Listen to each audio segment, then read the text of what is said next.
He said you must be blind to accept me as a disciple, and that if you came, you wouldn't even dare to make a sound. John Chen repeated Ziqian's words through gritted teeth. All right, I want to see which pampered son he is. Chen Hemming's face paled with anger, asking, what's his name? Ziqia. John Chen answered truthfully. Z? What? What did you say? Chen Hemming shot up from his chair with a shocked expression. He said his name is Ziqia. John Chen repeated, after a moment of silence. Boom. There was a sudden loud noise from the other end of the phone, leaving John Chen even more confused. John Chen had no idea how much of a shock Chen Hemming received at that moment. Calling himself Ziqia and daring to speak those words publicly, Chen Hemming didn't need to verify his identity.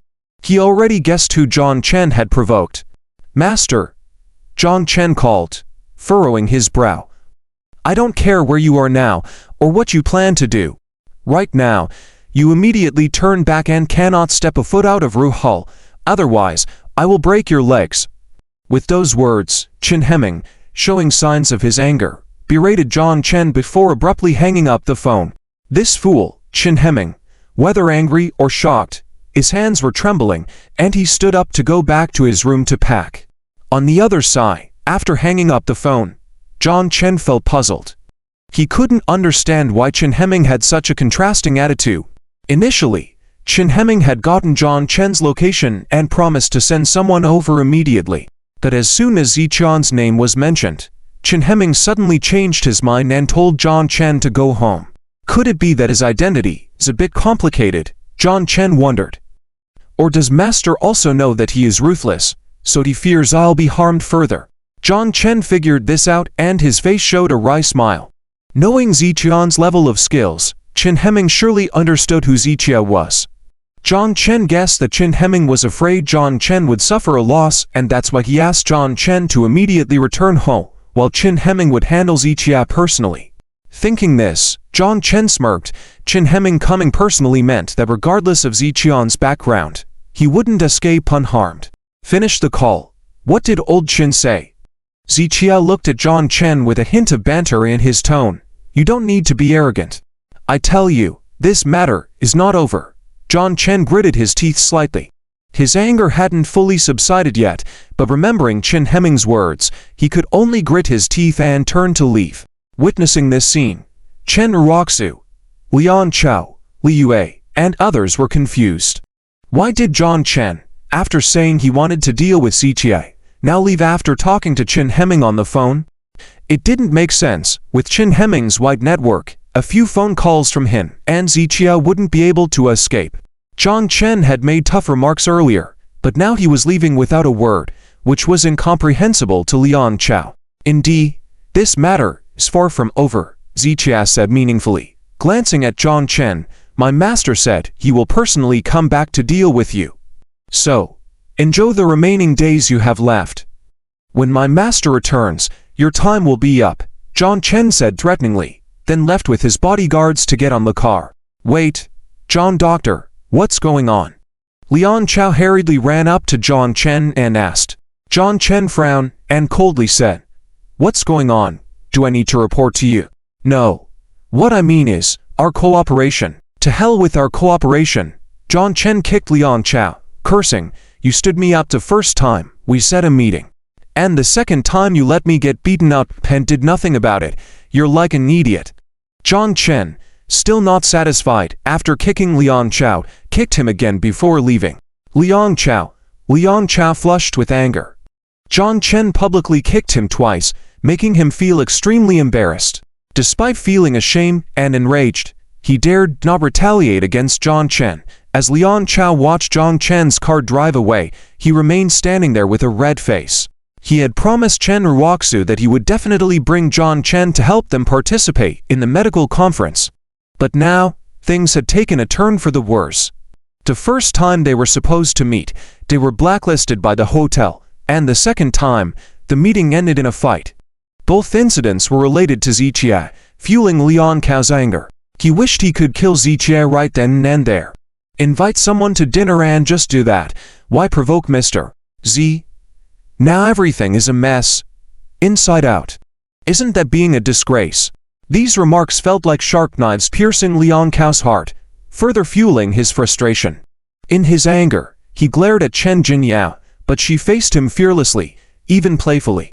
After a few seconds of staring, Liang Chao turned his gaze away. He couldn't afford to provoke someone like Jinyao from the Lu family. Jinyao is right, Zhou Yuqing added, further cutting Liang Chao. He wanted to retort, but after a moment, he shifted his gaze away. He couldn't mess with someone as powerful as Mr. Zhou. Realizing he couldn't confront either of the two, he focused all his hatred on Ziqia. This newfound rage fueled his desire to seek revenge on Ziqia for all the humiliations he had suffered. However, Ziqia remained unfazed, even showing contempt in his gaze. I can see you're very angry. No problem. I'll be right here waiting for you. If you're not convinced, feel free to come find me. Ziqia walked towards the Westlake Manor. Ziqia, you better go apologize to Mr. Qin on your own initiative. Don't wait for him to come to you. Otherwise, even if the Lu family and Zhou family join forces, they may not be able to protect you. I'm not afraid. Ziqia shook his head lightly and continued walking with his hands behind his back. Ziqia, Mr. Qin is not as simple as you think. Don't be too naive. This time, Ziqia remained silent and continued walking ahead. In fact, you're the naive one, Jinyao remarked playfully. Do you know the relationship between Mr. Qin and Ziqia? What relationship? Chen Ruoxu asked. Surprised, she had heard Ziqia speak so arrogantly earlier, and she wondered if he really knew Mr. Qin. Li Yue and Liang Chao leaned in closer, eager to know if Ziqia was connected to Mr. Qin. I won't tell you, Jinyao said as Zhou Yuqing burst into laughter. You. Chen Ruoxu pointed at Jinyao, Li Yue and Liang Chao, who were still listening intently, almost gasped for air. After her remark, Jinyao left with Zhou Yuqing without hesitation. This troublemaker. Li Yue clenched her teeth.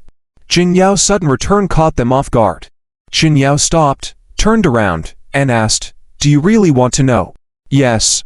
Chen Ruoxu nodded eagerly. Jinyao's eyes twinkled mischievously. I won't tell you. Are you mad? You. Li Yue gritted her teeth. Then why did you come back? I came back to know you all again. Ha ha ha. Jinyao laughed and fled with Zhou Yuqing. This troublemaker. This woman. Li Yue was so angry she almost spat blood, letting out a string of curses. Liang Chao clenched his fists tightly, feeling like they were being treated like clowns. Chen Ruoxu felt frustrated due to the day's events.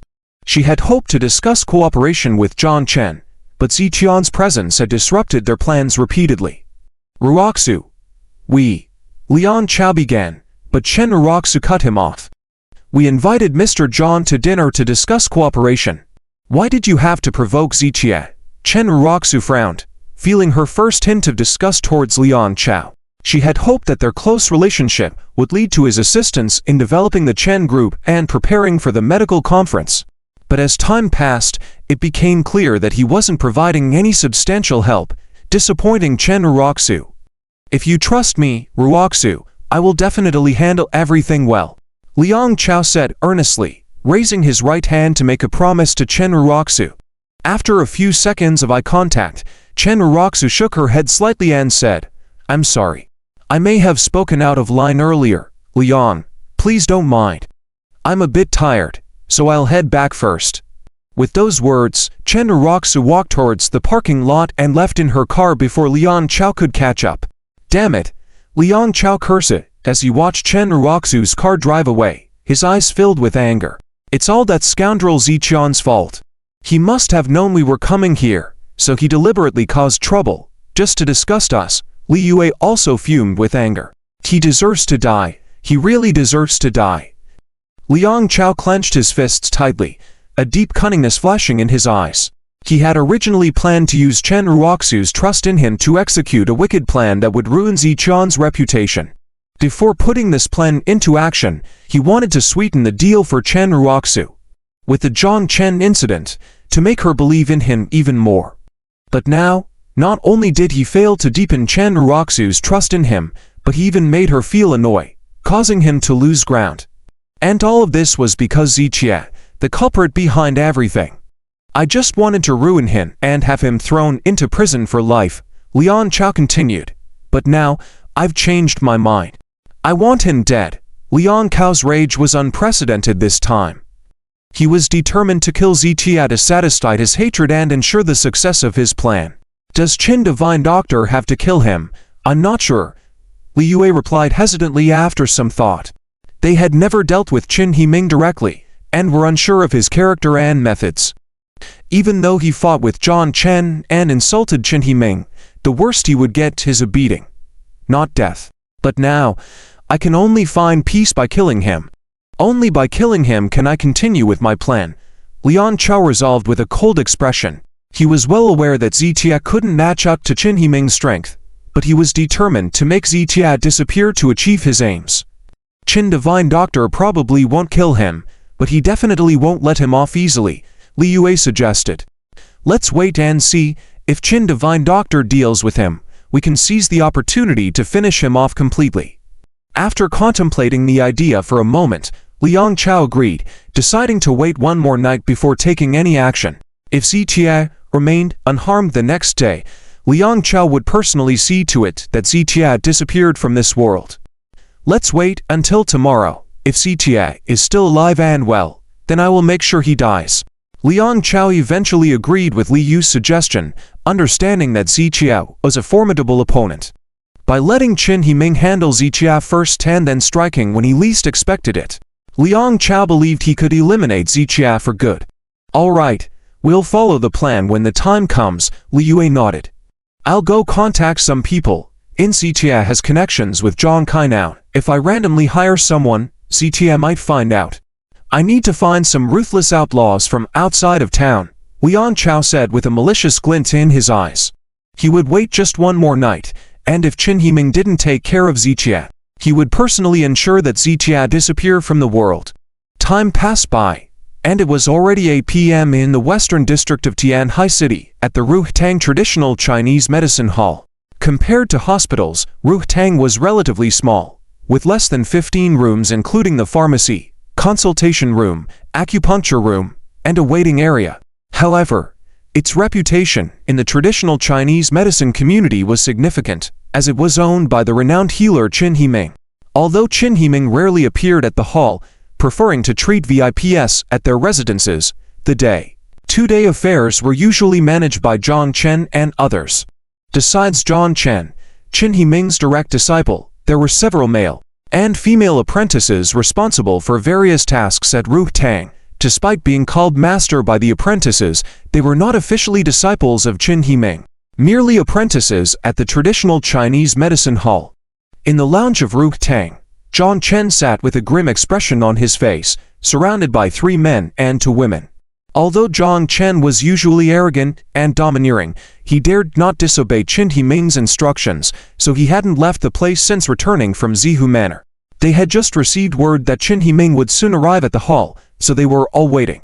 Zhang Chen's face still bore bruises, without any medical treatment, despite the availability of many herbal remedies at the hall. He wanted Qin Himing to see the severity of his injuries caused by Ziqian's assault.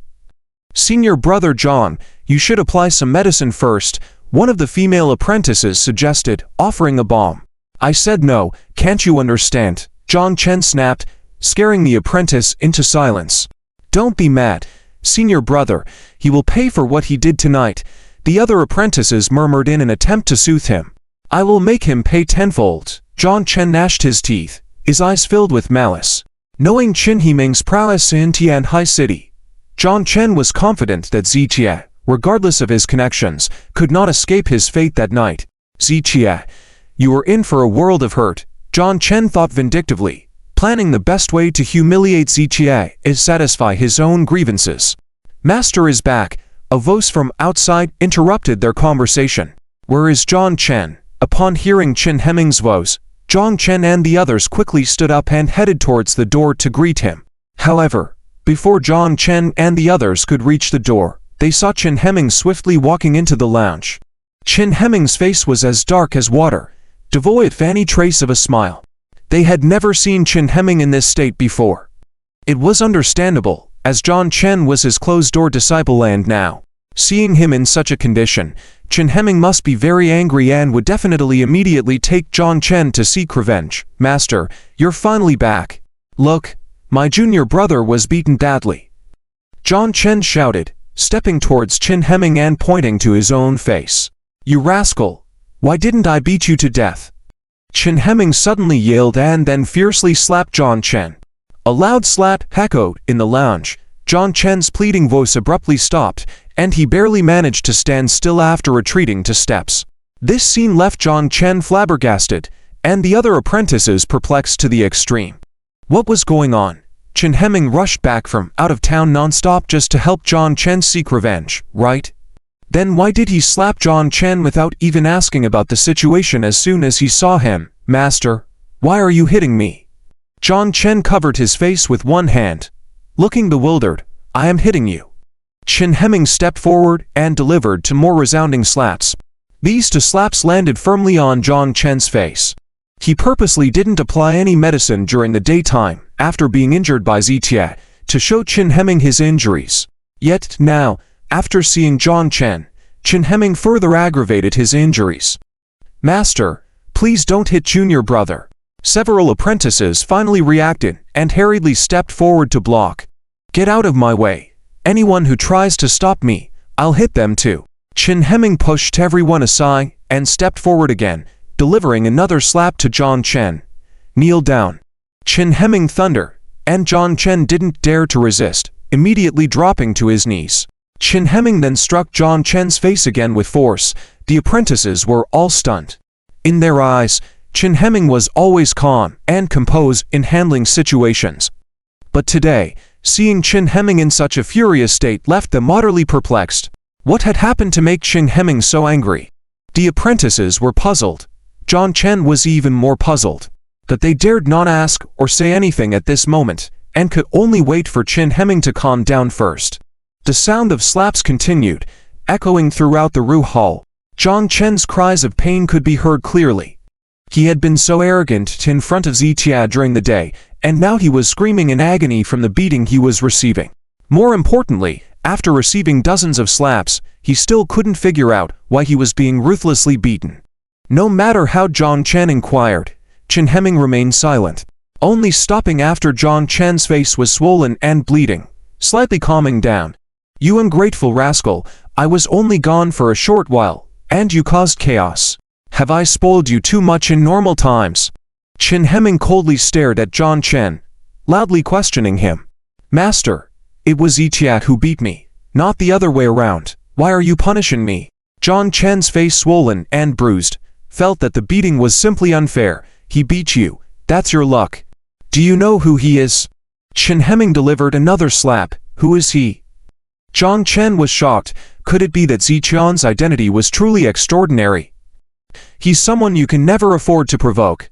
As Chin Hemming uttered these words, John Chen was struck with horror. The other apprentices were also shocked on the spot.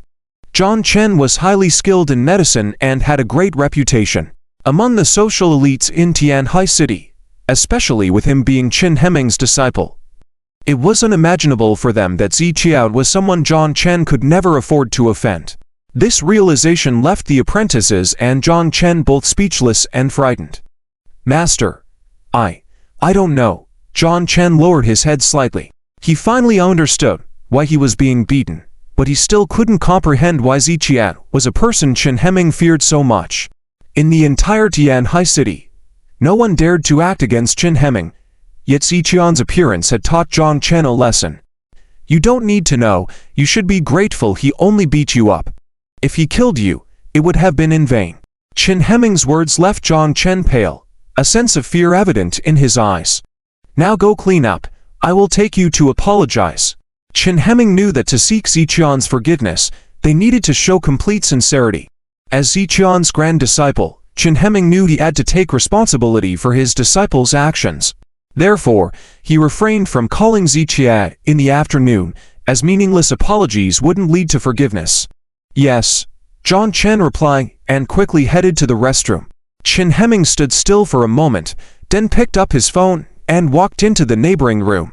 Having had little contact with Zitia, Chin Hemming was unsure of his character, and decided to seek advice from his master on how to handle the situation. After a long wait, the call connected, and Chin Hemming respectfully greeted the other person. even maintaining a bowed position over the phone. Chen Hemming quickly explained the situation to the other person. It must be a problem with your disciple. Although your apprentice is young, he is seen through the world and would not provoke others actively nor easily get angry.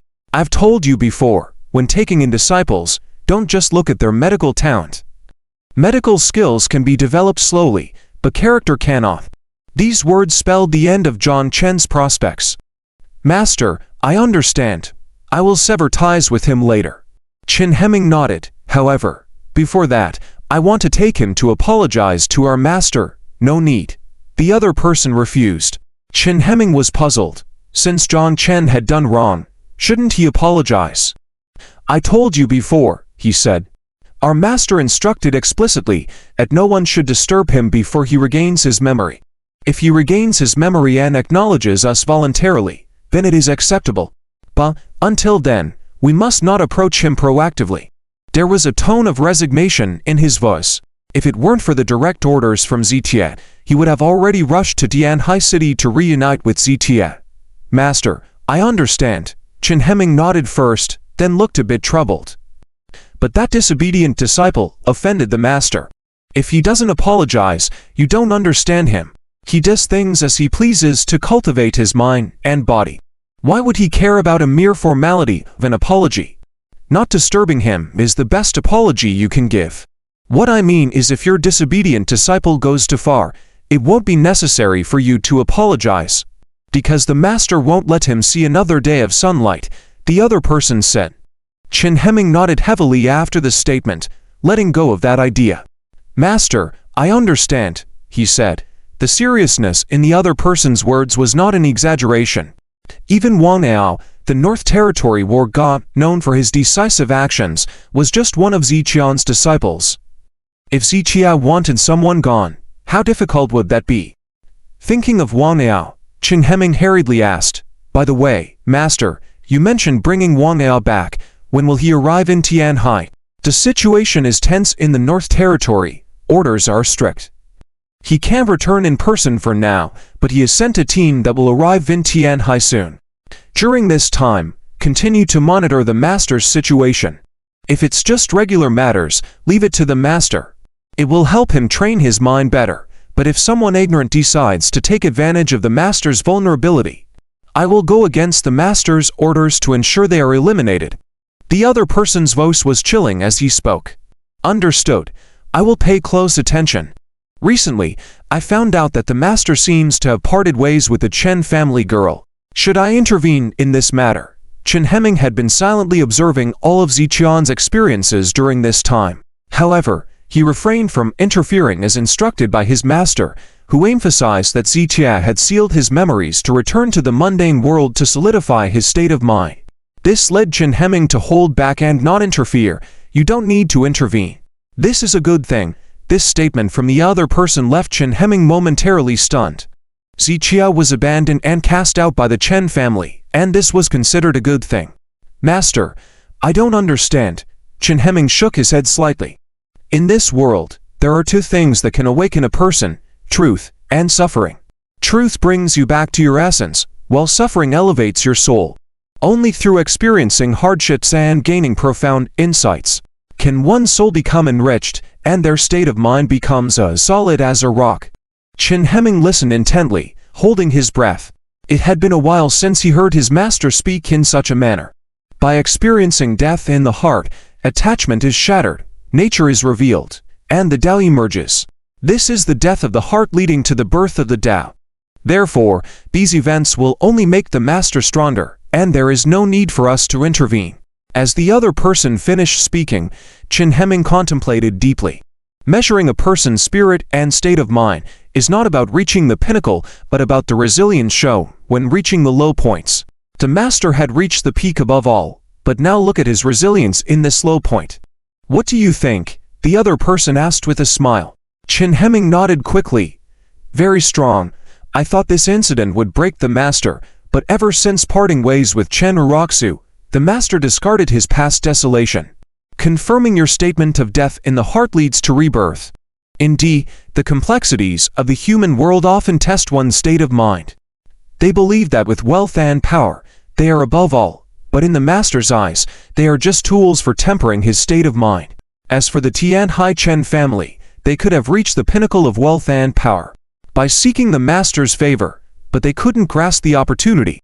When the master regains his memory, 16 of my fellow disciples and I will gather in Tianhai to welcome the master. By then, you'll see the true face of the Tianhai Chen family. With a light chuckle, the other person hung up the phone. Chen Hemming remained motionless, slowly putting down his phone. He had only known that Zichia had numerous exceptional disciples, each holding a significant position of power or wealth in society, whether as a military war god, medical expert, or in other prestigious roles. Each disciple, with just a stomp of their feet, could shake the nation and perhaps even the world. Now, for the first time, he learned that there were 16 disciples under Zichia, a fact that astonished Chen Hemming.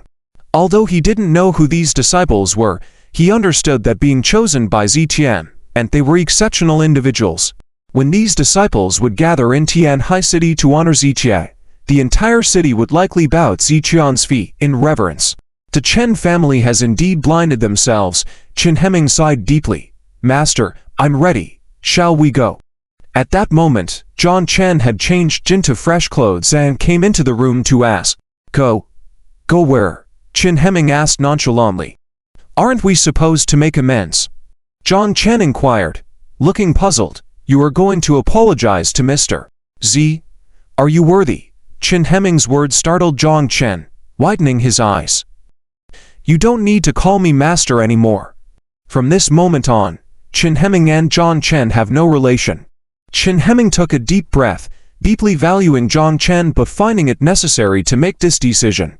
When John Chen heard this, he felt as though he had been struck by lightning and couldn't believe his ears. His innate talent in medicine was exceptionally high, which was why Chen Hemming had accepted him as a closed-door disciple. He couldn't believe that Chen Hemming would dismiss him so suddenly. Let's go. Chen Hemming waved his hand and started toward the door. Master! John Chen exclaimed in shock and knelt on the ground. However, Chen Hemming didn't look back and left the room. John Chen sat on the ground, stunned, feeling as if his mind was buzzing. He never expected that a conflict with Zichia would lead to Chen Hemming expelling him from the sect. John Chen was unwilling to accept the outcome, but he had no choice. At the same time, he was amazed at Zichian's formidable identity, wondering what kind of terror it must be for Chen Hemming to show such fear and go as far as severing ties with his only closed-door disciple. The more John Chen pondered, the more he felt a sense of awe and fear. The next day, at the lakeside villa, according to Zichian's daily routine, he should have been up already at this time. But today, he was still fast asleep in bed, looking unusually pale, with sweat beading on his forehead. He appeared to be having a nightmare, with furrowed brows. Whoosh!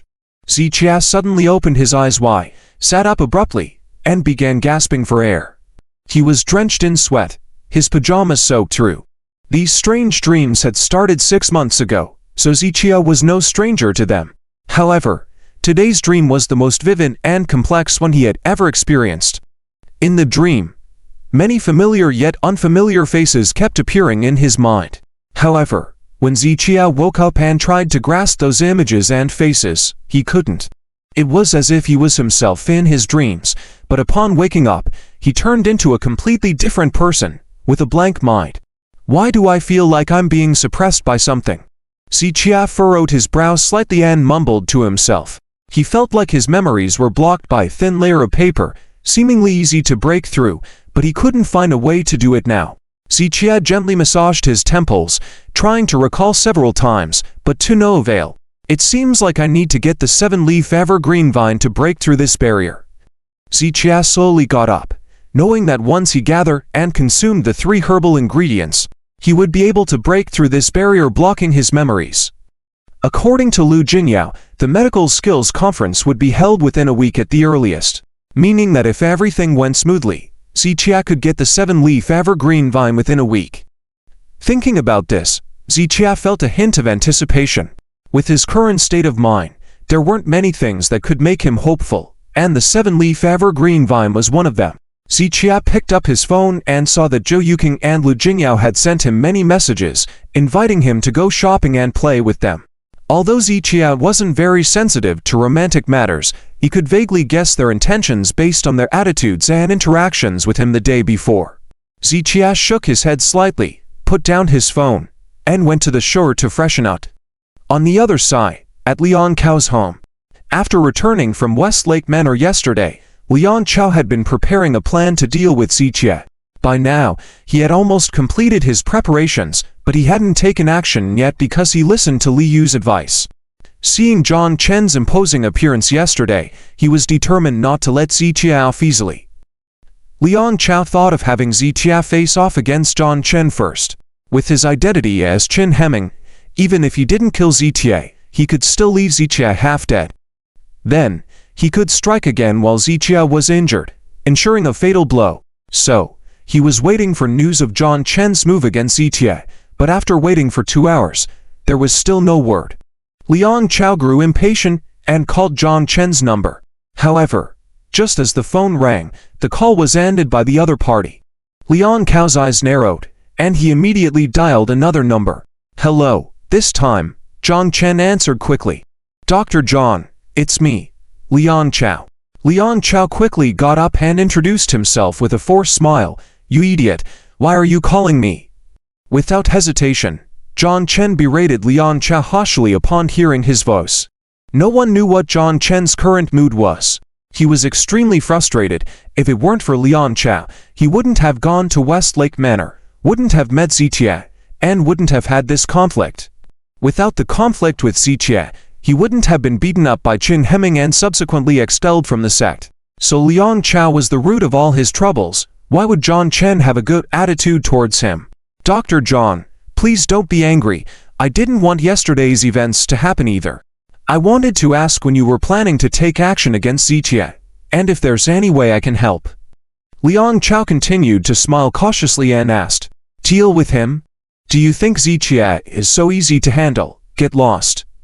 John Chen immediately cut off the call without letting Liang Cao speak. Liang Cao put down the phone slowly, blinking a few times, unable to understand John Chen's words for a moment. "Zichia isn't easy to deal with. From the sound of it, is he not planning to seek revenge on Zichia?" Liang Cao furrowed his brow tightly. He had thought that Qin Hemming would bring John Chen to settle the score with Zichia, but unexpectedly, John Chen hadn't taken any action. This shouldn't be. Could it be that the Lu family and Zhou family intervened to help Zichia? After contemplating for a few seconds, Liang Cao quickly made a judgment. Zichia had beaten John Chen so severely that Qin Hemming would not just let it go, but now he hadn't taken any action. The only reason must be that someone had interceded on Zichia's behalf. If the Lu family and Zhou family had intervened together, Qin Hemming would likely give them face, even if he was angry, so they must have helped Zichia. "Zichia, you're such a freeloader." Liang Cao couldn't help but curse in anger. If he had known this earlier, he would have taken action against Zichia himself. Why wait for John Chen? "Qin Hemming is sparing the Lu family and Zhou family, but I won't let this slide. If they don't touch you, I will." Liang Cao's expression turned sinister as he picked up the phone to call Li Yue. "I'm all set here. You can start your operation. Need to wait for John Chen to make a move. Isn't John Chen moving yet?" Li Yue sounded confused. According to their original plan, they were supposed to wait for John Chen to take action against Zichia, then catch Zichia off guard. Liang Cao explained coldly that useless Zichia seems to have gotten the Lu family and Zhou family to intervene on his behalf. Qin Hemming hasn't caused trouble for Zichia. This, Li Yue was at a loss for words for a moment and muttered, he must have some ability to get the Lu family and Zhou family to speak for him. "I don't care how capable he is, this time, I will make sure he doesn't see the light of the next day." Liang Cao looked at the time, a cold smile playing on his lips. "Follow the plan on your end. Remember to keep in touch with me at all times." Liang Cao hung up the phone, his eyes glinting with malice. He had spared no expense for this plan, but that didn't matter. As long as he could finish off Zichia, it would be worth it. Now he only needed to wait for Li Yue to begin the operation so he could execute the next phase of his plan. Chen Group. Inside the CEO's office, 2 days ago, everyone at Chen Group was extremely anxious, worrying about the possibility of the fund chain breaking. But now, with the 2 million cash brought by Zichia, Chen Group's financial problem has been completely solved. Solving such a big issue, the CEO Chen Uroxu should be very happy. But this morning, she stayed in her office and did not let anyone disturb her. It was clear to the discerning eye that Chen Uroxu was not in a good mood today. Indeed, she had been restless all morning, unable to focus on work. In fact, starting from last night, strictly speaking from leaving Westlake Manor yesterday, Chen Uroxu's mind had not been calm. She couldn't help but picture in her mind the scene of Lu Jinya and Zhou Yuqing flanking Ziqie, one on each side. Chen Uroxu had tossed and turned all night last night, unable to understand. She couldn't understand what charm Ziqie possessed to make Lu Jinya and Zhou Yuqing, two outstanding girls, willingly stay by his side. Initially, when Lu Jinya was getting closer to Ziqie, Chen Uroxu didn't pay much attention to it. She even thought Lu Jinya was being deceived by Ziqie. But now, adding Zhou Yuqing to the mix, Lu Jinya alone could be excused as being blind. But now both girls were willing to follow Ziqie. Could it be said that both of them were blind? Even if they aren't blind, they must be brainless to willingly be with Ziqie. Chen Uroxu refused to admit she was feeling jealous, but she couldn't help but feel uncomfortable inside. In fact, she wanted to talk to Ziqie, but she picked up her phone several times and slowly put it back down. Even though we've broken up, I haven't started any new relationships. And he is surrounded by others, even in front of me. Why didn't he come to explain to me? Why should I ask him? Chen Uroxu muttered to herself, getting angrier the more she thought about it.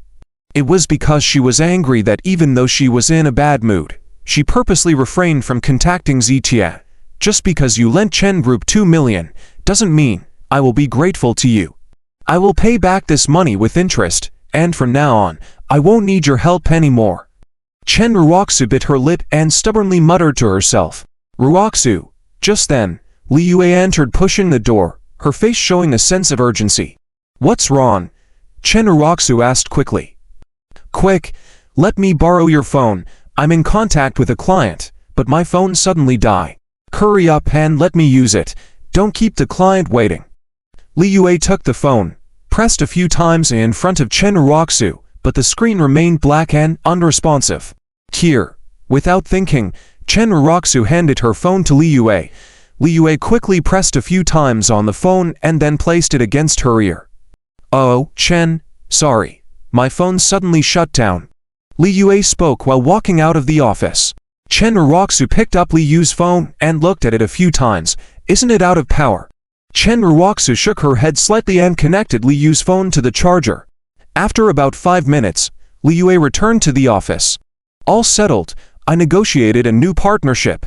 Li Yue returned the phone to Chen Uroxu with a smile, trying to show off. Impressive, Chen Uroxu gave a thumbs up and said, You, still as absent-minded as in school, you probably forgot to charge it yesterday. Li Yue was taken aback by the comment, and replied somewhat embarrassed, I remember charging it, maybe the phone just drains too quickly. Is that so? Chen Uroxu picked up the phone and looked at it. I'll take you to buy a new one in the afternoon. Consider it a gift. Upon hearing this, Li Yue was momentarily stunned, moved her mouth to say something. But in the end, she said nothing and left a trace of reluctance in her eyes. Let's talk about it this afternoon. Li Yue picked up her phone and left the office. Uroxu, you're always like this. Li Yue walked out of the office muttering through gritted teeth, You think you're being good to me. But in my eyes, this is a kind of charity, a condescending act of charity. I'm tired of your charity. If I want something, can't I buy it myself? Li Yue seemed to address Chen Uroxu, but also tried to convince herself. Then she left, determined to continue what she must do. Inside the office, after Li Yue left, Chen Uroxu sat quietly staring at the computer screen in front of her. Whenever she had a moment of leisure, she couldn't help but think of Ziqie. No matter how you look at it, Ziqie did help Chen Group a lot this time. A cash flow of 2 million, not even Leo could produce that. Chen Uroxu muttered to herself. She knew that the money was obtained by Ziqie through Lu Jinyao, but the process was irrelevant. What mattered was that this money did, indeed, help Chen Group navigate through a crisis. Ignoring everything else, Chen Uroxu should, indeed, be thankful to Ziqie. At the thought of this, Chen Uroxu's mindset began to shift. Maybe, based on his help, I should take the initiative to talk to him. Chen Ruoxu muttered to herself as she slowly picked up her phone. Ding! Just then, a text message popped up on her phone. Thinking it was spam, she went to delete it but then noticed Ziqian's name. I think we need to talk. I'll be waiting for you at South River Park. Reading the message from Ziqia, Chen Ruoxu couldn't help but be slightly stunned. She didn't expect Ziqia to initiate contact with her. After a brief 2-second pause, even Chen Ruoxu didn't notice. A smile tugged at her lips, and she felt a hint of joy. Aren't you stubborn? Weren't you avoiding me? Why can't you resist now? Chen Ruoxu playfully huffed, then got up. She really wanted to talk to Ziqian out. South River Park was quite far from Chen Group and somewhat remote, far from the hustle and bustle of the city. However, Chen Ruoxu was not unfamiliar with this place. In the first year of her marriage to Ziqian, back when their relationship hadn't completely deteriorated, they used to take walks there frequently. Chen Ruoxu thought that Ziqian must have chosen this place for this reason. Chen Ruoxu quickly replied to the message and headed towards the exit. Hey, Ruozu, where are you going? At that moment, Li Yue walked towards Ruozu holding a document. Li Yue, I have something to take care of outside. Ruozu's expression seemed a bit awkward upon seeing Li Yue. After all, Li Yue and Ziqia had a bad relationship, and she did not want Ruozu to have any contact with Ziqia. Now that Ruozu was going to meet Ziqia, she couldn't let Li Yue know. What's going on? Do you need me to accompany you? Li Yue paused, deliberately looking at Ruozu and asking. No. I'll be back soon. Ruozu waved her hand, not waiting for Li Yu's response, and headed towards the exit. Ruozu, weren't you supposed to discuss matters with Liang Xiao today? Li Yue hurriedly walked a few steps, shouting loudly. Let's talk about it when I come back. Ruozu waved her hand and left the company without waiting for Li Yu's reply. Li Yue watched Ruozu's figure moving away, then narrowed her eyes slightly and took out her phone. While dialing, she returned to her office. Everything is going smoothly. Ruozu has left, Li Yue said into her phone as the call connected. That despicable woman. Liang Xiao cursed. She immediately went out when Ziqia called her. Obviously, she still hasn't completely let go of Ziqia. Li Yue remained silent, thinking that Ruozu had completely severed ties with Ziqia. However, she gradually discovered that Ruozu still held a place for Ziqia in her heart. Otherwise, no matter what Ziqia did, it wouldn't affect Ruozu's emotions. I put in so much effort for her, yet she still can't let go of Ziqia. Since she is ungrateful, then don't blame me for being unjust, Liang Xiao said coldly, his demeanor turning colder. Initially, he felt some guilt and reluctance when planning this, but now, all those feelings were completely gone. Don't worry about other matters for now. I'll come to pick you up immediately, Liang Xiao said before hanging up. Meanwhile, Li Yue was waiting in her office for Liang Xiao to arrive. 10 minutes later, in the southern district of Tianhai City, at Nanhe Park, Ruozu drove over to this area and parked her car in the parking lot. This place was far from the bustling downtown area and considered the outskirts of the south of Tianhai City. Although the environment was very nice due to the lack of people around. Except for holidays, there were hardly any people here on regular days. Now, nearing noon, it was even less likely for anyone to be here. In the large parking lot that could accommodate nearly 100 cars, besides Ruozu's car, there were only two black SUVs parked side by side. Ruozu glanced at those two cars, remembering that Ziqia had used a Bentley Mulsanne when he went to visit old Master Chen. Clearly, those two cars weren't his. The deserted and empty surroundings made Ruozu slightly uneasy. She took out her phone, opened the contact list, found Ziqian's number, and dialed it. Hello, the number you have dialed can't be reached at the moment. Please try again later. The busy signal on her phone made Ruozu furrow her brow slightly. You made the appointment, and now that we're here, you're not here, and the phone can't be reached. What kind of person are you?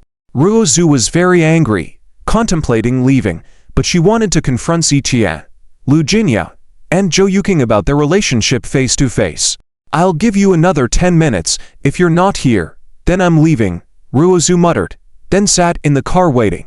10 minutes passed quietly. Ruozu checked her phone. Ziqia still hadn't contacted her, Ruo Zhu furrowed her brows. She decided to call Ziqiat, but still couldn't connect. Standing me up, that's just like you, Ruo Zhu, infuriated, started the car to leave. Just then, the car doors of the two black SUVs not far away opened, and two burly men got out. After getting out of the car, the two men locked eyes with Ruo Zhu and walked towards her car. Ruo Zhu furrowed her brows, not feeling good about these two men at first sight. Especially one of them had a bald head with a scar on his face, looking extremely fierce and terrifying. Without further hesitation, Ruo Zhu turned the steering wheel to leave. However, one of the men smoothly turned and blocked the exit of the parking lot. "Hello, you're Miss Chen Ruo Zhu, right?" The other bald man stepped forward and greeted Ruo Zhu. Ruo Zhu furrowed her brow slightly, surprised that they knew her. Even so, she remained on high alert and asked cautiously, "Who are you?" "Well, Mr. Z can't come at the moment due to something urgent, so he sent us to pick you up. Earlier, we weren't sure if it was you, so Mr. Z sent over a picture." As the bald man spoke, he took out his phone and waved it in front of Ruo Zhu. On the screen was indeed a picture of Ruo Zhu. "Miss Chen, come with us, Mr. Z is waiting for you." Putting away his phone, the man politely invited Ruo Zhu to get out of the car. "Have Ziqia call me," Ruo Zhu, still in the car, said in a firm tone. Hearing this, the man furrowed his brow slightly, a cold look flashing in his eyes. Seeing the change in the man's expression, Ruo Zhu immediately sensed something was wrong and was about to step on the gas pedal to leave. "You have no face," the man suddenly cursed and forcefully grabbed Ruo Zhu's long hair, then pulled forcefully. "Ah, let go of me." Ruo Zhu's hands were pulled off the steering wheel, the pain bringing tears to her eyes. The man then used his other hand to take out a damp cloth and forced it over Ruo Zhu's mouth and nose. A pungent smell hit her, causing Ruo Zhu to feel a deep sense of suffocation, eventually starting to lose consciousness, her mind going blank. "Hurry, take her phone as well," the burly man signaled, and two black SUVs immediately drove over. A few more people got out, lifted Ruo Zhu into the car, and then both vehicles quickly drove away. Meanwhile, outside the parking lot exit, a regular sedan was parked by the roadside, with two pairs of eyes inside watching the two cars drive off. "They've taken away Chen Ruo Zhu." Liyue turned her gaze back to Liang Cha and asked, "Why don't you go update them on the next steps?" "Are you an idiot? How could I show my face in a situation like this?" Liang Cha frowned and snorted. For this plan, Liang Cha had racked his brains countless times and made every effort to distance himself from it. He didn't even directly contact those men who took action just now. He went through several layers of relationships through friends from other places before finding them. So, as long as he and Liyue didn't say anything, no one would suspect him. Not only did he have to clear himself, he also had to shift the blame onto Ziqia. These people are not good people. If Chen Roxu falls into their hands, it is very likely that. Liyue slightly furrowed her brows. She did not feel any reluctance in her heart, but she only knew that Liang Cha wanted to have Chen Roxu. If Chen Roxu is violated by those men, wouldn't Liang Cha be at a loss? I understand. But there is a saying that goes, can't have both the child and the wolf. Although I really want to have Chen Roxu's body, compared to that, I want the entire Chen group more. A trace of cunning flashed in Liang Cao's eyes. He always remembered what his ultimate goal was, so naturally he could distinguish what was more important. I understand. Liyue nodded lightly. And I'm not afraid of her being violated.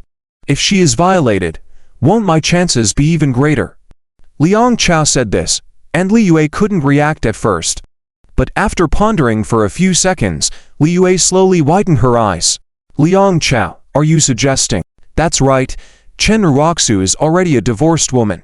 Now that she has been violated, no one would want her even more. By then, when Ztae dies, Chen Roxu will be a widow, a violated widow. No one will want her at all. At that time, I won't mind her past and would be willing to marry her. What do you think the people of the Chen family would think? Liang Cha explained with a cold smile, and Liyue finally understood his intentions. At that time, if Liang Cha is willing to marry Chen Roxu, then it is likely that everyone in the Chen family, including Mr. Chen, will be grateful to Liang Cha. In this way, Liang Chao can deal with ZTAE, be with Chen Ruoxu smoothly, and eventually swallow the entire Chen group. This plan with one stone hitting 3 birds can be said to be truly remarkable. I'm sorry to trouble you to have to marry such a woman, Liu Yue deliberately sighed. My ultimate goal is the Chen group, she's just a stepping stone. After I take over the Chen group, I'll kick her out and marry you again. This grand plan that Liang Chao laid out was exactly what Liu Yue wanted to hear. Liang Chao, you're so good. Liu Yue smiled and asked, but are we being too ruthless, humph?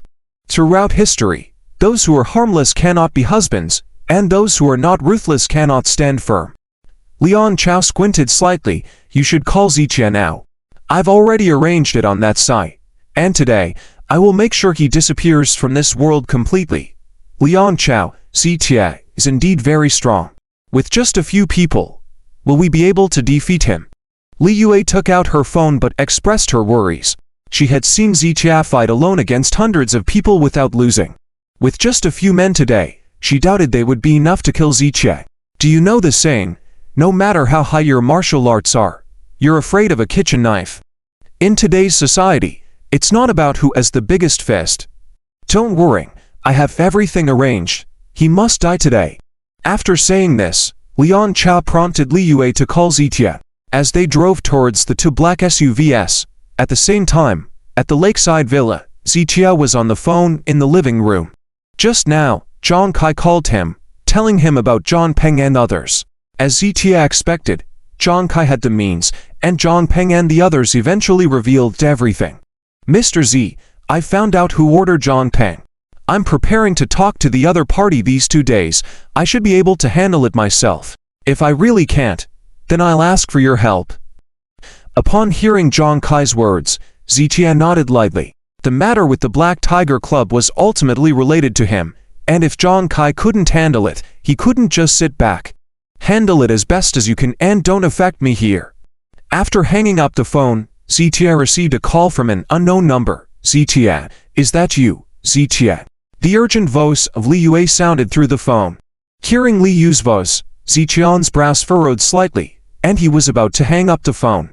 Ziqia, Ruoxu is in trouble. This following statement made Ziqia stop his movement subconsciously. However, after pondering for less than 2 seconds, he sneered and shook his head. What does it have to do with me if she's in trouble, Ziqia? I'm not joking with you. If Ruoxu is really in trouble, I can't reach her now. Li Yu's tone sounded extremely urgent, definitely not like a joke. This kind of thing, you should find Liang Chao. Ziqia's face showed a cold smile. Chen Ruoxu was so close to Liang Chao. If something happened, she should be looking for Liang Chao. I can't get through to Mr. Liang's phone. Liu Yue frowned and replied. Ziqia remained silent for a few seconds upon hearing this, then asked calmly, what exactly happened to her? I don't know. When she left the company earlier, she said she was going to meet a friend at the South River Park. Just a moment ago, she called me asking me to come and save her. Before she could finish her words, the call got cut off, and I couldn't reach her anymore. Liu Yue spoke rapidly, recounting the incident. Hearing about South River Park, Ziqia slightly frowned. He was, of course, familiar with the place. They had many fond memories there with Chen Ruoxu, and thinking about those past memories, Ziqia couldn't help but feel a sense of nostalgia. I understand. Ziqia hung up the phone and immediately called Chen Ruoxu. However, after several attempts, Chen Ruoxu's phone was still turned off. Could it be that Chen Ruoxu was really in trouble? Thinking up to this point, Ziqia called Zhang Kai. Send a group of people to South River Park. When they arrive, I will notify you. After the call connected, Ziqia said succinctly and then hung up the phone and walked towards the garage. Although he had separated from Chen Ruoxu, this could not change the fact that they were once together. Ziqia could no longer assist Chen Ruoxu in any way, but if he were to watch Chen Ruoxu get into trouble, it would not align with Ziqian's character. Additionally, the recent call from Zhang Kai about the Black Tiger Club made Ziqia wonder if they were behind Chen Ruoxu's situation. And if that was the case, this matter would be related to Ziqia, and he could not ignore it. After hanging up the phone, Liu Yue furrowed her brows lightly. The conversation with Ziqia just now made her feel a hint of worrying. Zichiat is not a fool. Will he suspect something when I call him so straightforwardly? Will he even suspect us in the end? Li Yue expressed her concerns. Is that important? Liang Chao replied coldly. Even if he suspects, what can he do? As long as he comes, he will definitely die, and dead people don't speak. Liang Chao had prepared this plan for a long time, and he had considered various possible scenarios many times. Therefore, he was now confident of his victory. Initially, Liang Chao also thought about having his men contact Zichiat first, but combining it with his plan and to distance himself, he decided not to do so. He knew that having Li Yue contact Zichiat first seemed rather abrupt. And if Zichiat mentioned this to Chen Roxu in the future, it could expose them. But the key point was that Liang Chao would not give Zichiat a chance anymore. As long as Zichiat dared to come today, he would ensure Zichiat died here completely. Then I can rest assured. Li Yue nodded first and then asked, but what if Zichiat doesn't show up? Based on my understanding of him, he will definitely come. And even if he doesn't show up, Liang Chao paused slightly at this point. With a playful and cold smile, I have many ways to lure Chen Roxu out. So, why do you think I had you change Chen Roxu's phone contacts to impersonate Zichiat? Li Yue blinked in response to his words and murmured, by using Zichian's identity to lure Chen Roxu out, if anything happens to her, it will definitely implicate him. Exactly. Since he was the one who invited Chen Roxu, if something goes wrong, he will naturally be the one to blame. This way, I can achieve my goal of ruining his reputation. Liang Chao smiled coldly. Zichiat is just a useless piece of trash. This time, I have him in my hands. Now, Liang Chao had thought of all possible retreats and was confident of his victory. Facing such a dead end, he did not believe that Zichiat could come up with a solution to break the situation. 10 minutes later, a red Ferrari roared into the parking lot of Nanhe Park. This was the first time Zichiat had used the limited edition Ferrari in the garage, and he had cut the nearly 50-minute journey by 2/3. As soon as Zichiat entered the parking lot, he saw Chen Roxu's car. Chirp, the car stopped, and Zichiat stepped out. The driver's door of Chen Roxu's car was open, but no one was inside. Zichiat scanned the surroundings and then his eyes slowly moved to a broken bracelet on the ground. This broken bracelet did belong to Chen Roxu, and combined with the open car door, it was easy to guess that Chen Roxu had been forcibly dragged out of the car. Indeed, something has happened. Who could it be? Who would have invited her to Nanhe Park? Zichiat picked up the bracelet and turned back to his car, quickly contemplating several thoughts. Regardless of who invited Chen Roxu here, since the location was so remote, it meant that the person did not want to make a move in a crowded area. Therefore, after capturing Chen Roxu, they definitely would not head towards the city center. Zichiat furrowed his brows slightly and glanced towards the south. He and Chen Roxu used to play around this area frequently, so he was very familiar with the terrain. North of Nanhe Park led to the city center, while further south led to more desolate areas. In Zichian's memory, a bit further south was already far away from Tianhai City, with many abandoned old factories. Zichian made a decision, started the car, and headed towards the abandoned factory area that was 10 kilometers away from Nanhe Park. Fortunately, this place was remote and deserted, with very few pedestrians and vehicles on the road, allowing Zichian to drive at top speed. At the same time, inside a deserted factory 10 kilometers away. This factory had been abandoned for decades, with overgrown weeds both inside and outside the yard, and the large iron gate was covered in rust. The two black SUVs that took Chen Roxu were parked inside the yard, flattening the wild grass underneath. Inside a large room, the scent of oil mixed with the musty odor of age permeated the air, making it nauseating. Various machines were scattered on the ground, and cobwebs filled the corners. Two burly men were standing at the door smoking, accompanied by 5 or 6 others inside. Chen Roxu was lying unconscious on the hard concrete floor. This business we took is profitable, there's money to be made, and there's a woman to play with. Damn, she's even prettier than the girls in our 50,000 per night club. The 5 or 6 men surrounded Chen Roxu, salivating incessantly. Ha ha, I'll go first, you guys line up. A bald man with eager eyes pushed the others away. Although the others were also eager, They dared not resist the bald man's decision and could only contain their impatience. Wait, boss, remember the rules. Not only can we enjoy it ourselves, but we can also make money in the future. Videos of such top-quality beauty can definitely fetch a good price. A man with heavy dark circles took out a small camcorder from his pocket, placed it on the nearby windowsill, facing the area where Chen Ruroxu was. Ha ha, good idea. The bald man laughed heartily and adjusted the camera to a suitable angle. Damn, hasn't the drug kicked in yet? The bald man glanced at Chen Ruroxu and saw her flushed face with a furrowed brow, indicating she had been drugged. At this moment, Chen Ruroxu's consciousness was blurred, only faintly hearing people talking around her, unable to discern what they were saying. Her body felt like it was burning, making her uncontrollably want to tear her clothes apart. She's getting high. She's getting high. Ha ha. The bald man, excitedly, reached out and ripped Chen Ruroxu's clothes. Rip, her white shirt was torn open, revealing her collarbone and chest. Quoch. The 7 or 8 men in the room were stunned, salivating uncontrollably. The bald man was even more impatient, unfastening his belt and leaning over. Buzzing. At this moment, a rush of engine noise was heard from outside. The distinct sound of a sports car could travel far in this empty area. Damn, someone's coming. One of the men in black frowned and looked towards the outside. Shit, you guys deal with it. Don't disturb my fun.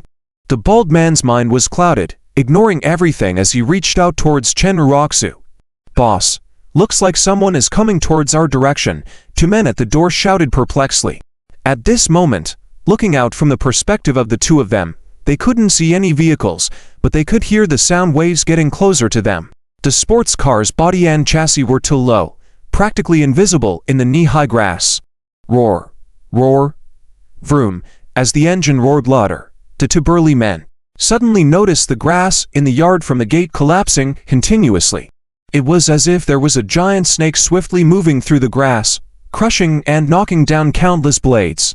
Damn, are they coming for us? At this moment, several men inside the house also sensed something amiss, each grabbing a large machete and heading towards the door. The bald burly man was completely absorbed, not paying attention to the situation outside, still reaching out to grab Chen Ruroxu's clothes. As the men approached the door, they saw a red Ferrari breaking through the grass, coming towards them. Before they could react, the car door opened, and Zichia stepped out. Zichian's face was grim at this point, as he was now certain that Chen Ruroxu had been captured here. What the hell are you doing? A burly man stepped forward, the tip of his machete pointing at Zichia. These men were all desperados, with blood on their hands, so they had no concept of fear. Even though Zichia drove a limited edition Ferrari and seemed like a rich second generation, they were not intimidated, ready to strike him down at any moment. Zichia remained silent, taking steps towards the inside. Stop right there. The burly man in front stepped forward. Get lost. Zichia raised his hand and delivered a fierce slap. With his extraordinary strength, the powerful blow sent the burly man flying on impact. Dan, the man's body flew 5 to 6 meters, crashing into the wall before stopping, his machete clattering to the ground.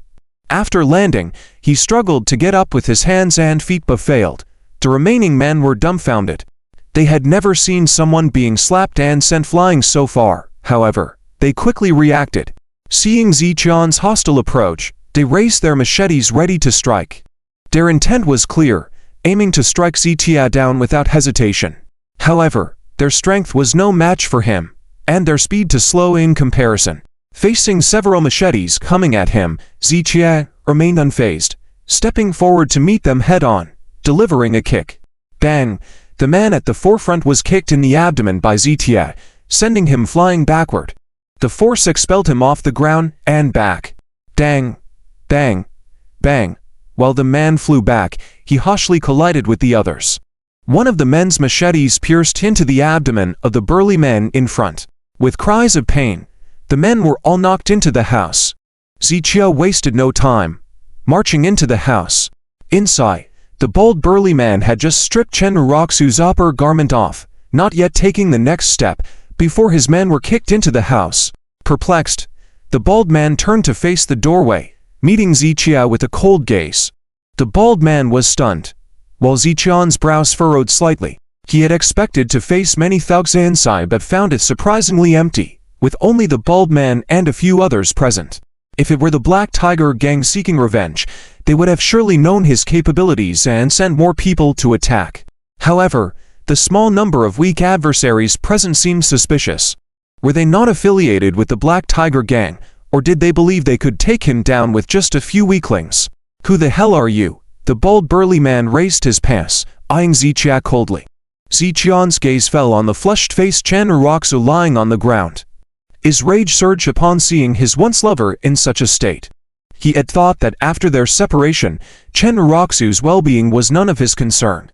But witnessing her mistreatment ignited a fiery anger within him. "You will die," Ziqia hoarsely uttered. "Screw you, I've killed many. But no one has been able to kill me yet. Get rid of him." The bald man commanded, and his men rose, poised with their machetes charging towards Ziqia. Ziqia paid them no heed, walking towards Chen Uroxu instead. "Stop him! Kill him!" The bald man's eyes widened in fury. Swish! Machetes swung in unison towards Ziqia.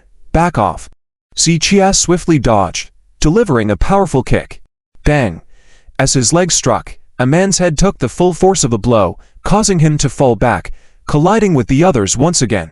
Realizing they were clearly outmatched, the men refrained from further attacks. Ziqia then charged towards the burly man. "Stop right there!" The bald man squatted, holding a knife to Chen Uroxu's neck. Ziqian's steps halted, his brow furrowing tightly. "You arrogant fool, you think you can flaunt your authority in front of me?" The bald man's gaze turned cold. "Now, kneel." Ziqian's fists clenched and then, after a few seconds, he began bending his knees.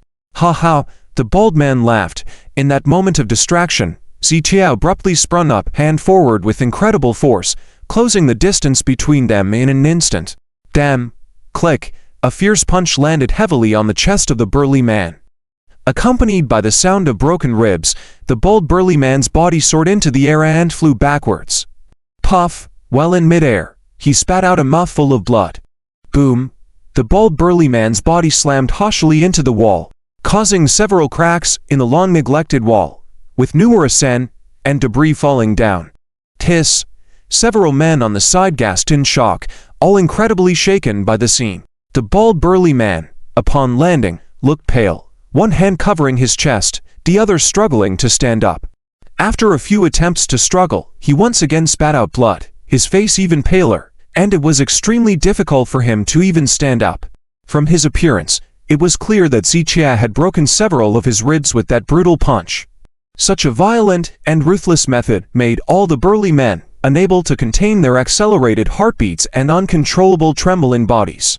They used to think they were tough guys, but today they learned what a true tough guy was. Ziqia stopped his attack, bending down to take off his coat and cover it over Chen Uroxu. "Ziqia! Save me, Ziqia!" Chen Uroxu's eyes were tightly shut, unconsciously calling out. "Don't be afraid, I'll take you away." Ziqia covered Chen Uroxu's body, then slowly stood up. Before taking Chen Uroxu away, he needed to settle accounts with the people in front of him. At the very least, he needed to find out who ordered them. However, when Ziqia turned to look at the burly man, Ziqian's scalp instantly tingled. The bald burly man was now sitting against the wall, one hand covering his chest, and the other holding a gun. The dark barrel of the gun was extremely menacing, aimed directly at Ziqia. Ziqia never expected these people to have firearms. No wonder they dared provoke Ziqia with just a few men, as they had such deadly weapons. Although Ziqia was confident in his own strength, facing such a powerful firearm, he dared not act rashly. "You little brat, today you die." The bald burly man's eyes were cold, the gun pointed steadily at Ziqia. "Kneel down." Before Ziqia could speak, the bald burly man nodded towards the ground with his chin. "Quickly kneel down and count out to our leader." "Damn, you've messed up big time." The other burly men beside him also loudly taunted and threatened. Ziqia frowned, still thinking of a way to resolve the situation, but the bald burly man suddenly pulled the trigger. Boom! The gunshot rang out violently, causing Ziqian's heart to contract suddenly. He instinctively tried to move his body away. Yet he quickly remembered Chen Uroxu behind him. If he dodged, the bullet could likely hit Chen Ruroxu behind him. In a split second, as Zichia hesitated, the bullet had already whizzed past. Tshh, a sound of flesh being pierced rang out, the bullet hitting Ziqian's left arm. The gun held by the bald burly man was an illegally produced imitation, but Type 64, not as powerful as an official weapon. But it still created a bullet hole in Ziqian's arm in an instant. Intense pain struck, blood gushed out of the wound. Ziqia grunted, rushing towards the bald burly man. He knew that if he didn't deal with this man, it would be difficult for him and Chen Ruroxu to leave alive. Dang! Bang! Bang! The bald burly man kept pulling the trigger at Zichia, emptying the magazine, but it couldn't stop Ziqian's advance. Swish! Don't kill me! Zichia grabbed the bald burly man by the neck and, without waiting for the man to beg for mercy, ruthlessly rammed him into the wall. Boom! The head hitting the wall heavily caused the bald burly man's vision to blur. Bang! Bang! Bang! Zichia mercilessly grabbed the man's head and repeatedly smashed it against the wall. The bald burly man's head was bloody, his eyes rolling back, his body twitching rapidly, blood flowing from his nose, mouth, and ears, quickly rendering him unconscious. With each successive impact, even if he survived, he would at least suffer severe brain concussion. The other burly men's faces were pale with fear, trembling with shock, keeping their heads down in silence. In their eyes, at that moment, Zichia seemed like a ruthless killing god, removing any courage they had to face him. Zichia withdrew his hand, looking down at his abdomen.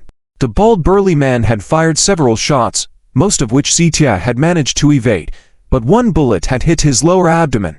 With gunshot wounds on his arm and abdomen, both bleeding profusely, he wiped it with his hands, staining them with blood.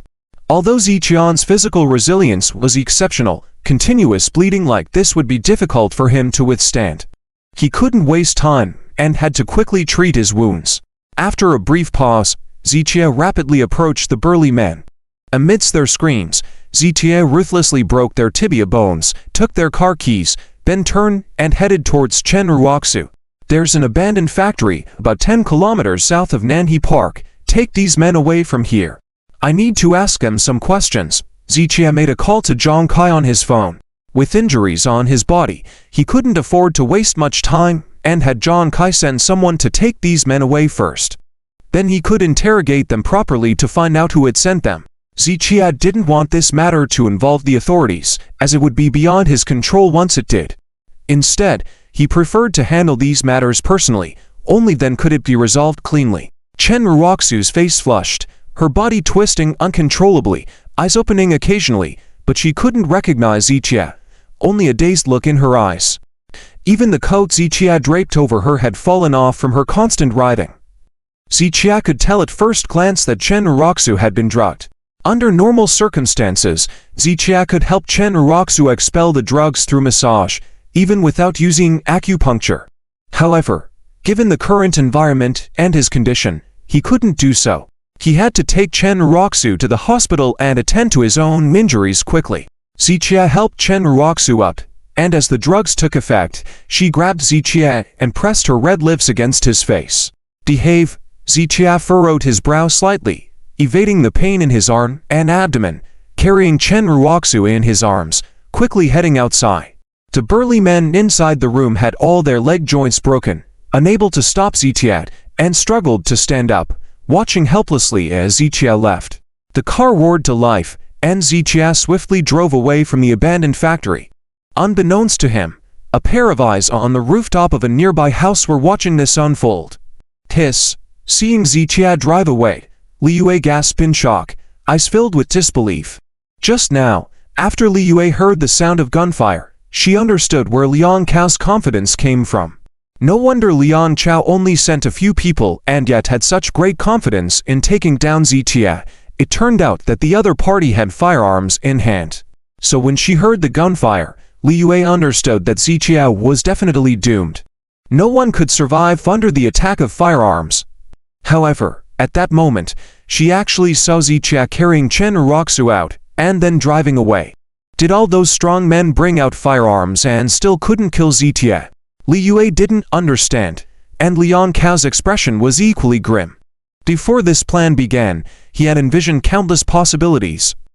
Even considered the possibility that Ziqian might not show up, and that if Ziqian dared to come here, he would face a dead end. But he never imagined that not only did Ziqian come, but he could leave alive, and even save Chen Ruoxu as well. Liang Chao specially waited here with Li Yue in order to personally go see Ziqian's body after he was killed.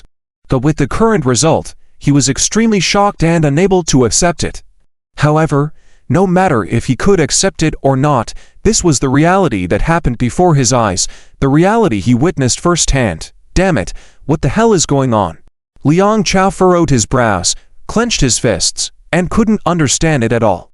He truly couldn't fathom how Ziqian, facing firearms, could still walk out of that room alive.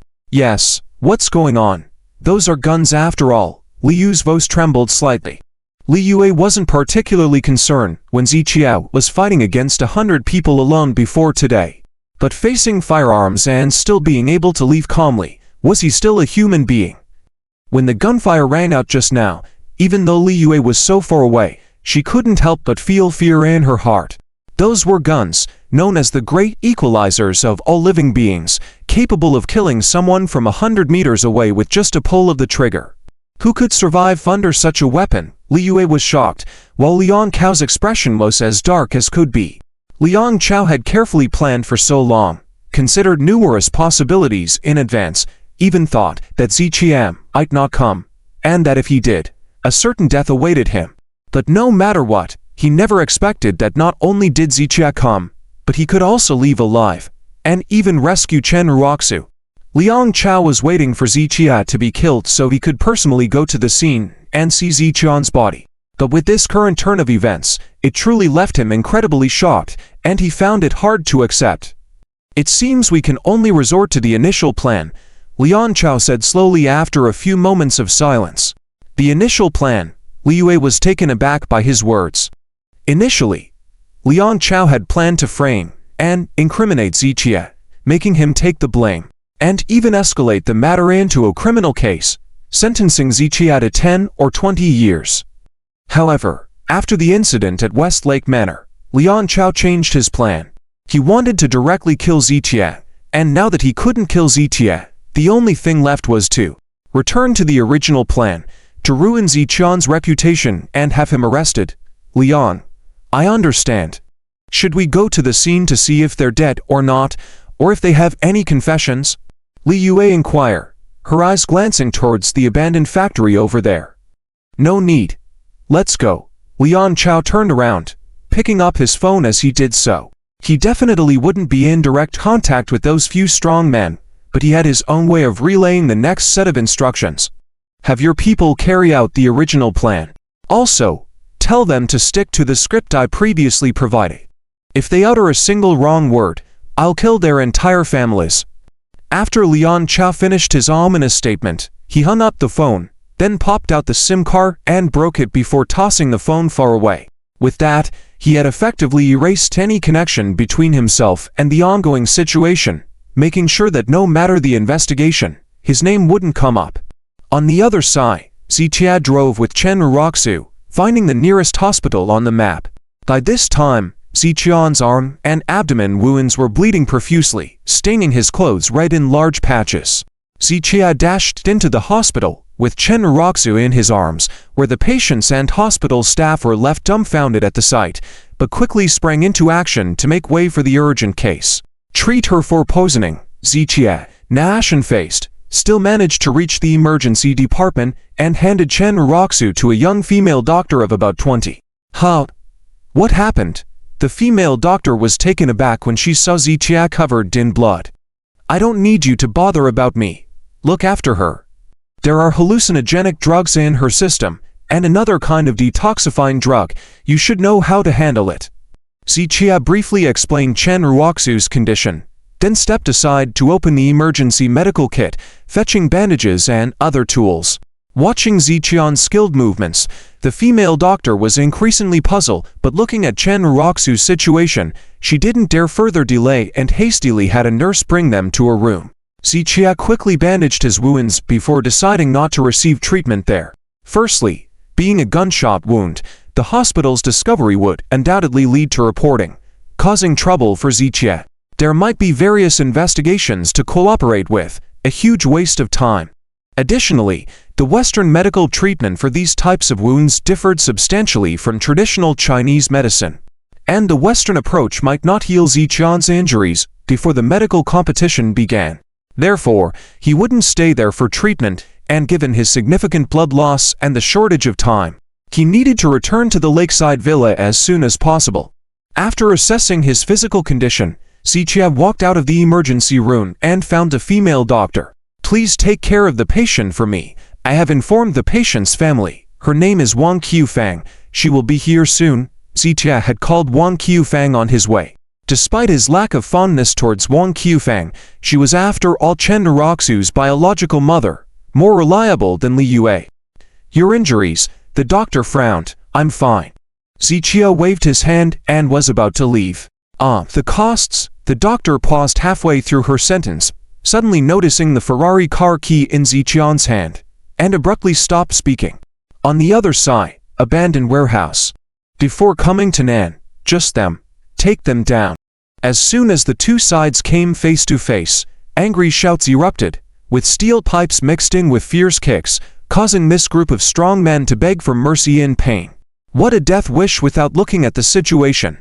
The people you least want to mess with in Tianhai City, and you dare to provoke them all. The Caesar members beat several guys to utter misery. Zichie had already beaten them quite harshly before, and now with the new and old injuries combined, they didn't even have the strength to crawl. "All right, stop wasting time. Deal with them when we get back. Others, clean up the scene quickly." The leader gestured, leading the group of people into the warehouse. Zhang Kai knew very well that when Zichie called him, he was definitely asking him to handle the cleanup afterward. So when Zhang Kai sent people over, he had already instructed them to leave no traces at the scene, to avoid implicating Zichie.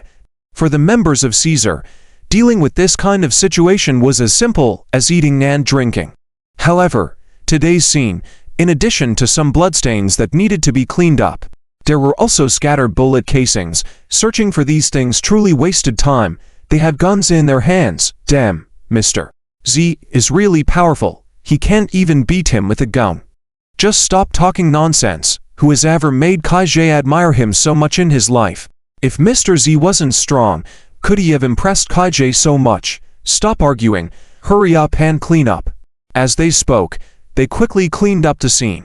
Meanwhile, the several strong men had already been restrained and were now waiting anxiously. "Wait, Juge." Suddenly, a Caesar member who was keeping watch at the door shouted. "What's wrong?" one of the men inside asked. "I hear something." The member at the door listened carefully. Woo. Woo. After a few seconds, everyone inside heard the sound. "Damn, it's a police siren. The judicial inspector's men are here." "Damn, who tipped them off?" As underground figures, they were very sensitive to this sound. The appearance of the judicial inspectors in this remote area must be aimed at them. "Juge, what do we do?" In an instant, everyone was starting to panic. The Judicial Inspectorate was a powerful law enforcement agency in the area, and these Caesar men all had their own stains, so they were very afraid of the Judicial Inspectorate. In addition to what had already happened, if they were caught, they would be in big trouble. The first reaction of everyone was to run away, but their cars were parked outside the gate. If they rushed out to drive now, they would surely be caught head-on. "Don't panic," Jude shouted, taking out his phone and calling Zhang Kai. "Clean up the bloodstains quickly." With this opportunity, everyone hastened their actions. After receiving the message, Zhang Kai quickly called Zichie. However, Ziqian's phone was unreachable at this moment, which made Zhang Kai panic. "You guys go first. Take the back way." Zhang Kai hesitated for less than 5 seconds and immediately made the decision. Their purpose in coming there was to clean up the scene and take the several strong men away. If they encountered the Judicial Inspectorate's people, not only would they fail to take the men away, but even the Caesar members would be arrested and face troublesome consequences. That's why Zhang Kai had to make the decision to let everyone escape. "Run. Forget about the scene. Just go. Take those people with us. Let's go, damn it." With Juge's order, The group of people hastily ran towards the back of the factory, abandoning the cars outside. These cars were all under Caesar's name, and if they were investigated, it would definitely lead back to Caesar. For now, they had to focus on their own safety and let Zhang Kai handle the other issues. After all, the matter with the cars could be explained away, but if people were caught, it would be much harder to resolve. Zhu Jian and the others ran frantically, leaving behind the remaining dozen or so people trying to bring along a few of the strong men. However, these strong men were not fools. Seeing the situation was not right, they immediately grabbed onto nearby pillars and refused to leave. They knew very well that in this situation, if they fell into the hands of the Judicial Inspectorate, there was still a chance for them to survive. But if they were taken away by these ruthless Caesar members, they would definitely be tortured and ultimately face death. So at this moment, they would rather be caught by the Judicial Inspectorate than be taken away by Caesar. Let go. Damn it, hurry up. Over a dozen Caesar members, anxious at the approaching sirens, continuously kicked and pushed the strong men. But these men knew this was their only chance to survive. They gritted their teeth and, with unprecedented strength, held onto the pillars tightly, refusing to let go. Damn it! Kill them. If we can't take them, then we'll kill them. The Caesar members took out their knives and started slashing violently. Swish, swish, dozens of steel blades flew up and down. Screams filled the air. Two of them finally let go, while the others were left covered in blood. Go, go, forget about it. Hearing the police siren getting closer to the gate, the dozens of Caesar members didn't dare to waste any more time. They grabbed two of the strong men and ran towards the back. The other strong men lay on the ground, covered in blood, watching their lives slip away. Whoosh, whoosh, with the sound of footsteps approaching, countless personnel swarmed around them. On the other side, the nearest hospital to Nanhee Park, a car quickly pulled into the parking lot, and Liang Chao and Li Yue got out in a hurry, rushing to the emergency department. Earlier, Zichia had contacted Chen Roxu's parents because he didn't trust Li Yue. But Zichia didn't expect that after Wang Qiufang hung up the phone, she immediately told Li Yue about the incident. Naturally, Li Yue took advantage of the situation and hurriedly rushed over. They had been near Nanhee Park, so they arrived faster than Wang Qiufang. The two found the ward where Chen Roxu was, learned about the situation from the doctor, and waited outside the ward. By this time, the hospital had treated Chen Roxu's condition internally and was currently administering fluids to flush out the drug effects. Liang Chao, looking through the glass window of the ward, saw Chen Roxu lying on the bed and narrowed his eyes slightly. Zichia indeed has some skills. After a few seconds, Liang Chao withdrew his gaze and said coldly, "Indeed." Li Yue also nodded. They had asked the doctor about Chen Roxu's condition, and found that she had no injuries at all, just some hallucinogenic drugs in her system.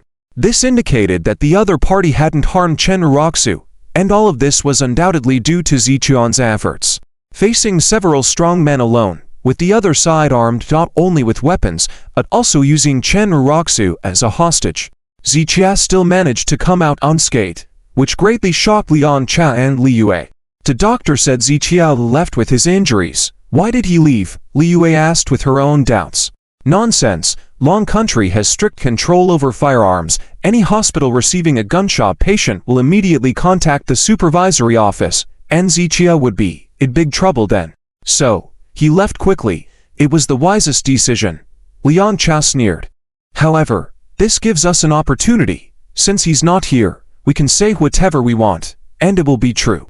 Li Yue paused for a couple of seconds before realizing, nodding eagerly with excitement. According to their original plan, they were prepared to frame and incriminate Zichia for this matter. And if Zichia were here, there were some things they wouldn't dare to say to his face. Now that Zichia is gone, it gives them a good opportunity. No. Li Yue suddenly stopped smiling, frowned, and said, Zichia informed Wang Qiufang by phone. So Wang Qiufang must already know that Zichia saved Chen Roxu. I know. Liang Chao nodded slightly. If Li Yue could think of it, he could naturally think of it as well. So how should we handle this? Li Yue quickly asked. This is what I was about to say earlier. We want to shift the blame onto Zichia. Besides the arrangements I've made, we also need to make sure Chen Roxu is on board. Liang Cao's eyes were full of cunning. He was well aware that Chen Ruoxu still had feelings for Ziqie.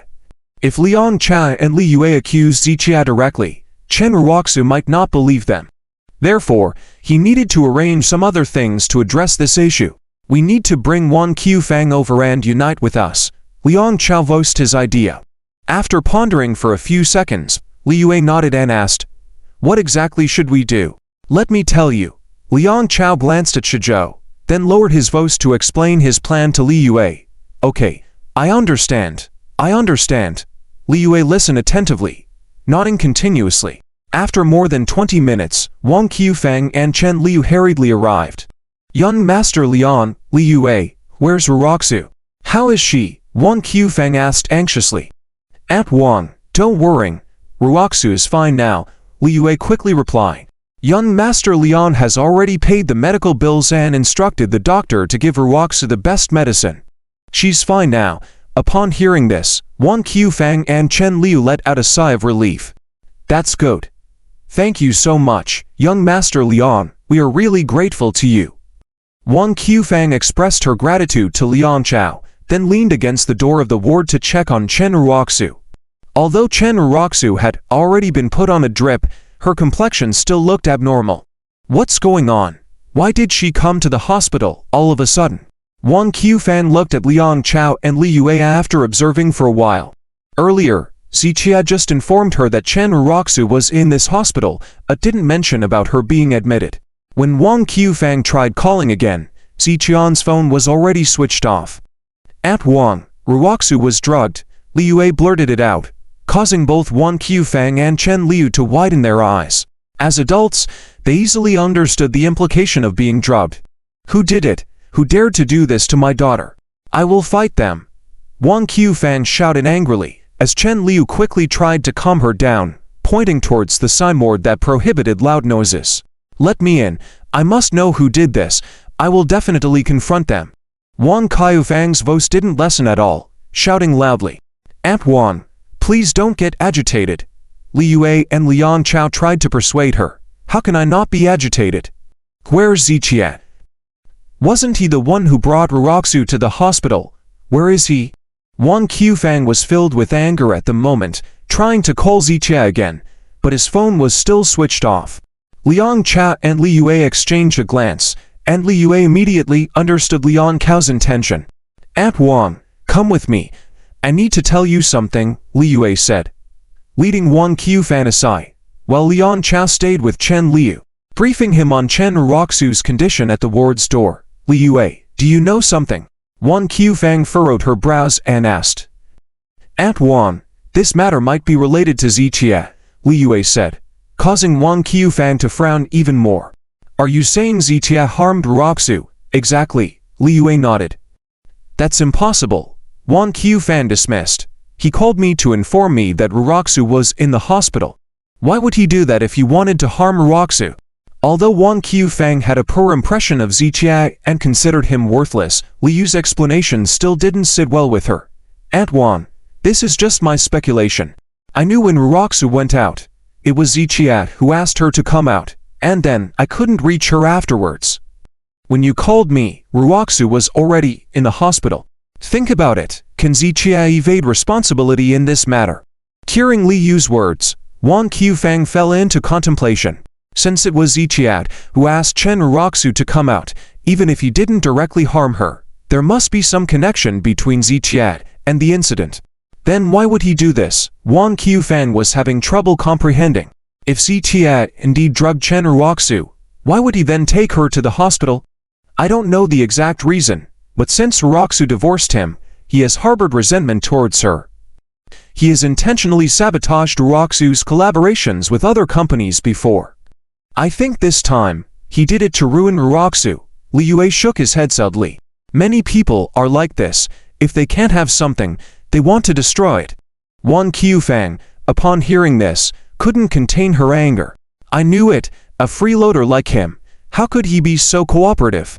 He must harbor a grudge and is seeking revenge. Wang Qufang already had a low opinion of Ziqie, and now, hearing Li Yu's explanation, she immediately believed his words. I'm going to call him now. I need to ask him, Does he have any shame? If he doesn't give me an explanation, you'll see if I won't rip his mouth open. Wang Qufang took out her phone to call Ziqie, and Wang, I think maybe it's best not to call him. Even if you ask him, he won't admit it. What can you do if he denies it? Li Yue shook his head, seemingly considering Wang Qufang's best interests. So what should I do? Am I supposed to just swallow this anger? No. I can't. Wang Qufang grew angrier the more she thought about it. She had to confront Ziqie and get to the bottom of this. Wang Yi, we'll have to swallow this anger for now. What if you let him come over and Ruozu gets provoked? What will we do? Li Yu's words successfully made Wang Qufang stop in her tracks. That scumbag, the old man really made a mistake by letting him marry into the Chen family. Who knew he was letting a wolf into the house? Wang Qufang grumbled, giving up on making a phone call, but still seething with anger towards Ziqie. I understand. Wang Qufang cursed for a while and suddenly said, is it possible that Ziqie intentionally acted in front of me, making me think that after Ruozu had an accident, he saved her? Otherwise, he had no reason to send Ruozu to the hospital. When Wang Qufang said this, Li Yue was first stunned, then nodded repeatedly, saying, that is very possible, it might be like that. Ziqie, you dared to do such a thing to Ruozu, and even want to boast in front of us. Dream on, I won't let you succeed. Wang Qufang began to curse angrily again.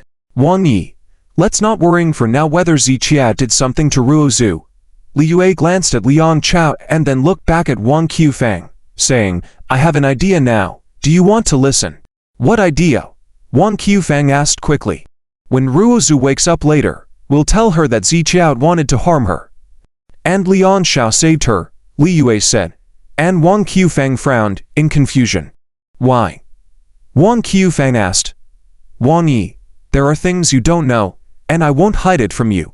Ruozu hasn't completely let go of Ziqie, Li Yue explained, saying that Ruozu couldn't see Ziqian's true nature, and they needed to help her see clearly and stay away from him to prevent future harm. Li Yue explained the plan she had discussed with Liang Chao, and after listening, Wang Qufang immediately understood Li Yu's intention. Are you saying that I should conceal the fact that Ziqie brought Ruozu to the hospital? Wang Qufang asked, catching on to Li Yu's plan. I understand. You want to use this method to bring Ruozu and Liang Chao together. But aren't we deceiving Ruozu? Wang Qufang furrowed her brows, uncertain. Wang Yi, that's exactly what I'm thinking. Ruozu running the company alone is too exhausting, and without Liang Chao's help, she wouldn't be able to handle it. And if we consider character and background, Liang Chao is 100 times better than Ziqie. Only Liang Chao is worthy of Ruozu. Ziqie isn't even fit to be compared to Liang Chao, Li Yue explained, persuasively. We may be deceiving Ruozu, but if we don't do this, Ruozu will never let go of Ziqie, and will definitely be destroyed by him in the end.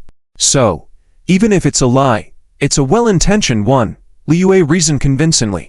Wang Qufang listened quietly for a few seconds and finally nodded. Yes.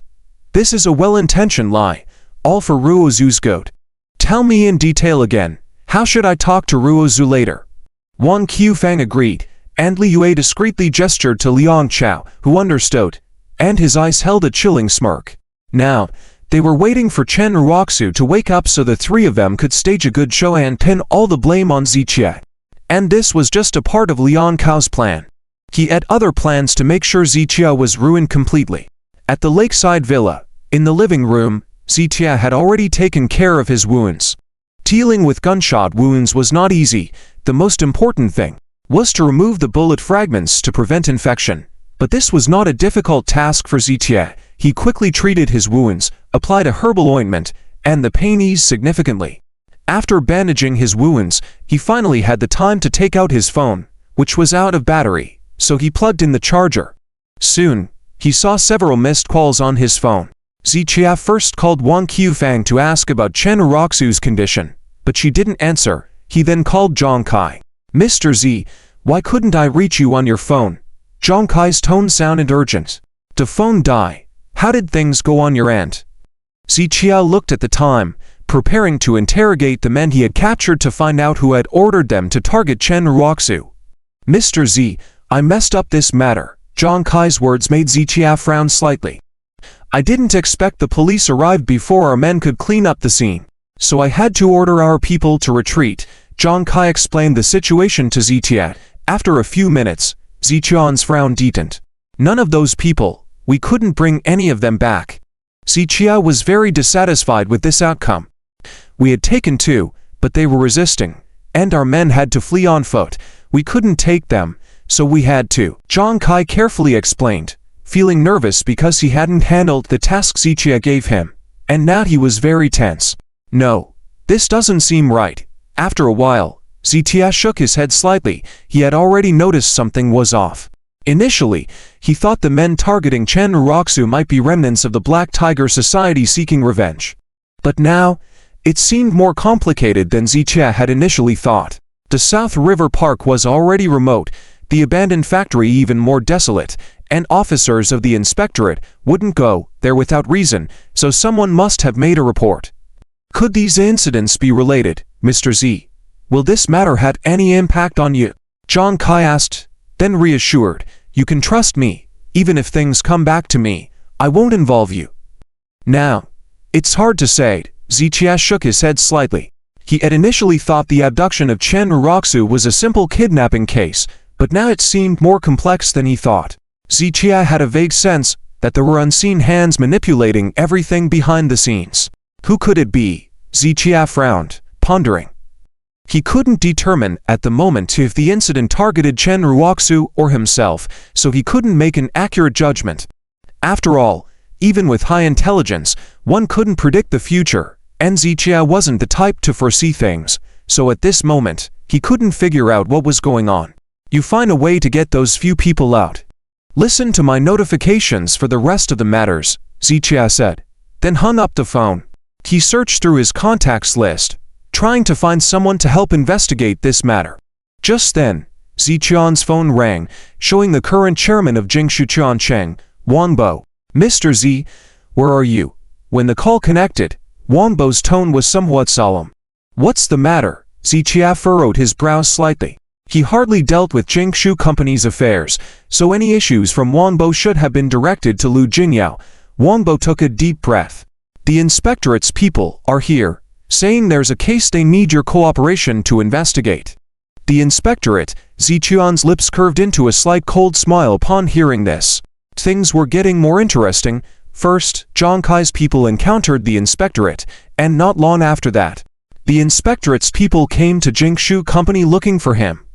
There were indeed many coincidences in the world, but when coincidences happen multiple times in the same matter, it was no longer a coincidence, but something highly unusual.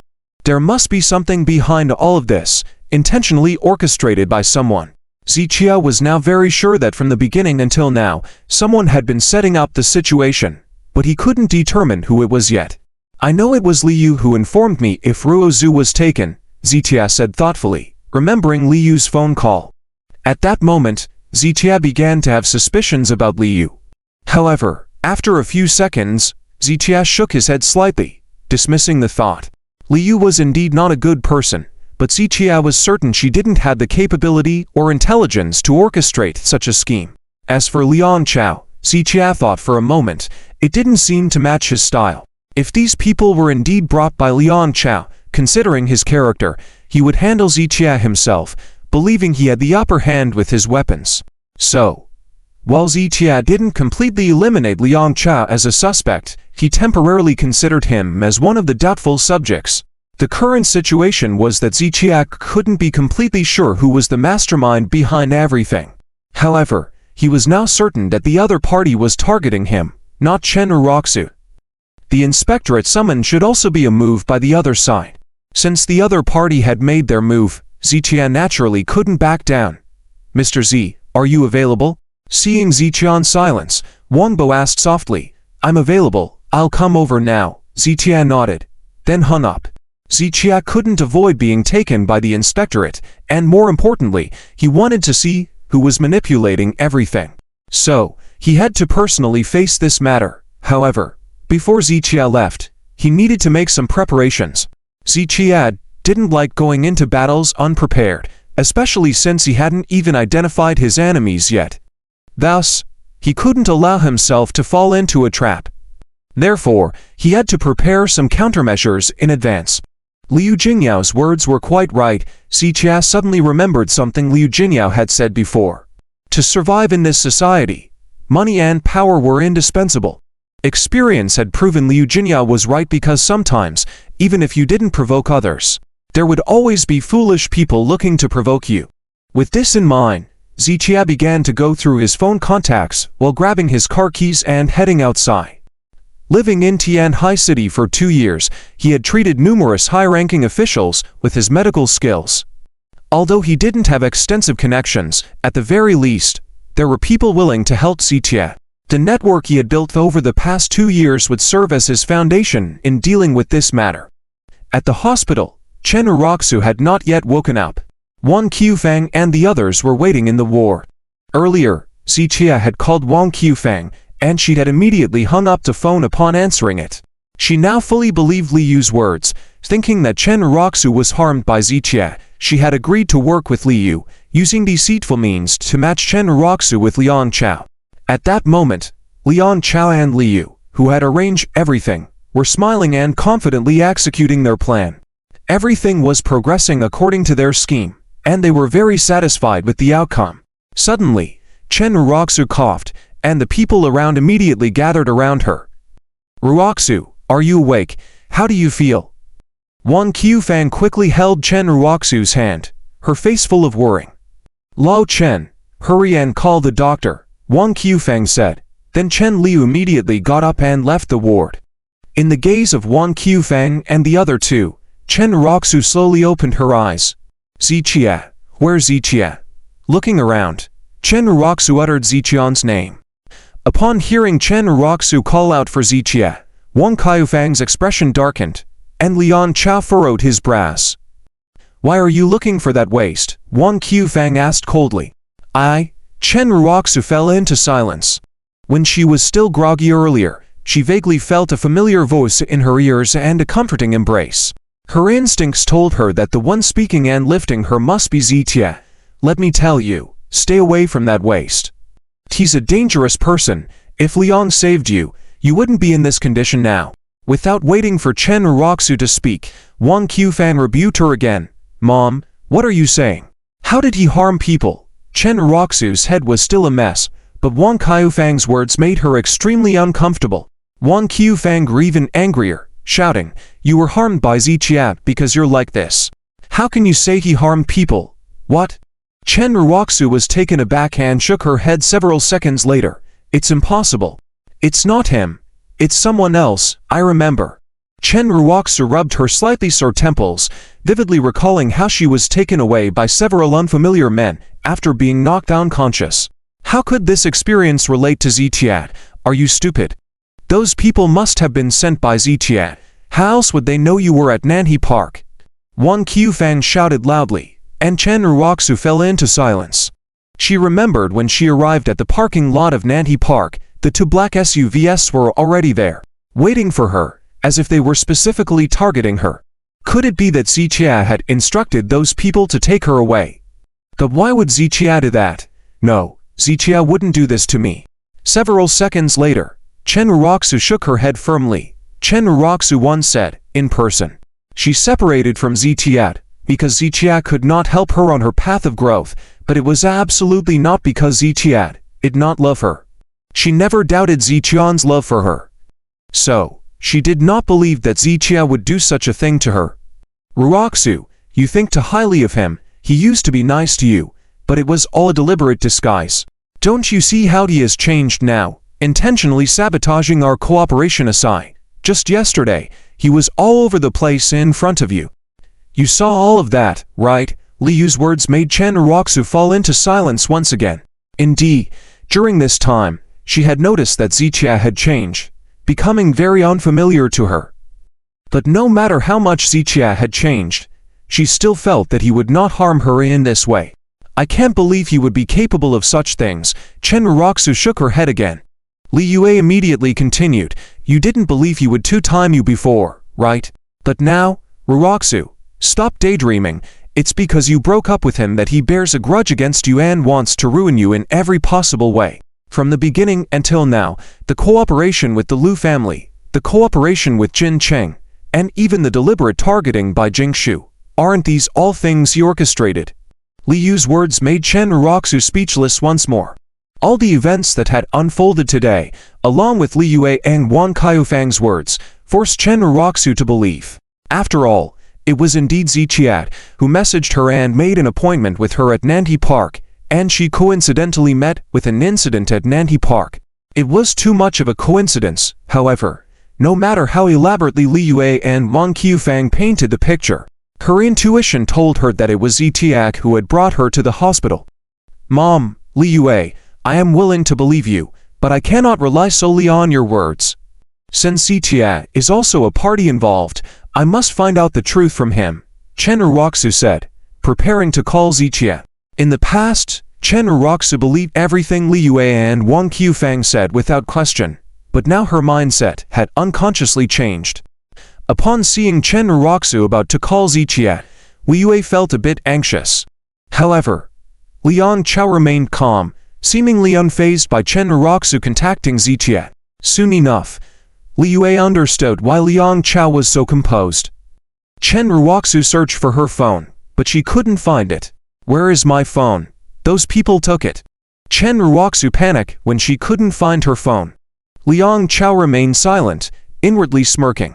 Previously, he had Li Yue change Chen Roxu's contact list, using a fake number to impersonate Ziqiat and send messages to Chen Roxu.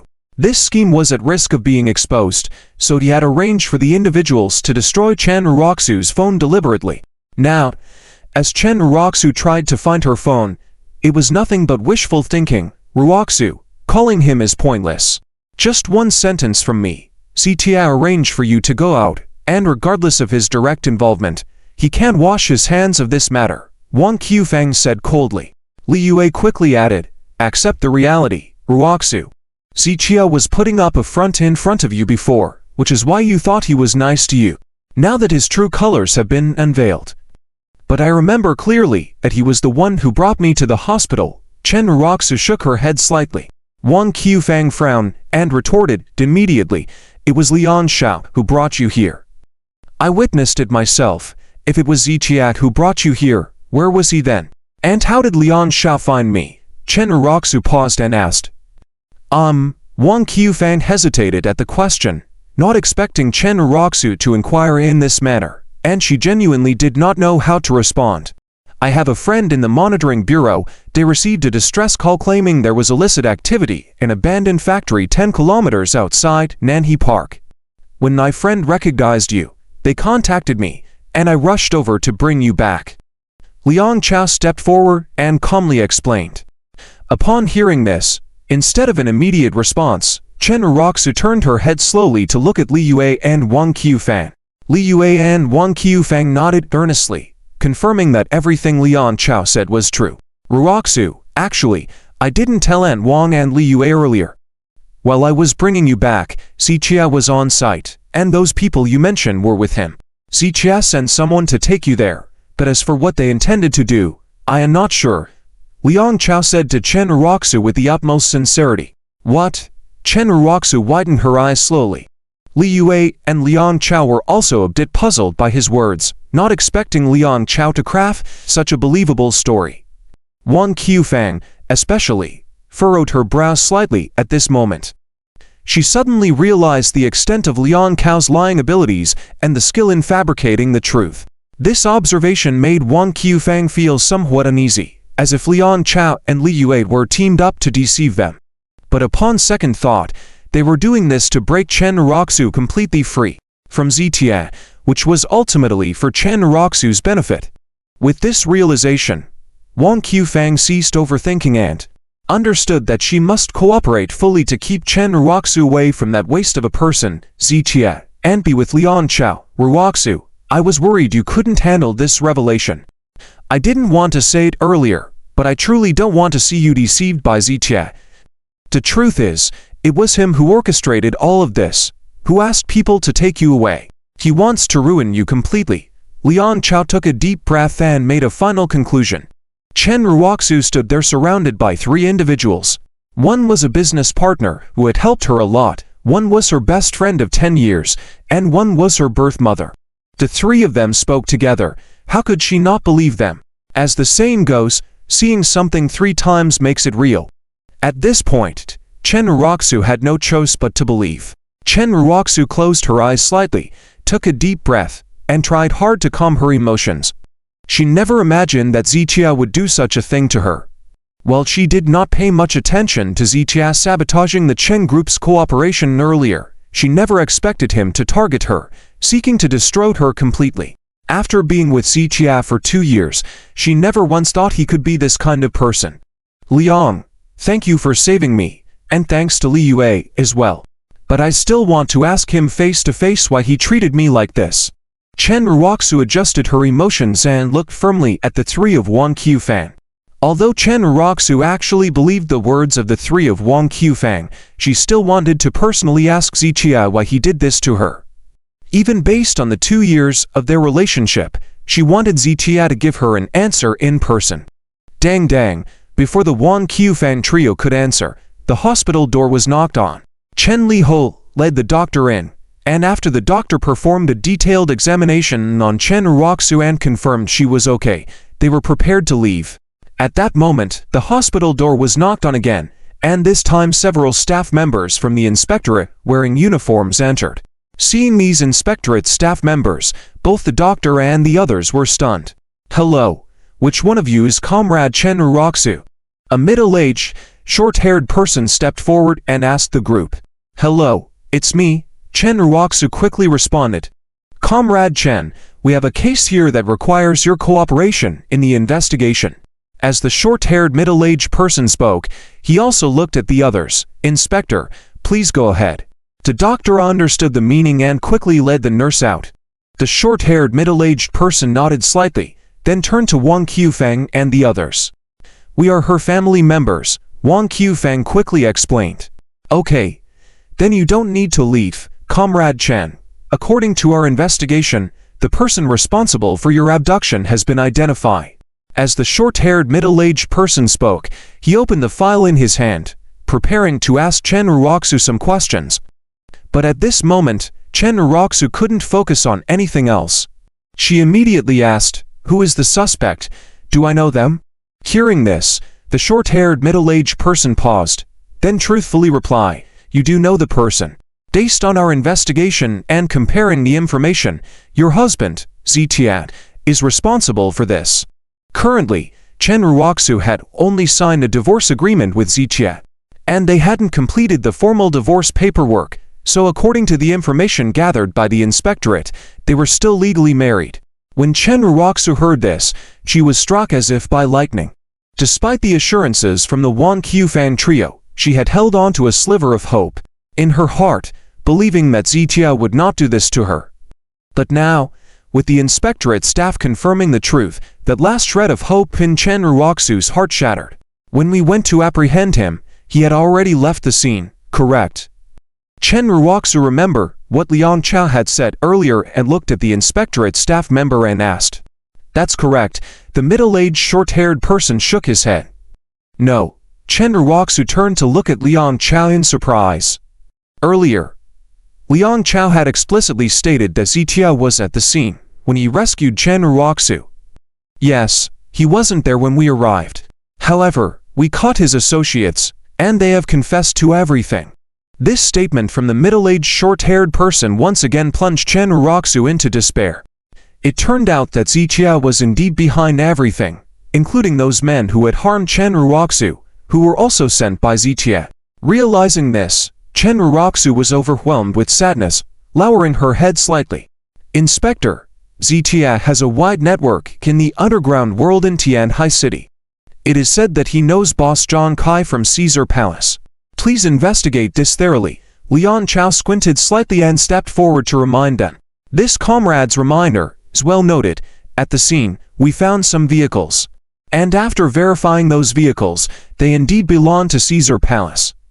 The middle-aged short-haired man nodded, causing even more pain in Chen Ruoxu's heart. Those henchmen who had attacked her were merciless, clearly experienced in the underground world. She knew about Ziqian's connection to Zhang Kai, and combined with the words of the inspectorate staff, It was evident that those men were Zhang Kai's subordinates, carrying out Ziqian's orders. At this point, Chen Ruoxu had completely believed in these events, feeling extremely disappointed in Ziqia. He not only wants to destroy the Chen group but also me. I really misjudged him in the beginning. Chen Ruoxu bit her red lips, feeling incredibly distressed. Ruoxu, as I've said before, he is good at deception. Li Yue shook her head and smirked. He was nice to you before to freeload off the Chen family. Now that you two have separated, he wants to ruin you since he can't benefit from you anymore. Exactly. He's no good at all. Wang Qufang and Li Yue added fuel to the fire, criticizing Ziqia one after the other. Their words were like sharp knives piercing Chen Ruoxu's heart. Comrade Chen, based on confessions from the captured individuals, all suspicions point to Ziqia. We have already summoned him for questioning. We came here to confirm the situation with you. Did you know about it at the time? And did you see Ziqia during the abduction? After the short-haired middle-aged man asked this question, his two colleagues behind him immediately turned on their recording devices and opened the confession documents. As the primary person involved, Chen Ruoxu's testimony was crucial. If she confirmed the incident, combined with the confessions of the captured men, the case would likely be closed. I did not see him. Chen Ruoxu shook her head. After being drugged, she had lost consciousness and had no memory of the events until she woke up at the hospital. So you cannot confirm whether Ziqia was the mastermind, is that correct? The short-haired middle-aged man continued. The testimony of the main person involved was crucial. If Chen Ruoxu couldn't confirm, the case would be judged based on the testimonies of the captured men. How can you not be sure it was him? Wang Qufang took over, but the short-haired middle-aged man didn't pay attention to her. Yes, I cannot confirm. Chen Ruoxu nodded seriously, answering truthfully. Inspector, it was Ziqia who asked my daughter out, and things went wrong when she met him. Who else could it be? This statement by Wang Qufang caught the attention of the short-haired middle-aged man, and his companion immediately recorded the incident. These would become crucial pieces of evidence in accusing Ziqia. All right, we will further investigate the case. As the primary party, we may need your cooperation later on. Please keep your phone available. Once there are any updates on the case, we will contact you immediately. Comrade Chen, rest assured, the inspectorate will ensure the criminals are punished and deliver justice to you.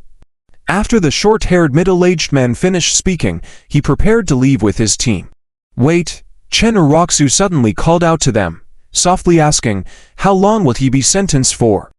The middle-aged woman with short hair listened to the words and pondered for a few seconds. She then replied, this case involves kidnapping and attempted coercion. If it is confirmed to be done by Ziqia, he would face multiple charges with a minimum sentence of 15 years. Hearing this sentencing standard, both Liang Chao and Li Yu were delighted. If Ziqia were sentenced to 15 years, by the time he came out, he would be well past 50, and in those 15 years, Liang Chao would have already completed all his plans. However, when Chen Ruoxu heard this number, her eyes widened slightly. 15 years. If Ziqia was really sentenced to 15 years in prison, his whole life would be completely ruined. Chen Ruoxu slightly bit her red lips, feeling a hint of reluctance. 2 years of marriage, more than 700 days and nights. How could there be no feelings at all? Comrade Chen, you rest well. We will contact you if there are any developments. After the middle-aged woman with short hair finished speaking, she turned and walked towards the door. Comrades, wait. Just as the middle-aged woman with short hair reached the door, Chen Ruoxu called out to them again. Comrade Chen, is there something else? The middle-aged woman with short hair stopped. If I withdraw the lawsuit, will he not be sentenced? As soon as Chen Ruoxu said this, everyone in the room widened their eyes. Ruoxu, are you talking nonsense? Wang Qufang scolded. You silly girl, he treated you like that. He deserves punishment. Li Yu was also very anxious and quickly added, yes, Ruoxu, this is not the time to be compassionate. If you are compassionate to him, look at how he treated you. Liang Cao's expression was particularly ugly. He thought that once the blame was put on Ziqia, Chen Ruoxu would completely give up on him. Unexpectedly, at this juncture, Chen Ruoxu was still protecting Ziqia, fueling the anger within Liang Cao. In order to bring Zichia to an irreversible situation, Liang Chao had put in countless efforts. He did not want to be ruined by a single word from Chen Ruoxu. The middle-aged woman with short hair and the others did not expect Chen Ruoxu to act this way, leaving them at a loss for words for a moment. "Ruoxu, say something," Wang Qufang pushed Chen Ruoxu. "Mom, it was my suggestion to separate in the first place. I was wrong first, and it is normal for him to hold grudges against me. I choose to withdraw the lawsuit this time, considering it settles things between us completely." Chen Ruoxu shook her head slightly. "No. Absolutely not." Wang Qufang and Li Yu shook their heads again. "Hello. Please answer my question." Chen Ruoxu ignored Wang Qufang and others' words, turning to the middle-aged woman with short hair and asking, "In general, if the victim is willing to withdraw the lawsuit and sign a forgiveness letter, the punishment can be lightened or even result in no conviction." Before the middle-aged woman with short hair finished speaking, Chen Ruoxu immediately interjected, "Then I will withdraw the lawsuit and I am willing to sign a forgiveness letter." "Comrade, don't rush, I am talking about civil cases. In this case, you can do that. However, your husband, Zitia, has violated several laws, and it has escalated into a criminal case.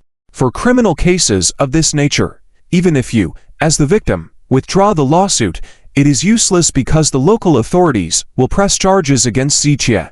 The middle-aged woman with short hair shook her head slightly, patiently explaining to Chen Ruoxu, "I don't care. I just want to withdraw the lawsuit. I don't want him to be sentenced." Chen Ruoxu's gaze was firm. As she had just said, when she proposed divorce with Zitia after 2 years of marriage, it was indeed her fault. Now that such a thing had happened, it was also because of what Chen Ruoxu had done in the first place to make Zitia harbor resentment. Ultimately, Chen Ruoxu also had a responsibility and the primary responsibility. Therefore, she chose to withdraw the lawsuit to save Zitia from being ruined in his later years. But after this incident, they would have settled their debts completely, never owing each other again. "Whatever I need to do, I will cooperate fully. I want to withdraw the lawsuit," Chen Ruoxu repeated once again. Wang Qufang and others wanted to speak but were stopped by Chen Ruoxu's gaze. "It is useless to privately withdraw lawsuits in criminal cases. However, because there is still a marital relationship between you, special circumstances may be considered. So, after we have a meeting and discuss it, we will give you an answer." After hesitating for a few seconds, the middle-aged woman with short hair said this and then turned and left. "Ruoxu, have you lost your mind?" Wang Qufang was furious and began to shout at Chen Ruoxu, and Li Yu added fuel to the fire on the sidelines. Liang Chao blinked, then followed the middle-aged woman with short hair and the others out of the ward. "Hello, comrade." Liang Chao caught up with the person. "Hello." The middle-aged woman with short hair stopped. "We are not withdrawing the lawsuit, and we ask for a heavier sentence." Liang Chao's tone was very serious. "May I ask who you are?" The middle-aged woman with short hair furrowed her brow slightly. "I am a family member of the victim." Liang Chao replied. Just now in the room were the victim's parents and sister. The victim couldn't bear to sue the other party, but we, the family members, are very angry and demand a severe punishment. Understood. We also understand the feelings of the victim's family members. The middle-aged woman with short hair nodded. "We will follow the normal procedures and impose heavy sentences on all suspects." "Thank you. Thank you." Liang Chao expressed his gratitude repeatedly and watched them leave. After they left, a sinister smile slowly appeared on Liang Chao's lips. "Zitia, although I didn't manage to get rid of you first, now I can make your life worse than death. You think you are so capable. Let's see how you'll respond this time." Liang Chao murmured to himself before turning back to the ward. In the ward at this time, Wang Qufang and Li Yu were still rebuking Chen Ruoxu. Chen Ruoxu sat quietly, her eyes vacant and lifeless, looking as if she were in a daze. When she realized that Zitia was about to ruin her, she truly felt a sense of heart-wrenching despair. "Enough, please don't argue." Chen Liu, who had not spoken, frowned. "Ruoxu and Zitia have had a 2-year relationship. Do you only feel satisfied if Zitia is locked up?" "Chen Liu, are you speaking sensibly? He treated your daughter like that, and you still speak up for him." Isn't Ruoxu your daughter? Wang Qufang pointed her finger at Chen Liu and scolded. Ruoxu has already made her decision. Why are you saying all this? Chen Liu also became angry, speaking in a low voice. Look at your daughter's condition. Are you feeling sorry for her? Chen Liu rarely showed such firmness in front of Wang Qufang, and this rare outburst left Wang Qufang stunned for a moment. However, as soon as she regained her composure, she was about to argue again. Let's stop arguing. I want some quiet time. Chen Ruoxu spoke softly, stopping the argument between Chen Liu and Wang Qufang. Mom, Dad, Leon, and Liu, I know you are fighting from me, but I have made up my mind about this matter. Honestly speaking, after being married for 2 years, he did treat me well. So, proposing a divorce was truly my fault. His resentment towards me is understandable, and his retaliation is justifiable. Therefore, this time I choose not to pursue it further. But from now on, I want us to be completely clear and not owe each other. We will part ways for good. When the cooling-off period for the divorce is over, I will proceed with the divorce certificate with him. Chen Ruoxu slowly raised her head and said these words to the few people inside the house. Her tone was serious, her expression solemn, and every word she said at that moment came from the depths of her heart. She was completely done with Zitia, feeling disillusioned and wanting no further involvement with him. Wang Auntie, since Ruoxu has said so, let's respect her decision, Li Yue spoke up. It's time to remember this in the future and start a new life. Wang Qufang remained silent for a few seconds before nodding in agreement. Ruoxu, there's something I have to tell you. Lian Chao interjected. I just inquired about the case again. They said even if you choose to forgive, Ziqiao will not be acquitted. The situation this time was so heinous that if the inspectors had been a step late, you would have faced unimaginable consequences. So even if you choose to withdraw your complaint and forgive, Zitia can only receive a lighter sentence. He will never be acquitted. This was Lian Cao's way of giving Ruoxu a heads-up in advance, to prevent Zitia from receiving a harsh sentence later on, and to prepare Ruoxu for any potential statements she might make. Very well. Wang Qufang and Li Yue seemed satisfied with this outcome. Ruoxu remained silent for almost half a minute and then nodded lightly, saying, "The law is the law. I cannot change that. Everyone has to bear the consequences of their mistakes. By forgiving and withdrawing my complaint, I have done my utmost. From now on, there will be absolutely no connection between him and me." Upon hearing this, Wang Qufang and the others nodded in agreement. They were already quite content with this resolution. Ruoxu, take a rest. I'll go buy you some fruit, Lian Chao said as he left the hospital room. Ruoxu, you should really consider Lian Chao. He's always been sincere to you. Despite being the young master of the Lian group, he helped you out a lot. Wang Qufang and Li Yue kept praising Lian Chao. I know. Ruoxu nodded lightly. She acknowledged that Lian Chao was indeed good to her, but her mind was currently in turmoil. Frequently flashing images of Zitia had made her reluctant to speak too much. She knew she shouldn't worry about Zitia, but she couldn't control her thoughts. The situation this time was too significant, and Zitia was bound to face punishment. Even with Zhou Wenyuan and the head of the Lu family personally intervening, they wouldn't be able to save Zitia. So Ruoxu understood that from now on, Zitia would likely spend over a decade in prison, and their paths might never cross again. Meanwhile, at the advocacy office of Tianhai City, after Zitia was taken from the Jingshu, he was brought here and was currently being interrogated in the inquiry room. Initially, the advocacy office thought it was a routine case, but upon further investigation, they realized it was far from ordinary. It involved several fugitives from outside Tianhai City, potentially deadly weapons, and local underground forces. After the captured men confessed, the advocacy office elevated the case's severity. Take a look at the slogan on the wall. I advise you to be honest. A staff member pointed to the slogan that read, "Confess and you'll receive leniency.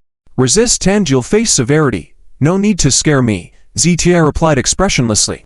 He had only recently discovered the complexity of the situation after coming to the advocacy office. Initially, he thought he was just there to assist with the investigation and identify the men who had harmed Chen Ruoxu. However, based on the words of the staff, he realized they were treating him as the mastermind behind kidnapping Chen Ruoxu, causing him to further suspect that someone was manipulating the situation. Consequently, even Zichia had fallen into their trap this time. Whether you admit it or not, the truth is you arranged the abduction of Chen Uroxu, a staff member stated sternly. Recounting the orchestrated kidnapping scenario to Zichia, I disagree. Zichia shook his head slightly. Despite narrating the entire incident, he wasn't believed. I'll give you one last chance, the staff member threatened. Confess now, and we will show leniency. However, if you continue to deny, we will gather evidence, and you'll face severe judgment. Go ahead and investigate, Zichia replied nonchalantly. Investigate thoroughly to clear my name. Mind your attitude. This is the advocacy office. The staff member banged on the table, warning Zichia. So what if it's the advocacy office? Zichia retorted calmly. Does that mean you can distort right and wrong? Fine. Since you won't admit it, I'll make you admit, the staff member said. Picking up the intercom, bring him over. Soon, two staff members pushed a wheelchair bearing a man heavily bandaged from multiple injuries, one of the men previously captured in the warehouse. The Caesar Group's actions were brutal, as evidenced by the men being brutally wounded. The man on the wheelchair had relatively minor injuries, but they were still severe, with 7 to 8 stab wounds. Zichia. You know him, right? The staff member asked Zichia. What does it matter if I do or don't? Zichia replied, indifferently. You obviously do, the staff member asserted. Because this is one of the men you sent to kidnap Chen Uroxu, and they've confessed. It was Zichia. He's the one who ordered us to kidnap Chen Uroxu. The man in the wheelchair pointed at Zichia and whispered. Zichia, do you have anything to say? The staff member turned to Zichia, admonishing him. Zichia locked eyes with the man on the wheelchair for a few seconds, then gave a cold smile and shook his head. This is getting more interesting, Zichia mused. He had thought he was at the advocacy office merely for questioning, but now it seemed they were waiting for him. The men responsible for kidnapping Chen Uroxu were now accusing him, confirming his earlier suspicions that someone was indeed manipulating things from behind. Moreover, this person seemed intimately acquainted with both him and Chen Uroxu. With this realization, Zichia began to form suspicions in his mind. Zichia, the few people we caught have all identified you as the mastermind. Otherwise, why do you think we arrested you? The staff member sneered and asked Zichia. Why? Because you guys are brainless. The injuries on my body were caused by them. Use your brains. If they were my subordinates, would they shoot me? Zichia furrowed his brow slightly and coldly questioned the staff member. You can continue to argue, but I will tell you, arguing is useless.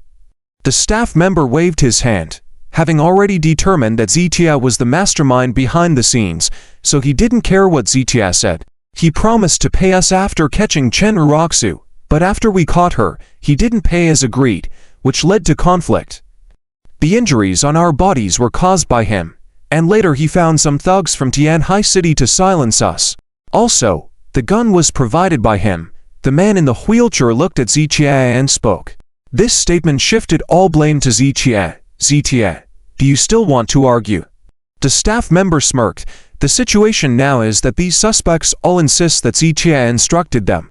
So, in plain terms, Zichia found himself in a situation where he was stuck in mud, whether it's mud or something worse. Once tainted, it's hard to get rid of. When Zichia heard the man's testimony, his eyes showed even more disdain. The other party's plan this time was indeed very meticulous, seamless even. Faced with such a situation, almost no one has a chance to turn the tables unless they can find a key witness. However, at the abandoned warehouse, only these men and Chen Uroxu were present, and Chen Uroxu was unconscious at the time, unaware of the situation. Therefore, the words of these men now became the only testimony. It seems that you have me figured out. Zichia shook his head slightly and took out his phone from his pocket. He had to admit that in the face of this deadlock, no one had a way out, no way to prove their innocence. In such a situation, he had to resort to other means. Hand over the phone, the staff member immediately stepped forward. You can try to take it, Zichia said, lowering his head and quickly sending out a few messages. The staff member frowned tightly, reaching out to seize the phone. Looking for trouble, Zichia's eyes, cold, ready to act. Zichia, dare you to cause trouble in the Oversight Bureau? The staff member made eye contact with Zichia, subconsciously taking 2 steps back, then rebuked loudly. I don't care who you are. Don't play tough with me. Otherwise, I will hit you. Zichian's tone carried a hint of chill. Several staff members in the room were furious. No matter how powerful someone was outside, once they entered the Oversight Bureau, they had to behave. Zichian's arrogance was getting out of hand, almost unbearable. I want to see if you have the guts to hit me. The staff member also became agitated and walked towards Zichia. At that moment, a middle-aged man with a square face walked into the interrogation room.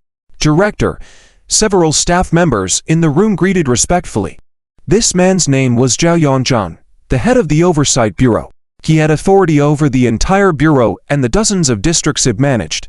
As Zhao Yongzheng, he might not be considered extremely high-ranking, but within the Oversight Bureau, he had absolute authority. Zichia glanced at him, surprised that Zhao Yongzheng, the head of the Oversight Bureau, personally paid attention to this case.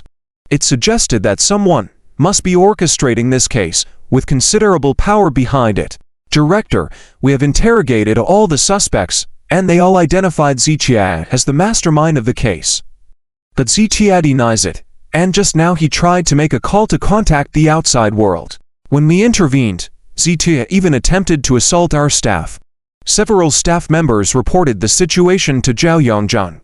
Zhao Yongzheng nodded slightly and sat opposite Zichia. Zichia, right? We have evidence of all your crimes. It's pointless for you to deny it. You will be heavily sentenced, so I advise you not to waste our time. Zhao Yongzheng spoke with authority. Are you sure you have thoroughly investigated the case? Zichia asked calmly. I have conducted a thorough investigation. Zhao Yongzheng replied without hesitation. If you do investigate thoroughly, I will fully cooperate. But if you jump to conclusions without proper investigation, then don't blame me for not respecting the law. Zichian's conversation with Zhao Yongzheng took on a tone of threat. What did you say? Zhao Yongzheng's face darkened. As the head of the Oversight Bureau, he was being threatened by a suspect. However, Zichia remained composed, seemingly unfazed even by the director of the Oversight Bureau. You're quite arrogant, but let me tell you, it's useless. It was a bit unexpected for Zhao Yongzheng at this moment. He hadn't expected Zichia to have some influence. Zichia closed his eyes to rest his mind, showing no intention of speaking at all. He knew that when Zhao Yongzheng answered the first phone call, it was just the beginning. Having spent 2 years in Tianhai City, Zichia had his own network of relationships, enough to say that it was extensive. Some of these relationships were usually kept inactive, but if faced with special circumstances, they would have to be utilized.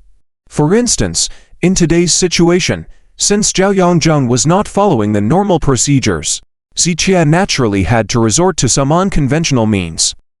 It doesn't matter who you contact, Zhao Yongzheng sneered when Zichia remained silent. Let me tell you, I, Zhao Yongzheng, always uphold justice. I detest people like you who resort to connections and backdoors. The more you try to pull strings, the harsher I will sentence you. Zichia remained silent throughout Zhao Yongzheng's words, showing little interest in speaking. Before sending those few text messages, he was willing to cooperate with the inspectorate to investigate the matter. But now, he had lost interest in engaging with the inspectorate himself, as someone would come to talk to Zhao Yongzheng eventually. Sure enough, as soon as Zhao Yongzheng finished speaking, his phone rang again. Hello, this is Zhao Yongzheng, he answered once more. Yes, go ahead. Regarding which case, Zichia. Mr. Li, please don't inquire about this matter. It's quite complicated. Zhao Yongzheng replied casually before ending the call. See? It's useless, Zhao Yongzheng said, shaking his phone in front of Zichia, with a hint of mockery in his eyes. The phone rang again right after his words. This time, looking at the caller ID, Zhao Yongzheng furrowed his brow slightly. Hello, Mr. Wang. Zhao Yongzheng put the phone to his ear and, after hearing the other person's words, his brows furrowed even more. Pulling strings, this is not something that can be done. If it's not about sponsorship, I can't agree. Zhao Yongzheng spoke several sentences before finally hanging up the phone slowly. Seeing Zichia sitting calmly in his place, Zhao Yongzhen felt a bit frustrated. "See? Still useless," Zhao Yongzhen said with a cold smile, feeling a tinge of disdain in his heart. Initially, when someone called him, he was somewhat surprised. However, after receiving 3 consecutive calls, Zhao Yongzhen's surprise gradually disappeared, turning into indifference. Now, he was becoming increasingly unfazed. The individuals calling him were not top-tier elite figures, just people with some influence in the business circle of Tianhai City. In truth, these people did have some status and reputation, and for minor matters, Zhao Yongzhen might have considered giving them face. But Ziqian's case was not an ordinary matter, and these people had no sway in this situation. With a hint of sarcasm in his eyes, Zhao Yongzhen said, "If this is the extent of your abilities, you've sentenced yourself to prison." Hearing this, Ziqian remained expressionless, continuing to rest with his eyes closed. And then Zhao Yongzhen's phone rang for the 6th time. This time, Zhao Yongzhen looked at the caller ID and was slightly taken aback. "Old Liu, please don't tell me you're here because of Ziqia," Zhao Yongzhen inquired as he answered the call. "What's your relationship with him?" Zhao Yongzhen asked after receiving a definitive answer. "Sorry. This is not a matter of pulling strings." After a few exchanges, Zhao Yongzhen was a bit annoyed and waved his hand in dismissal. This time, after a thorough negotiation of 5 minutes, Zhao Yongzhen finally hung up the phone. Turning to look at Ziqia, he acknowledged that Ziqian's social connections were only within the business circle. However, this 6th call had elevated from the business circle to their higher circle. Though not from the same department, he and the caller were considered equals, and Zhao Yongzhen often sought the other person's help in handling matters. But this circumstance was exceptional, and Zhao Yongzhen refused to give in to the other's face. "Ziqia, I underestimated you earlier," Zhao Yongzhen admitted. "But let me tell you, it's useless, still futile." Understand, Zhao Yongzhen's emotions were visibly turbulent at the moment. He even raised his voice. Ziqia finally lifted his eyelids and calmly said, "If it's useless, why are you so agitated then?" "HMPH, when I say it's useless, I mean it won't." Zhao Yongzhen's words were cut off as his phone rang for the 5th time. This time, Zhao Yongzhen hesitated, almost afraid to look at the caller ID. From the first call until now, it was already the 5th person calling him about Ziqian's matter, and each call resulted in an increase in the caller's political or social status within Tianhai City. The mounting pressure from these calls made Zhao Yongzhen gradually feel overwhelmed. Therefore, he felt some anxiety this time. After hesitating for a few seconds, Zhao Yongzhen left the interrogation room with his phone. Seeing this scene, several staff members furrowed their brows unconsciously. They were quite familiar with Zhao Yongzhen, and they had observed his expressions throughout the calls. Initially, Zhao Yongzhen had shown real disdain towards Ziqia. Even after the 2nd call, he seemed indifferent.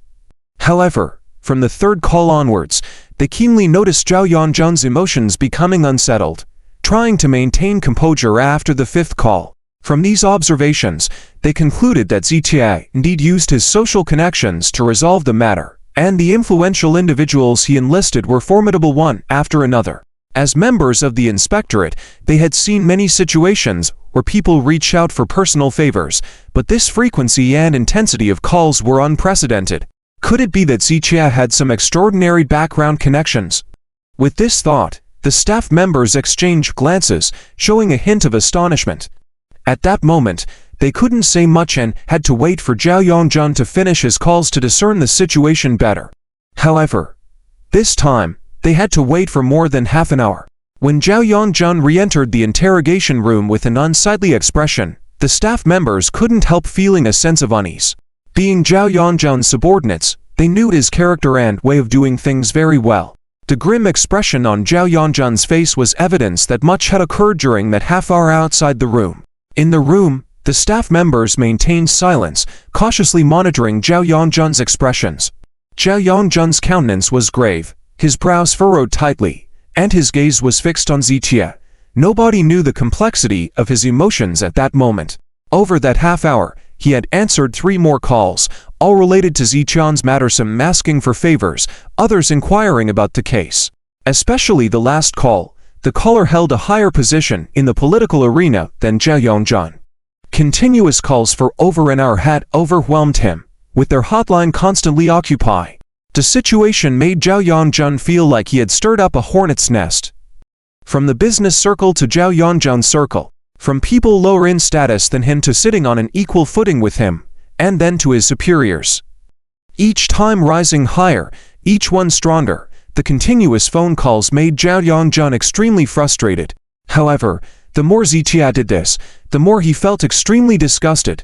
I admit that you are capable, but do you really think that by letting these people pressure me, you can walk away scot-free? Zhao Yongjun looked at Ziqia with anger in his tone. I'll say it one last time. I am innocent. If you can investigate the whole case clearly, I will naturally cooperate fully. But if you want to unjustly convict me, then I won't go easy on you either. Ziqia raised his eyes slightly. He had always liked to return favors. Since Zhao Yongjun didn't follow the law, he couldn't blame Ziqia for not following the rules and disregarding the law. Everyone is accusing you. You can't find evidence of your innocence, and you admit that you were at the crime scene. Now you're saying I'm being unfair. Zhao Yongjun pressed his hands on the table, looking at Ziqia with anger in his eyes. The inspectorate's main job is to investigate cases thoroughly. If you can't find the truth, that's your incompetence. In that case, I'm going out now to find out the truth my way. Ziqian's words made Zhao Yongjun even angrier. You are too arrogant. You want to go out, right? Then I'm telling you, you're not going anywhere. Zhao Yongjun said, then immediately shut off his phone in front of Ziqia. Now, no one can make any phone calls in. You want to go out and solve it your way. I'm telling you, if you can leave today, I'll write my name Zhao Yongjun backward. Zhao Yongjun slammed his phone heavily on the table, his face full of anger. Ziqia said calmly, don't be too full of words. If you have any ability left, go ahead and use it. Zhao Yongjun glared at Ziqia. At that moment, someone knocked on the door of the interrogation room. Inspector Zhao, there are some people outside. Some unidentified people who want to see you, an employee softly reported to Zhao Yongjun. I'm not seeing anyone. Whoever comes, I won't see them. Zhao Yongjun still stared at Ziqia with anger, unequivocally waving his hand. But Zhao Yongjun just waved his hand to stop the employee. There's nothing but. No matter who comes, I say no. In this inspectorate, I, Zhao Yongjun, have the final say. Although your position is not high, your attitude is quite something. Don't talk big in this small inspectorate. Even if you look at the whole Tianhai City, the people of Tianhai City should have the final say. Although you are the director of inspection, you are merely a public servant of the people. Have you turned this inspectorate into your sole decision-making authority? Suddenly, a voice came from outside the door. Though the voice was not loud or stern, the calm tone gave a very commanding feeling. Inside the room, Zhao Yongjun and the others turned around one after another, only to see a middle-aged man in a white shirt stepping in. Following him was a muscular and tough young man. This young man, dressed in black, always kept a fixed distance from the middle-aged man as soon as he entered the room. He scanned everyone in the room as soon as he came in, and while being stared at by him, the people in the room even felt like they were being scrutinized by a fierce beast. Extraordinary. Zhao Yongjun quickly judged that this young man was definitely a veteran soldier with remarkable skills. And to have such a person act as his bodyguard, the identity of the middle-aged man, Zhao Yongjun thought to himself, then quickly took a closer look at the middle-aged man. After thinking for a few seconds, he realized he didn't recognize this middle-aged man at all. Although he didn't know him, the strong aura exuded naturally by this middle-aged man made Zhao Yongjun hesitate to speak rashly. With Zhao Yongjun's status, he had a certain level of insight. This middle-aged man's powerful aura must have been developed naturally after being in a high position for a long time, something beyond the reach of ordinary people. May I know who you are? Zhao Yongjun asked with a slight frown. Who I am is not important.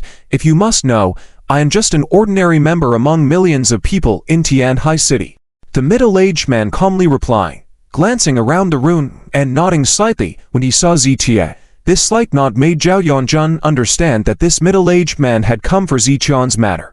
However, Zhao Yongjun still didn't know the man's exact identity or which department he belonged to. The only thing he was certain of was that this man was definitely part of Zhao Yongjun's circle. But Zhao Yongjun had already made up his mind. regardless of the man's identity. Even if he could sit on equal footing with his superiors, Zhao Yongzhan would not yield. "Comrade, what brings you here?" Zhao Yongzhan withdrew his gaze and asked indifferently. "I need someone." The middle-aged man's response was simple and direct. "Whom do you need?" Zhao Yongzhan asked subconsciously. "Ziqie." The middle-aged man looked at Ziqie. Zhao Yongzhan and the others were momentarily stunned upon hearing this. They had speculated that the man was surely someone in the political circle. However, even if he was part of the circle, if he wanted to protect Ziqie, he would have subtly hinted to Zhao Yongzhan to handle Ziqie leniently. But none of them expected the middle-aged man to be so straightforward and to directly ask for Ziqie. "Comrade, this joke is not funny at all. Moreover, this is the inspectorate, not a place where you can simply demand things. And I don't even know which department you are from." Zhao Yongzhan narrowed his eyes slightly, speaking with a hint of hostility. "So, I can't take him with me." The middle-aged man looked at Zhao Yongzhan expressionlessly. "No." Zhao Yongzhan shook his head slightly. "Not even you or anyone else can take him away." "Are you sure you want to obstruct me?" the middle-aged man inquired again. Zhao Yongzhan coldly smiled and shook his head. "Yes, I am stopping you." With those words, tensions rose instantly in the inspection room. The middle-aged man's bodyguard slightly narrowed his eyes and leaned forward slightly. Tensions were high, and the situation was on the brink of exploding. The middle-aged man gestured lightly, and his bodyguard relaxed his posture. "Comrade, don't be so full of words. You are not blocking me, but your own future. Today, I can let him stay, but you have permanently stopped in your career path. If I remember correctly, you are a student of Liu Gudong. He is now your immediate supervisor, right?" Upon hearing this, Zhao Yongzhan first froze, with a hesitant look in his eyes, and a rapidly increasing heartbeat. What made Zhao Yongzhan even more frightened was that the middle-aged man reached out his hand, took a few clicks on his phone from the bodyguard behind him. "Hey, it's me. I need you to handle something," the middle-aged man said into the phone before handing it to Zhao Yongzhan's face. "Comrade, this circle is not as simple as you think. If you want to play tricks in the dark, you haven't seen the real light. This is Liu Gudong's phone. Thanks to you, this is the first time he's able to talk to me." Upon hearing this, Zhao Yongzhan's heart suddenly constricted. His gaze became uncertain as he looked at the phone in front of him. "Gudong." Zhao Yongzhan swallowed, then quickly took the phone and put it to his ear. At this moment, all the workers in the room focused their attention on Zhao Yongzhan's face. "Hello. Yes, it's me, teacher, it's Xiaojun." 3 seconds later, Zhao Yongzhan abruptly stood straight, then slightly bowed, speaking with utmost respect in his tone. As the workers looked on, some with wide eyes and dropped jaws, especially the one who had been particularly assertive during Ziqian's interrogation earlier, now found themselves speechless and shocked. The middle-aged man Ziqia had brought in was actually able to directly contact Zhao Yongzhan's former teacher from another job. They never expected that Ziqia had invited such a respected figure. Not to mention Zhao Yongzhan. Judging from what the man said, even Zhao Yongzhan's direct superior rarely had the chance to speak with him. How terrifying was that identity? The more they thought about it, the more afraid they became, and cold sweat couldn't help but beat on their backs. Everyone remained silent, watching Zhao Yongzhan make the call. "Yes, he's here with me." Zhao Yongzhan spoke respectfully, even a bit deferentially. After all, his former teacher from another place of employment had recommended him for the position of supervisor here. Zhao Yongzhan was essentially a student the man had sponsored, so of course Zhao Yongzhan dared not show any disrespect in front of him. "Yes, I understand. I will handle it well." Zhao Yongzhan listened attentively, nodding cautiously throughout the conversation. "Yes, I will give him the phone now." Zhao Yongzhan nodded again and handed the phone to the middle-aged man. However, the middle-aged man hung up the phone himself, then handed it to the young man who reached out for it. With just this action, everyone in the room understood that while Zhao Yongzhan's teacher held a high status, compared to the middle-aged man, there was undoubtedly a world of difference. "Can I take the person with me now?" the middle-aged man asked Zhao Yongzhan. Zhao Yongzhan quickly nodded, saying, "Yes, we will review the case carefully, so please make sure he keeps his phone available after returning." We may need his help with further investigations. Astute observers understood that Zhao Yongzhan's words were merely a way to save face. But everyone knew this unspoken rule and no one would expose it. Not giving Zhao Yongzhan any face will indeed not be appropriate. Rest assured, the bodyguard next to the middle-aged man added, "We came here because we have doubts about this case. So we will take the person back ourselves if it turns out he is truly involved." Providing such reassurance was another way to save Zhao Yongzhan's face, and he quickly nodded to show understanding. After the middle-aged man signaled to Zichie, they left with the bodyguard. Some people's identities were just too sensitive, and coming here in person was already quite difficult. If the middle-aged man left with Zichie, it would be easy for someone with ill intentions to cause trouble. To avoid trouble for himself and Zichie, the middle-aged man chose not to leave together with Zichie. Politely seeing them off, Zhao Yongzhan then returned to the interrogation room. This time, Zhao Yongzhan no longer held the disdainful attitude towards Zichie. Despite some feelings of dissatisfaction, he had to suppress them deeply. "Comrade Zichie, what you said before was right. I have indeed been too arrogant, and I deeply apologize for that. I will have someone take you back now. If we need your help later, please cooperate." Zhao Yongzhan no longer showed his former arrogance to Zichie. He thought Zichie would graciously accept his apology and leave. However, after waiting for over 10 seconds, Zichie remained seated calmly, showing no intention of leaving. "Comrade Zichie, Mr. Z," Zhao Yongzhan tentatively called out, "When I need to come, I will. When I need to leave, I will." Zichie spoke lightly. The Oversight Bureau had unceremoniously brought him here for interrogation and even wanted to convict him on the spot. To resolve the issue, Zichie had owed someone a great favor, and now Zhao Yongzhan wanted to brush him off with just a casual remark. Zhao Yongzhan and the workers in the room were taken aback. A phrase suddenly came to their minds: "Easy to invite a god, difficult to send one away." "Mr. Z, we did make mistakes in handling this matter, and the staff were too arrogant in their actions. Please forgive us." Zhao Yongzhan paused, lowering his posture once again. "I'm not leaving, to avoid being brought back later." Zichie leaned back in his chair, his tone slightly mocking. Upon hearing this, Zhao Yongzhan sweated on his forehead. His teacher had personally ordered that Zichie be sent back safely, but now Zichie refused to leave. In case someone mistakenly thought Zhao Yongzhan was disobeying orders, I deliberately not releasing him, that would spell trouble for him. "Mr. Z, I indeed acted rashly before. But this time, I promise there will be no more mistakes." Not knowing what else to do, Zhao Yongzhan could only make assurances to Zichie, "You can let me go. You must find out the truth within 2 days." As soon as Zichie said this, Zhao Yongzhan nodded repeatedly without hesitation, "I'll wait for your findings."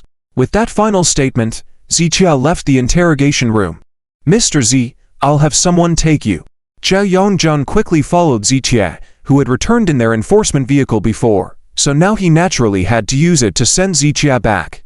Once settled in the car, Zichie immediately dialed Lu Jinyao. "Wait for me at Jingshu, I have something to tell you." Lu Jinyao sensed the unusual tone in Zichie's voice and asked, "Mr. Z, what's going on?" Zichie replied solemnly, "Don't worry about it for now.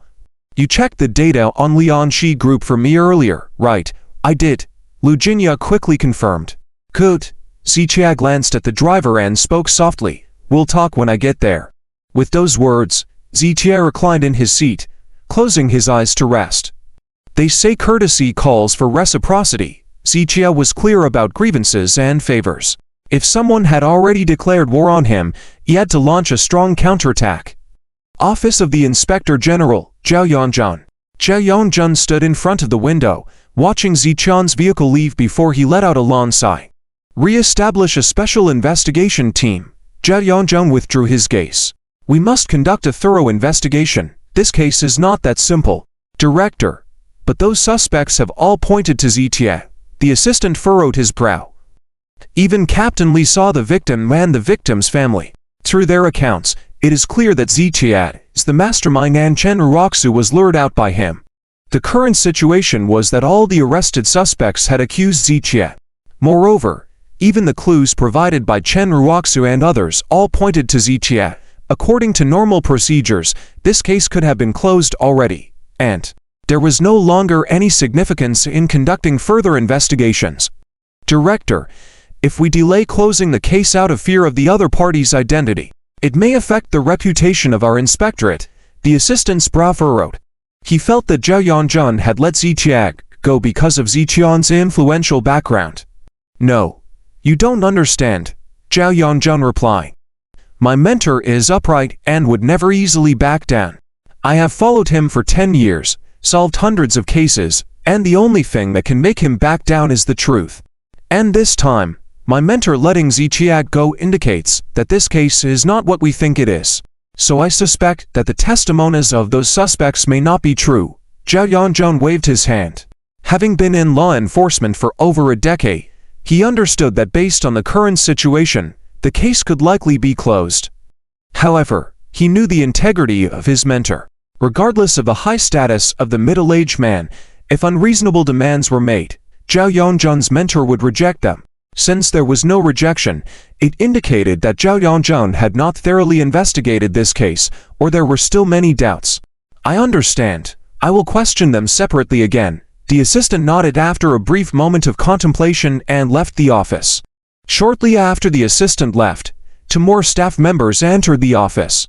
Director, we have conducted surveillance and investigation around the abandoned factory area, including all roads near the South River Park. At the moment, we can confirm that Ziqiang did drive to the abandoned warehouse, but he did not go there with those suspects. The two staff members reported the investigation findings truthfully. They had accurately determined that those men had taken Chen Roxu to the abandoned factory, and later, Ziqiang also rushed there.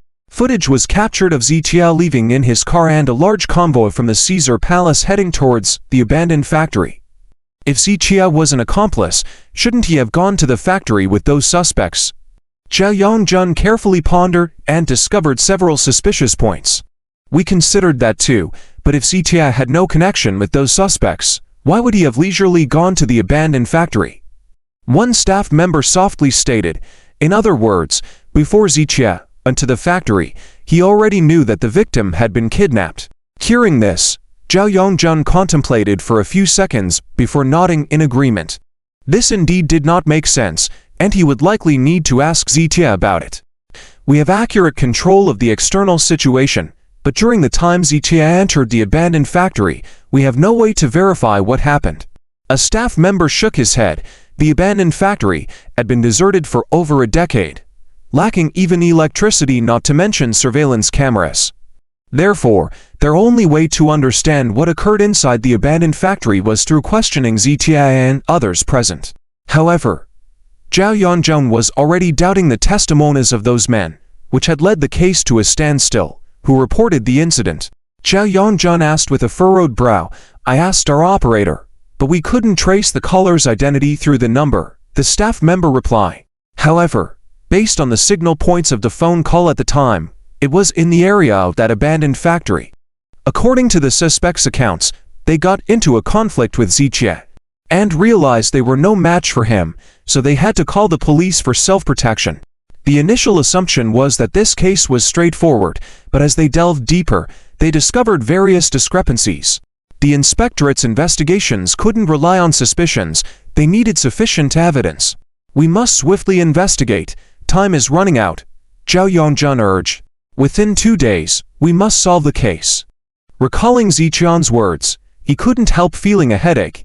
By the way, Director, our team has conducted a comprehensive search of the crime scene, a staff member reported. Aside from collecting residual blood traces, we found some items that didn't belong in the abandoned factory. One staff member held a few objects sealed in plastic bags, all retrieved from the scene. Among them were two transparent plastic bags, one containing an empty cartridge case and the other a matchbox-sized miniature camera. Have these been shown to the forensic team? Zhao Yongjun glanced at the items and then withdrew his gaze. Not yet, the staff member shook their head. Well, leave them there. After I have a look, then hand them over to the forensic team. Zhao Yongjun waved his hand, and the staff members placed the items on the table before leaving the office. Sighing, Zhao Yongjun looked at the items on the table. In another case, cigarette butts and shell casings like these would be critical evidence. However, now that they had identified the main suspect and apprehended several others, the conflicting testimonies during the identification process complicated matters. Jae Yong-jun needed to determine who was lying between Zichie and the suspects to proceed with the case. The items from the crime scene had become somewhat obsolete. With only 2 days, how am I supposed to investigate? Jae Yong-jun grew restless, lighting a cigarette and absent-mindedly picking up one of the transparent bags to examine its contents.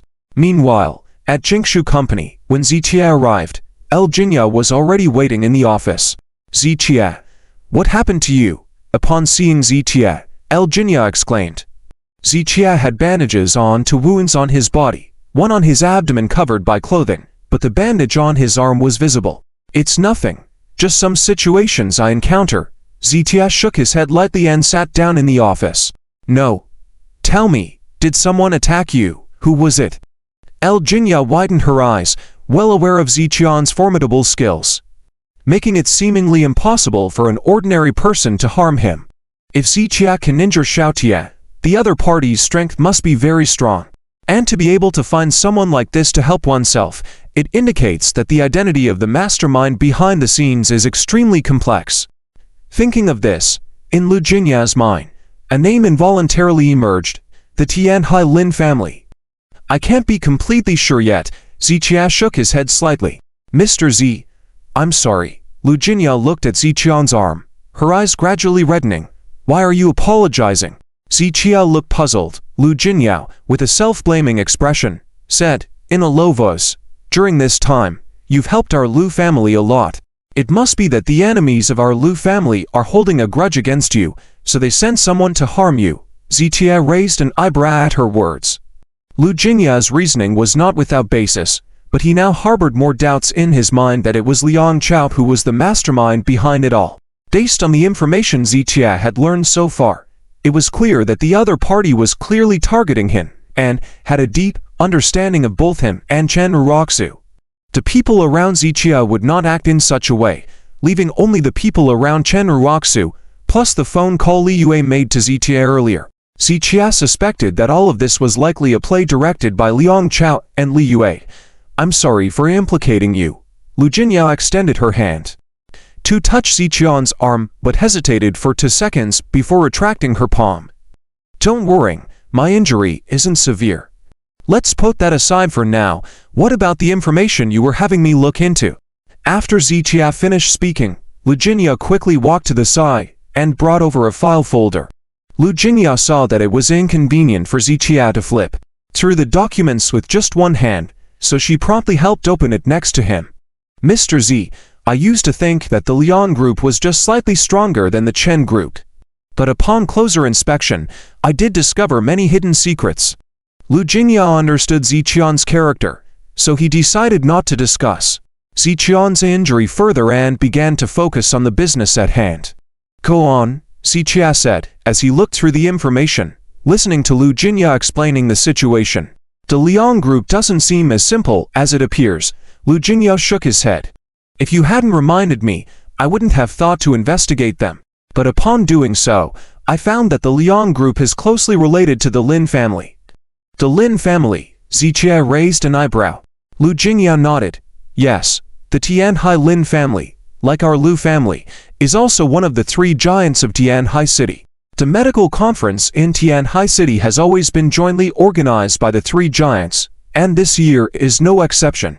Our relationship with the 3 families used to be fine, but ever since the Lin family changed its new head, they have wanted to dominate alone and have made us, the Lu family, a thorn in their side. In this period, the various things that the Lu family has encountered, including the various targeted actions that Jin Cheng encountered before, we have investigated and confirmed that it was the Lin family acting behind the scenes. Lu Jinya talked about the Lin family and also mentioned the grievances between their 2 families. So it's them. Zichie nodded slightly at the words. Yes, it's the Lin family targeting us. So I was thinking, maybe it's because you helped the Lu family, that the Lin family holds a grudge against you and sends someone to harm you. Lu Jinya looked towards the bandage on Zichion's arm as she spoke. Upon hearing this, Zitia raised an eyebrow again. The Lin family had grievances with the Lu family and had taken various actions against them several times. All these actions were thwarted by Zitia, so it was only natural for the Lin family to harbor resentment towards him. Considering this aspect, it was indeed possible that the Lin family was targeting Zitia. Could it really be the Lin family? Zitia pondered for a moment before shaking his head slightly. Even if it was the Lin family behind this, Liang Chao must have been involved too. Therefore, Ziqian's investigative direction was not wrong. Mr. Z, our Lu family is not afraid of the Lin family. It's just that the medical conference is approaching, and we don't want any trouble. But they are getting more audacious and overreaching. I will inform my grandfather about this matter. If it's indeed them targeting you, our Lu family will seek justice on your behalf. Lu Jingyao looked at Ziqia, making a sincere promise. No need, as long as I can still participate in the medical conference as usual. Ziqia shook his head slightly. In fact, he also didn't want any extra trouble during the crucial period of the medical conference. Revenge could be sought at any time, but the medical conference only happened once every 3 years, and the 7-leaf evergreen vine was also hard to come by. Ziqia had to seize this opportunity, so even if it was the Lin family plotting behind the scenes, he could only postpone it for now. Mr. Z, even though the Lin family is strong, you don't need to fear them. Our Lu family is no pushover either, Lu Jinya said softly. I'm not afraid of them, Ziqia shook his head. Not to mention the Lin family, even if the 3 giants of Dianhai City combined, they wouldn't make Ziqia fearful. However, Ziqia had to admit that entities like the Lin family, which had been developing in Dianhai City for many years, were not easy to deal with. Confronting them would waste a lot of time, and could potentially affect Ziqian's participation in the medical conference. Therefore, at present, Ziqia would definitely not engage in direct conflict with the Lin family. Moreover, the real goal of the Lin family was not to deal with Ziqia, but to target the Lu family. This was originally the Lu family's affair, and there was no need for Ziqia to intervene.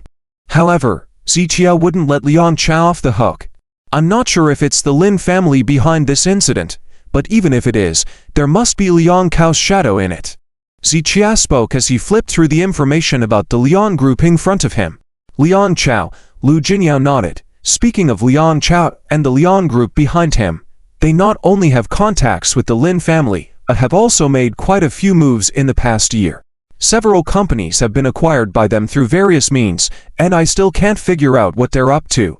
When Lu Jingyao mentioned this, Ziqia happened to come across a page of information regarding the Liang Group's acquisitions.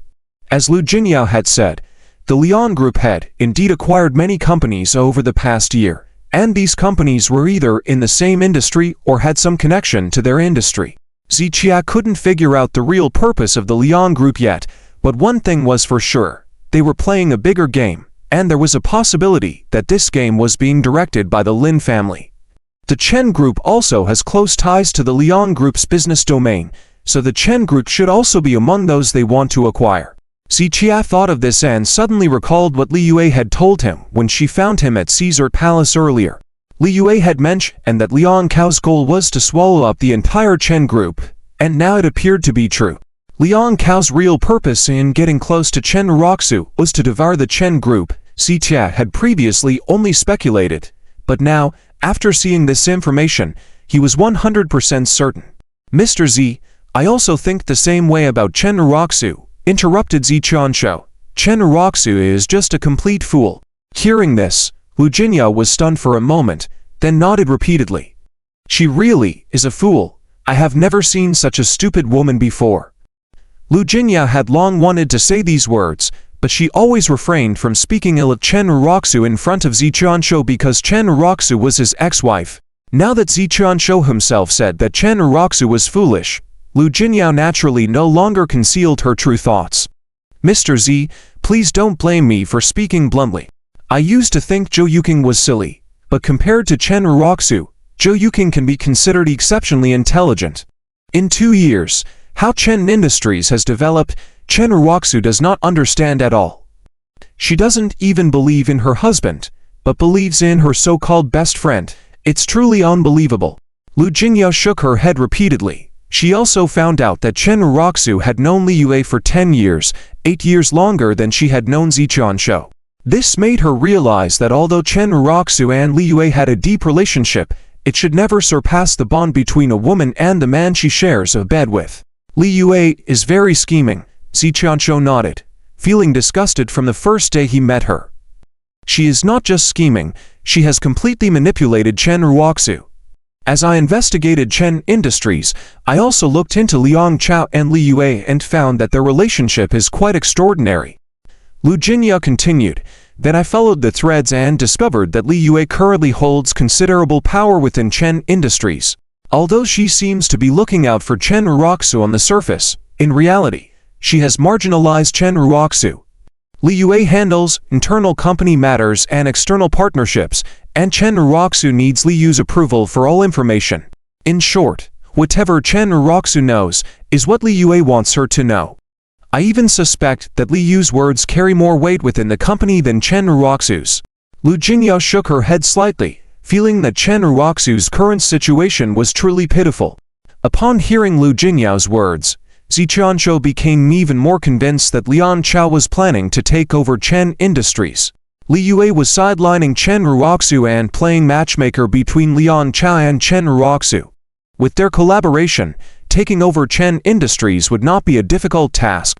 After pondering for a few seconds, Ziqianshu had already figured out the entire situation from start to finish. He realized that Li Yu's multiple provocations were not just to push him out, but to clear a path for Liang Chao's true plan.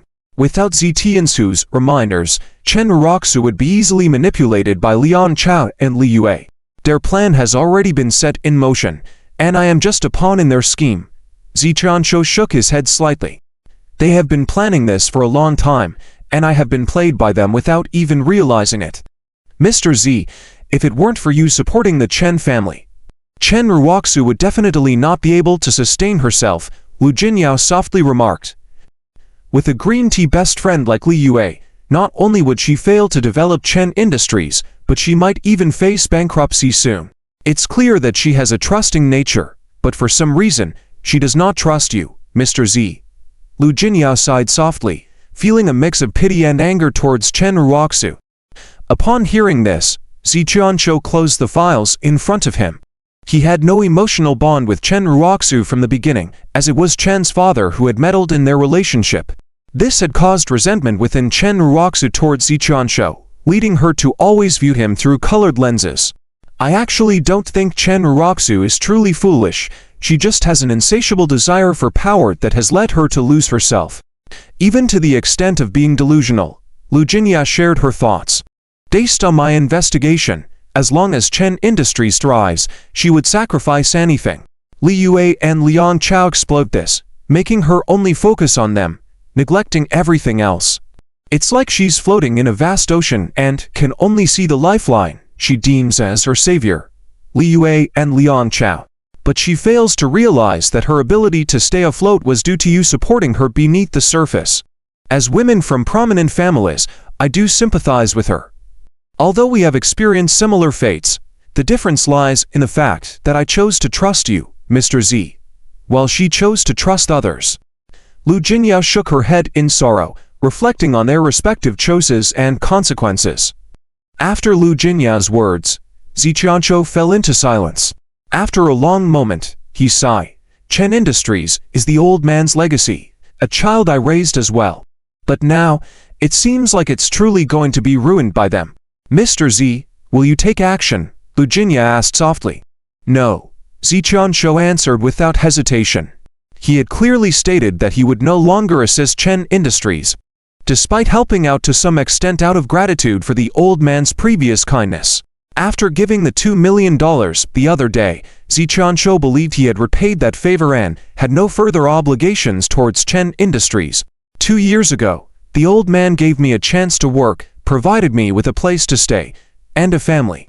It was truly a great kindness, Ziqianshu reflected, but over these 2 years, including the help I provided to Chen Industries during this time, I believe I have repaid that kindness.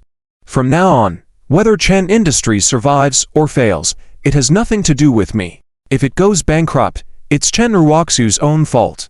Ziqianshu gazed out the window, realizing that despite his efforts to guide Chen Ruoxu back on track, she had chosen a different path by aligning with Li Yue and Liang Chao.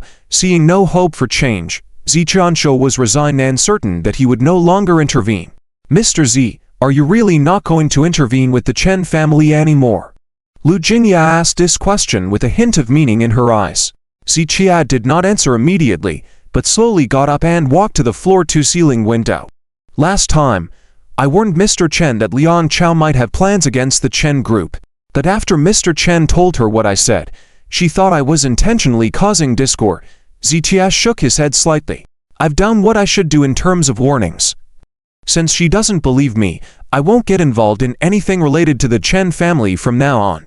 If Ziqia had some lingering feelings towards the Chen group in the past, but after the warning the day before yesterday, and the 20 million given, he had completely let go of it. But you said Mr. Chen knows you a favor. Can you really not intervene? Lu Jingyao knew Ziqian's character of settling debts clearly. If the Chen family were really in trouble, he probably wouldn't be able to just stand by. If the Chen group really goes bankrupt and closes down, I will take care of Mr. Chen for his retirement years, Ziqia said calmly. As for the other members of the Chen family, including Chen Ruoxu, let them fend for themselves. I understand, Lu Jingyao nodded lightly. She wouldn't offer any suggestions on Ziqian's actions. Instead, she felt that what Ziqia was doing was the most appropriate decision. Mr. Z, if there's anything you need me to do, don't hesitate to ask. Lu Jingya added. All right, Ziqia nodded in agreement. Afterwards, the two chatted about some matters regarding a medical conference before Ziqia left the Jingshu company. Outside the gates of Jingshu company, after parting ways with Lu Jingyao, Ziqia had just gotten into his car and hadn't started the engine yet, when his phone started ringing, showing an unfamiliar number. Hello, is this Mr. Z? The call connected, and Zhao Yongzhen's voice came from the other end. Yes, Ziqia nodded lightly. I'm Zhao Yongzhen. Zhao Yongzhen maintained a polite attitude. Mr. Z, if you have time, could you come to the Supervision Bureau? I can send someone to pick you up. After Zhao Yongzhen explained that a special investigation team had been set up to re-examine the case and had found many suspicious points, he wanted Ziqia to provide details what happened at the scene for a thorough review of the case. I don't have time, Ziqia replied. In fact, when Ziqia was at the Supervision Bureau before, he was eager to get to the bottom of the case and find out who was behind it. However, after his conversation with Lu Jingyao, he had come to terms with many things and had lost interest in the outcome of this case. Ziqia was now certain that this incident was not accidental, but purposely targeted against him. As for who was behind it, it was likely the Tian Huilin family and Liang Chao. Ziqia wasn't concerned about whether Zhao Yongzhen could find out or what they would do once they did. Regardless of what Zhao Yongzhen's team did, Ziqia had his own plans and ways to solve the problem. In his mind, cooperating with the Supervision Bureau to investigate was simply a meaningless waste of time.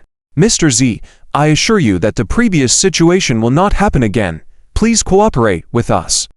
Thinking that Ziqian might still be upset about the previous events, Zhao Yongzhen made assurances and extended the invitation again. I'm not interested in cooperating with you. If you find out that I am the criminal, feel free to come arrest me. If you find out any other results, I'm not interested in knowing. And you don't need to inform me, Ziqia said lightly, then hung up the phone. Ziqian's mood had changed significantly after his conversation with Lu Jingyao, and he had relieved himself of many things. He had let go of not only the Chen group but also anything related to it.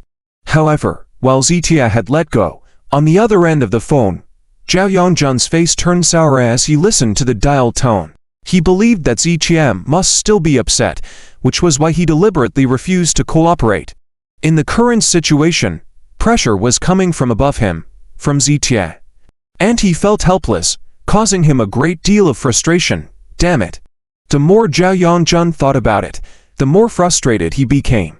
He clenched his fist and smashed it against the table, then grabbed some items on the tabletop and threw them to the ground. Still not satisfied, he picked up another item to throw, but as he was about to do so, he paused and rubbed what was in his hand. What is this? Zhao Yongzhen inspected the item closely. He hadn't noticed it before. It looked like a matchbox. This is a mini camera. Zhao Yongjun examined it and discovered a circular lens on one side of the black matchbox-like item. The factory has been abandoned for over a decade, and there weren't such things 10 years ago. So these things should belong to the suspects. Zhao Yongjun narrowed his eyes, then found a screwdriver and prepared to remove the memory card from the mini camera. Time passed by second. In the late afternoon at the lakeside villa, Zichia changed the bandages on his wounds and applied some medication to them. After leaving Jingshu earlier, he had gone to the herbal medicine storage at the Wenyuan tea house and prepared some wound-specific medication, which he had ground into a paste. After applying the paste, the pain from his wound significantly subsided. It had to be said that the items collected by Zhou Wenyuan were all precious treasures. And in Ziqian's hands, this herbal medicine storage would also play a significant role. Glancing at the time, Ziqia picked up the car keys on the table, ready to head out. Ziqia might not care about what Zhao Yongjun would find out in the end, but it didn't mean he would let it go without consequences. Ignoring everything else, the 2 wounds on Ziqian's body were real, and if he hadn't reacted quickly, the injuries might not have been as simple. This account had to be settled. Since it was Li Yue who had called him, he decided to find her first and then find Liang Chao. At noon, they would likely be accompanying Chen Uroxu at the hospital, although she hadn't been severely injured and should be discharged soon. At this time, Li Yue should be at the Chen Group's office. Ziqian's decision not to rush over was due to this realization. The car started and raced down the mountain road. Ziqia had never taken Liang Chao and Li Yue seriously before. Usually, they would start trouble first, prompting him to react passively. But this time, Ziqia chose to take the initiative and settle this account. Chen Group. Inside the CEO's office, Chen Uroxu has an extremely strong personality. After coming out of the hospital, she came straight to work at the company. Liang Chao and Li Yue accompanied her the whole time, especially Liang Chao, who cancelled many things to focus on being with Chen Uroxu. Chen Uroxu had just experienced such an incident, and she was emotionally fragile. Liang Chao naturally didn't miss this opportunity. Uroxu, you don't need to have any psychological burden, Liang Chao reassured her. Liang Chao was able to rescue you in time and prevent you from being harmed. That in itself is a stroke of luck among misfortunes. Li Yue stood by Chen Uroxu's side, gently patting her shoulder. I understand. Chen Uroxu forced a slight smile. She didn't want to dwell on what happened today. Since she had decided to completely cut ties with Ziqia, there was no need to dwell on the matter. There's nothing lucky or unlucky about it, Liang Chao continued. Even if Ziqia did something wrong to Uroxu, I wouldn't have any complaints. As long as Uroxu is willing to marry, Liang Chao, am willing to marry. Hearing this, Chen Uroxu looked up at Liang Chao, feeling a warm rush in her heart. Liang Chao, thank you. Chen Uroxu took a deep breath and sincerely thanked Liang Chao. Uroxu, Liang Chao's affection for you is evident to all of us, Li Yue chimed in. You should seriously consider it, she added. Chen Uroxu fell into silence. The atmosphere in the entire office became somewhat awkward. Li Yue, don't pressure Uroxu, I'll wait for her. Liang Chao intervened. Once all this is resolved, I believe Uroxu will make the right choice.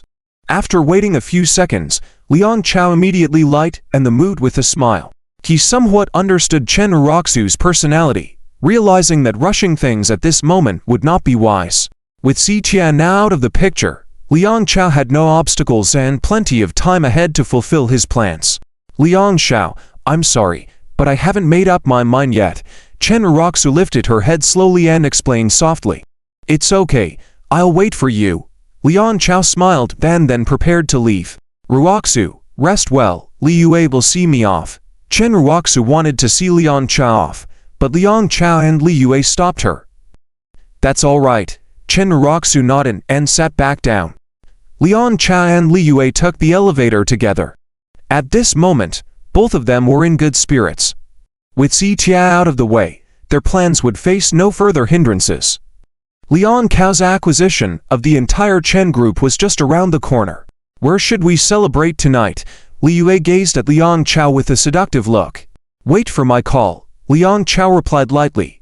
And as the elevator door opened, they walked out together, Liang Xiao, Secretary Li. Secretary Li, accompanying Liang Xiao. Several employees on the first floor workstation greeted Liang Chao and Li Yue as they walked out. Over the past year, the cooperation between the Liang and Chen groups had been close. Liang Chao, as the scion of the Liang family, often visited Chen Uroxu, making him familiar to the Chen group employees. Setting aside other matters, Liang Chao's background and appearance were indeed remarkable. Consequently, the male employees on the workstation envied Liang Chao for his wealthy family background, while many female employees blushed as if they had seen their crush.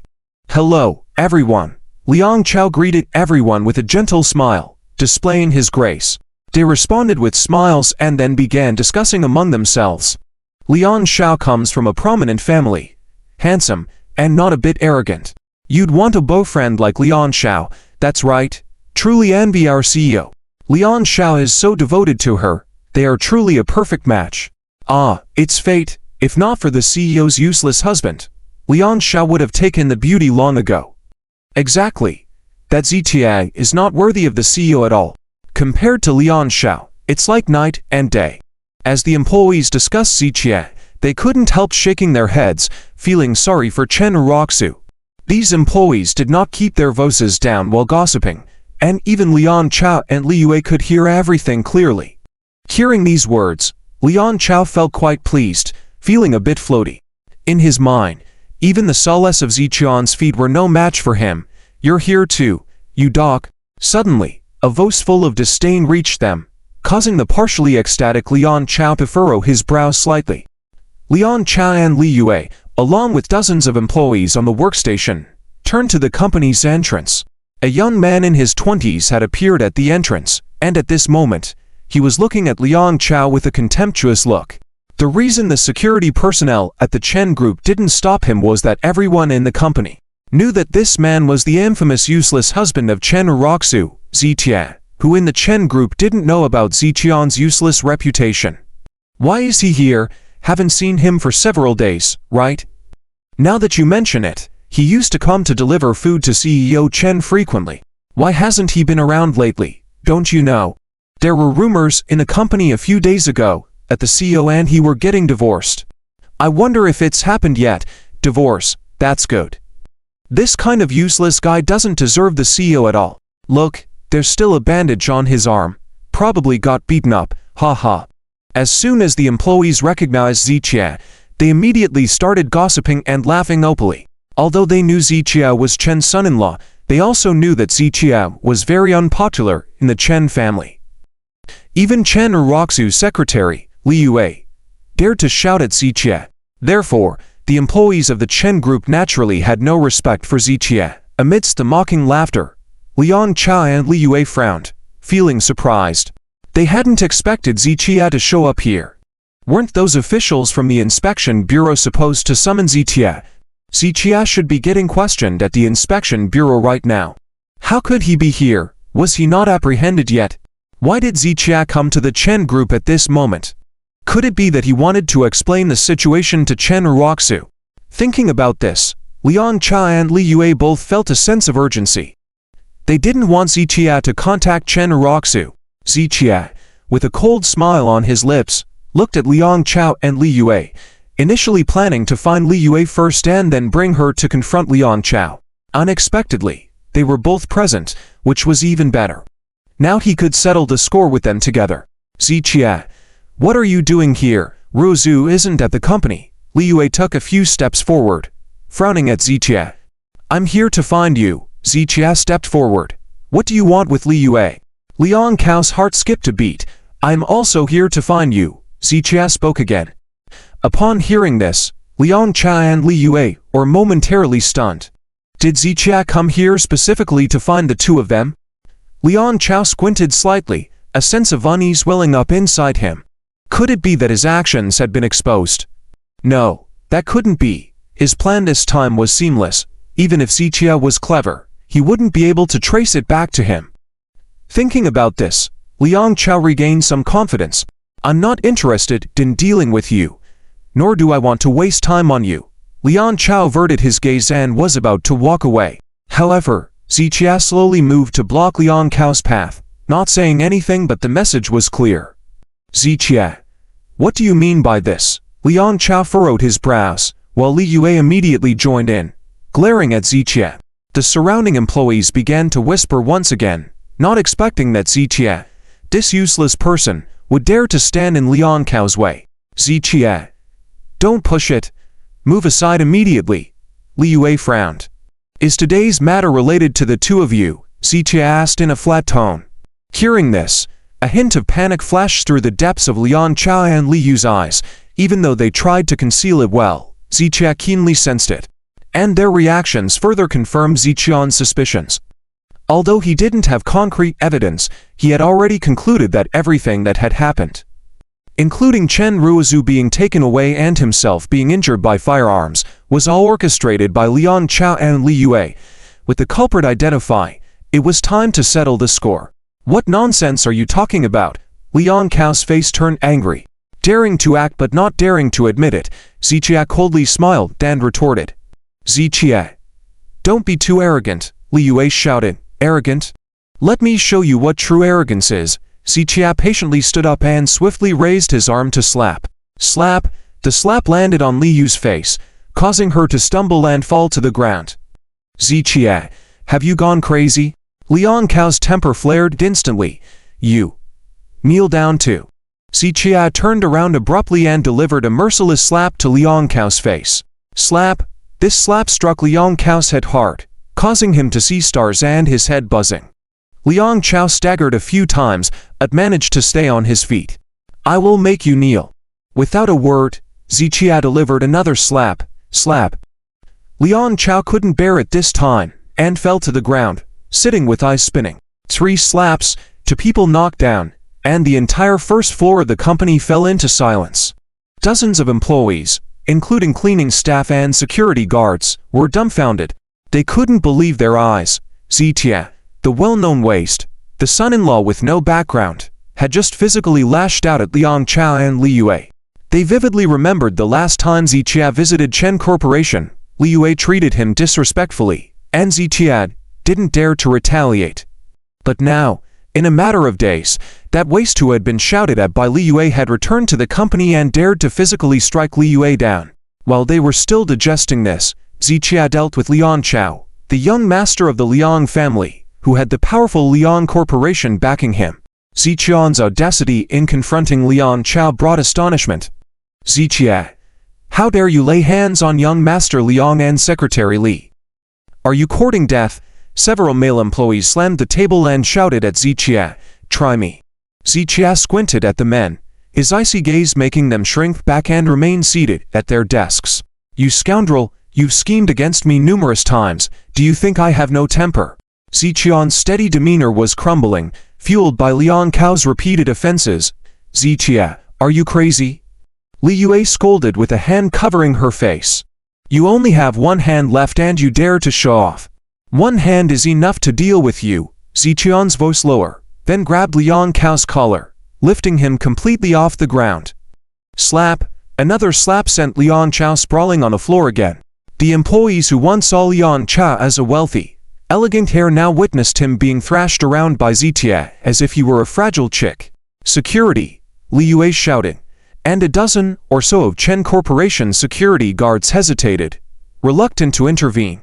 Despite Zichion's unfavorable position in the Chen family, he was still their in-law, whereas the guards were just employees who dared not challenge Zichia. Zichia, you're asking for it. Liang Chao's eyes glowered with malice as he slowly rose, supporting himself on a nearby table. From the start till now, Zichia had assaulted him many times, and now he was embarrassing him in front of all the company's employees. Liang Chao was seething with a desire to grind Zichia to pieces. I might want to die, but do you have the capability for it? Zichion's cold smile further fueled Liang Chao's anger. You're just being arrogant for now. I will stomp on you just like stomping on a dog. Liang Chao's eyes were filled with venom. Provokingly, Zichia taunted, is that so? How about I hit you? Would you dare to hit me back? You. Liang Chao was left speechless, his face flushing dark red. He wanted nothing more than to eliminate Zichia at that moment, but he understood the vast gap between him and Zichia. Even if 20 Liang Chaos were combined, it wouldn't match a single strike from Ziqian's hand. Therefore, he didn't dare lay a finger on Zichia. Young Master Liang, stop talking to him. Li Yue gritted her teeth and shouted, "Security! What are you waiting for? Beat him." Despite knowing Ziqian's combat skills, Li Yue believed he was weakened now and couldn't be as formidable. The guards hesitated, but Li Yu's insistence urged them forward. Yes, the guards brandished their batons, surrounding Zitia. The guards hesitated again. "Hurry up and hit him," Li Yue yelled again. Understood. The security guards tentatively approached, in a dilemma about confronting Zitia. "It's none of your business. Leave." Zitia raised his arm, pointing to the side. The security guards hesitated again. "Hit him. Anyone who doesn't take action, roll up your stuff and get lost. As long as we can take him down, our salaries will double next month." With the promise of a heavy reward, there will be brave men. When Li Yue said this, more than 10 security guards immediately showed enthusiasm. Not to mention them, even many male employees sitting at their desks were eager to seize the opportunity of doubling their wages. "Mr. Z, I offended you." The security guards lifted their black batons one after another and smashed them towards Zichia. Zichia took a step back, then reached out and instantly grabbed one baton in his hand. With a swift pull, he effortlessly tucked the baton into his hand. Zichia lifted the baton, felt its weight, and then swung it without hesitation. Dang! Bang! Bang! The baton drew a half-circle, sweeping fiercely, like cutting through 1,000 troops, hitting the heads and faces of the security guards hard. Ah! 2 of the security guards were hit on the chin, screamed in pain, and a few teeth flew out. Zichia stepped forward. One person, one baton, hitting more than 10 security guards who were left helpless and screaming. Throughout the fight, Ziqian's injured arm was not used at all. He fought with just one arm, rendering more than 10 security guards powerless to fight back. Liang Cao's face turned ugly. Li Yue looked confused, and the dozens of Chen Group employees were stunned. He can fight so well. No, something's not right. Is this really that useless Zichia? Hiss. This fighting power is too terrifying. I'm lucky I didn't step in just now. All employees whisper and disgust, finding the scene in front of them hard to believe. Until now, their impression of Ziqian was that of an incompetent coward who wouldn't fight back or retaliate.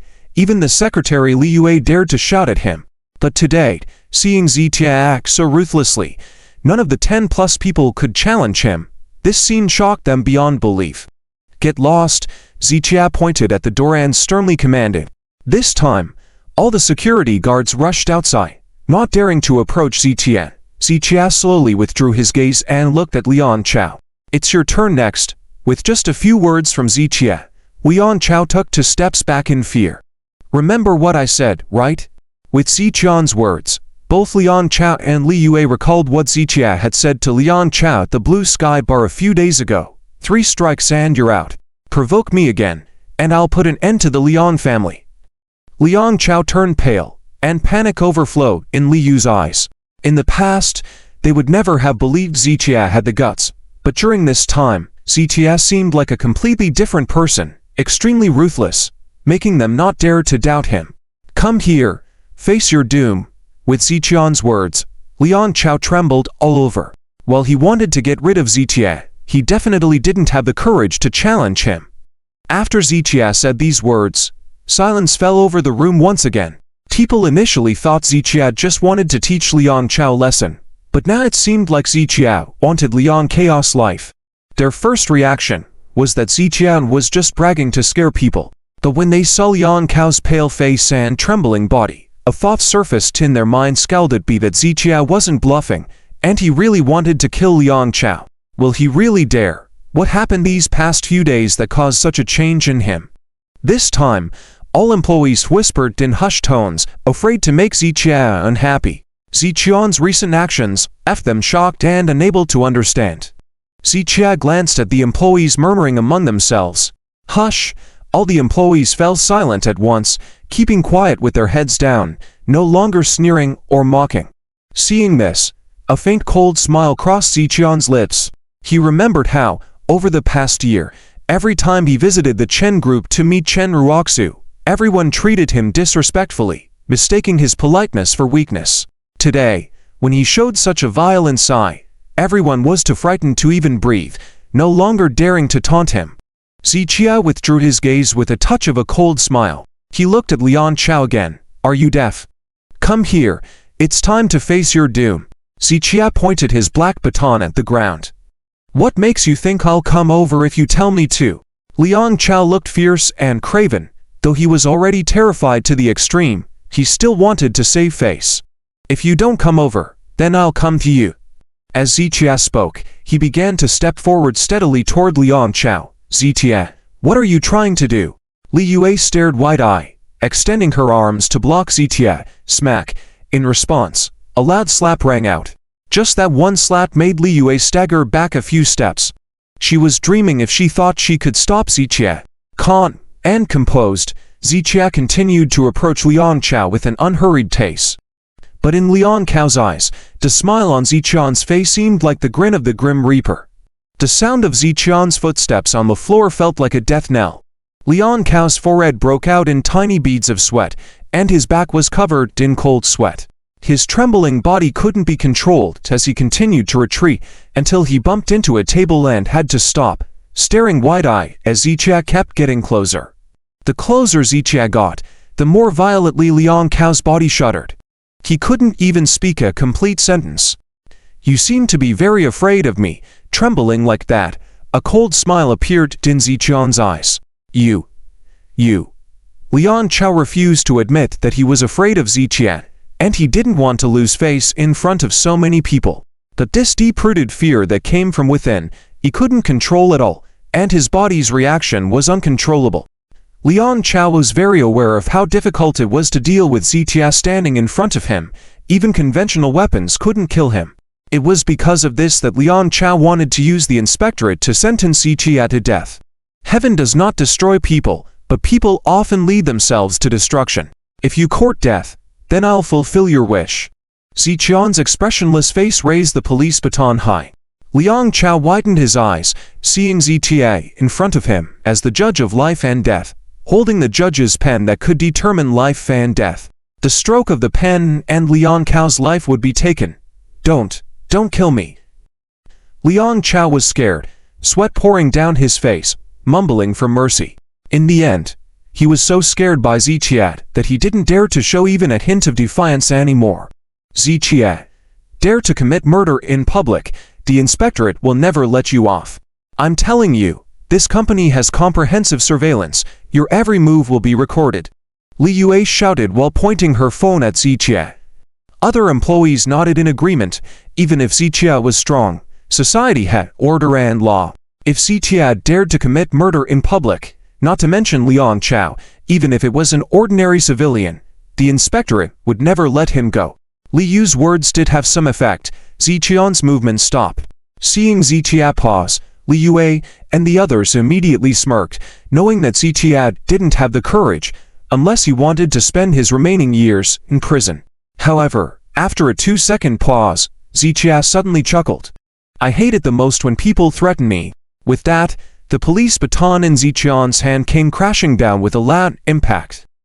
Liang Chao felt like his head was hit by a big rock, instantly seeing stars and collapsing to the ground.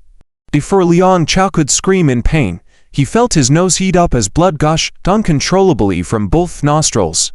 Li Yue and the other employees were shocked. They didn't expect Ziqia to be so bold and ruthless. Attacking in public without mercy, it seemed like he really intended to kill Liang Chao. Who do you think you are? How dare you plan against me? Ziqia sneered, raising the baton high again. Just then, a stern voice came from behind. Stop. Chen Ruoxu walked out of the elevator, her face extremely grim as she reprimanded Ziqia. She had rushed down immediately upon receiving the message from the employees, and the first thing she saw was Ziqia beating Liang Chao. Seeing bandages on Ziqian's arm, Chen Ruoxu frowned slightly but quickly relaxed. She didn't want to know anything about Ziqia now. General Manager is here.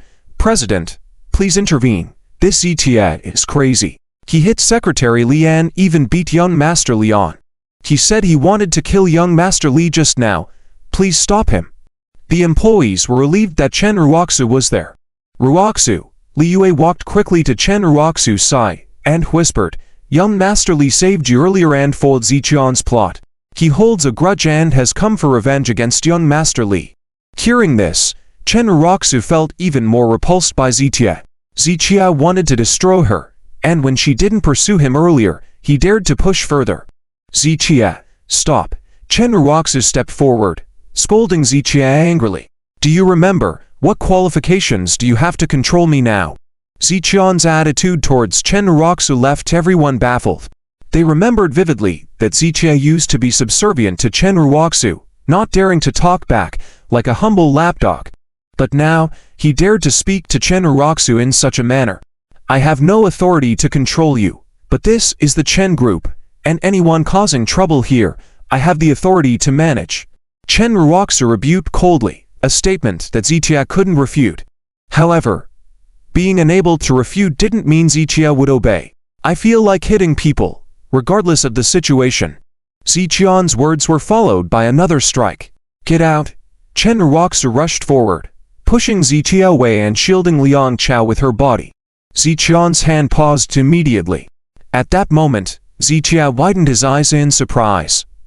He didn't expect Chen Ruoxu to act like this, shielding Liang Chao. He felt like the villain now, bullying the weak, while Liang Chao's eyes flashed with a sly smile. He purposely gritted his teeth, saying, Ruoxu, don't worry about me. I know he holds a grudge against me, and I admit I'm no match for him. It doesn't matter. As long as I can protect you, I have no regrets even if he beats me to death. Liang Chao's display of weakness stirred pity among the onlookers. In that moment, Liang Chao became the victim of Ziqian's bullying, and Ziqia was seen as the villain by everyone. Young Master Liang, no one can harm you with me here. Chen Ruoxu's cold gaze locked onto Ziqia, pointing towards the door. This is my company. Leave. Ziqia and Chen Ruoxu stared at each other, the tension growing by the second, causing an overwhelming feeling in Ziqian's heart. Liang Chao and Li Yue exchanged a triumphant glance, reveling in their victory. Do you know why I acted against him? Ziqia pointed at Liang Chao, questioning Chen Ruoxu in a cold tone. I do. Because you envy young Master Liang. Because you rely on your fists. Because you, Ziqia, only know how to solve things with violence. Chen Ruoxu stated each word firmly. Ziqia met Chen Ruoxu's eyes for a few seconds, then shook his head with a self-mocking smile. He thought he had let go completely after parting ways with Chen Ruoxu, that nothing she said or did could stir any emotion in him. But Chen Ruoxu's words now hit him like steel needles, pricking at his heart. Do you know what you're saying? Ziqian's voice trembled slightly as he spoke. Aren't you the one causing harm to me? Ziqia bit his lip. Even with his calm demeanor, he was on the verge of exploding from anger. Isn't it so? You want to destroy me, ruin the Chen group, Ziqia. I didn't expect this side of you. Chen Ruoxu's icy gaze made Ziqia feel like she was treating him as an enemy. Hey. Head, setting aside emotions, disregarding past favors, Ziqia, do not feel guilty in my heart, but I never learned to deceive with sweet words. I admit, Ziqian's laughter was bitter and melancholic, feeling a sense of deep sorrow. No need to justify yourself, I have seen through who you truly are. I, Chen Ruoxu, have nothing more to do with you, Ziqia. Chen Ruoxu's expression remained neutral as she spoke these words once more. You foolish person, you truly deserve a slap. Ziqia raised his hand and delivered a fierce slap. Smack, the loud slap resounded on Chen Ruoxu's face. The room fell into stunned silence. Everyone was stunned and speechless on the spot. Ziqia had already fought with Li Yue and Liang Chao, and now he had actually hit Chen Ruoxu as well. Not only were all the employees shocked, even Li Yue and Liang Chao looked incredulous, and Chen Ruoxu, the person involved, never expected Ziqia to hit her. It had been 2 years since she married Ziqia, and this was the first time he had laid a hand on her. You hit me. Chen Ruoxu covered her face with one hand, looking at Ziqia in disbelief. I really wanted to wake you up, Ziqia replied. But unfortunately, you are beyond redemption. Zichia pointed at Chen Uroxu, his tone once again indifferent. I am perfectly sober, Chen Uroxu retorted through gritted teeth. Zichia stared at Chen Uroxu for a few seconds, then shook his head slightly and smirked. He was not one to explain himself, and arguing with someone like Chen Uroxu, who didn't believe in him, was like talking to a brick wall. Chen Uroxu wanted to say more, but seeing the look in Zichia's eyes, she swallowed her words. It was a look of extreme disappointment, as if her heart had died completely. When Chen Uroxu had mentioned divorce to Zichia that day, he had never had that look in his eyes. It was a gaze filled with resentment and profound misunderstanding. This look made Chen Uroxu feel uncomfortable. You really disgust me now, she said. You claimed that we have nothing to do with each other. Well, from today onwards, I am cutting off all ties with you. Zichia left these words hanging and started to walk away. However, after taking a few steps, he slowed down and turned to look at Liang Chao.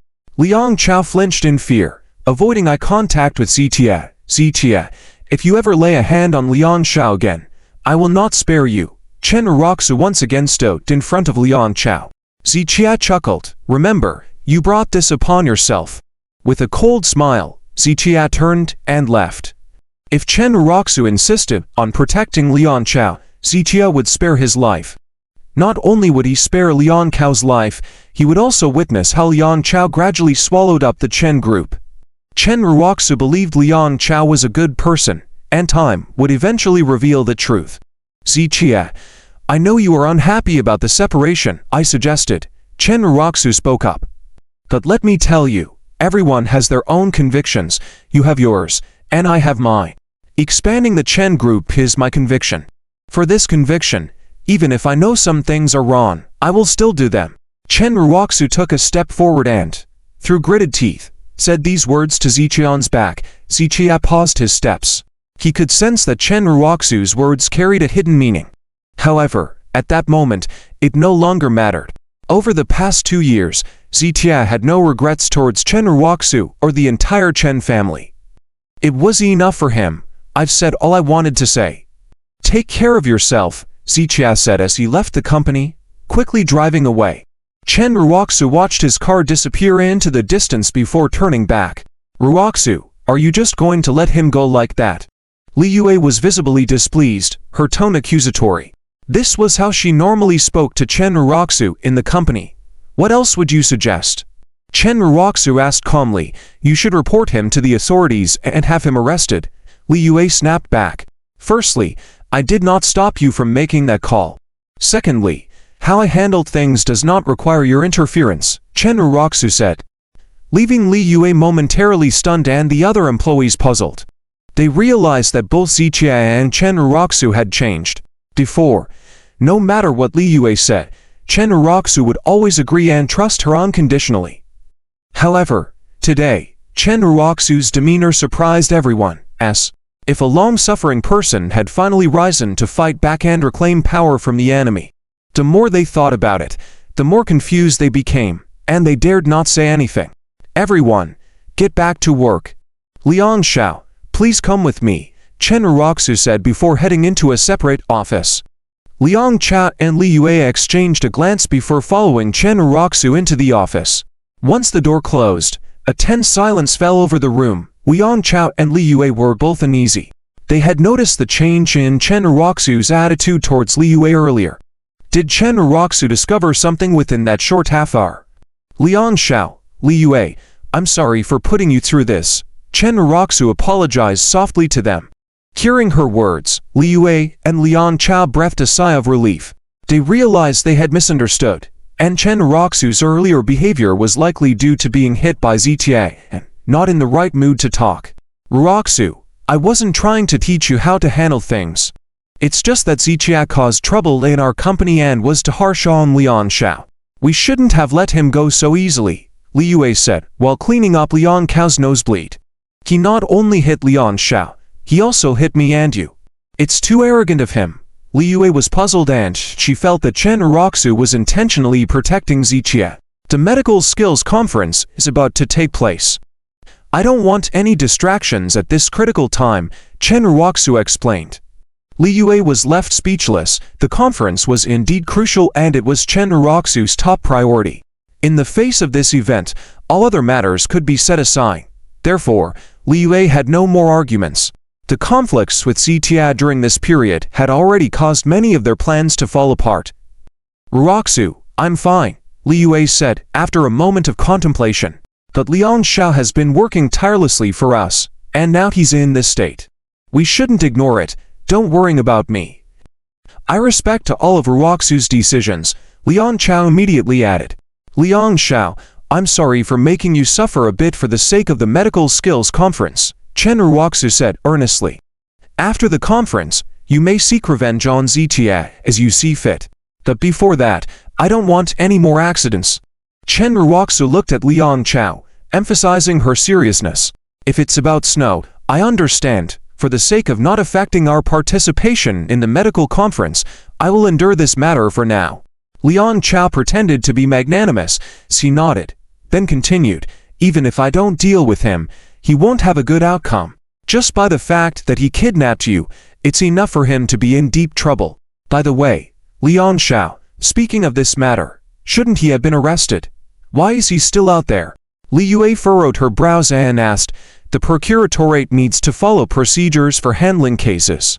If Zitia is just a suspect, they have the right to bring him in for questioning, but the detention period cannot exceed 12 hours. Even for major cases, it cannot exceed 20 hours. And with Zitia now being convicted, it's a done deal. I estimate Zitia has already been summoned, and now the procuratorate is just waiting for the arrest warrant to bring him in." After Liang Xiao expressed his analysis, Li Yue lightly nodded. She also had some understanding of the procedural process of the procuratorate handling cases. He must know that he can't escape being arrested, so he's destroying things before being arrested to retaliate against Liang Xiao, Li Yue said with a cold smile. "I estimate he'll be taken away tonight, and by this time tomorrow, he should be nibbling on dry bread in prison." Thinking about this, both Liang Xiao and Li Yue were quite happy. Although they were beaten by Zitia, the thought of Zitia spending over a decade in jail made them feel content. Chen Uroxu glanced at the two of them and then softly said, "Li Yue, take Liang Xiao to the hospital." "All right, then we'll go now." Liang Xiao nodded and left the office with Li Yue.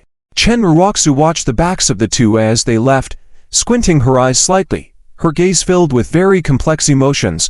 No one knew what she was truly thinking. Chen Group's parking lot. Once the two got into the car, Liang Xiao immediately picked up his phone and started making calls.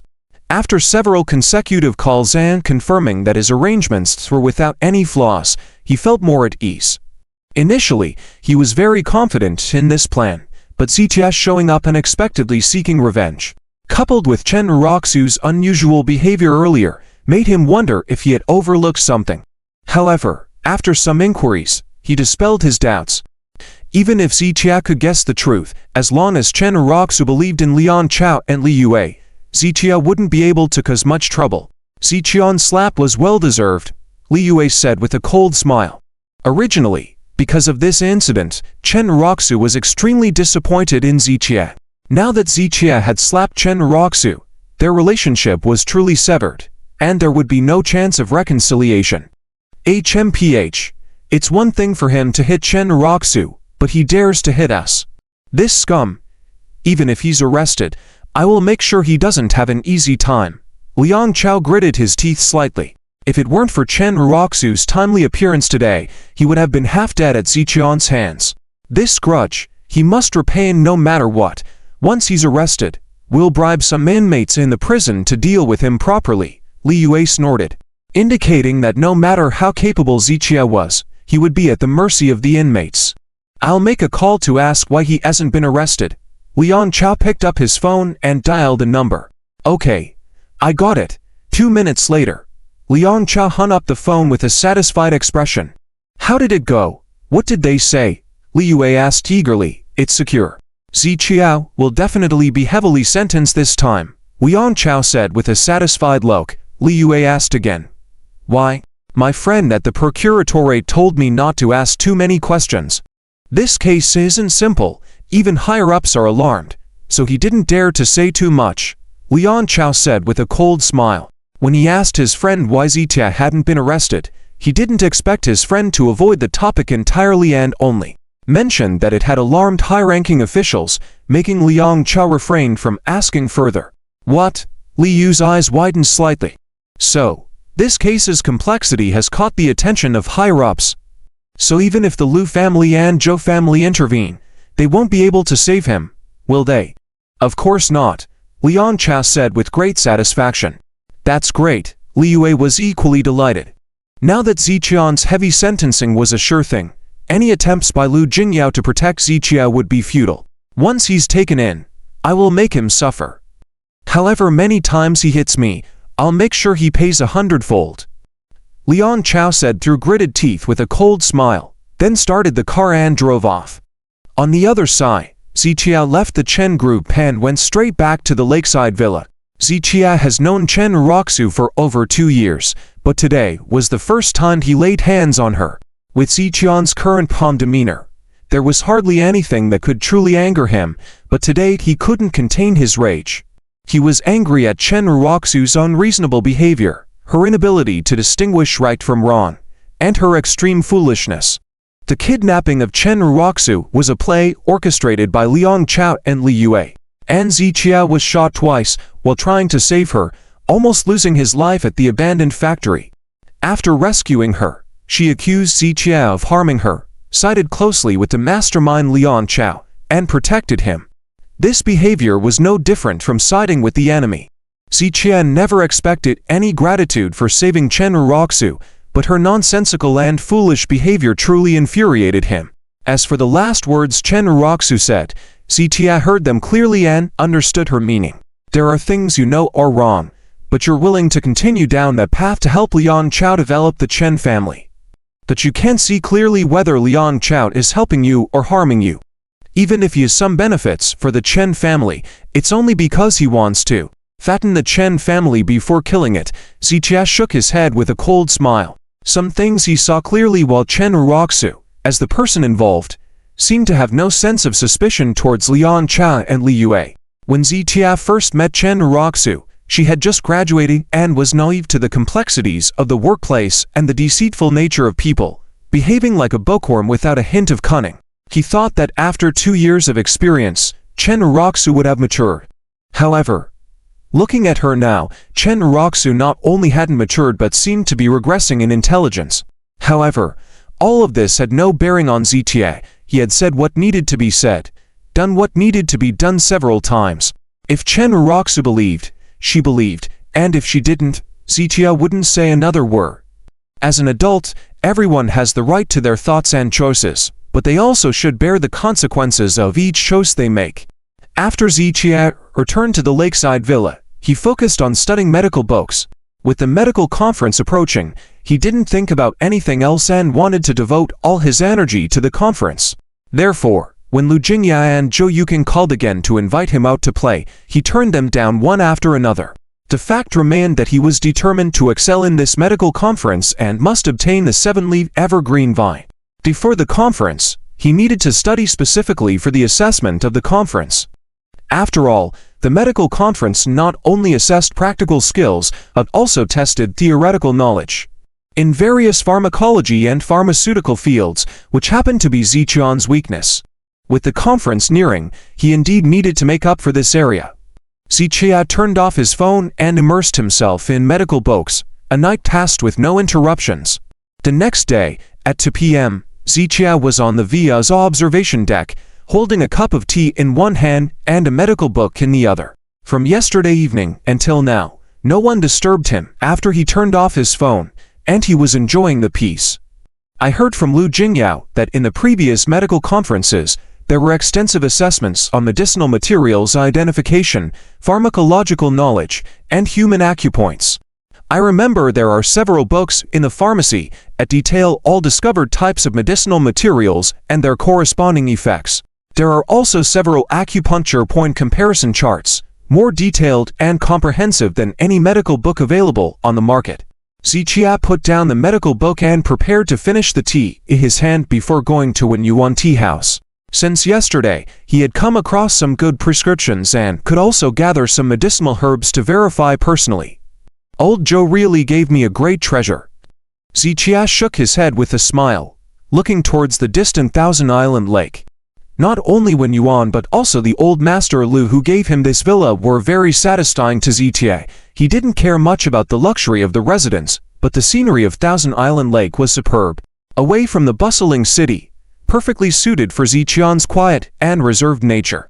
The area near Thousand Island Lake was very suitable for retirement living, not just Zichian's residence. Along the river banks, there were several rows of detached villas with courtyards. However, those villas all tended to be parallel to the face of the lake, while Zichian's villa was far from them, perched on a mountain peak overlooking a large part of the lake. At a glance, those so-called high-end residences around seemed like subjects crawling at the feet of this mountaintop villa. Zichia looked forward. About 200 meters from the foot of the mountain, there was a row of detached villas. Zichia rarely saw anyone passing by, but today a villa closest to his side was bustling with people cleaning the yard. It seemed that new neighbors were moving in. Zichia shifted his gaze away, put the teacup down, and drove to Wen Yuan tea house. An hour and a half later, Zichia emerged from the underground vault of Wen Yuan tea house with a smile on his face. He was very satisfied with what he found there. During his previous visits, he always left immediately after taking what he needed. However, this time, he spent nearly an hour inside the vault, carefully examining the collection of medicinal herbs from beginning to end.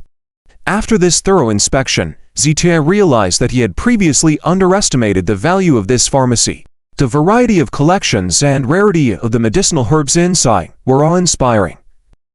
Even Zichia couldn't help but be amazed, especially by some of the top-quality medicinal herbs that were truly rare treasures of heaven and earth. Some of the medicinal herbs were unrecognizable to even Zichia with his understanding of medicine. Thankfully, the herbs were labeled with names and information on their effects, which greatly expanded Zichian's knowledge. It was evident how much effort Zhou Wen had put into this treasure trove, so it was no wonder that he was reluctant to part with it initially. Although Zhou Wen valued the treasure trove, Zichia promised to lend his full support to the Zhou family if any health issues arose in the future. In return, Zhou Wen had gained a protector for their family's health, which didn't seem like a bad deal in the end. After all, the pharmacy was just a collection in his hands, and it could only play its true role in Zichian's hands. Zichia nodded in acknowledgement to the employees of Wen Yuan tea house and walked out. He wasn't concerned about the business of the tea house, as he had never intended to make money from it. As he was about to get into the car, another car parked beside him. A young girl with a very pure and innocent appearance stepped out of the car, and it was Zhou Yuking. "It's you." Zichia turned around with a smile. Zhou Yuking, with her calm and gentle nature, was indeed easy to like. "I heard from Uncle Liu that you're here at the tea house. This is for you." Zhou Yuking walked slowly up to Zichia and handed him a cup of milk tea. "I don't like this." Zichia waved his hand, declining the offer. "Mr. Z, the young lady has been holding it all the way for you," a man behind Zhou Yuking gently reminded. "You should drink it." Zhou Yuking tried again, extending the cup. Seeing her hopeful eyes, Zichia reluctantly accepted it. It was the first time someone had given him such a thing, making him feel a bit amused. "How do you feel?" Zichia asked softly. "Very good. It feels like I've been rejuvenated," Zhou Yuking replied earnestly. "That's good. If you feel unwell, remember to find me." Zichia acknowledged and was about to get in the car to leave. "Zichia," Zhou Yuking called out softly, "is there anything else?" Zichia stopped, then asked, "I want to follow you." Zhou Yuking took 2 steps forward, standing beside Zichia with her petite figure. Zichia raised an eyebrow slightly. Although he wasn't particularly sensitive to matters of romance, Zhou Yuking's behavior was somewhat unusual even to him. After a few seconds of contemplation, Zichia shook his head politely, declining her offer. "All right, another time," Zhou Yuking surprisingly agreed without hesitation. "Let's make it tomorrow then. There's a new leisure estate opening in the West District, and I want you to accompany me for a visit." Zichia finally understood that Zhou Yuking was waiting for him there. The arrangement for another day had already been made on the spot. "I'm about to turn 60, and I haven't gone out for fun in a long time." Zhou Yuking's words made Zichia hesitate to refuse. After all, Zhou Yuking had invited him many times, and now she was staring at him meagerly. making Zitia unsure of how to refuse. Let's talk about it tomorrow. Zitia pondered for 2 seconds, not making a decisive statement. Okay. Then it's settled. I'll contact you tomorrow. Jo Yuking agreed with Ziqian's response, a sweet smile spreading across her face. Before Ziqia could speak, Jo Yuking got into the car and had the driver leave. This little girl, Ziqia shook his head slightly and drove back to the lakeside villa. Meanwhile, in the Chendao Lake area, an Alpha MPV slowly parked on the lakeside road. The car door opened, and several men and women got out of the car.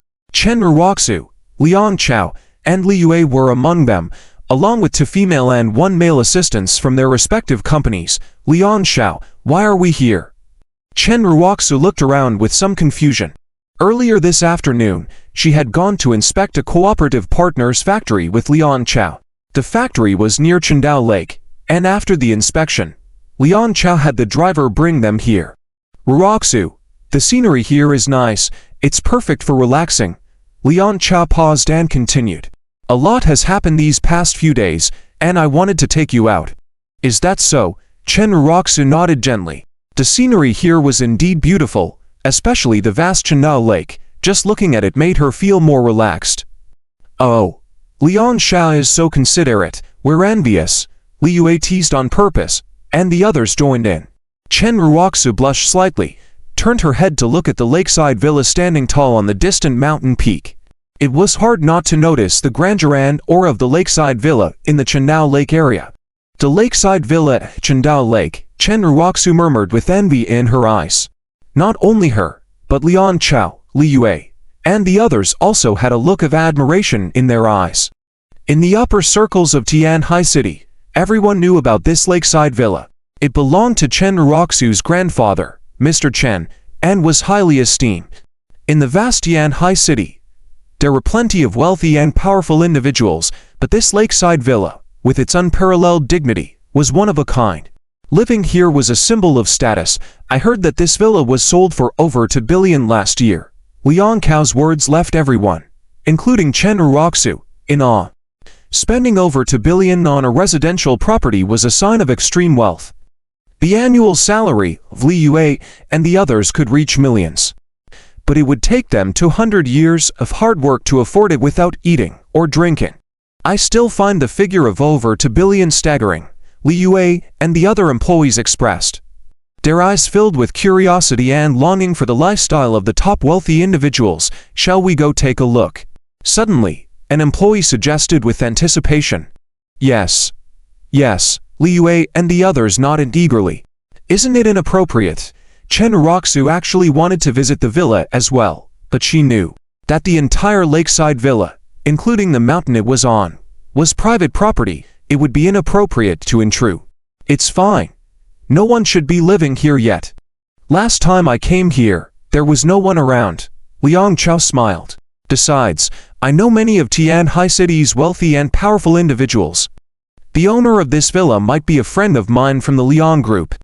Let's go take a look. Liang Chao then instructed the driver to drive the car.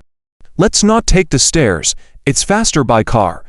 Ruoxu, get in quickly. Chen Ruoxu also wanted to visit, so she got into the car with the others. Soon, the MPV drove up the winding mountain road towards the lakeside villa on the mountain top. The entire mountain was a private area, and the narrow mountain road was a single lane, so the car didn't drive too fast. The closer they got to the villa, the clearer its grand and imposing structure became, leaving everyone in awe. Though Liang Chao and Chen Ruoxu were considered wealthy individuals in Tianhai City, the lakeside villa highlighted the vast difference between them and the truly elite class. This was one of the reasons Chen Ruoxu aspired to develop the Chen family and elevate the Chen group to the top echelons of Tianhai City, becoming a distinguished and influential family. As the car reached the gate of the villa, it had to stop. Wow! After the passengers got out of the car, Li Yue and the others couldn't help but exclaim in amazement. The lakeside villa was built against the mountain and by the water, offering a panoramic view of nearly half of the Chendao Lake. The surroundings provided a sense of superiority and dominance. Looking at the interior of the villa, with its rockeries, bridges, flowing water, and various decorative landscaping. It seemed to have a feng shui layout. I heard that in top wealthy families' residences like this, every stone and leaf is related to feng shui, and outsiders should not touch anything.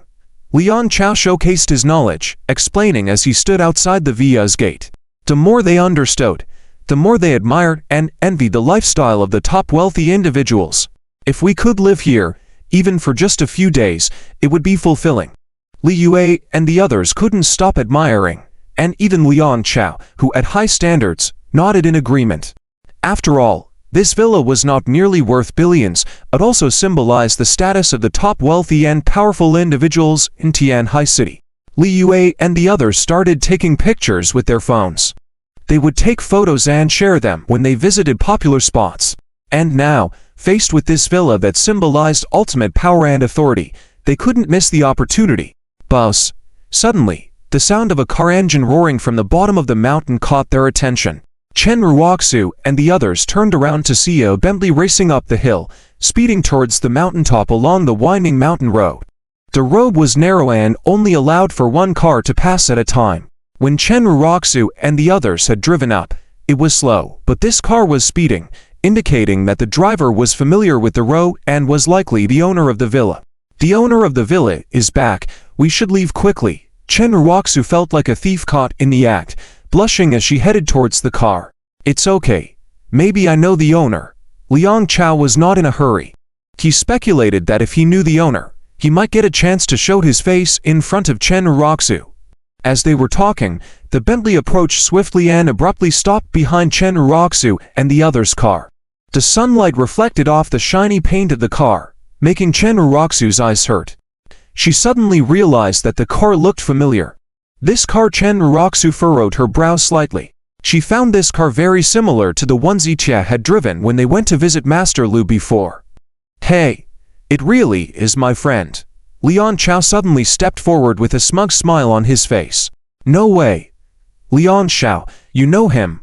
Li Yue and the others immediately exclaimed, all thinking that the owner of this car must also be the owner of the lakeside villa. However, Liang Chao unexpectedly claimed that the person was his friend. If that was the case, then they would surely be able to benefit from Liang Chao's acquaintance, and enter the villa to take photos, showcasing it to their own friends. Thinking about this, Li Yue and the others were filled with anticipation. Yes, I should know him. Liang Chao smiled, although he wasn't entirely sure who the owner of the car was. But he was 200% certain that he had seen this car somewhere before. Even though he couldn't recall it immediately, the city of Tianhai was not that big, and people in the upper social circles often knew each other. Liang Chao felt that he must have come across this car, some gathering with the second-generation elites. Although he couldn't recall it at the moment, a simple greeting would help them recognize each other.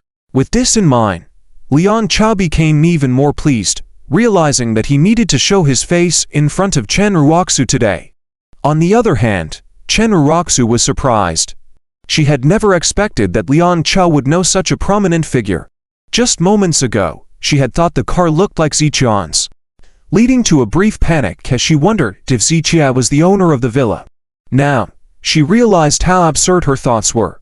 This lakeside villa worth billions was a symbol of the top-tier society in Tianhai City, something that Ziqia couldn't possibly afford to own. I'll go say hello. Liang Chao stepped forward with a smile, while Chen Ruoxu and Li Yue, among others, waited expectantly. Under everyone's gaze, the door of the Bentley opened, and a foot emerged slowly. By looking at the shoes and casual pants, they could tell that the person was young. Liang Chao became more certain that it was a friend he knew from the circle of wealthy second-generation individuals. Shortly after, they saw the person slowly get out of the car, with one arm wrapped in bandages being the first thing they noticed. Liang Chao maintained his smile but was slightly puzzled. Soon, his smile froze on his face. They saw a young man in his 20s getting out of the car, and as they caught sight of his face, Liang Chao's heart skipped a beat. Li Yu's smile froze, while Chen Ruoxu widened her eyes in disbelief. It was Ziqia. The person getting out of the car was Ziqia. Chen Ruoxu hadn't been mistaken earlier. The car indeed belonged to Ziqia. Liang Chao also suddenly realized why the car had looked so familiar. Just 2 days ago, When the Chen group faced financial problems, he had met Ziqia at Master Chen's house while delivering money. Back then, Ziqia was driving this car. When Liang Chao realized this, his face instantly turned as red as a liver. Just a moment ago, he had earnestly claimed to know the owner of the car. He did, indeed, know him, but not as a friend, but as an enemy. Thinking back to those words now, Liang Chao felt his face burning even more intensely. Chen Ruoxu and the others fell into a collective silence, while Ziqia remained silent too. However, Ziqia was a bit puzzled, wondering what Chen Ruoxu and Liang Cao's group was doing in that place. Hot. How interesting. So, you're the criminal, Liyue suddenly sneered, looking at Ziqia contemptuously. Initially, Liyue had thought that the owner of the Bentley must be the owner of the lakeside villa. But upon seeing Ziqia, she immediately dismissed that thought. How could the owner of this multi-billion-dollar top-tier villa be Ziqia? Upon hearing Li Yu's words, Liang Chao and others also began to react. Ziqia, weren't you arrested? Liang Chao furrowed his brow slightly. According to his understanding, Ziqia should have been arrested last night. Why was he still freely moving around, even driving a Bentley for a stroll? I wanted to be arrested, but do you Liang Chao have the ability? Ziqian's tone was mocking, making Liang Chao turn even redder. He couldn't understand why Ziqia was free and about. Perhaps Lan Jingya and Zhou Yuqing had intervened, securing Ziqian's release. However, this scenario seemed unlikely, as Liang Cao's friend had mentioned that the case was very complex and had even alarmed high-profile individuals. Could Lan and Zhou families really offend top-level figures for the sake of Ziqia, a worthless individual? It was perplexing, indeed. Ziqian's gaze swept past Chen Ruoxu's face, before he asked in a calm voice, "This is private property. Who gave you permission to enter?" Ziqia, what are you doing here acting all high and mighty? What about you, a soon-to-be arrested criminal? What are you doing here, planning to steal something? Li Yue pointed at Ziqia with a sneer. Upon hearing Li Yu's words, Ziqia shook his head slightly. He didn't even want to bother replying to someone as foolish as Li Yue.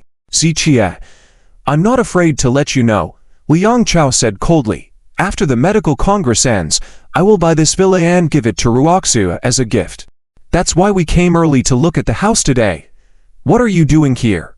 Buying a villa? Ziqia stepped forward. You won't be able to buy this villa. What do you mean? Liang Cao's gaze turned even colder. Ziqia had now approached Liang Chao and spoken differently. Move aside. On what grounds do you think this is your home? Liang Chao retorted through gritted teeth. With a swift motion, Ziqia delivered a resounding slap across Liang Cao's face. Hasn't Liang Yanhua taught you that a good dog doesn't block the way? Ziqia slapped Liang Chao to the side and walked towards the mansion gate. Witnessing this scene, Chen Ruoxu and the others once again widened their eyes. Could it be that Ziqia was indeed the owner of this mansion? At that moment, Chen Ruoxu and the others were stunned, their minds reeling as they all focused on Ziqia. Ziqia took a step forward, and the facial recognition system at the gate activated. Recognition successful. Welcome home, master. Along with the welcoming message, the specially made mansion gate slowly opened to the sides. Chen Ruoxu and the others' eyes widened to the maximum as the mansion gate opened. You are disappointed. This is indeed my home. Ziqia threw these words behind him as he walked into the courtyard. Trip. The villa's door closed slowly. Silence followed, a long silence.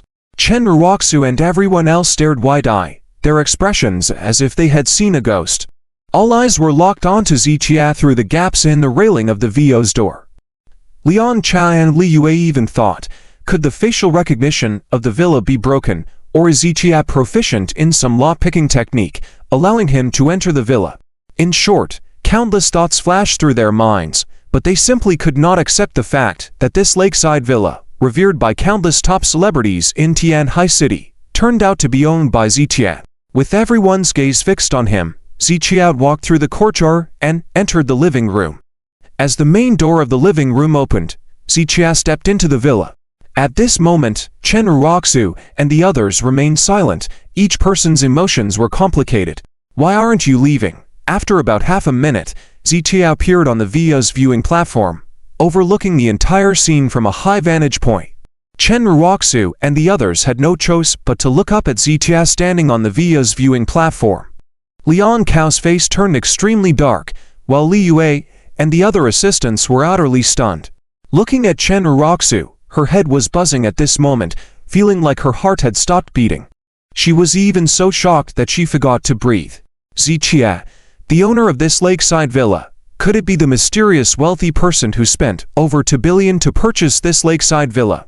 Regardless of whether he was that mysterious wealthy person or not, at least at this moment, Zitia was undeniably the owner of this villa.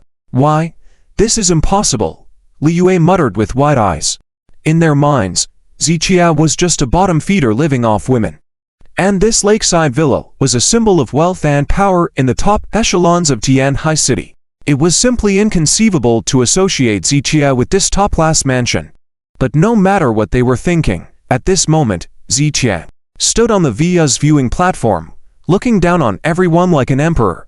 If they wanted to see Zitia, they had to look up, or else they could only lower their heads. Liang Cao's face was as dark as water. Li Yu's expression was complex. Chen Ruoxu's heart rate kept increasing, and her emotions were in turmoil. At one point, Chen Ruoxu had never considered Zitia important, and everyone looked down on him. But now, seeing Zitia standing tall in this top-class villa in Tianhai City, overlooking everyone with disdain, how could Chen Ruoxu not feel a mix of emotions?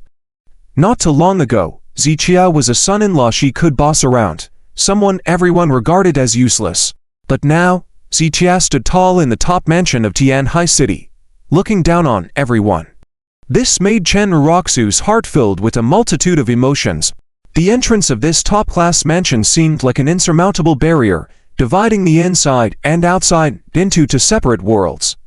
It made Chen Ruoxu feel like she was drifting further and further away from Zitia. At this moment, Chen Ruoxu's emotions were incredibly complex, a surge of suppressed feelings continually erupting. Zitia, you. Li Yue tried to speak but was interrupted by Zitia waving his hand. Get out, Zitia pointed to a sign on the wall. Private property, no trespassing. This lakeside villa, along with the entire mountain peak, was Ziqian's private property. Every piece of land they stood on belonged to Zitia. He had the right to expel anyone. Ruoxu, let's go. Li Yue clenched her teeth, turned to look at Chen Ruoxu, while Liang Cao, with a face as dark as water, walked towards the car. The other assistants were just employees. Naturally, they dared not say much and quickly followed suit. Chen Ruoxu's gaze was complicated as she looked up at Zitia standing on the viewing platform, but Zitia didn't even spare her a glance. He just lifted a cup of tea and looked towards the distant Chendao Lake. A long sigh escaped Chen Ruoxu's lips before she turned and got into the car. The car started, and the driver, with a troubled expression, looked at Liang Cao. Young Master Liang, we can't get out. This mountainous road was private property and did not allow other vehicles to enter. It was a narrow single lane, allowing only one car to pass at a time. And now, Ziqian's Bentley was blocking them from exiting. Even if they could turn around using the area near the via's entrance, they simply couldn't descend the mountain. Liang Cao was already furious, and seeing this situation only made him angrier. Ziqia, move your car. Liang Cao first got out of the car and yelled at Ziqia. Ziqia, looking down on them, glanced at Liang Cao. What are you barking for? Move your car. Liang Cao gritted his teeth, repeating his demand. I won't move it, Ziqia lazily replied in 3 words. What do you mean? Liang Cao's face darkened even more. Ziqia smirked. This is my territory. If you want to come, come. If you want to leave, leave. Who do you think you are? The car was deliberately parked there by him to block them, and it was intentional. Liang Cao wasn't stupid. He could see that Ziqia was deliberately making things difficult for him. This increased his anger. You really won't move it. What can you do to me? Ziqia took a sip of his tea and asked lightly. Don't push me. Liang Cao clenched his fists, teeth grinding. If you have the guts, go ahead and smash it. But let me remind you, that's a Bentley Mulson limited edition worth 12 million. Also, this is private property. If you damage my property here, I have the right to take all necessary defensive measures against you, including but not limited to killing you. With these words, Liang Chao fell silent instantly. Before Zichia said these things, he truly had the impulse to smash Ziqian's car. But now, Ziqian's words brought him back to his senses. Apart from whether Zichia would lay a hand on him, just the fact that the car was worth 12 million was something Liang Chao couldn't afford. If he really spent over 10 million to smash a car, his father, Liang Yanghua, would definitely break his legs. Zichia, what do you mean? Are you deliberately making things difficult? Li Yue also got out of the car, pointing at Zichia and shouting. Yep, it's deliberate. So what? Zichia looked mischievous, as if he was playing a game and skillfully manipulating Liang Chao and the others. You. Li Yue gritted her teeth in anger. You're blocking our car. How are we supposed to leave? Chen Roxu also rolled down the car window, looking at Zichia with a cold voice. What does that have to do with me? If you go down from here, I have no objections. Zichia said this and then shifted his gaze back to the lake in the distance. You. Chen Roxu also clenched her lips in anger. Immediately, everyone turned to look at Liang Chao, waiting to see how he would handle the situation. Liang Chao's face flushed red, and after a few seconds of silence, he gritted his teeth and said, "Let's go." In the end, he still didn't have the courage to smash Ziqian's car. Helpless, everyone had to reluctantly get off the car and prepare to walk on foot. If you really have the guts to smash the car, I would respect you as a man.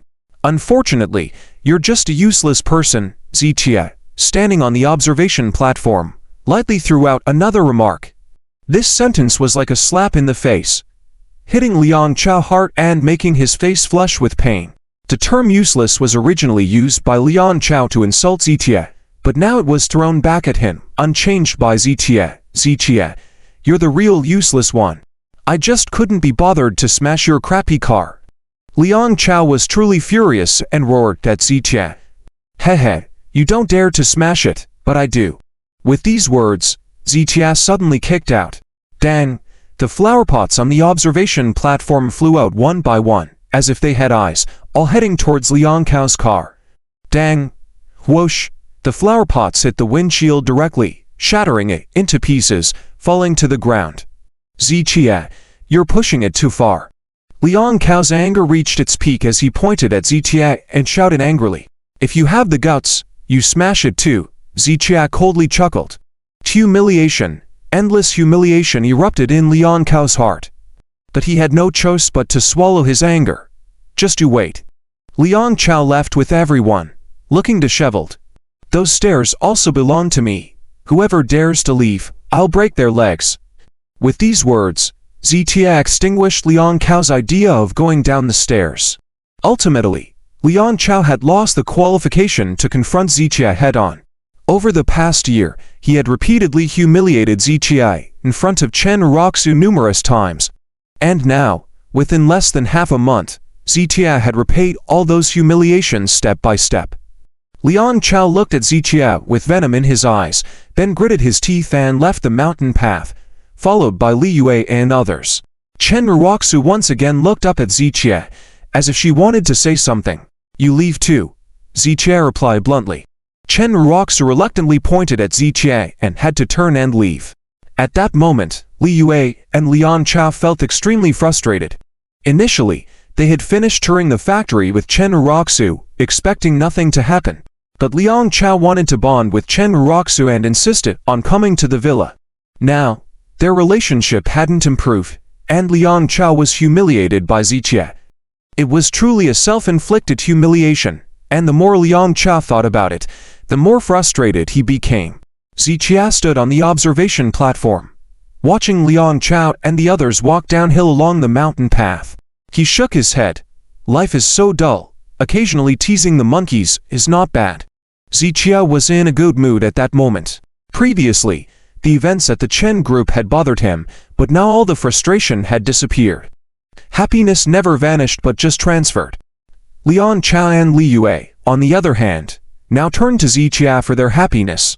They now walked in silence, still and speechless, down the winding path that took over 10 minutes to descend the peak.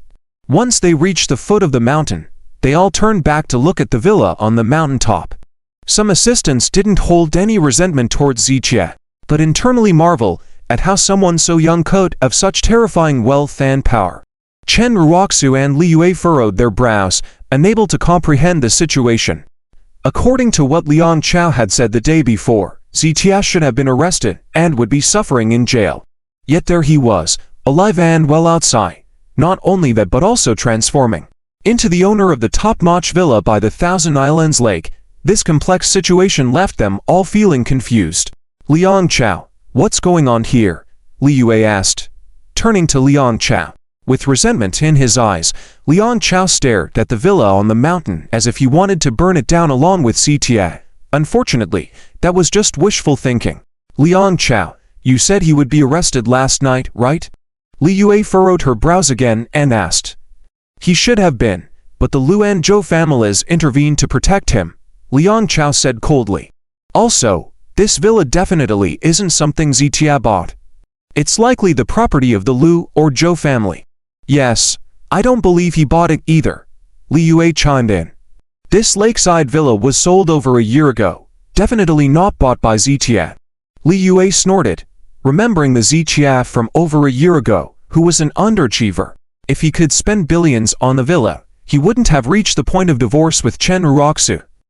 I was thinking earlier that only the top executives of the Tianhai Group could have acquired this villa. So this villa is definitely the property of the Lu family, likely temporarily given to Zitia for residence. In essence, he's still living off women. Liang Chao gritted his teeth. He couldn't understand what Zitia had tricked the Lu family into believing. Whether he's living off women or not, he's the owner of this villa now, and that's a fact no one can change. Chen Ruoxu intervened, causing even Li Yue and other assistants to nod in agreement, leaving them speechless. But living off someone is not a sustainable strategy, Liang Chao retorted. Everything he currently owns is temporary and could be taken away at any time. Liang Chao, you might be oversimplifying the Lu and Zhou families, Chen Ruoxu stated. They wouldn't have acquired their wealth and power today by making losing deals. From the Vina Hotel to the Wenyuan Tea House, to the Jingshu Changcheng.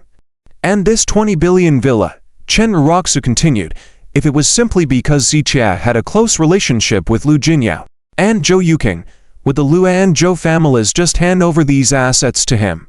Chen Ruoxu's words left Liang Chao and Li Yue speechless. Li Yue frowned slightly and exchanged a glance with Liang Chao, both having the same thought.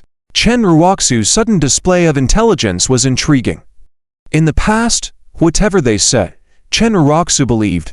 It was precisely because of this trust that Li Yue often manipulated situations in front of Chen Ruoxu, even distorting the truth multiple times.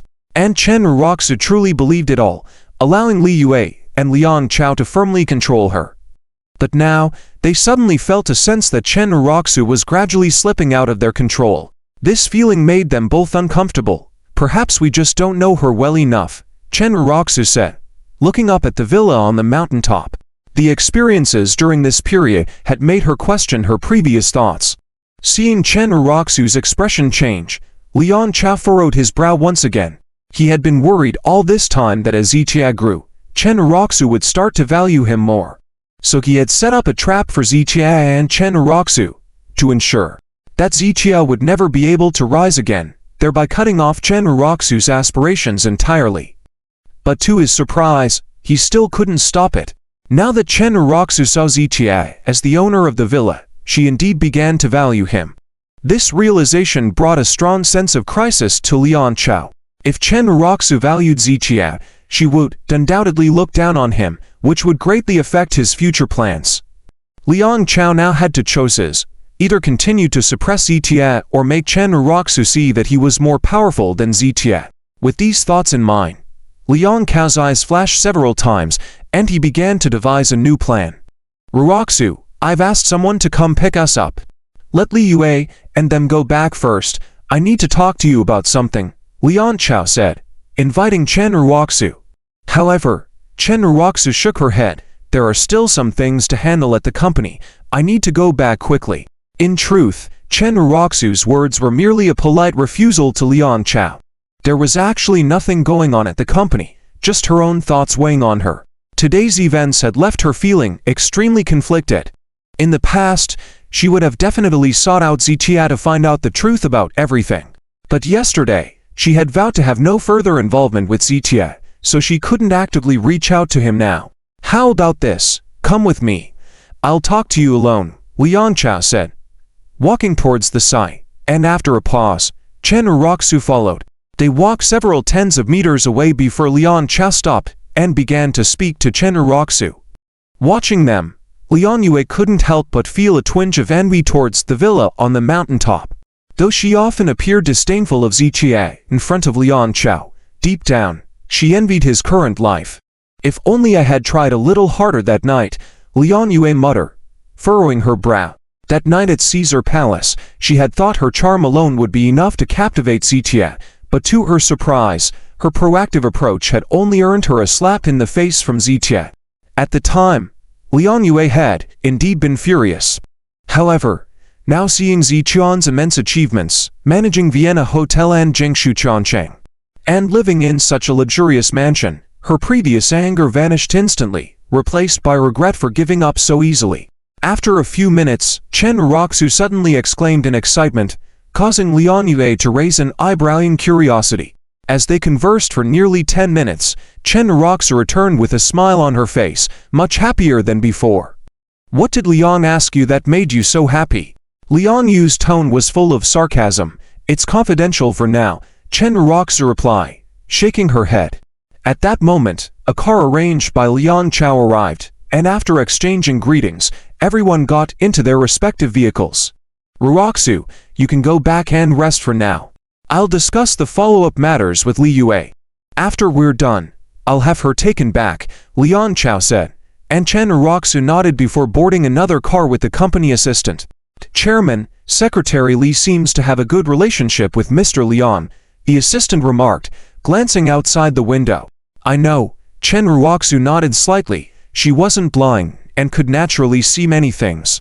However, she wasn't concerned. Everything had its priorities, and for Chen Roxu, developing the Chen Group and participating in the medical conference were her top priorities.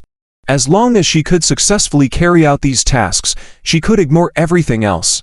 Most importantly, she didn't have any special feelings for Liang Chao, so his closeness to Li Yue didn't bother her. The assistant nodded and remained silent.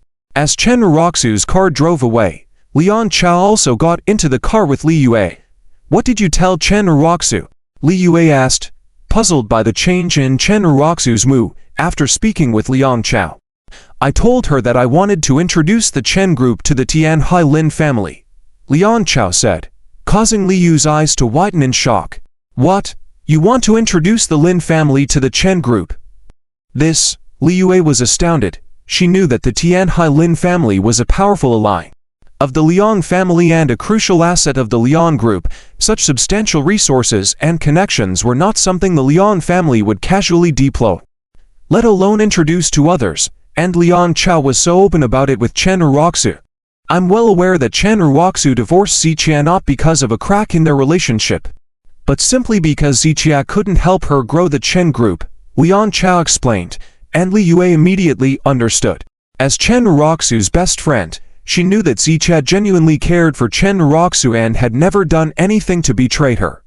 Li Yue could even see that Chen Roxu had deep feelings for Zichia, and in the 2 years of marriage, she had never been involved with anyone else. It was just that Zichia was simply too incompetent, combined with Li Yu's constant whispering in her ears, that led Chen Roxu to seek a divorce. In short, Chen Roxu didn't dislike Zichia. It was just that Zichia couldn't help her fulfill the dream of expanding the Chen Group.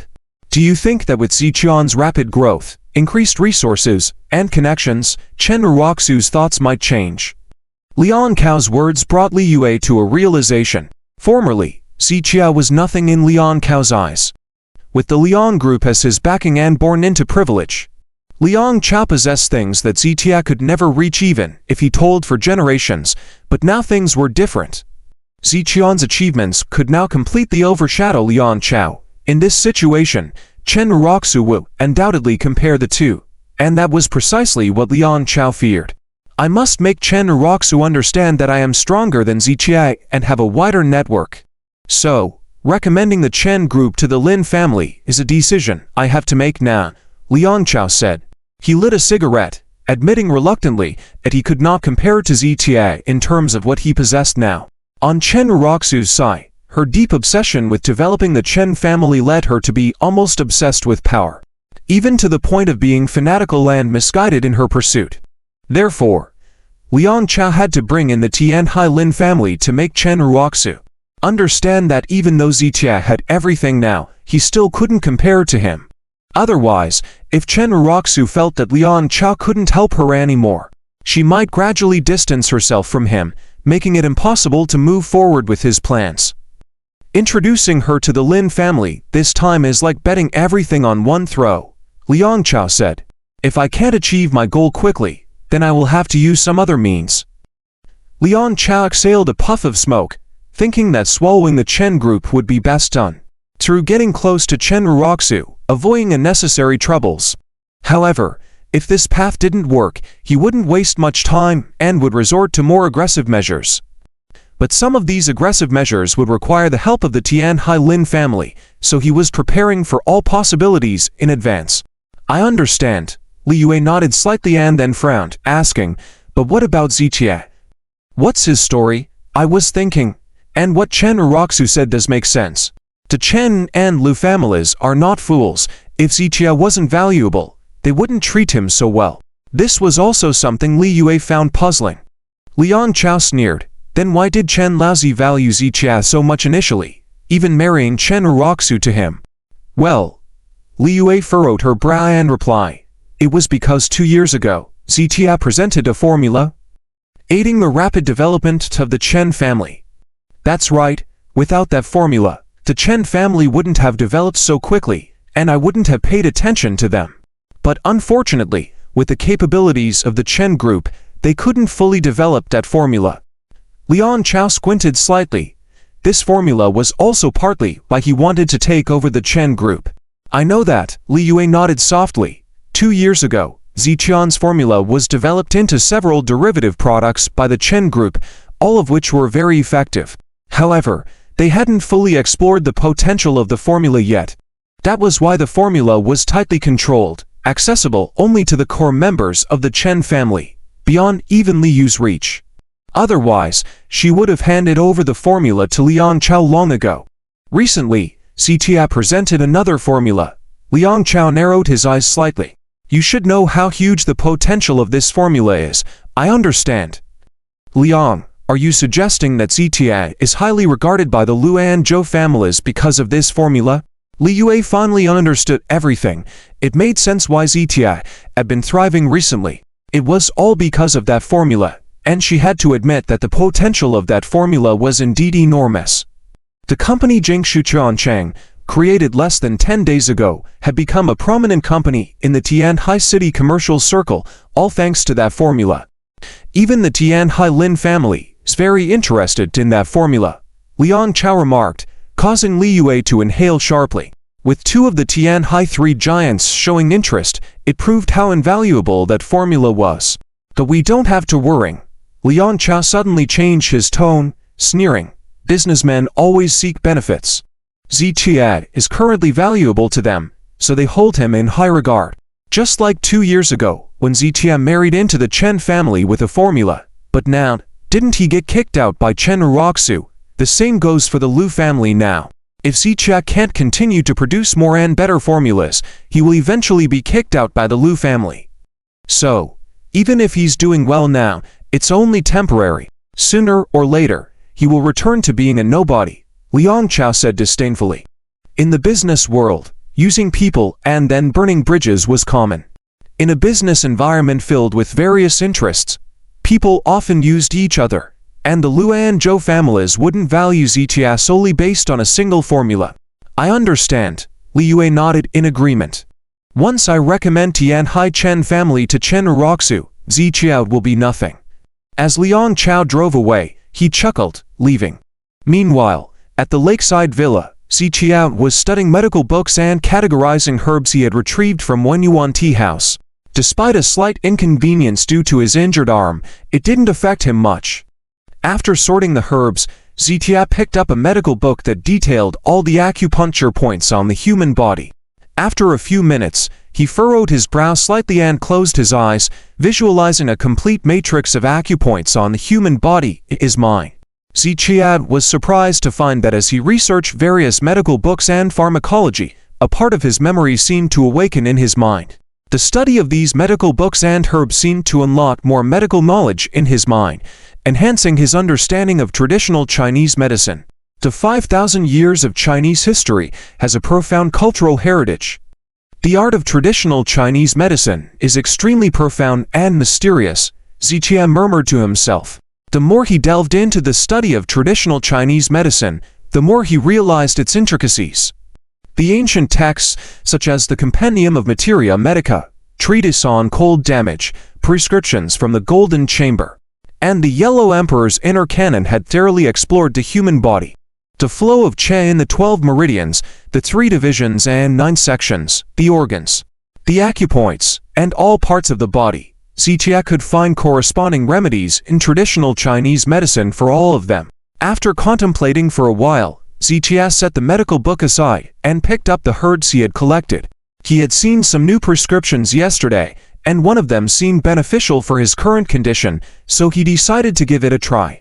"Mr. Z, are you home?" Suddenly, a voice called from outside.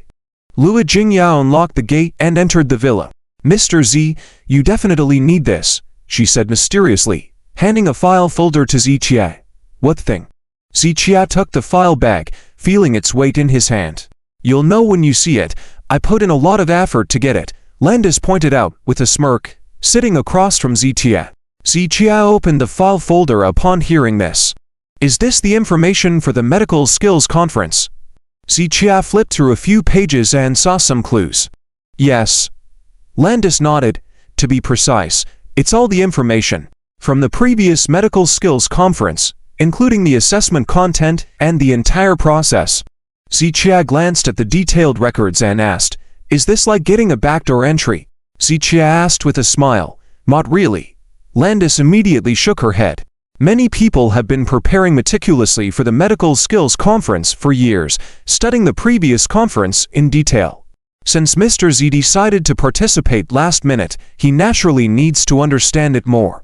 I think this information can also serve as an early reference for Mr. Z. Landis nodded, acknowledging the usefulness of the information to him. After all, he had only heard of the event before and knew nothing else. It was like in ancient imperial exams, where other examinees spent years studying, while Ziqian only decided to participate recently, putting him at a disadvantage. However, this information could, indeed, help him prepare more thoroughly. "Thank you," Ziqian thanked softly. Ziqian, flip through the rest of it, Landis said mysteriously. "But the things in the back can only be seen by you." Ziqian flipped through it, and after a few seconds, he looked up in surprise. "Is this the relevant information for this year?" "Yes."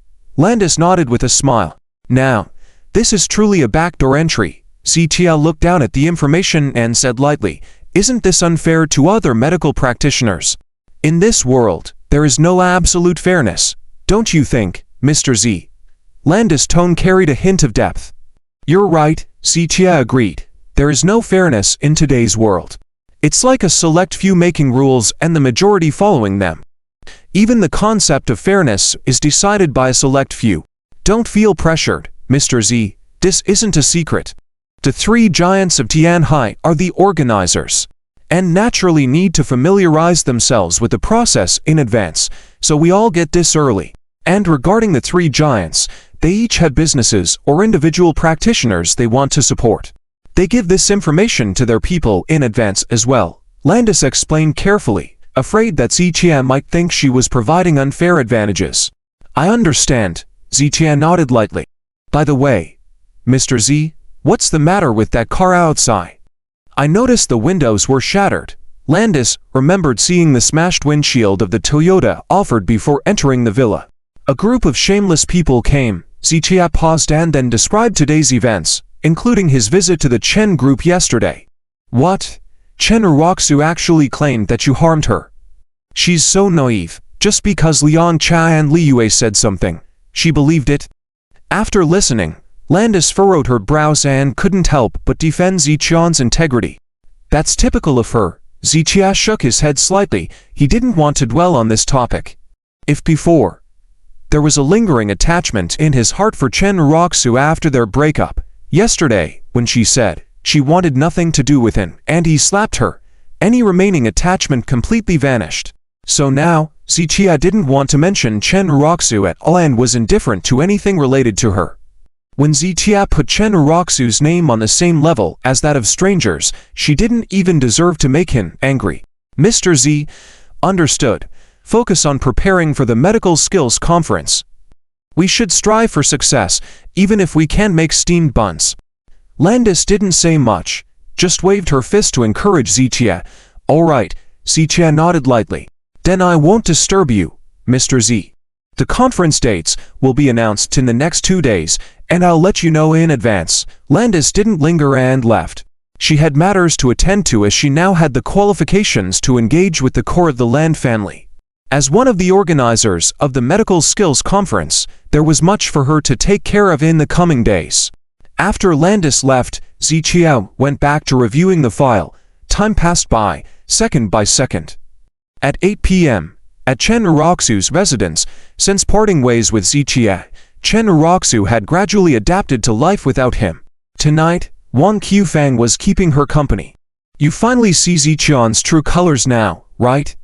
I've told you before, stay away from him and focus on cultivating your relationship with Liang Chao. Wang Qufang lectured Chen Roxu while cracking melon seeds. They had been talking for over half an hour since dinner, and the floor was now covered in melon seed shells. Mom, please stop talking about him. Chen Roxu shook her head helplessly. What do you mean I can't talk about him?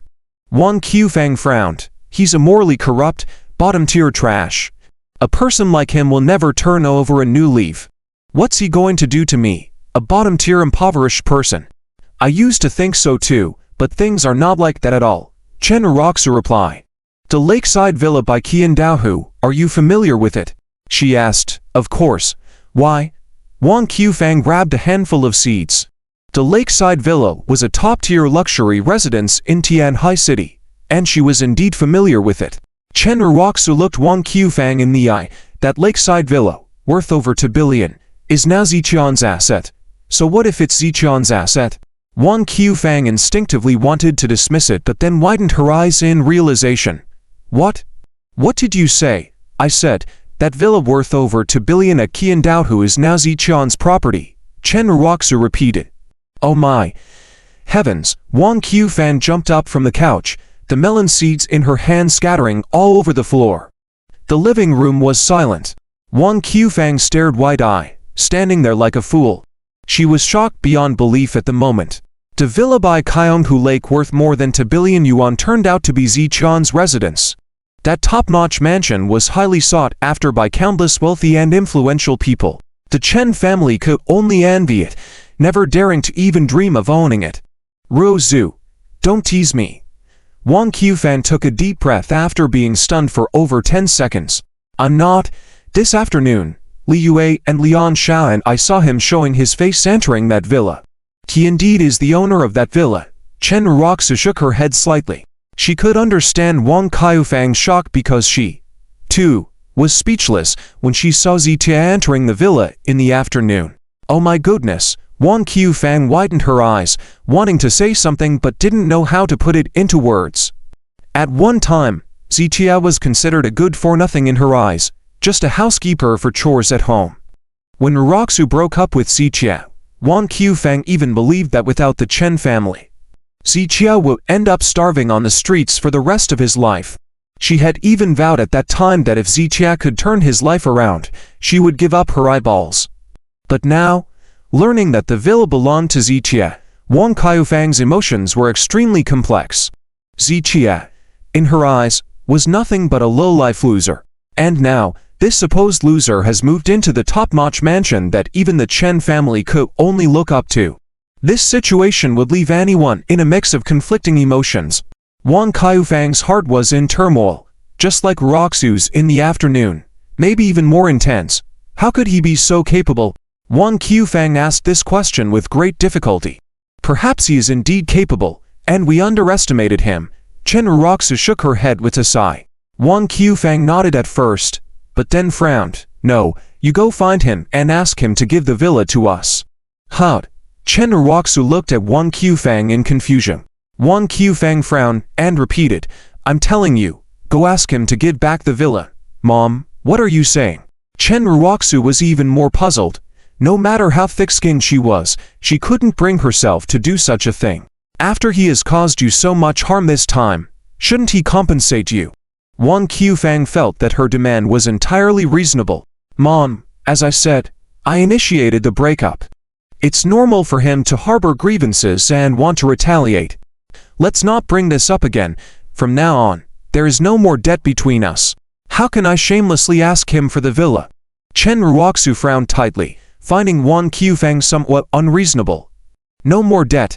How is that possible? When Grandpa met him, he was almost dead. If not for you, could Zichia have survived until now?" Also back then, Wang Qufang was interrupted by Chen Ruoxu with a furrowed brow. "Mom, let's not bring up that matter again. Grandpa also said not to mention it. Have you forgotten?" When Chen Ruoxu said this, her tone and attitude were very serious. "You." Wang Qufang glared at Chen Ruoxu for a few seconds, but in the end turned her head away angrily. Despite her domineering and stubborn nature, she chose silence on this matter at last. "Mom, I'll say it again. We have no more debts between us." Chen Ruoxu softened her tone and repeated her stance. "But I just can't understand. How could he live in that villa by Kyonghu Lake?" Wang Qufang clenched her teeth. She couldn't help but have a thought in her mind at this moment. If Ruoxu had not broken up with Zichia, could she, as his mother-in-law, also bask in the glory and enjoy the top-notch mansion? It must be the Liu family who allowed him to stay there, which means he definitely has qualities that the Liu family values. I admit that I underestimated him in the past. He is not a good-for-nothing. He is indeed capable, but that's not a big deal. Liang's group has deep cooperation with the Chia family, and Liang Xiao promised me to introduce the Chen group to the Chia family. As long as we can establish a relationship with the Chia family, Ziqian's current achievements are nothing. Even the Liu family wouldn't dare look down on the Chen group. So, I must seize this opportunity and form a partnership with the Chia family through Liang Xiao. Is that true? Wang Qufang became interested. The Lin family was one of the top 3 in Tianhai City, and their position in the city was extremely high. Moreover, the comprehensive strength of the Lin family was even higher than that of the Liu family. If they could form a relationship with them, it would be a great boon for the Chen group. This good-for-nothing Ziqian is really no match for Liang Xiao. Liang Xiao can easily outdo Ziqian in any aspect. Wang Qufang changed her attitude rapidly. Hearing that Ziqia was the owner of the lakeside villa, she felt extremely conflicted. Now, knowing that Liang Xiao knew the Chia family, she felt proud again and believed that Ziqia was nothing in front of Liang Xiao. In the midst of their conversation, Chen Ruoxu's phone rang. "Ruoxu, it's me." Liu's voice came through the phone. Chen Ruoxu quickly asked, "How was it? What did Liang Xiao say?" Liang Xiao said that the Lin family's young master will be visiting the Western District Water Cloud Manor tomorrow to play. Let's go visit together and get to know him. Liu's words were interrupted by heavy breathing and pauses. "Really? That's great. Let's go tomorrow." Chen Ruoxu was very happy to hear this, giving them a chance to connect with the Lin family. "All right," Liu replied with intermittent breaths. "What are you doing? Why are you panting?" Chen Ruoxu sensed something amiss in Liu's tone.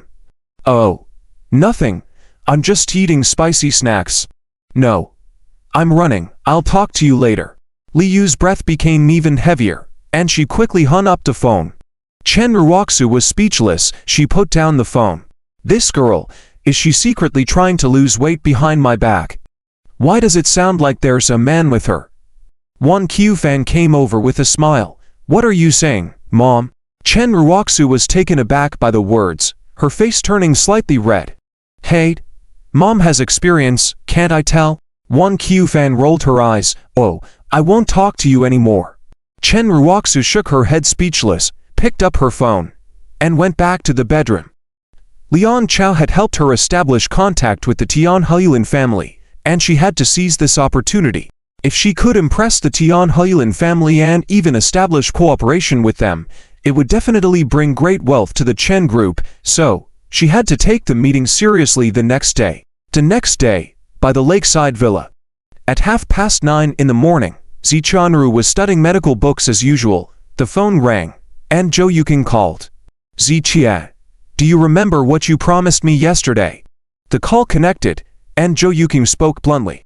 Let's do it another day, I have things to do today. Ziqia glanced at the medical book and some medicinal herbs in front of him, and replied softly. I'll wait for you to finish your business, don't forget to come afterwards. Zhou Yuqing nodded softly. Come down. Ziqia was taken aback by this and quickly got up to look down from the balcony. At the foot of the mountain, Zhou Yuqing was standing in a white dress, facing the villa next to a car. Her petite figure looked like an underage girl from a distance. How did you know I live here? Ziqia was genuinely surprised that Zhou Yuqing had come looking for him. Jinya's sister told me. Zhou Yuqing replied truthfully. Ziqia felt somewhat helpless. Zhou Yuqing had invited him several times before, and now she had come uninvited. If he didn't go, it would seem impolite. Wait for me. Ziqia quickly packed up and walked down the mountain. Ziqia. Zhou Yuqing walked towards Ziqia with a sweet smile on her face. Looking at Zhou Yuqing's makeup and outfit today, Ziqia couldn't help but admire her. Zhou Yuqing's appearance, figure, and unique aura made Ziqia think of a poetic verse. When peaceful, she's like a delicate flower reflecting in the water. In motion, she's like a gentle willow dancing with the wind. Her tranquil and gentle temperament, like a beauty in a painting, made Ziqia feel a sense of protectiveness towards her. The distance and emotions between people weren't solely determined by the duration of their interaction. Though Ziqia had known Lu Jinya longer, he only considered her a friend or a business partner. Zhou Yuqing, on the other hand, felt more like a simple and kind neighbor sister to him. His interactions with Zhou Yuqing were pure, without any ulterior motives, just because of their like-minded personalities. I heard from Jinya's sister that you'll be very busy next. I'll trouble you for a day, and then you can focus on your own matters. Zhou Yuqing explained softly. Mr. Z, today is Miss Zhou's birth. An elder behind Zhou Yuqing was about to speak, but was interrupted by Zhou Yuqing waving her hand and closing her mouth. Ziqia glanced at the elder, but didn't say much more. Ziqia, shall we get in the car? Zhou Yuqing smiled gently and got into the car with Ziqia. I heard that this place is very fun, like an amusement park for adults. Zhou Yuqing took out two exquisitely made entrance tickets and handed them to Ziqia. Shiyunshan Leisure Resort. Ziqia read the words on the ticket. This place did ring a bell to him. It was said to be a leisure and entertainment resort serving high-end clients, and it was difficult for ordinary people to get in due to its membership system. However, for Zhou Yuqing, a young lady from the Zhou family, getting entrance tickets should be easy. Okay, I'll just accompany you today, Ziqia said, and Zhou Yuqing lowered her head, blushing a bit. Tianhai West District, Shiyunshan Leisure Resort. Located away from the bustling city, the resort offered a wide view. The resort covered a vast area with various facilities, including dining, entertainment, health care, and accommodations. There were hot spring pools, various SPAs and health care facilities, a large indoor carnival, bowling alleys, indoor tennis courts, and other sports facilities. In addition, there were some high-end activities, like golf courses and shooting ranges favored by the upper-class society. Zhou Yuqing seemed to have done a lot of research before coming, as she kept introducing things to Ziqia along the way. Ziqia, here is the largest horse racing track in the entire city of Tianhai. Many high-end equestrian clubs often hold competitions here. Ziqia was slightly surprised to hear Zhou Yuqing say this. In his impression, Zhou Yuqing was a very quiet girl, and he didn't think she would enjoy activities like horse racing. Seeing Ziqian's surprised expression, Zhou Yuqing couldn't help but smile. Actually, I don't like sitting in a car. I prefer riding a horse and galloping on the vast grasslands, Zhou Yuqing explained softly, and Ziqian nodded silently. As they chatted, they walked towards the entrance of the resort, with the elder following closely behind Zhou Yuqing. At that moment, a car slowly pulled into the parking lot, and three individuals got out. Chen Ruoxu, Lian Chao, and Li Yue. Wow, this place is amazing, Li Yue exclaimed. Of course, if it were just an ordinary place, Lin Xiao wouldn't come here. Liang Chao shook his head. It's an honor for this resort that Lin Xiao is here. Chen Ruoxu nodded in agreement. According to Liang Chao, Lin Yan, the eldest son of the Tian Huilin family, was playing here today with his friends. For someone like Lin Yan, a prestigious young man from a rich family, who was rarely seen in public, it was hard for ordinary people to meet him, even if they made multiple appointments. Today, they finally got the chance to know that Lin Yan was here, and they naturally wouldn't miss such a good opportunity. If we could have the chance to connect with the elders of the Lin family first, it would be even better. Chen Ruoxu spoke softly. She knew that it was already great that Liang Chao could help, and she shouldn't ask for more, but she still felt that it would be better to establish contact with the elder members of the Tian Huilin family. She wanted to achieve cooperation. Ruoxu, only my father can connect with those elders of the Lin family, and I really can't reach them. As you know, people with connections like the Lin family wouldn't introduce anyone easily. If we were together, my father would definitely introduce us without hesitation. But now, we haven't confirmed our relationship, so I'm afraid. Liang Chao brought up this matter smoothly, and Chen Ruoxu immediately fell silent. It's okay, Ruoxu. Don't worry about anything. Lin Xiao is young. We young people have more in common. Moreover, Lin Xiao has a lot of say in the Lin family. As long as we get along with him, it's like getting along with the entire Lin family. With Liang Cao's explanation, Chen Ruoxu's concerns were somewhat alleviated. Okay. Then I'll trouble you, Liang Chao. Chen Ruoxu remained polite, and the three of them prepared to enter the resort. Hey, that person looks a bit like Zitia, doesn't he? Suddenly, Li Yue frowned and pointed ahead. Hearing this name, both Chen Ruoxu and Liang Chao turned to look subconsciously. Indeed, at the entrance of the resort, Zitia was verifying tickets with Zhou Yuking. Damn it, what a small world. Liang Chao couldn't help but curse. He harbored an intense hatred towards Zitia now. Seeing his reaction, his first thought was to bring Zitia to a miserable end. It's really him. Chen Ruoxu furrowed her brow slightly, then withdrew her gaze to look at Liang Chao. Liang Chao, I don't want any trouble today. With these words, Liang Chao immediately calmed down. He couldn't help but recall that every time he clashed with Zitia, it always ended with him losing out. Due to Zitia, several of his plans had been forced to abort. And today, his goal was to impress Chen Ruoxu through introducing Lin Ji as young master, so he couldn't afford any mistakes. Thinking about this, Liang Chao could only suppress the anger in his heart. Ruoxu, I understand. I won't confront him. Liang Chao forced a smile, but the coldness in his eyes couldn't be hidden. Okay, Chen Ruoxu felt somewhat relieved. Even Li Yue, who usually liked to chatter, kept silent this time. The reason was simple. Every time they clashed with Zitia recently, it not only caused no harm to Zitia, it also left them with some psychological shadows. They had no way to win in a fight, let alone using their connections to suppress him. Liang Chao had run out of ideas. Now, apart from avoiding Zitia, he had no better options. Let him stumble around for a few days. I will make sure Lin Xiao deals with him later. Liang Chao snorted coldly. He admitted that with the Lu family backing Zitia, he indeed had no way to deal with him. But he was afraid of the Lu family, while Lin Yan, the young master of the Lin family, was not. So, Liang Chao was thinking that after befriending Lin Yan, he would use Lin Yan's relationship to take care of Zitia. For now, he had to step back. After Zitia and Zhou Yuking entered the villa, Liang Chao and his group waited a while before going in. This place is really nice, Zitia said as he looked westward. The Shuyunshan resort looked big from the outside, but once inside, it revealed its true extent. From the vast green golf course on the left alone, which covered thousands of acres, to other facilities and play areas, the resort covered an area of at least several thousand acres. Due to the vast area, the resort provided tour buses for sightseeing.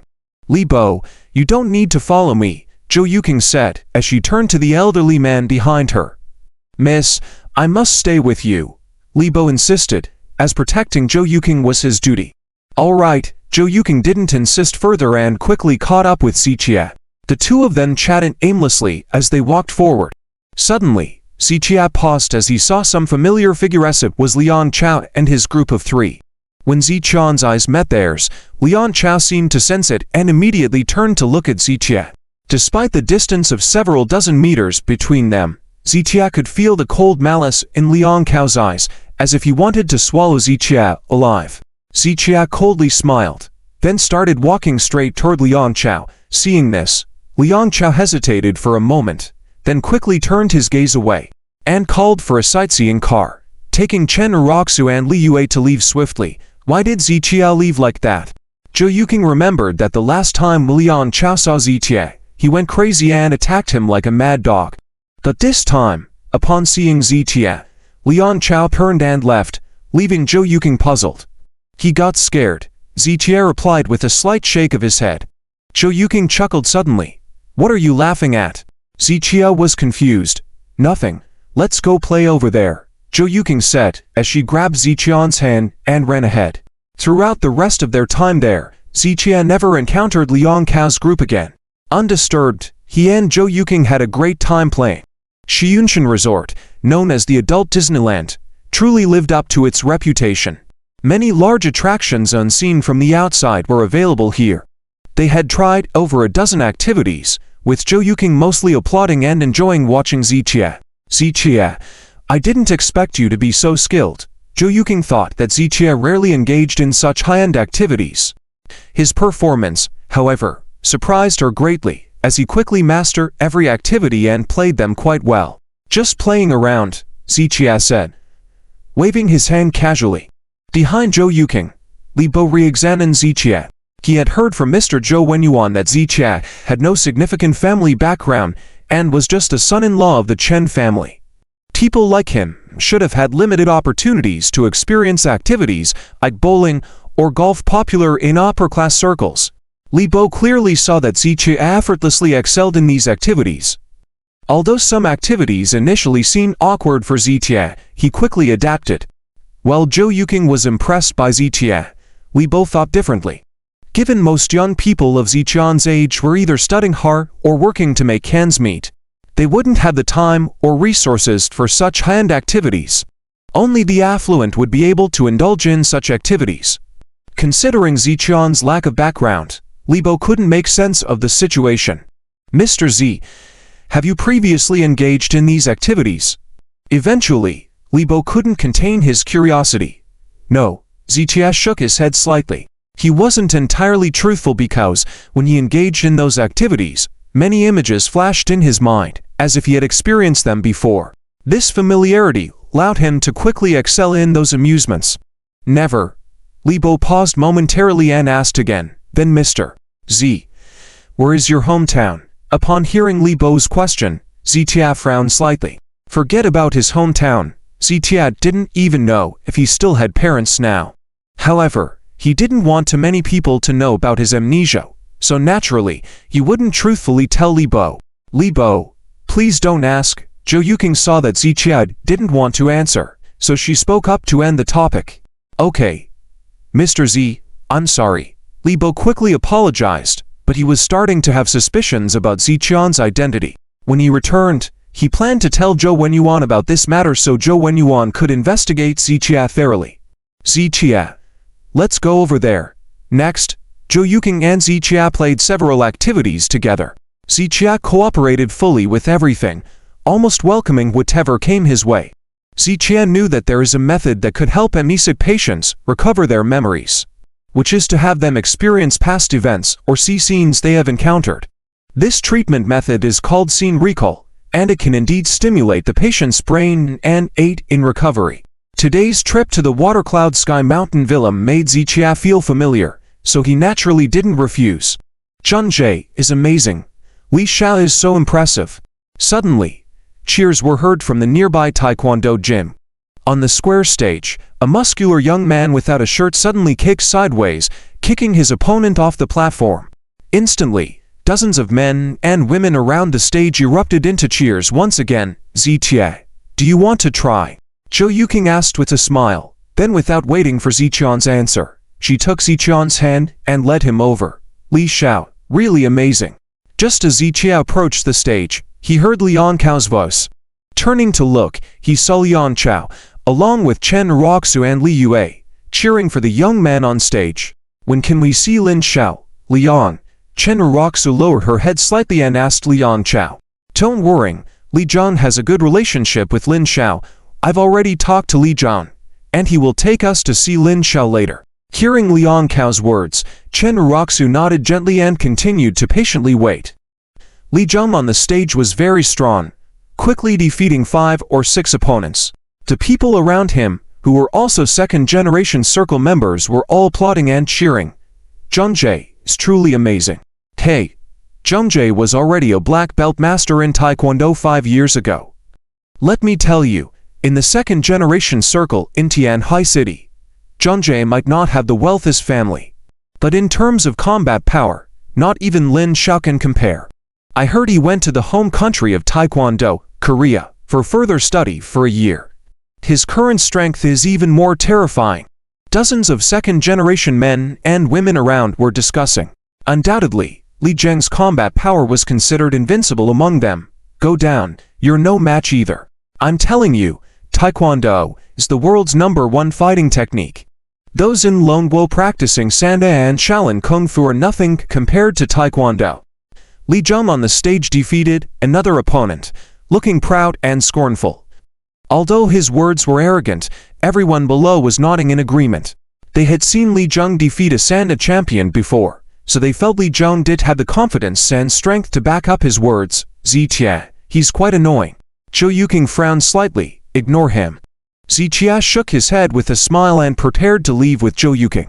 He had hoped to learn something, but when he saw Li Zhang's performance earlier, it was all show with no substance. Zhang Jie is amazing.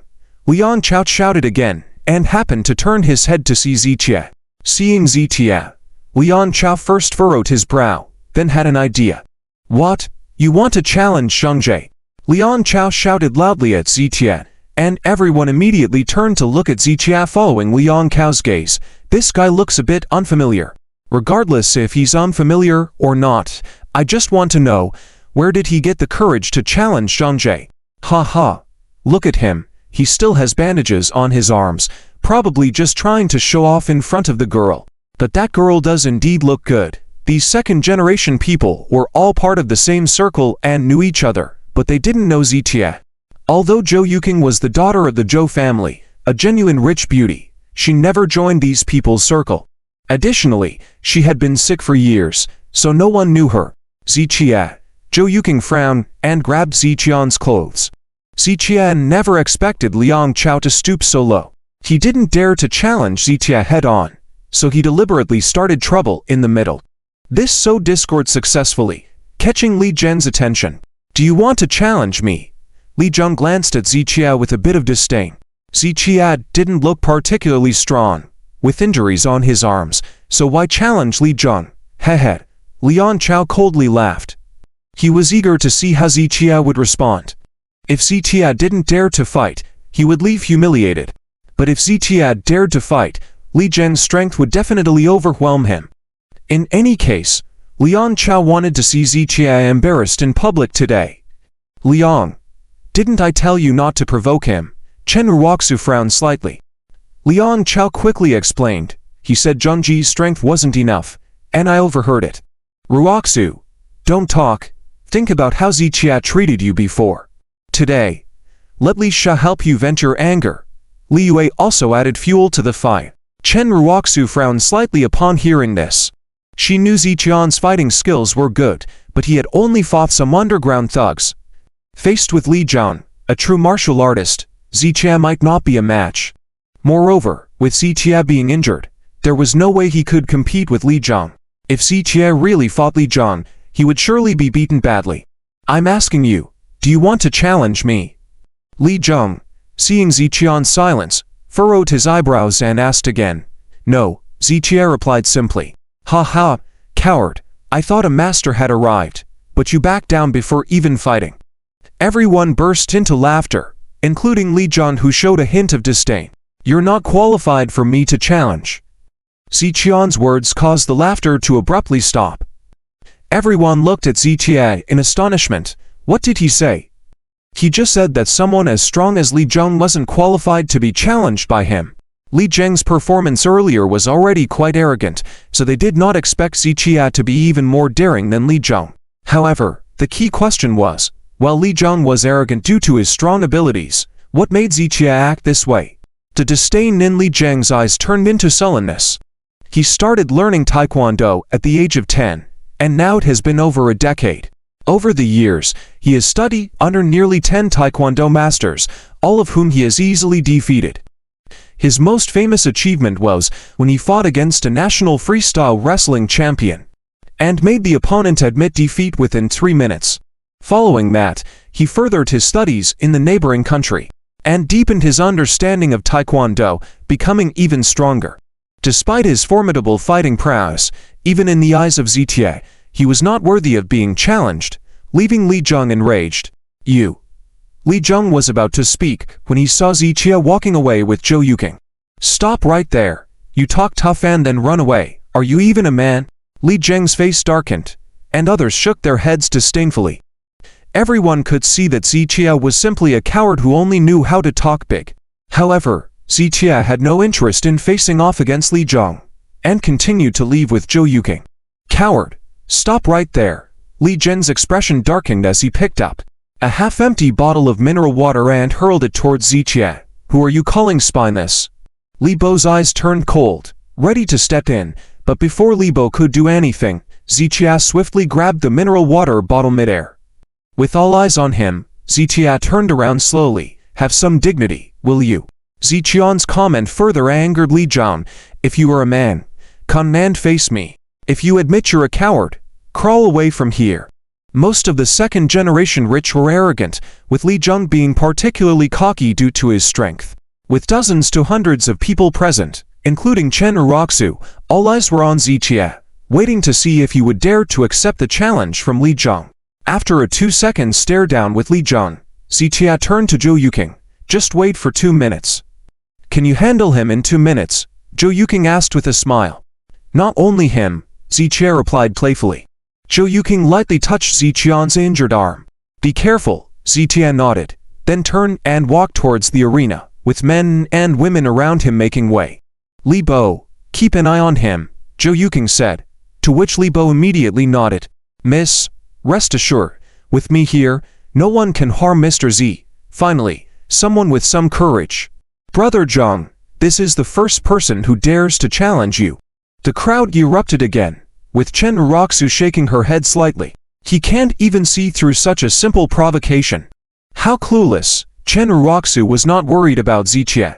She simply thought that he was asking for trouble by challenging Li Zheng while injured. Soon, Zichia stood firm on the platform. "Don't say I didn't go easy on you." Li Zheng glanced at Zichian's bandaged left arm and smirked. "I'll even fight you with one hand."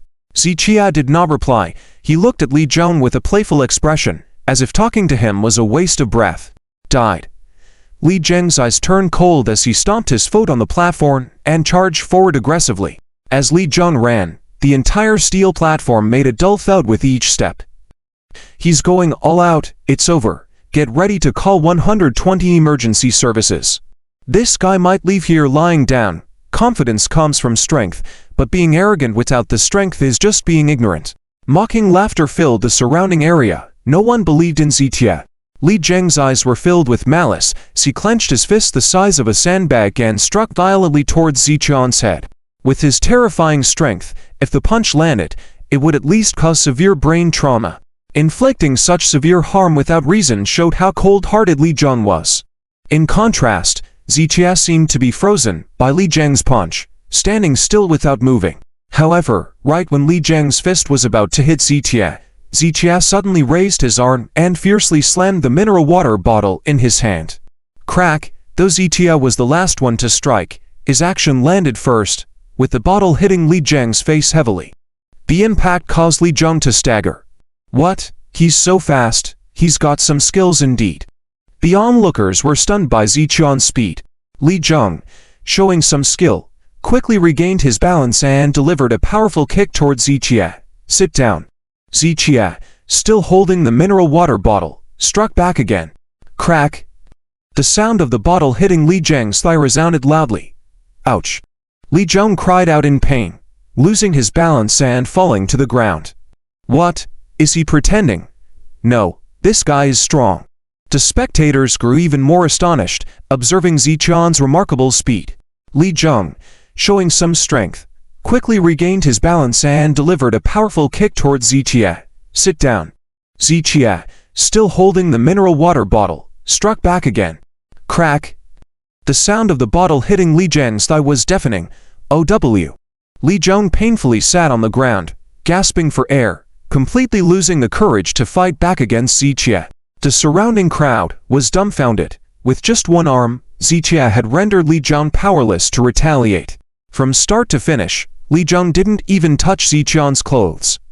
Incredible! Exclaimed the wealthy elite, their eyes wide with astonishment.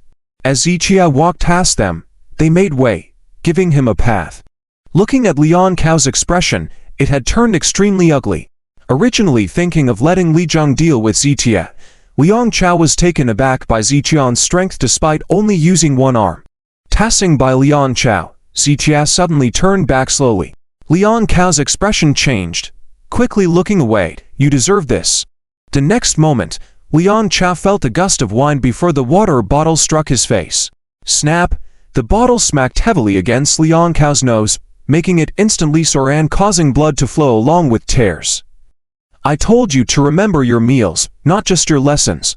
Ziqia pulled out another bottle and swiftly hit Liang Cao so hard in the eyes that he fell to the ground, swift and decisive, like beating a dog. With a clatter, Ziqia dropped the bottle and walked towards Zhou Yuqing. Throughout the entire process, everyone present watched in silence, too afraid to speak up. Exactly 2 minutes, Zhou Yuqing raised her phone, showing the timer reaching the 2-minute mark. Mr. Zhao's skills are unexpectedly strong, Li Bo, even more curious about Ziqian's identity, remarked. Let's go. Ziqia waved his hand and led the two away. As soon as Ziqia and the others left, the people in the taekwondo gym finally reacted. Who is this guy? How is he so strong? Hurry up and help John Jay up, one person exclaimed. While everyone marveled, Liang Cao was assisted by Chen Ruoxu and Li Yue.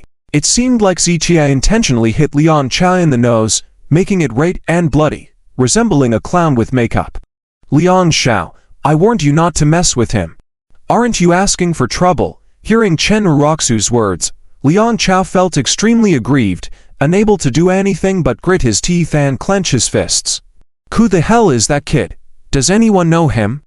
At this moment, Liang Cao loudly cursed. Hearing this, Liang Cao quickly shrank his neck, not daring to admit anything now. After all, he had initiated this situation, and if Liang Cao were to take his anger out on him, he wouldn't be able to handle it. Where's Lin Xiao? Does anyone know where Lin Xiao is?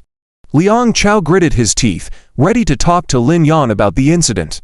Lin Xiao seems to be at the racetrack, having a horse race with someone, another second generation promptly replied. Let's go. Liang Cao marched out with his group. They were waiting for Liang Cao to help introduce them to Lin Yan. Since Liang Cao was going to find Lin Yan, they naturally didn't want to miss this opportunity. On the other side, Ziqia and Zhou Yuqing walked along a path. The path ran alongside a stream, with rows of willow trees planted along the bank, and patches of small flowers underneath. Mr. Z, besides medical skills, do you also know martial arts? This was the 5th time Li Bo had asked this question on their journey. He could tell that the second generation named Liang Cao was indeed quite skilled. Even with 30 or so strong adult men teaming up, they wouldn't necessarily win against Liang Cao. But in Ziqian's hands, Liang Cao was completely dominated, not even given a chance to defend himself. As the saying goes, outsiders watch the fun while insiders understand the doorway. Perhaps to others, Ziqia took advantage of Liang Cao's momentary lapse in judgment to defeat him. But Li Bo could see that Ziqian's easy victory over Liang Cao was because, in terms of speed and strength, Ziqia could completely overwhelm Liang Cao, outperforming him both in speed and strength. I don't know martial arts. Ziqia played with a few willow branches in his hands, fidgeting with them. How did you manage to defeat Liang Cao so easily then? Li Bo asked softly. He's just a weak. Anyone could have done it. Ziqian's response left Li Bo speechless.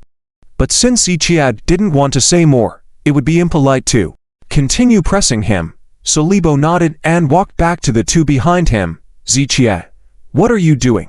Zhou Yuking saw Zichia working on something with his hands, and inquired curiously. Zichia remained silent, still engrossed in the task, occasionally picking a couple of flowers to add to it. Zhou Yuking was very curious, staring intently. Grown up with a silver spoon in her mouth, she had no idea what Zichia was doing. Are you weaving a net to catch fish? Zhou Yuking, looking at the nearby stream, asked curiously like a baby. Li Bo behind them wanted to laugh, but didn't reveal it, just waiting quietly with Zhou Yuking. Soon, Zichia wove a long braid with the willow branches, with willow leaves and small flowers intertwined, looking lovely. Oh, it doesn't look like something used for fishing. Zhou Yuking still didn't understand. Zichia connected the willow branches into a circular flower crown. Lower your head. When Zichia spoke, Zhou Yuking obediently lowered her head. Zichia gently placed the flower crown on Zhou Yuking's head. Hot. Zhou Yuking raised her head, a little curious.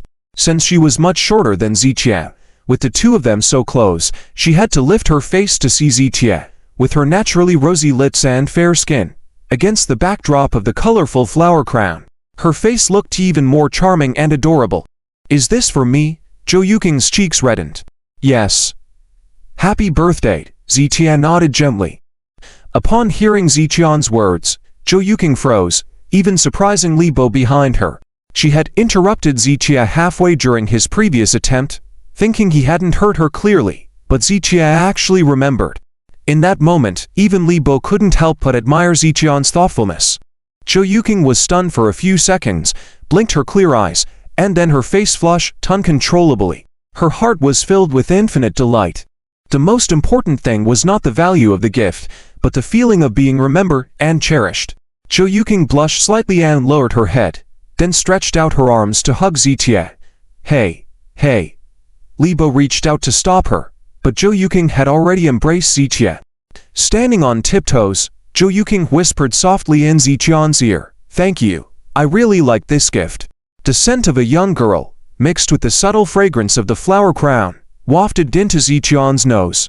Zhou Yuking murmured softly by his ear, her hair gently brushing across Zichian's cheek, causing even the steadfast Zichia to feel a ripple in his heart.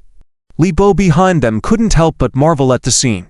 Before Zhou Yuking fell ill, the wealthy young men and outstanding youth of Tianhai City had countless confessions of love and admiration for Zhou Yuking. The gifts they gave were often jewelry, luxury cars, villas, or imported cosmetics worth tens of thousands. But Zhou Yuking had never given them a second glance. Today, with just a couple of willow branches and a few flowers, Zichia had captured Zhou Yuking's heart. If those pursuers of Zhou Yuking knew about this, they probably wouldn't understand where they went wrong.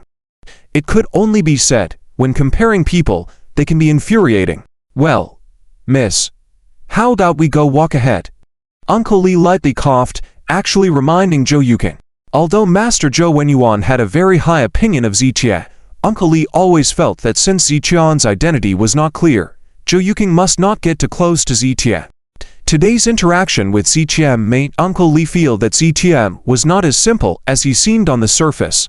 Zhou Yuking finally realized, quickly letting go of Zichia, her face blushing like a ripe red apple. Thank you. This is the most meaningful gift I've ever received on my birthday. Zhou Yuking adjusted the flower crown on her head, her face filled with genuine joy. I'm glad you like it, Zichia nodded gently, feeling a sudden pang in his heart. In fact, he had been married to Chen Ruroxu for 2 years and had done a lot for her, much more than just a simple flower crown. But no matter what Zichia did, he had never seen the same joyous smile on Chen Ruroxu's face as he saw on Zhou Yuking's. Chen Ruroxu had even told Zichia himself that mediocrity in a man was the greatest sin. When Zichia was mediocre, everything he did was wrong, and he could not win a woman's favor. At this moment, seeing the flower-like smile on Zhou Yuking's face, Zichia sighed lightly in his heart, realizing that not all girls pursued the value of gifts. For people who truly cherished each other, even a simple flower crown could bring genuine joy. Zichia, what are you thinking? Zhou Yuking reached out a small hand and waved it in front of Zichian's eyes. Nothing. Just suddenly remembered a saying. Zichia gave a faint smile. In a woman's eyes, the biggest sin a man can commit is to be mediocre. There is a saying that goes, if a man has no money, in the eyes of his woman, he can't even be considered a good person. Jo Yuking listened, thought for a few seconds with a serious expression, then shook her head slowly. Mr. Z, I think you're wrong. How so? Zichia asked softly. My dad once told me, if you don't like someone who smokes, then go find a boyfriend who doesn't smoke, instead of finding one who does and then forcing him to quit. Similarly, if you want a rich man, then you should find someone who is already rich, rather than dating someone who is poor and then pressuring him to become rich. Jo Yuking looked at Zichia, her little face full of earnestness. Zichia was slightly stunned. He had never expected Jo Yuking to say such things. This was the first time he had heard such words. You're right, but you have to understand, Zichia shook his head. In today's society, women in their 20s are at their prime, while most men in their 20s are struggling. Jo Yuking raised her small face. I understand, but I believe nobody is ever all prime, just as nobody is constantly struggling. This time, Zichia was completely speechless. He suddenly realized that Jo Yuking had a deeper understanding of life and love than he had imagined. It was hard to imagine that a sheltered girl from a wealthy family like her could possess such clear views on life and love. Yes, you're right, Zichia had to nod in agreement. Jo Yuking smiled and said, the true gentleman maintains moderation, while the petty man lacks moderation. There is a way to live mediocrity. Choosing a path that suits you and living in a way that you like is a form of wisdom. Hearing these words, Zichia sighed inwardly again. It seemed that the calm and cultured temperament in Jo Yuking was not just for show. She was indeed a learned and gentle young woman. Come on, everyone, get ready. The final race is about to begin. Suddenly, a voice came from ahead, attracting the attention of countless people around. Zichia looked up and saw that the grandstand in the distance was already crowded with hundreds of people, and the crowds from all directions were converging towards that area to watch. In an instant, thousands of people had completely surrounded the racecourse. Zichia, let's go take a look. Jo Yuking adjusted the flower crown on her head, looking like a little girl eager to show off her new toe to others, always heading towards the crowd. All right, Zichia nodded and followed her. Soon, the three of them arrived at the racecourse. Just as Jo Yuking had said, this resort had the largest racecourse in Tianhai City, and it was not hard to see. The racecourse was quite large, with a standard racecourse usually being around 100 meters in length, along the straight lines and about 1,600 meters in circumference. However, this racecourse in the west was almost 800 meters in length along the straight line, totaling up to 3,200 meters in circumference. Moreover, in order to increase the visual appeal and excitement, the track was not entirely flat. It intentionally created some slopes. The entire racecourse was fenced with sturdy wooden stakes, and outside were thousands of spectators, all held back by the fencing. At this moment, the eyes of these thousands of spectators were all focused on the riders. There were 10 tracks in total, and at the 6 tracks in the middle, a rider was waiting on each. Many people in the crowd exhibited admiration, as these riders had fought through several rounds to make it to the final 6, each one displaying strong skills, especially the horses they rode. Among these 6 riders, one stood out, dressed in a professionally tailored riding suit, sitting astride a white steed. He looked very handsome. Lin Shaw looks really handsome. Unless something unexpected happens, he will win again today. Lin Shaw is the white knight in my heart. If only I could be his girlfriend. People around were discussing, and most of the attention was on this young man riding the white horse. Although most of the people standing around were from the second generation of Tianhai City, either from wealthy backgrounds or pampered beauties, in front of Lin Yang from the Lin family of Tianhai, they all paled in comparison. What's more, besides being wealthy, Lin Yang was very skilled in riding. In this arena where riders were judged, Lin Yang was undoubtedly the most dazzling star. At this moment, Lin Yang sat on his horse, his seemingly calm eyes always carrying an inherent arrogance. He was accepting the adoring gazes from the surrounding thousands of people as if he were used to it. It looks like this white horse is going to win. Zichia did not know Lin Yang, but he could tell that the posture of the white horse was indeed superior to the other 5 riders. Mr. Z, do you also understand horsemanship? Li behind him was even more surprised. Actually, Zichia being proficient in activities like bowling and golf was not enough to surprise him. Although these were high-end activities typically enjoyed by the upper class, regular people also had the opportunity to participate. However, equestrian skills were fundamentally different from those activities. In ancient times, riding a tall horse was a symbol of the aristocracy, while common people at most rode donkeys or mules. In modern society, although social status was not determined by these due to geographical constraints, regular people found it even more difficult to access skilled equestrian activities like horse riding. Apart from nomadic tribes born on the vast grasslands, many young people from other regions might find it hard to come into contact with true quality horses their entire lives. If Zichia understood these things, it could further prove that his identity was definitely not simple. I don't understand, it's just that this horse looks a bit different from others. Zichia shook his head slightly, but his words did not dispel Li Bo's doubts.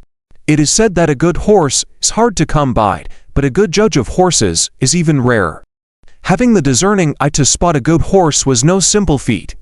Zichia, that person is called Lin Yan, from the Tianhai Lin family. He has been practicing equestrian skills since childhood, and in the horse racing circle of Tianhai City, his riding and horse taming skills are very famous.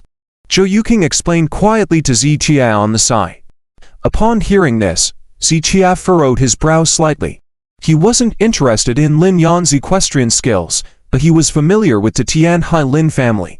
According to Lu Jinyao, all the recent attacks against the Lu family were possibly orchestrated by the Lin family. This included the incident at Nanhe Park 2 days ago, which was very likely related to the Lin family. Thinking about this, Zichian's brows furrowed even more. According to his speculation, the incident of Chen Roxu being kidnapped was either done by Liang Chao and Li Yue, or it was a scheme carried out by the Tianhai Lin family with Liang Chao, so Liang Chao is connected to the Tianhai Lin family. Zichia thought of something and looked around. Indeed, about 50 to 60 meters away from him, Liang Chao, Chen Roxu, and Li Yue were still there. At this moment, they were also cheering for Lin Yan. Lin Xiao must win the championship. No one else is allowed. Liang Cao's face still bore the marks of a recent slap, but this didn't stop him from excessively praising Lin Yan. In Li Yu's eyes, there was an unmistakable admiration. She never expected the mysterious young master of the Lin family to be so tall and handsome. In terms of appearance, stature, and the mighty and vigorous posture on the horse, he was 10 times stronger than Liang Chao. This made Li Yue feel a surge of emotions in her heart. Ruoxu, Lin Xiao is indeed very handsome. Li Yue held Chen Ruoxu's wrist and whispered softly. Truly charismatic. Chen Ruoxu also nodded gently. At this moment, Lin Yan, sitting on the horse, stood out among all the competitors, attracting admiration. After all, this was a horse racing track where riding skills were the determining factor, regardless of money or power. Lin Yan's renowned equestrian skills made him the most prominent and eye-catching figure in the racecourse area. Ruoxu, after Lin Xiao wins the championship, I'll introduce you to him. Liang Chao thought that Lin Yan would be in a good mood after winning, giving him the chance to introduce the Chen group to Lin Yan. Okay, Chen Ruoxu was filled with anticipation. Athletes, get ready, on your marks. With the sound of the starting pistol, 6 competitors simultaneously spurred their horses. As expected, Lin Yan took the lead, quickly outpacing the other competitors. Lin Xiao, Lin Xiao. To thousands of spectators outside the field, at least 80% of them were cheering for Lin Yan. Clack, clack, clack, the sound of hooves echoed continuously, stirring up a cloud of dust. In the eyes of the crowd, Lin Yan surpassed all others, shining as the champion. Congratulations to Lin Xiao for winning the championship. As expected, Lin Yan effortlessly secured first place, leaving the other 5 competitors far behind. Lin Xiao is amazing. Lin Xiao's riding skills are unparalleled. Cheers filled the entire venue, with all eyes on Lin Yan, while the other 5 competitors were left unnoticed. Undoubtedly, in the hearts of the people, Lin Yan was truly deserving of the title of the best equestrian. For someone with such a prestigious status and powerful equestrian skills, countless accolades adorned him, inspiring admiration from men and love from women.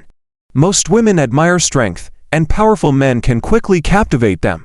In the eyes of many women, Lin Yan was a walking hormone. The entire venue erupted in cheers, and Lin Yan was awarded the championship medal in front of everyone. Lin Xiao is amazing, Lian Chao shouted at the top of his voice, afraid that Lin Yan might not notice him. However, to Zitia, his behavior resembled that of a clown. Let's go, Zitia prepared to leave, with Zhou Yuking following suit. Friends, we have prepared a surprise for everyone today. And it is an extremely precious gift, but whether you can receive this gift depends on your abilities. Suddenly, a shirtless man walked into the arena with a microphone, capturing everyone's attention.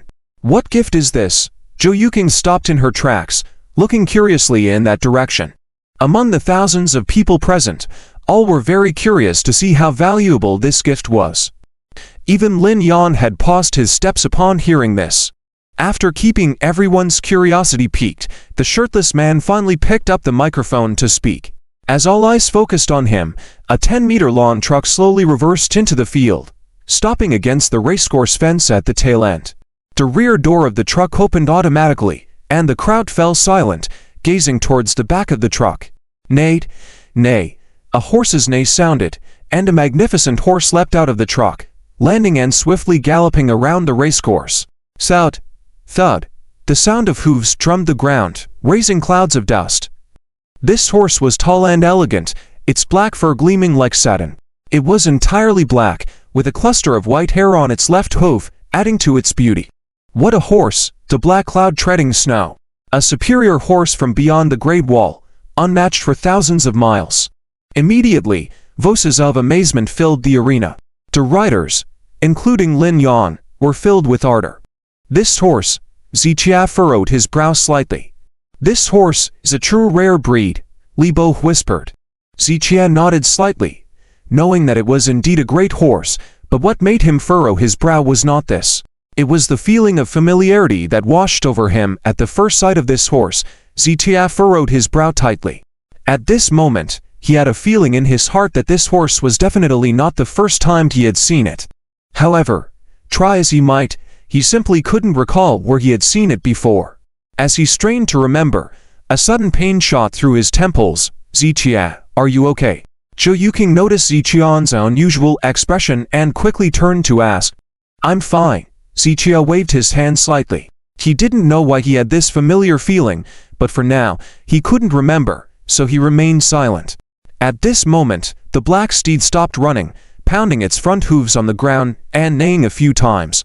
And as it neighed, the other steeds around, including the racehorses ridden by the 6 contestants, all showed signs of nervousness and fear, constantly snorting. Even Lin Yan's noble white steed seemed uneasy, spinning in place. Between animals, the suppression of bloodline was a real thing. Just like a domestic dog that had never seen a lion or tiger before would run away tail between its legs at first sight. It was a kind of pressure that came from the depths of the soul. And at this moment, this black steed appeared to be the king of all horses, suppressing all the fine horses in the field as soon as it appeared. It is indeed a fine horse.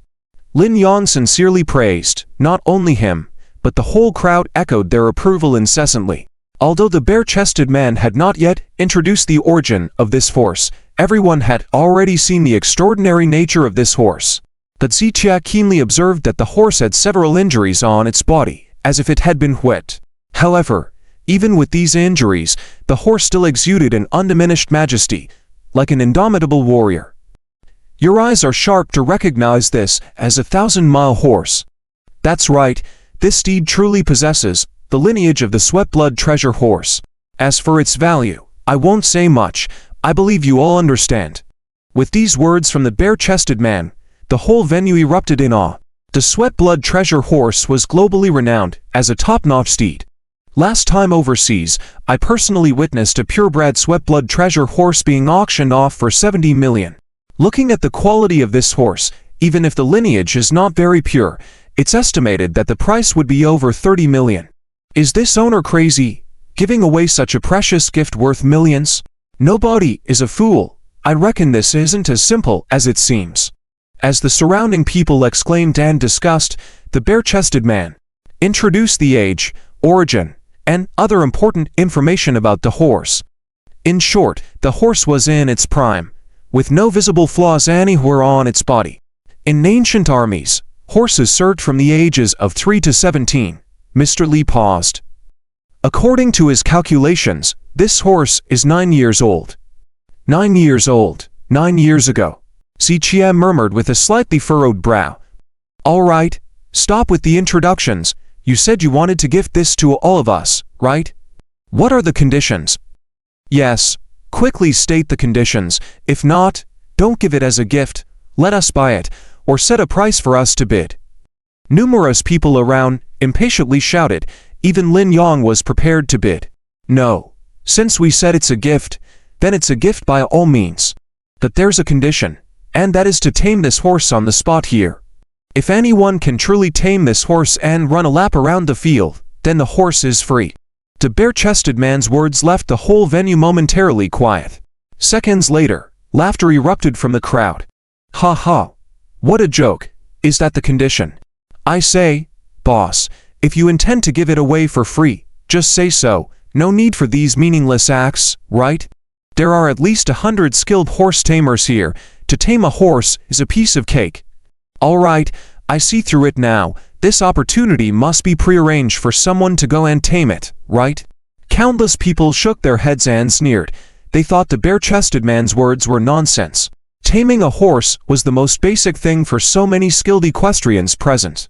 If such a simple condition could lead to taking away such a steed, it wouldn't be realistic. There must be some background. Everyone, please be calm. There are no hidden agendas in today's event. Anyone can try to tame it. But let me clarify in advance, if there are any accidents during the taming process resulting in injuries, it has nothing to do with us. The bare-chested man faced the crowd and laid out the rules, along with a disclaimer. This left the crowd even more puzzled. Anyone could go tame it. Was it really that simple? I'm afraid this horse isn't easy to tame. Look at the size and eyes of this horse. This is a war horse among spirited horses. People quickly understood what was going on. It must be that the horse's temperament was extremely violent and difficult to tame, which was why such a condition was set. It's no wonder that the horse had not been led by anyone before, but instead had come out of the carriage first. It was probably for this reason. Let's give it a shot. Count me in. A rash young man raised his hand and shouted, and with his Lee, at least hundreds of people raised their hands to sign up. With a single hand motion for silence, the bare-chested man began to speak after the crowd settled down. To prevent unnecessary harm, there are some things I need to tell you in advance. We've tried numerous methods to tame this wild horse, but all have failed, including the injuries on its body, all inflicted by us. We even tried the method of fasting and dehydration, but it was to no avail.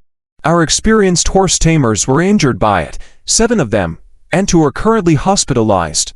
So, I advise you all, if you're not capable, don't take up this challenge, or you might end up losing your life. The bare-chested man shook his head slightly. If the horse were that easy to tame, why would they be willing to give it away for free? It was because they knew this horse was impossible to tame, that they staged this event. It would not only increase their club's reputation, but also draw a lot of attention. Hey, are your horse tamers idiots? Horses are very understanding and spiritual creatures. If you treat them roughly, they'll recognize you. That's right. Horses value freedom in their character. Do you think you can tame them just by giving them a couple of whips? A horse that submits after a few whips doesn't deserve to be called a fine horse. These top-spirited horses are indeed not easy to tame. If they had a previous owner, they are even harder to tame. I heard these horses only recognize one owner in their lifetime. Among the many people present, some understood, some did not, and they all voiced their thoughts. All right, everyone please wait a moment. The bare-chested man saw that not many people believed his words, so he decided to call out the 5 horse trainers from his side. These 5 professional horse trainers were well known to many present, as many horse racing clubs had hired them as trainers, showing their expertise in the field of horse training. However, when these individuals were called up, they displayed signs of fear in their eyes. It was clear that they had all dealt with this spirited horse before. and without exception, all attempts had failed. Please demonstrate on the spot. The bare-chested man was helpless. He didn't want to demonstrate himself, but with so many people wanting to register, including some newcomers, if anything went wrong, even though a disclaimer had been provided, they would still be held responsible. The 5 horse trainers looked at each other, and after some conditions were agreed upon with the bare-chested middle-aged man, one of them finally walked slowly over the barrier into the racetrack. All eyes in the audience were focused on this horse trainer. At this moment, the black-spirited horse in the arena remained calm, indifferent to the trainer entering. "See, Chia, its gaze seems to be able to read people's emotions," Zhou Yuking asked softly. "Can animals, like horses, really understand human emotions?" Si Chia nodded gently. "All things have spirits. This saying is not groundless. This horse indeed seems to have some spirituality. If I were 20 years younger, I would have to go and tame it." Mr. Li on the side also agreed. The horse trainer approached the horse gradually, and when he was within 2 meters, the once quiet black horse began to get agitated, stomping its front hooves incessantly. "Whoa, easy now." The horse trainer slightly bent over, extending a single palm gently, while making continuous sounds. The spirited black horse lowered its head slightly, which pleased the horse trainer, who was about to mount it. Nay, suddenly, the wild horse neighed, shaking its body vigorously, and flung the horse trainer several meters away. The trainer flew in the air for more than 10 meters, before landing heavily and rolling several times before finally coming to a stop. Everyone present was dumbfounded. "Ah, my hand is broken, broken." The horse trainer clutched his right arm, groaning loudly, and was quickly taken to the hospital. Damn, this is too intense. After coming back to their senses, many people quietly lowered their raised arms. They had wanted to register just moments ago, but seeing even experienced horse trainers unable to get close, they instantly dismissed the idea. A good horse is a desirable prize, but one must have the ability. Even these amateur riders would probably not qualify as cannon fodder if even seasoned professional horse trainers couldn't handle it. More and more people lowered their arms, but there were still some stubborn ones insisting on continuing. In the end, the final number of participants was confirmed to be over 30 people.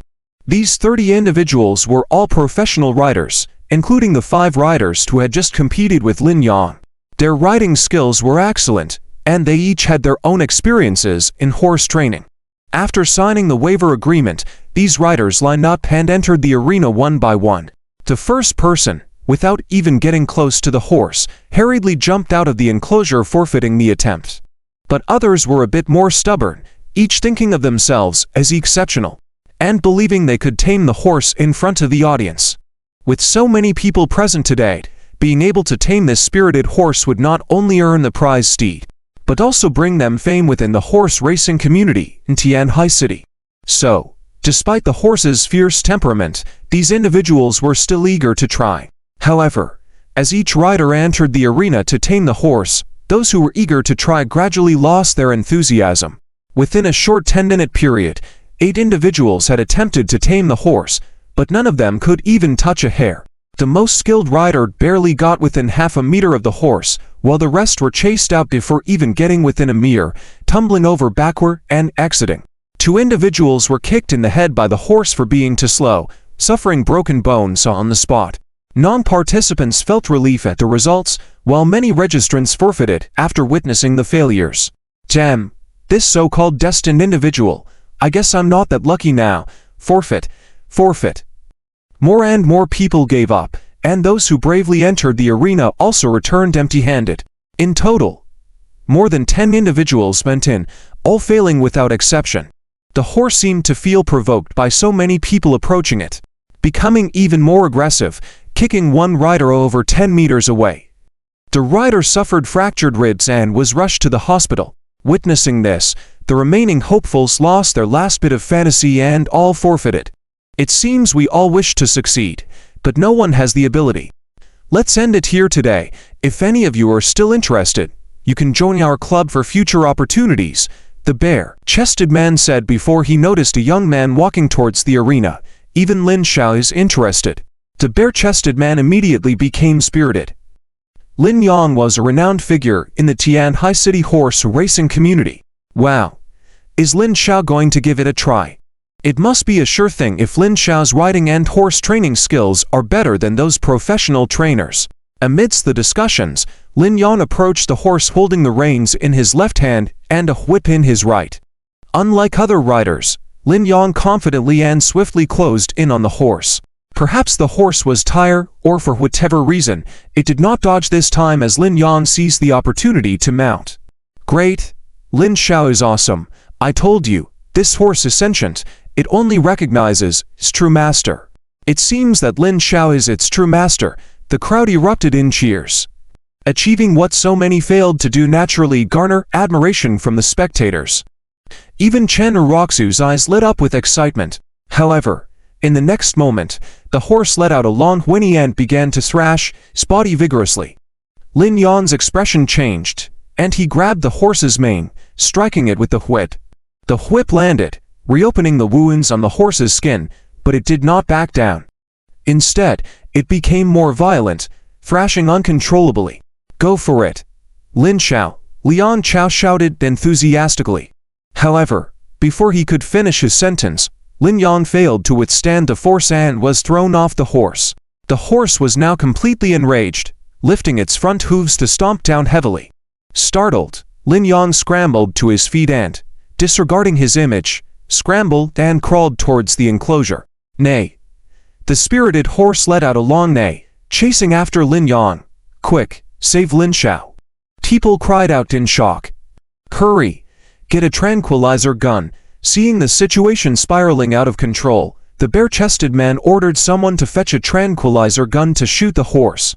Zichia glanced at the posed tranquilizer gun, then at the extremely aggressive horse, furrowed his brow slightly, and stepped into the arena.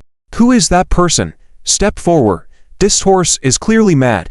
It will trample you to death.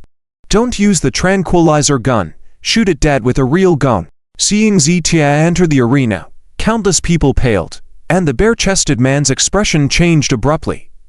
With his decades of experience in horse training, he knew the horse had gone into a frenzy, and no one could calm it down, except a tranquilizer shot. Uncle Li. After a few seconds of astonishment, Zhou Yuqing quickly turned her gaze towards Uncle Li. She knew that Uncle Li was very powerful, and if he took action, he could definitely keep Xiaoshen from being injured.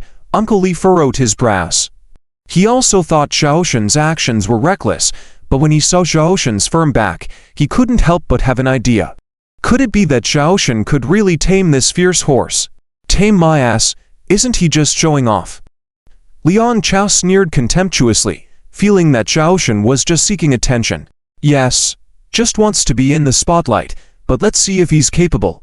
Li Yue was even more disdainful. In her and Liang Cao's eyes, Xiaoshen at this moment was no different from a clown. Chen Ruoxu also furrowed her brows. In the 2 years of marriage with Xiaoshen, she had never heard of Xiaoshen knowing any horse training techniques. Yet now, facing such a ferocious horse, he was stepping forward. Wasn't that asking for trouble? He's just showing off, and if he can tame this horse, I'll eat this pile of horse dung. Liang Cao's words elicited laughter from the surrounding crowd. Who is this guy? Why does he look so familiar? Lin Yan, who had just adjusted his clothes, was also surprised to see Xiaoshen entering.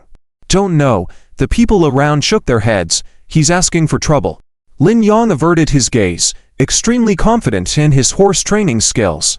He was certain that no one could tame the fierce horse that even he couldn't control. Quick, shoot, this could turn fatal. Hurry, shoot, this guy is clearly a madman.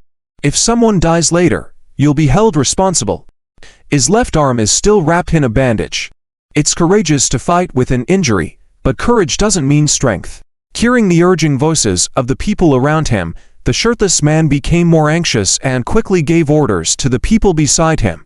However, holding the tranquilizer gun, he couldn't even aim properly. It was because the horse's speed was too fast, and as it got closer to Xiaoshen, he couldn't accurately target it. If there was a mistake and Xiaoshen got hit, with such a large dose of tranquilizer, it could be fatal. It's over, no time left. The shirtless man's face was full of despair. Today might really see a fatal outcome. The others sighed and shook their heads. With over 1,000 men and women present, not a single one had faith in Xiaoshen. The sound of horse hooves mixed with neighing drew closer. 20 meters, 10 meters, 5 meters. It looked like Xiaoshan and the horse were about to collide head-on. At this moment, the horse suddenly raised its front hooves as if it was about to kick Xiaoshan flying. But just as the hooves were about to land, Xiaoshan stopped in his tracks, hands slowly placed behind his back. Standing in place, facing the approaching hooves, he made no attempt to dodge. "Halt!" Xiaoshan's clear command, his gaze fixed on the horse. The horse neighed louder, but just as its front hooves were about to land, something astonishing happened. It was as if someone had pressed a pause button on the horse. Its hind legs braced, body and front hooves soaring. The hard hooves were only 20 centimeters away from Xiaoshan's head, but they never landed. Xiaoshan made no move to dodge, his eyes showing no fear, as if he had already known the horse wouldn't dare to trample him. Snap! The powerful hooves of the fierce horse didn't come down on Xiaoshan, but instead hit the ground. What the heck is happening? Why isn't the horse stepping on him? People around were baffled. The horse had charged and kicked several people flying, even breaking ribs on some. Yet Xiaoshan stood still, and the horse didn't touch him.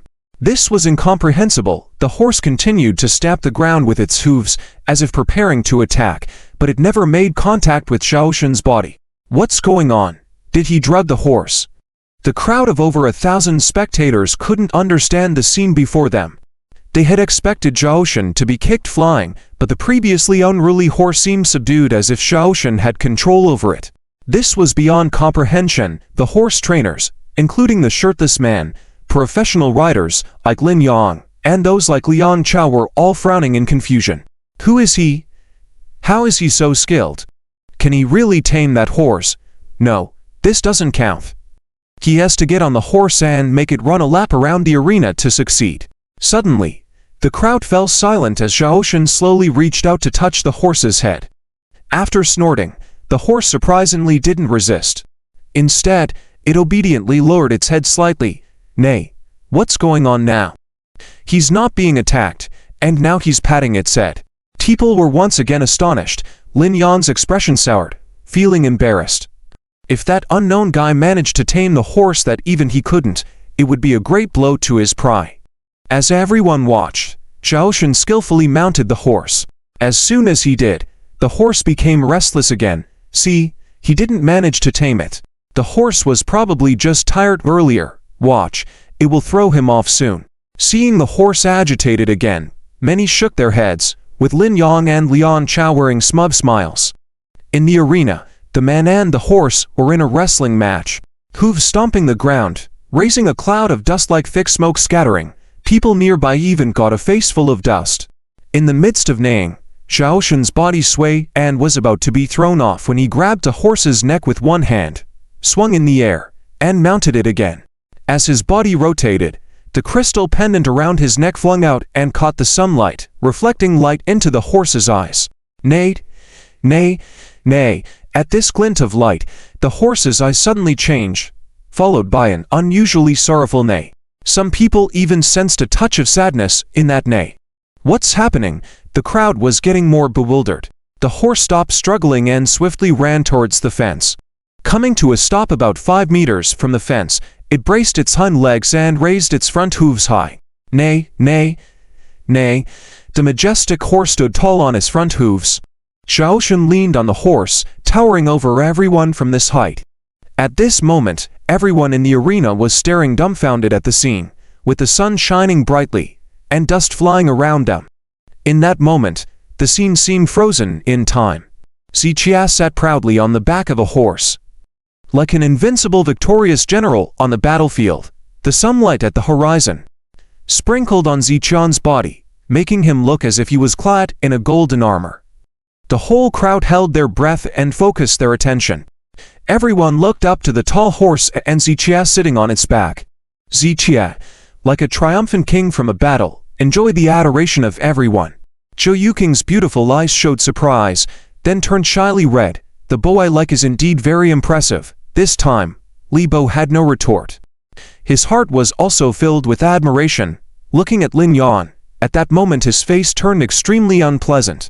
Having learned riding from a young age, Lin Yan thought his skills in riding and horse training were unmatched in Tianhai City. But today, Ziqian's appearance gave him a lesson he wouldn't forget. Using the same horse, Lin Yan tried to tame it, but ended up embarrassed and fleeing off stage. Ziqia, on the other hand, seemed to effortlessly tame the horse on the spot. Without comparison, Lin Yan felt a burning humiliation on his face. For someone with his arrogant personality, this was the greatest disgrace. Lin Yan coldly glanced at Ziqia, then walked away with a dark expression. The glory that should have been his was now taken by Ziqia, leaving him with no face to continue staying there. Nobody even noticed Lin Yan's departure, as all eyes were on Ziqia at that moment.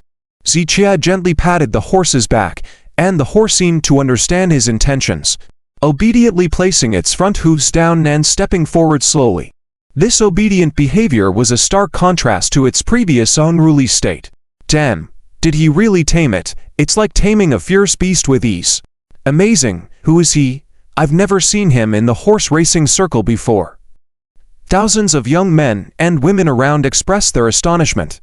No one expected that Ziqia would actually manage to completely tame this top-tier spirited horse. It was unbelievable. Many professional horse trainers, including the skilled Lin Yan, couldn't do what this unknown would just accomplished. At that moment, everyone was curious about Ziqian's identity.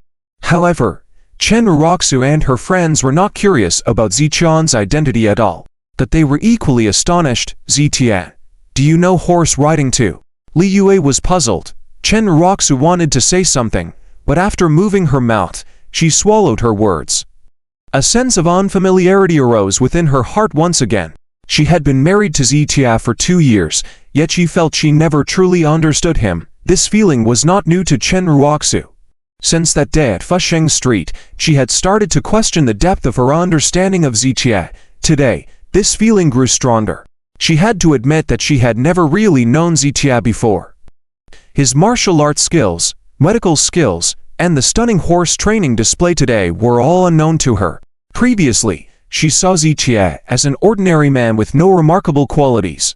But now, she realized how inaccurate her perception of him was. How much more about him do I not know? Chen Ruoxu couldn't help but mutter to herself. Meanwhile, Lian Chao, who had a dark expression from the start, became even gloomier upon hearing Chen Ruoxu's words.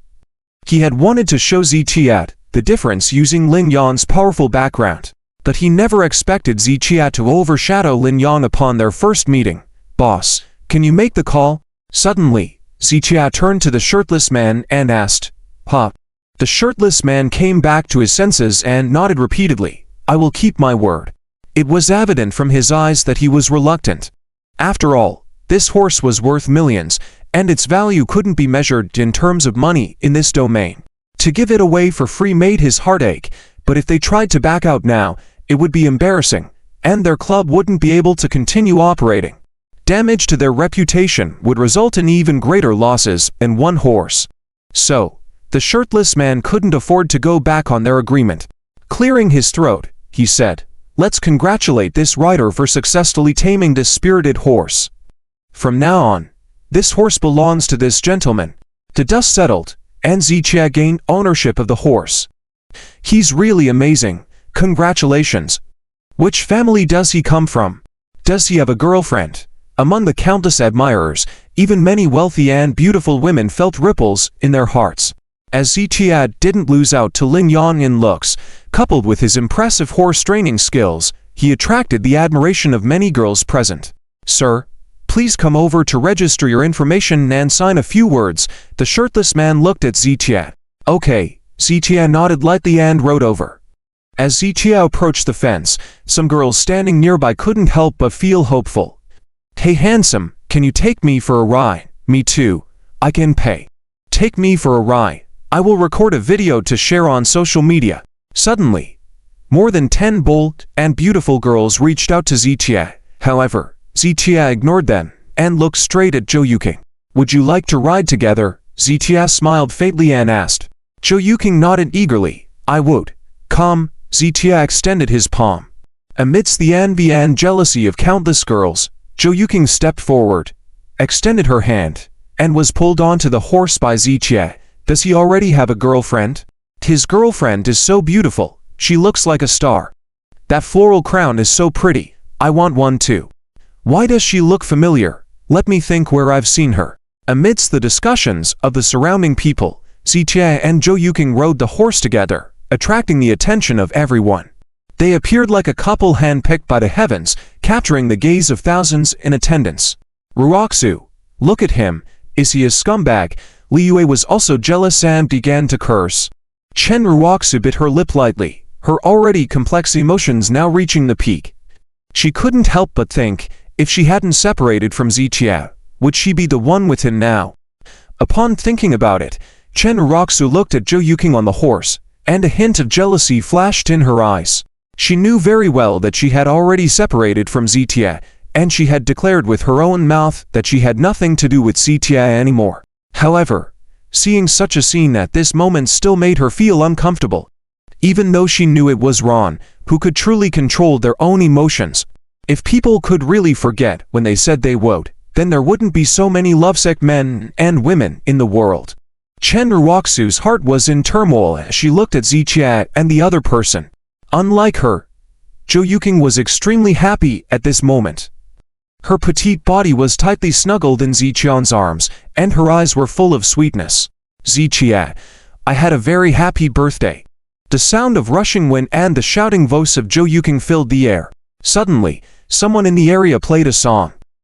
Let us accompany each other in the mortal world, live freely, ride horses, and share the prosperity of the world together. The scene, along with the music, seemed perfectly fitting. Chen Ruoxu's jealousy reached its peak at that moment. Ruoxu, let's go. Lian Chao slightly gritted his teeth and reached out to pull Chen Ruoxu. Ziqie was shining brightly at this moment, while Lian Chao felt humiliated and didn't want to stay here for another second. Okay, Chen Ruoxu withdrew her gaze. Let's go find Lin Xiao. We still have work to do. Lian Chao urged, and Chen Ruoxu and Li Yue quickly followed him to leave. After the run, Ziqie and Zhou Yuqing dismounted together and, under the guidance of a bare-chested man, began to handle some formalities. Mr. Z, would you like to take it yourself, or shall we deliver it for you? The bare-chested man held some agreements in his hand and asked Ziqie. Ziqie, upon hearing this, slowly turned to look at the fierce horse in the distance. Originally a fierce horse, after being tamed by Ziqie, now stood quietly, occasionally casting glances at him. In fact, Ziqie had no interest in keeping such a horse. In today's society, it is very convenient to travel by vehicle, and there is no need for horses. However, the familiarity this horse brought to him made him feel that there might be some connection between him and the horse. After hesitating for 2 seconds, he replied, I will arrange for someone to take it away. All right, it's up to you, Mr. Z. The bare-chested man nodded and then sighed. Mr. Z, you are truly amazing. This horse has been tried by at least 30 horse trainers before, all ending in failure. To be frank, in the horse-taming world, this horse has already been blacklisted. Multiple horse trainers associations have all acknowledged that this horse is impossible to be tamed. The bare-chested man could not help but express his astonishment. In any field, the accomplished are respected. Ziqian's remarkable horse-taming skills naturally earned him the respect of many in the horse racing circle in Tianhai City. Speaking of the bare-chested man, he already looked up to Ziqie in awe. Perhaps I have a connection with it, Ziqie said with a faint smile, then gestured towards the horse. The horse immediately understood and trotted over to Ziqie, gently touching his palm with its head. This scene left the bare-chested man amazed and speechless. Mr. Z, I can't help but wonder if you were its first owner. The bare-chested man was truly amazed and subsequently completed all the formalities for Ziqie. Ziqie initially planned to leave the horse there and have Zhang Kai arrange for someone to send it to his villa later. However, as he and Zhou Yuqing were about to leave, the horse followed closely behind them, seemingly afraid of being abandoned by Ziqie. Ziqie, I can truly see human emotions in its eyes. Zhou Yuqing reached out to touch the horse's head, feeling the creature's spirituality for the first time. You can follow us, but you must not run around, understand? Before Ziqie could answer, Zhou Yuqing earnestly instructed the horse.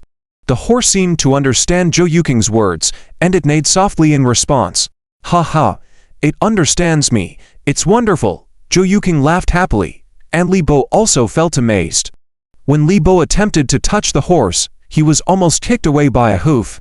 It was clear that the horse only recognized Ziqie and Zhou Yuqing, not Li Bo. A good buddy, Li Bo said, somewhat speechlessly. Without Li Bo's quick reaction, he would probably have been lying on the ground at that moment.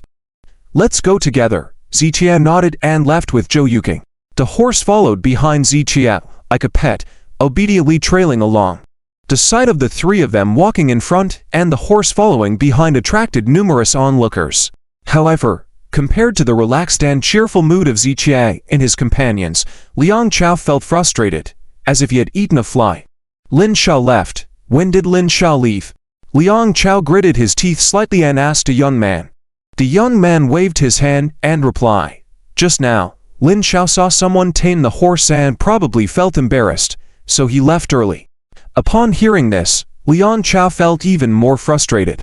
Today's carefully planned outing with Chen Uroxu was supposed to help them bond while also showing off his connections to Lin Yang, impressing Chen Uroxu and potentially strengthening his relationship with Lin Yang to deal with Ziqie. But now, everything was gone, all for nothing.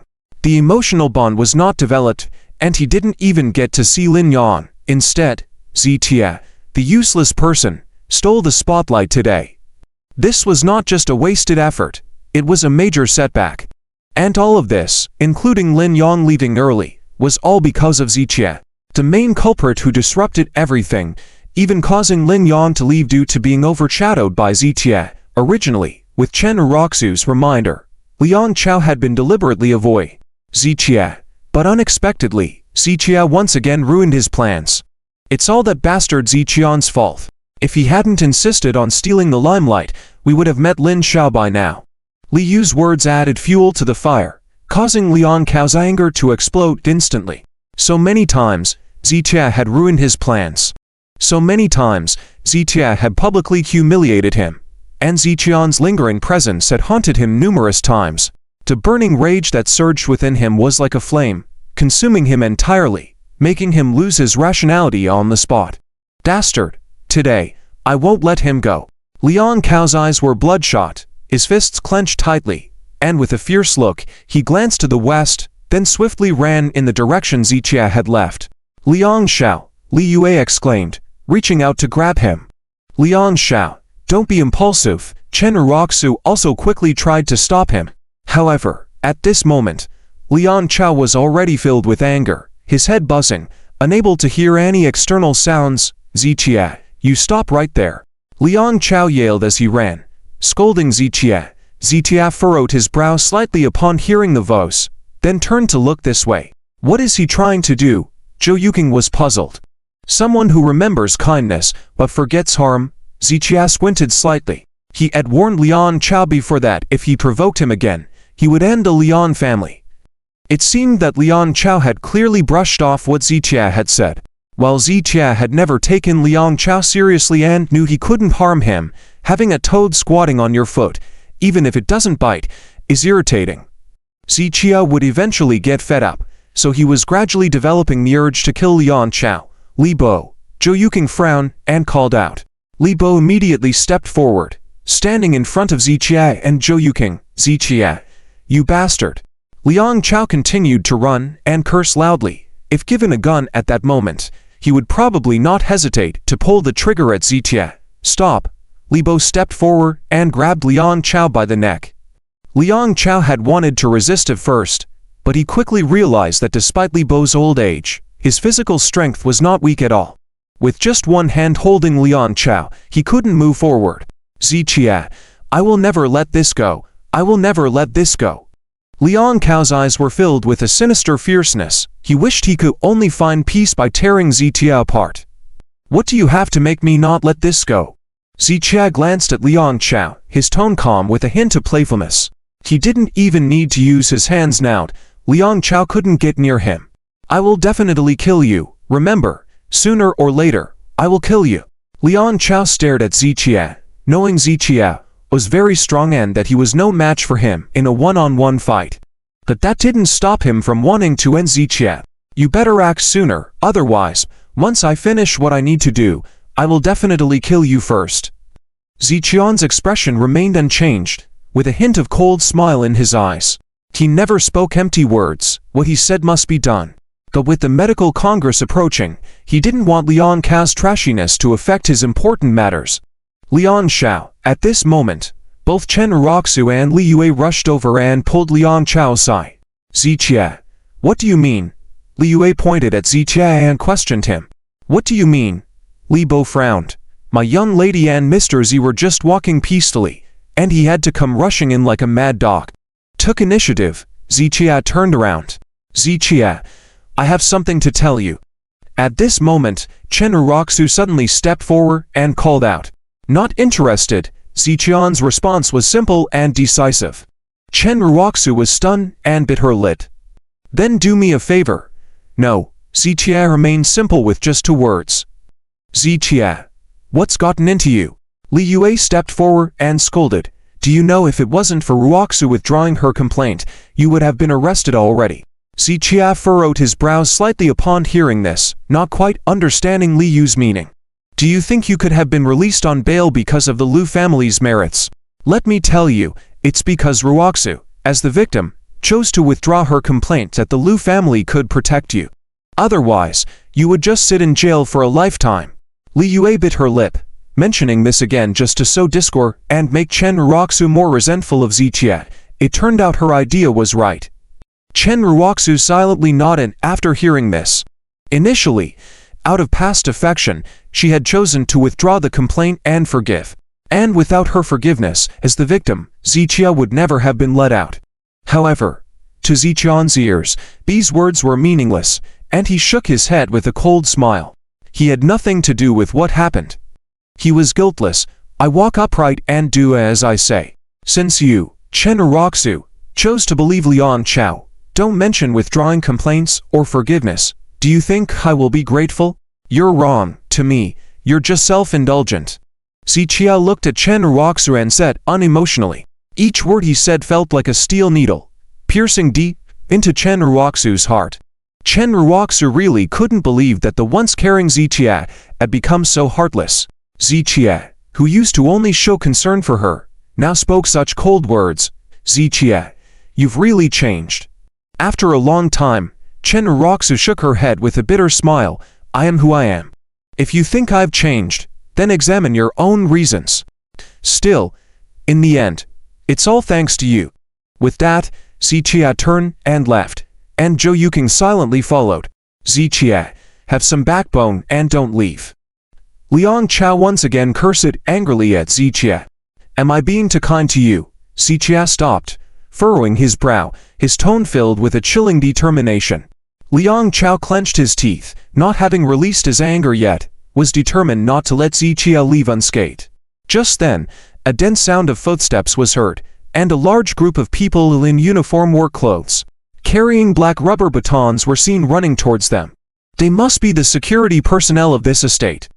Upon seeing this group, Liang Chao looked pleased, as it seemed he had called them here.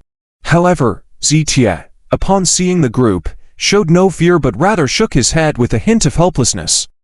Liang Cao's pointless antics seemed no different from that of a clown in his eyes. Ziqia even had no interest in fighting.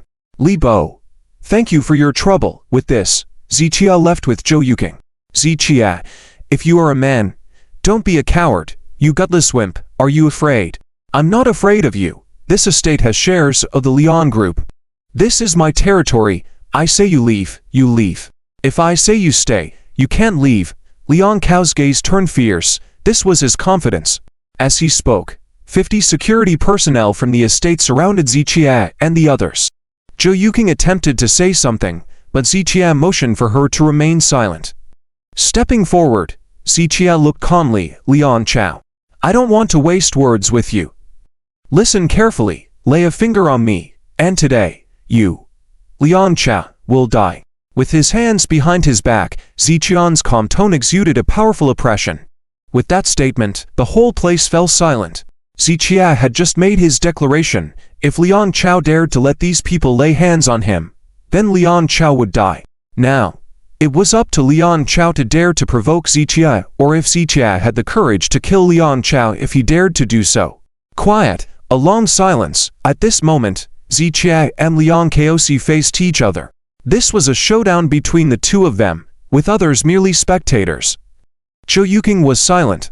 Li Bo was silent, including Chen Uroxu and Li Yue, as well as all the helpers summoned by Liang Kaosi, were all silent. And at this moment, Liang Kaosi felt like he was being roasted over a fire, waiting to see how he would choose. Liang Kaosi gritted his teeth slightly and called someone over, of course, to lay hands on Zichia and even resort to deadly force. However, after Zichia uttered those words, Liang Kaosi hesitated for a moment. And when he saw the calmness in Zichian's eyes, mixed with a chilling gaze, it made him even more unsure. He was not certain whether these dozens of people could defeat the injured Zichia, and he dared not confirm whether Zichia had the guts to kill him. When it came to his own life, Liang Kaosi was indeed a bit hesitant. What? Scared, Zichia waited for nearly half a minute, but Liang Kaosi still made no move. He stood there alone, yet managed to make all the people on Liang Kaosi's side hesitant to act. Such formidable intimidation. What was it? I'm giving you the chance, but you're useless. Zichia shook his head and smirked, then prepared to walk away. In the past, Zichia wouldn't mind teaching Liang Kaosi and his people a lesson. But now, in Zichian's eyes, Liang Kaosi was no longer worthy of being his opponent, so he naturally had no interest in wasting time on Liang Kaosi. Zichia, who the hell do you think you are? Do you think I dare not touch you? Come at me. If I kill you, it's my business.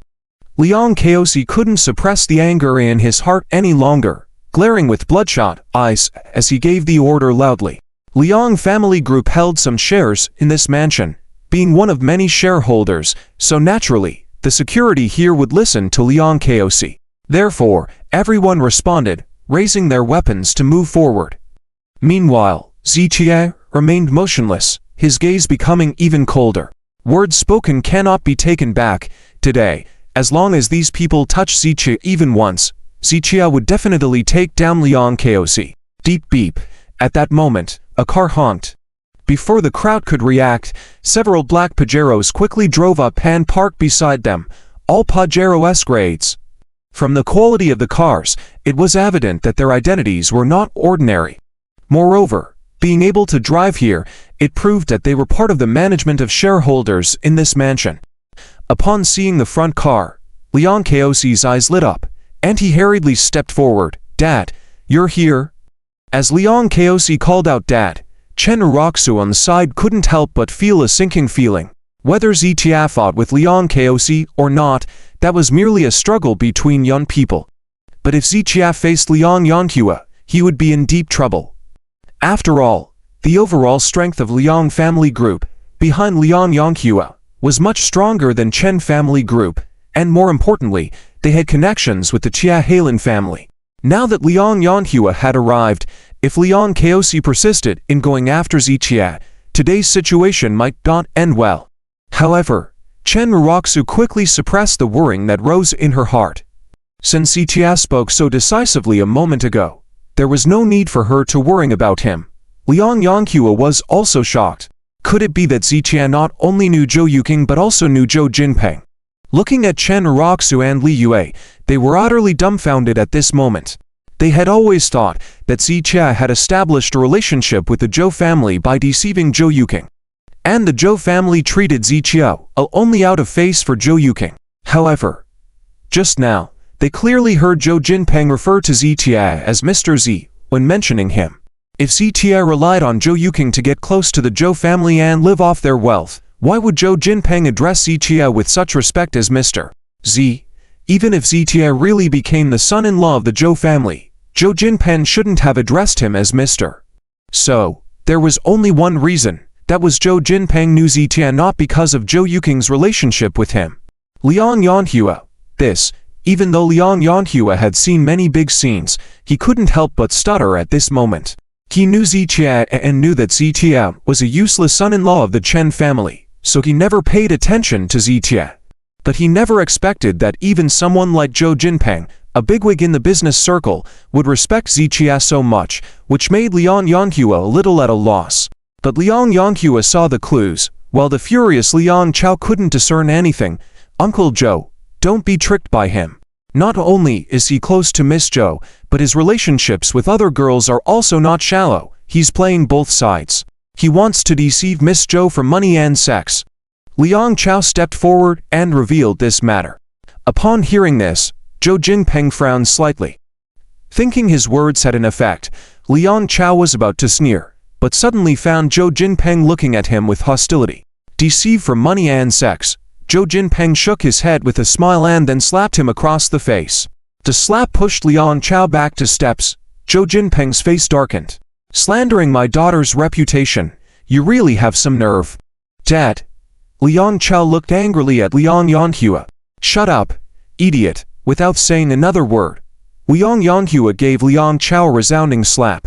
Although Liang Yanghua and Zhou Jinpeng were both fathers, their status and financial power were not on the same level.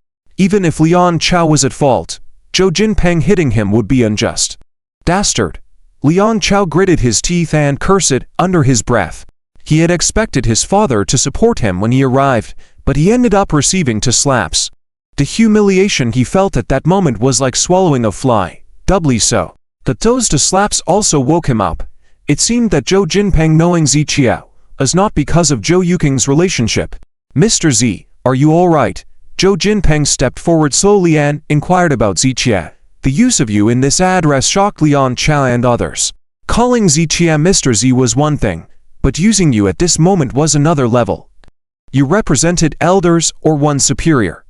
This word would only be used when juniors met their seniors or subordinates faced their leaders. Since Zhou Jinpeng was in his 40s, he couldn't be Zichia's junior, so the only possibility left was the last one. Could it be that Zichia was Zhou Jinpeng's superior or boss? Wow, Li Yue gasped. A lot had happened during this time, and they thought they knew Zichia well enough. But now both Shi and Chen Ruroxu found out that their understanding of Zichia was still very limited, if not almost non-existent. At least, the current situation completely exceeded their knowledge of Zichia. Uncle Joe, what is your relationship with Zichia? Liang Chao gritted his teeth and asked a question that everyone present wanted to ask. Even Liang Yanghua wanted to understand this matter, so he didn't stop Liang Chao. What relationship? Do I need to report to you? Zhou Jinpeng turned his head slowly, his eyes carrying a hint of teasing. He had heard about Liang Yanghua's son, but meeting him today truly opened his eyes. Despite having a good family background, he had such a foolish head on his shoulders. Although he was about the same age as Zichia, in terms of intelligence, Zichia outstripped him by miles. Zhou Jinpeng's words made Liang Chao blush instantly and fall silent. Mr. Zhou, I'm sorry, truly sorry. After I go back, I will teach him a lesson. Liang Yanghua quickly smiled, then tried to smooth things over. Zhou Jinpeng didn't say more, as he was a businessman and needed to continue his business talks. As long as Zichia and Zhou Yuking were not harmed, he didn't want to pursue this further. Go home soon. Your family has prepared gifts for you. Zhou Jinpeng looked at Zhou Yuking, gently reminding her, Dad, I already have a gift, and it's the best gift in the world. Zhou Yuking proudly showed off the flower crown to Zhou Jinpeng. He was momentarily stunned and then glanced thoughtfully at Zichia. Ha ha, this gift is indeed excellent. So, Mr. Z, if you're free tonight, why not come to my house? I have something to do tonight, Dad, you should go quickly. All right, call me if you need anything. On our territory, no one can bully you. Zhou Jinpeng's words were clearly a slap in the face to Liang Yanghua. Apart from smiling and nodding, Liang Yanghua didn't dare to say anything else. Afterward, Zhou Jinpeng said goodbye to Zichia and left with the others. Once Zhou Jinpeng and his group left, the security personnel at the estate dispersed, fearing any further consequences if they left late. They had thought Liang Chao was already quite formidable, but they didn't expect that Zichia was accompanied by the heiress of the entire holiday estate, which made them shudder with fear.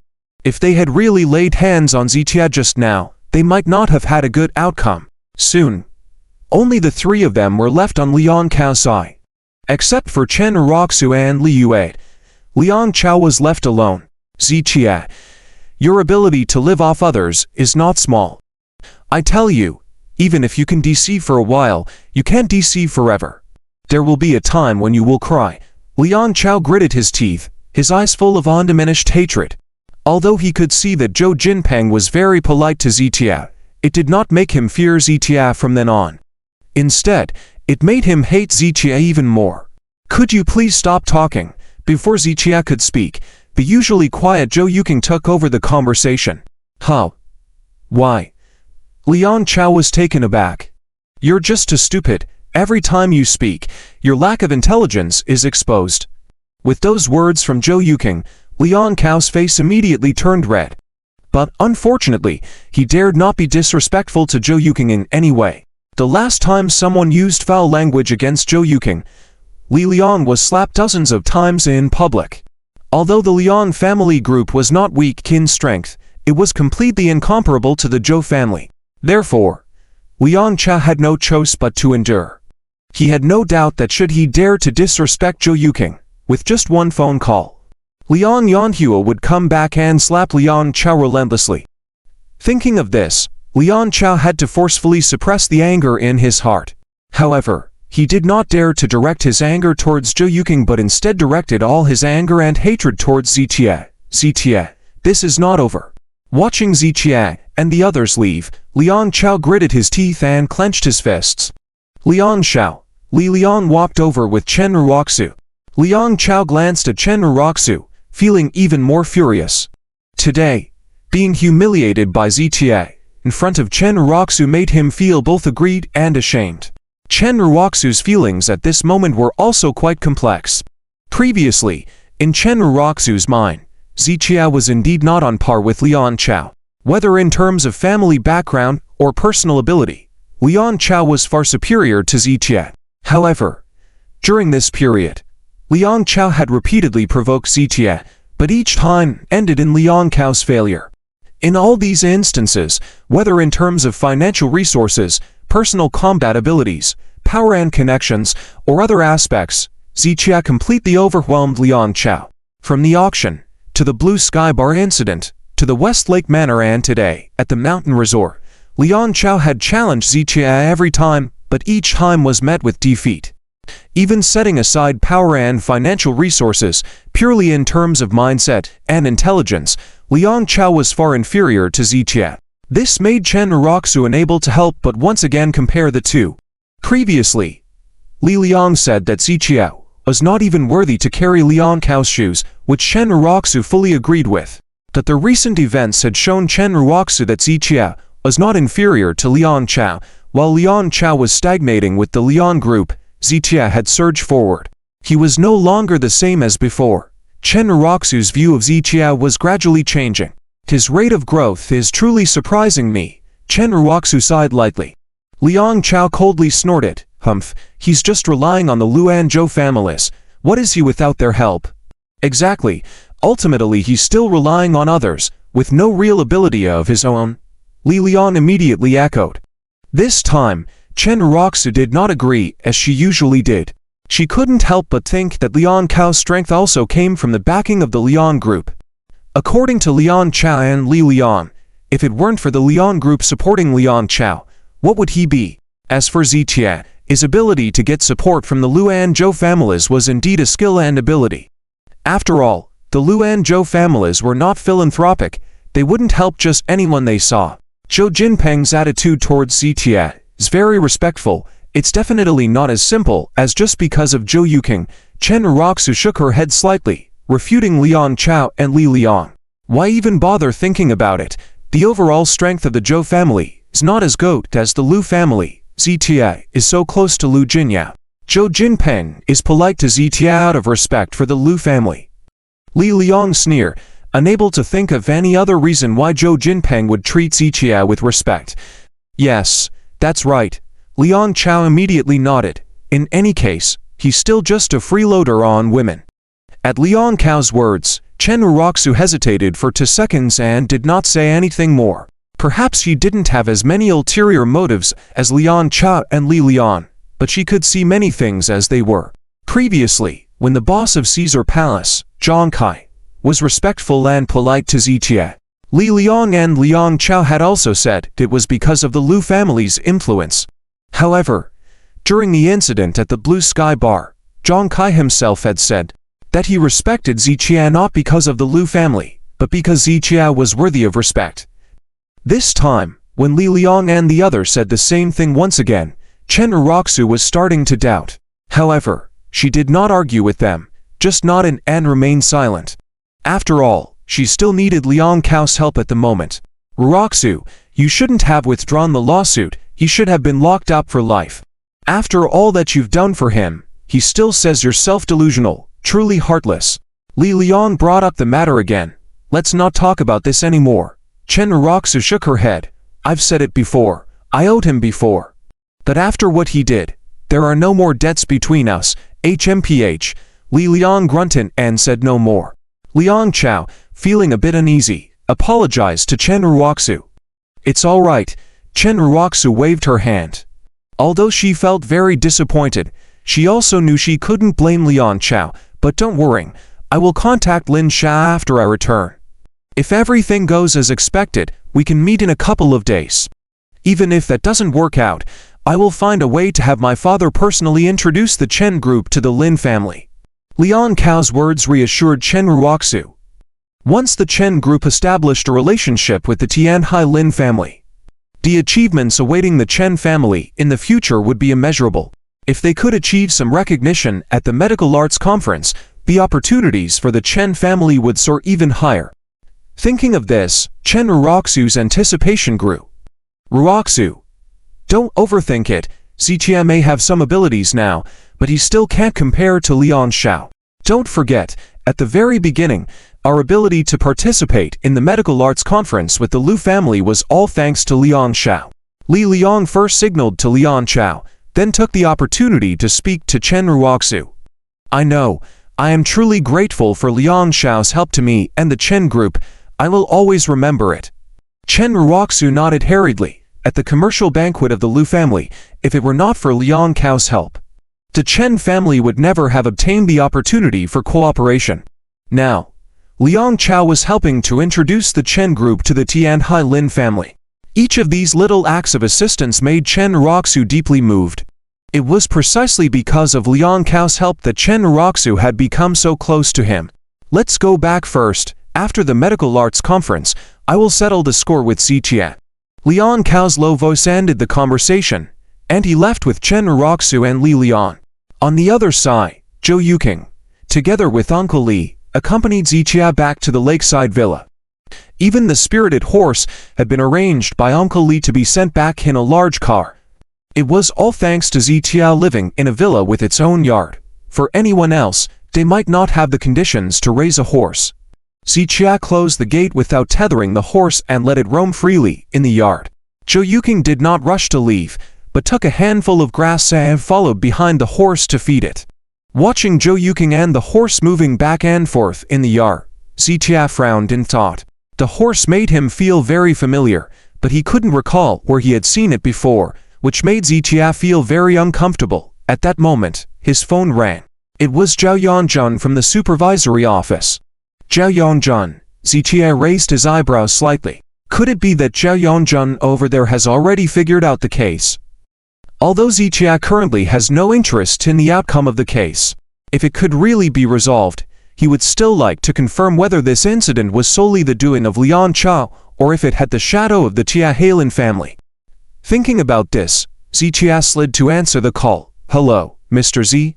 Zhao Yongzhen's voice came through the phone once it was connected. It's me. What's up? Zichia responded. Mr. Z, you mentioned wanting results within 2 days. Sorry, I haven't made any progress here. Zhao Yongzhen apologized softly as he had promised Zichia to clear up the case within 2 days. However, now that 2 days had passed, he still had no leads, and the mouths of those men were tightly shut, making him somewhat embarrassed. Zichia couldn't help but feel a bit disappointed. Nobody wants to be wrongfully accused, and until the case is cleared up, he will still be under suspicion. I suggest you investigate Li Yue around Chen Roxu and Liang Chao of the Liang group. Zichia pondered for 2 seconds before pointing Zhao Yongzhen in the investigative direction.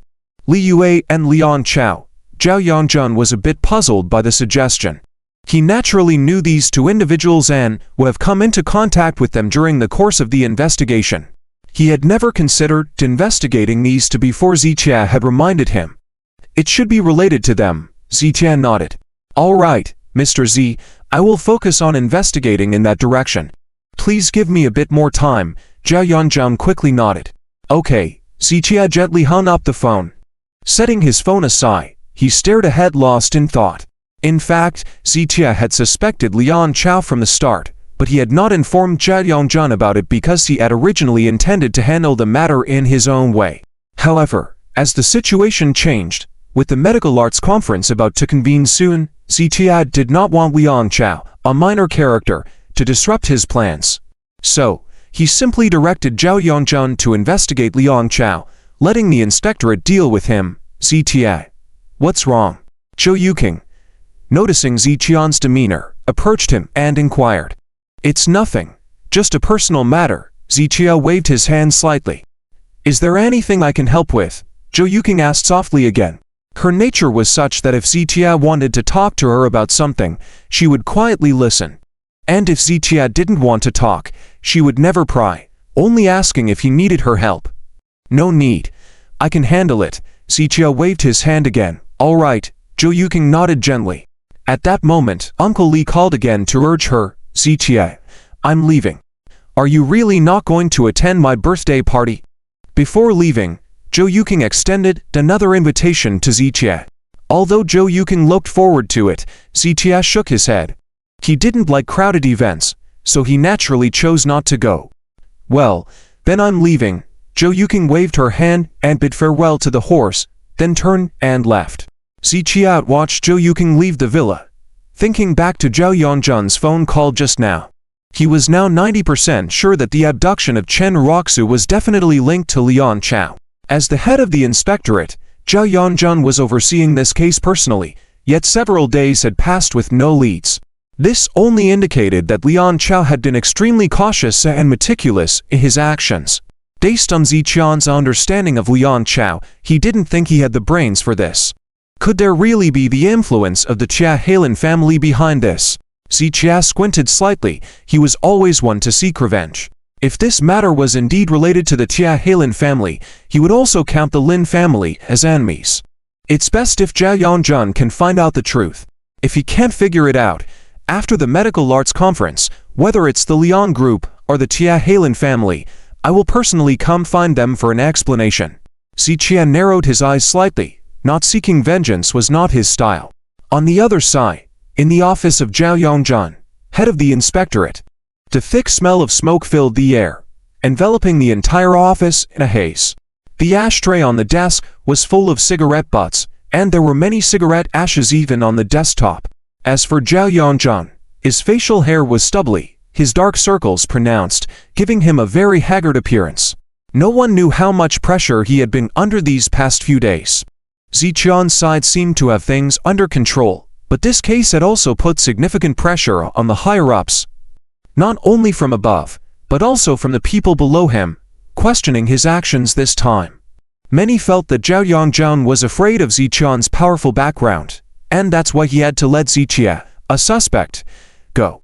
As a representative of justice in the inspectorate, if its leader was seen as being biased, then the inspectorate would lose its purpose. So the current situation was that he had to endure pressure from above and also withstand the gossip and rumors from below. It was like being burned alive.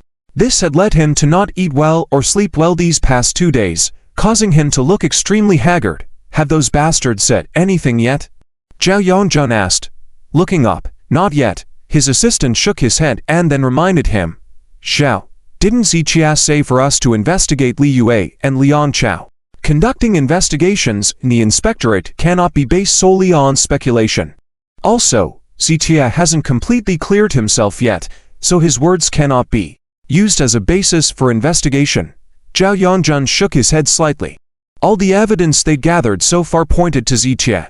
If someone hadn't vouched for Ziqia, this case would have been closed by now. And as Ziqia was the main suspect in this case, Zhao Yongjun couldn't just go and arrest people because of Ziqian's words. If they did that, The other suspects in the inspectorate would also deny their guilt and point fingers at others, causing chaos in the entire process. So, at most, he would start by looking into Lian Chao and Li Yue, and then decide if arrests were necessary. What about that memory card? Zhao Yongjun lit a cigarette and asked his assistant. That day, he had discovered a miniature camera at the crime scene, but the memory card inside couldn't be read. It was being urgently repaired by the tech department. Ding dong. Just then, someone knocked on the office door, and a staff member walked in. Inspector Zhao, the tech department wants you to come over. That memory card has been fully repaired, and the video contents have been successfully retrieved, the staff member said, causing Zhao Yongjun to jump up from his chair and rush out towards the door. Great! Zhao Yongjun's assistant quickly caught up. The assistant knew about the memory card issue as well. However, they could only confirm that it was something found at the scene of the crime before. But before seeing the contents inside, no one knew what exactly the camera had captured. Now that the technology department has successfully repaired the memory card, naturally Zhao Yongjun was very happy. Running all the way to the technology department, Zhao Yongjun was feeling very anxious inside. He truly hoped that the memory card contained what he was looking for, preferably something that could assist them in solving the case. If it didn't have what he was looking for, then he would once again be back to square one. Where is it? Is it completely repaired? Zhao Yongjun rushed into the technology department, eagerly asking. Inspector Zhao, you can rest assured, it has been completely repaired, and the files inside have been retrieved. A young man wearing glasses stood up, pointing at the computer screen to report the situation. These past 2 days spent on repairing this memory card had been quite strenuous for them. But now that they had finally succeeded, the whole technology department was overjoyed. With the memory card successfully retrieved, the screen displayed over 30 video files, although they had not rushed to open them yet. Okay, quick, open it and take a look. Zhao Yongjun excitedly rubbed his hands together. 7 to 8 male and female staff members from the technology department gathered around the screen as well. The middle-aged man in glasses moved the mouse, opening the first file. The image was somewhat dim, but everyone could still make out that it was a hotel room. In the hotel room, there lay a disheveled woman on the large bed, her body twisting continuously. Everyone was stunned, already guessing what was happening, with a few female staff members quickly turning their heads. Fast forward, Zhao Yongjun frowned, instructing to close that file. Subsequently, the man in glasses opened the second video file. This time, the screen showed what appeared to be inside a car, with another woman appearing flushed and unconscious. This doesn't look like a video downloaded from the internet. It seems like they were filming this themselves. Zhao Yongjun's assistant furrowed her brow slightly, expressing her opinion. These heartless bastards, who knows how many women they have harmed. Make a note of this, and then look for any videos from the scene of the crime. Zhao Yongjun cursed, prompting the young man in glasses to continue changing files. Quickly, they watched several more videos, all of the same kind. Everyone's brows furrowed, but with over 30 videos, they would need to go through them one by one. Fool, isn't there a way to select the dates? Zhao Yongjun suddenly realized, slapping the young man in glasses on the neck. Sorry, we were too happy repairing the memory card just now, and we forgot about this. The young man in glasses apologized repeatedly, then began checking the dates of the video recordings. Wait, this one. Zhao Yongjun pointed at the date on the screen. That date was the same day Chen Ruoxu was kidnapped. Gulp. At that moment, Zhao Yongjun's heart raced, as his entire being was on edge. Among all the content in the memory card, there was only this one video from the day Chen Ruoxu was kidnapped. It was uncertain if this video contained what he was looking for, if it could help solve the case, or if it could relieve the current pressure he was under. All hope was now pinned on that video. Open it. Zhao Yongjun took a deep breath. Yes. The young man in glasses double-clicked the mouse to open it, with everyone watching eagerly. The video played, revealing a scene from an abandoned factory. Good. Zhao Yongjun clapped his hands excitedly, speechless with emotion. He had never expected that those captured criminals would have such a preference for filming their actions. And now, this video could finally help Zhao Yongjun and his team with the case. This was a turning point, When things seemed impossible and the outlook was bleak, a new path suddenly emerged. However, Zhao Yongjun couldn't be 100% sure yet that the video contained what he needed. What he needed was evidence that could aid in solving the case. If it contained anything else, it would be meaningless. As the video played on, the bald muscular man was about to make a move on Chen Ruroxu, and the sound of a car engine started, followed by the engine nose disappearing and conversation beginning. "Is that Ziqian's voice?" Soon, Zhao Yongjun heard the voice. Although the camera was focused on the location where Chen Ruroxu was, he could already hear Ziqian's voice. This made Zhao Yongjun feel nervous, wondering if Ziqia was really the one behind everything. But soon, Zhao Yongjun dismissed that thought as a series of blows and shouts followed, with Ziqian's figure appearing in the footage. The rest of the process, including the muscular man pulling out a gun, and Ziqia shielding Chen Ruroxu to prevent her from getting hurt, were clearly depicted in front of everyone. Whoa! Everyone stared wide-eyed at the screen. They all clearly saw that if Ziqia had not made a slight mistake in his movement at a critical time, he could have been hit by the bullet. God, he's so fast. In the footage, as Ziqia charged towards the muscular man, gunshots rang out. From that point on, no one spoke, all fully engrossed in watching the video. Ziqia is a true man. Those criminals lie. There was no conflict between Ziqia and them. He went to save Chen Ruroxu. Zhao Yongjun clenched his teeth. If Ziqia had hired someone to kidnap Chen Ruroxu, why would he risk his own life to protect her? Then why did those men insist that Ziqia was the mastermind behind everything? When someone raised this question, the men on the screen suddenly received a phone call. "Okay, should we make sure to bite Ziqia, right? I understand. We will do as told. But you can't harm our families, or else I will betray you at any time." One of the men spoke slowly into the phone. Upon seeing this, Zhao Yongjun and the others finally fully understood the whole case. Chen Ruroxu's kidnapping was because Ziqia had attempted to rescue her before. And these people were only accusing Ziqia as directed by someone else. They had deliberately framed and falsely accused Ziqia. With everything understood, all the truth was revealed. Ziqia was indeed wronged. Several staff members bowed their heads in silence. "Not only have you wronged him, but you've wronged me too. I, Zhao Yongjun, did not show favoritism or engage in corruption. My teacher did not use his authority for personal gain either." Zhao Yongjun's eyes were bloodshot, filled with emotion at this moment. Over the past few days, pressure from higher-ups to thoroughly investigate the case kept mounting on him, while Ziqian's side was also demanding results.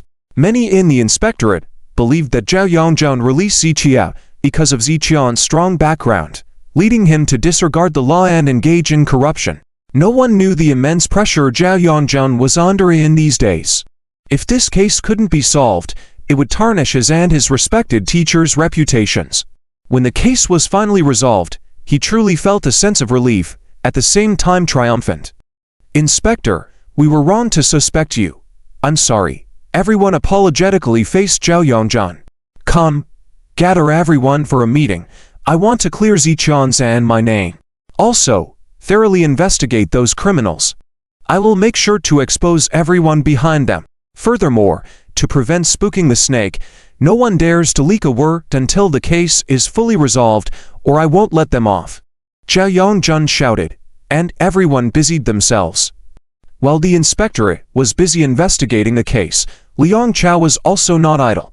After leaving the vacation resort and parting ways with Chen Ruroxu, he once again sought help from friends to inquire about Ziqian's situation. However, after a round of phone calls, he still didn't get the answers he sought.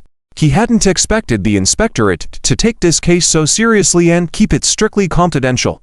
The people Liang Chao consulted with in the inspectorate held relatively high positions, yet they just told him not to ask further questions. What the hell is going on? Liang Chao clenched his teeth, feeling frustrated with the obstacles he faced, adding to the anger he already harbored from the resort incident. Previously, when he inquired about the case, his friend mentioned it raised eyebrows upstairs. At that time, Liang Chao assumed they would heavily penalize Ziqia, but seeing Ziqia still freely roaming outside made him ponder. Could it be that the influential people his friend mentioned were protecting Ziqia? Liang Chao realized that Zichia probably didn't have connections with those high-ranking individuals, leaving only the possibility of the Luan Zhou families stepping in. Could it be that the Luan Zhou families are pulling out all the stops for him? Liang Chao furrowed his brows, realizing the existence that made the inspectorate tread carefully was no ordinary figure. If the Luan Zhou families were intervening for Zichia, then he, Liang Chao, and even his family's Liang group were not opponents for Zichia. Damn it. I won't allow this useless person to trample over me.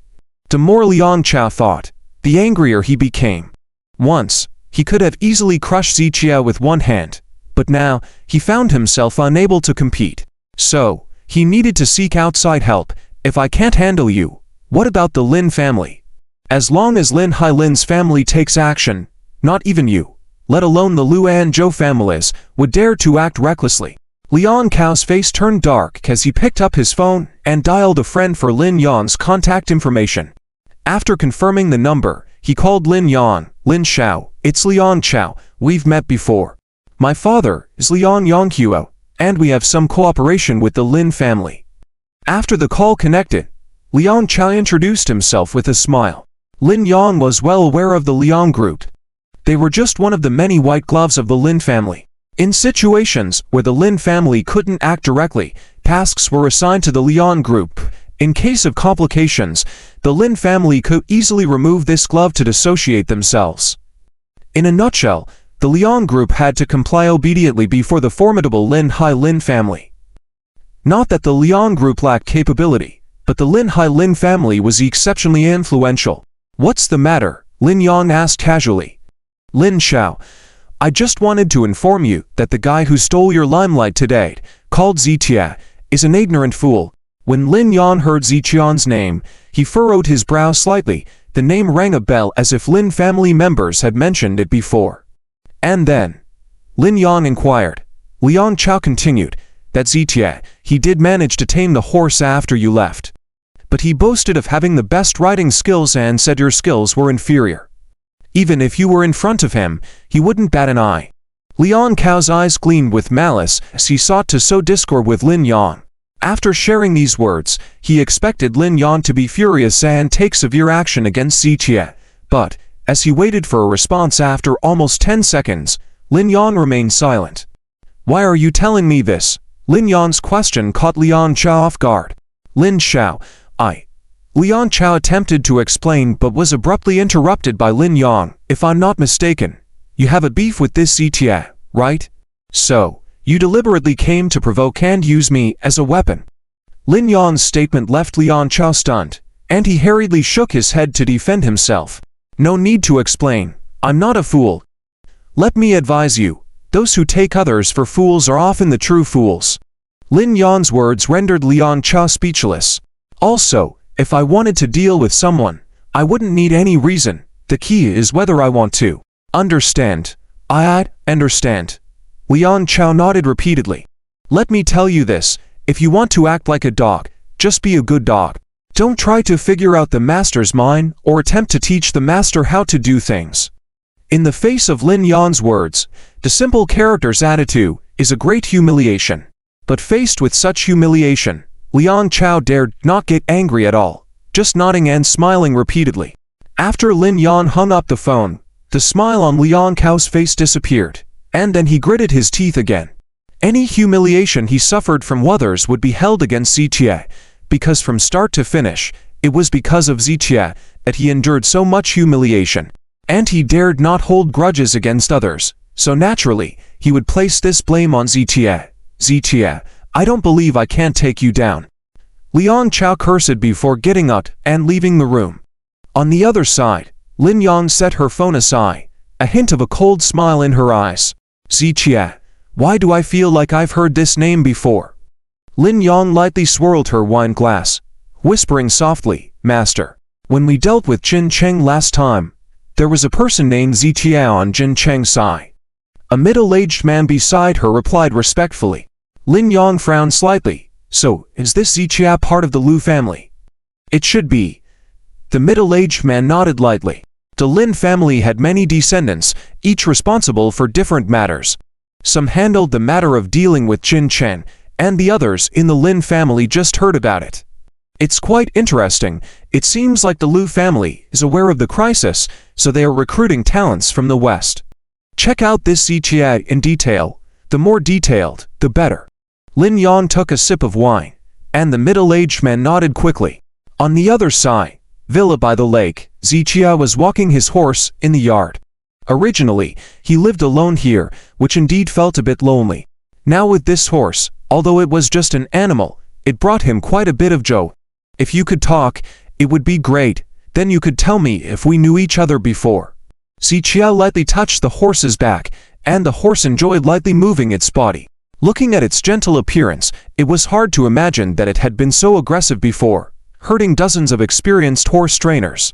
Let me give you a name. Ziqia took out some ointment, applying it to the wounds on the horse's back as he whispered softly.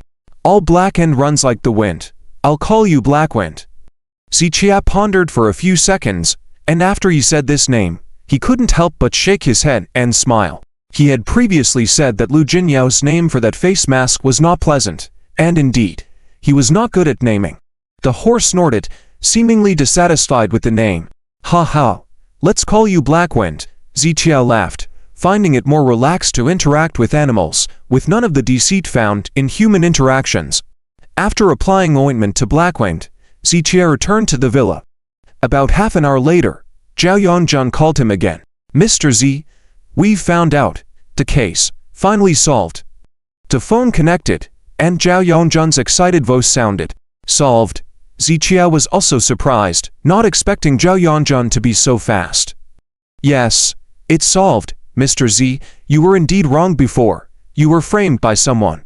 Zhao Yongzhen nodded repeatedly. At this point in the investigation, it was enough for Ziqia to have an explanation. Who is the mastermind behind it? Ziqia paused and asked, who wanted to frame me? That hasn't been found out yet. Zhao Yongzhen paused and then awkwardly replied. He was in a hurry to call Ziqia to explain that he had been cleared of suspicion, which was indeed good news for Ziqia. I see, Ziqia nodded. Since he was no longer a suspect, then the matter had nothing to do with him. Regardless, whether the mastermind was Lian Chao or not, he would go find Lian Chao and settle the score once he finished his busy work. So he had no further interest in questioning what Zhao Yongzhen was doing. Mr. Z, we are still interrogating, but those criminals must have been threatened, so they are very tight-lipped. But give us some time, we're sure we can find out, and bring the mastermind to justice. Zhao Yongzhen paused for 2 seconds before reassuring Ziqia. All right. Ziqia responded before hanging up the phone. Haven't they said anything yet? Zhao Yongzhen put down his phone and looked at his assistant. No, they're not saying anything. The assistant shook his head. The current state of those criminals is that they were unwilling to say who instigated them, no matter what. Even though Zhao Yongzhen had solid evidence proving they were intentionally smearing Ziqia, they wouldn't disclose who directed them. It seems that the other side is quite ruthless. After all, they have threatened their families, so they dare not act recklessly. Zhao Yongzhen stroked his chin. Now that they had cleared Ziqian's suspicion, the case had not been thoroughly investigated yet. Did you tell Ziqia about the video? What did he say? The assistant hesitated for 2 seconds before asking Zhao Yongzhen. I didn't. Zhao Yongzhen shook his head. The real mastermind must be watching the situation here too. However, they definitely don't know about this video, which is our chance. And if they knew about this video, they would definitely make some countermeasures in advance. So, before we figure out the case, the video must be kept strictly confidential to avoid alerting the enemy.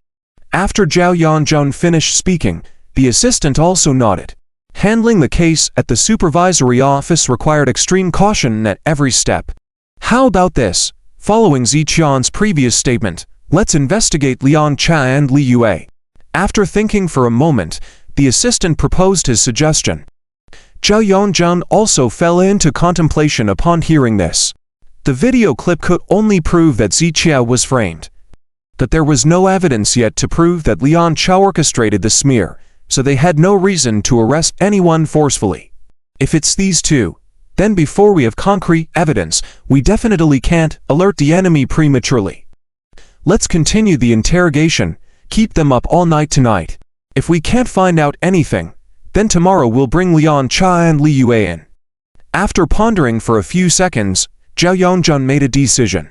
He thought it would be best to first get the criminals to open up, gather some solid evidence, and then make a move. But if these people remained tight-lipped, he couldn't continue waiting. Understood. The assistant nodded and left. Time passed second by second. In the blink of an eye, it was 8 o'clock in the evening. Western District of Tianhai City. Flying Horse Racing Club. The bare-chested man who had been at the racecourse during the day was now briefing a middle-aged man. The middle-aged man was the boss of the entire club, and the bare-chested man was just one of his employees.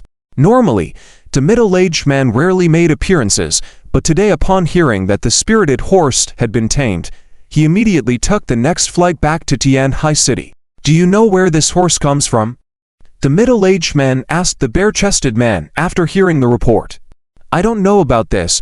The man frowned and shook his head honestly. It comes from the capital. The words of the middle-aged man stunned the shirtless man. At first glance, it wasn't surprising that it came from the capital, but upon deeper thought, being able to raise a horse in the prime and rigorously managed land of the capital meant it was definitely not an ordinary household. He was just a little confused about why the middle-aged man was talking about this. Boss, which family in the capital does this horse come from? The shirtless man asked after pondering for 2 seconds. However, the middle-aged man did not answer this question but continued speaking to himself.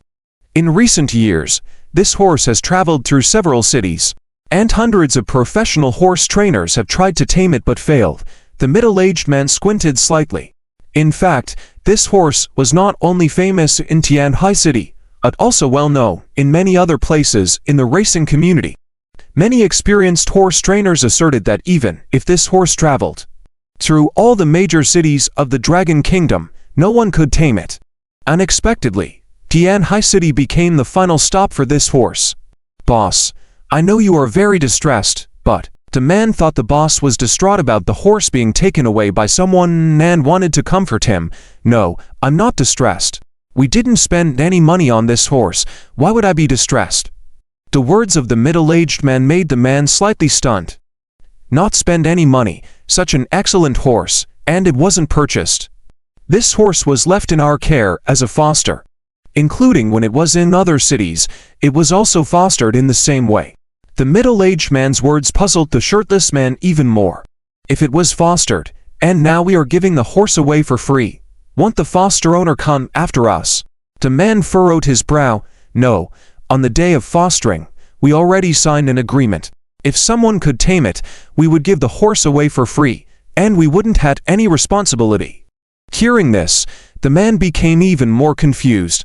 So, what is this owner's intention? Isn't he just being charitable? Or is he foolishly wealthy? The man frowned, finding it difficult to understand this behavior. I've inquired, and the fostering process in other cities was the same as ours. The middle-aged man stroked his chin. The man puzzled and then speculated. Why do I feel like this person is intentionally using this method to find the owner for this horse? According to our horse trainer's speculation, this horse originally had an owner and only recognizes one owner in its lifetime. Is it possible that the horse lost contact with its original owner, so it is trying to find its true owner in this way? The man had a flash of insight and voiced his own speculation. I also think so. The middle-aged man nodded quietly. It's like an item that only its original owner can recognize. So no matter how widely circulated it is, it will eventually be recognized by its owner and taken back home. That's not the point. The point is when someone takes this item and makes people identify it in different places. That person must know something and is likely trying to find the true owner of the item through this method. If that's the case, now that the horse has found its owner, will the owner likely come to Tianhai City soon? The shirtless man asked softly. I don't know. Let's not get involved in these matters, the middle-aged man said. But this Ichie, we must find a way to establish a good relationship with him. After pondering for a while, the middle-aged man quickly made a decision. He could vaguely guess that Ziqian's identity might be a bit complicated. So, it would be beneficial to establish a good relationship with Ziqie in advance. Yes, I understand, the shirtless man quickly nodded. A night with no words. In fact, this night was not peaceful for Tianhai City. Yesterday, at the resort, Zitia had made a big splash in front of the rich second generation of Tianhai City, piquing the curiosity of many. Including Lin Yang, many had already begun investigating Zitia and the people in Tianhai City's racing clubs upon hearing that Zitia had tamed the fierce horse, caused a stir in the entire racing community. Some wanted to learn about Zitian's identity, and others wanted to leverage this opportunity to have Zitia join their clubs, bringing massive star power. After all, actions speak louder than words. Despite the racing clubs in Tianhai City vigorously promoting their advantages when attracting students or members, nothing was more convincing than Zitia publicly taming the fierce horse. It could be said that from yesterday to now, the name Zitia was on everyone's lips. Meanwhile, Liang Chao was not idle. After his failed attempt to instigate Lin Yang, he was racking his brains on how to bring Zitia to ruin. In this process, Li Yue naturally assisted Liang Chao in planning. Besides suggesting ideas to Liang Chao, her biggest role was to keep an eye on Chen Roxu and monitor her every move. At this moment, inside Chen Roxu's office, Li Yue, "I want to cancel the cooperation with Jingshu," Chen Roxu said, causing Li Yue to widen her eyes in shock. "No. Absolutely not," Li Yue vehemently rejected. "Since I have already parted ways with him, there is no need for any charity from him." But Chen Roxu bit her lip. She knew that Chen Corporation needed this cooperation. In the beginning, that formula was your shared property. He took it and gave it to someone else behind your back, Li Yue continued, trying to persuade her to stick with the cooperation at this critical moment. At the time of his departure from the Chen family, he didn't take anything with him, so the things he has now belong solely to him, and don't count as our shared property, Chen Roxu argued. Regarding the recent incident, Chen Roxu paused for a moment, furrowing her brow. "I think it may not be as simple as we think. If it is indeed Zitia, the supervisory bureau wouldn't let him roam free outside." Chen Roxu believed in the investigatory capabilities of the supervisory bureau. If Zitia was truly the mastermind behind everything, the supervisory bureau would have arrested him by now. "He's the one who had you kidnapped," Li Yue insisted. "It wasn't him. Does that mean it was me instead? If it was me, wouldn't the supervisory bureau have come to arrest me?" Ting. Dong. As Li Yue finished her words, the door was knocked. "Miss Chen, officials from the supervisory bureau are here," the assistant said before several people from the supervisory bureau entered the office. "Hello, which one of you is Li Yue?" A middle-aged man walked over. "It's me." "What's the matter?" Li Yue asked, feeling confused. "Please come with us. We need your cooperation for an investigation." Two young men stepped forward and surrounded Li Yue, one on each side. Li Yue was dumbfounded. Chen Roxu and the assistant were also stunned. The inspectors from the supervisory office came in person to take Li Yue away. What did Li Yue do wrong? Chen Roxu and the assistant were puzzled, but Li Yu's heart couldn't help but beat faster at this moment. As the saying goes, a guilty conscience betrays itself, and Li Yue knew very well what she had done. Being taken away by the inspectors made her extremely nervous. "Roxu." Li Yue quickly turned to look at Chen Roxu.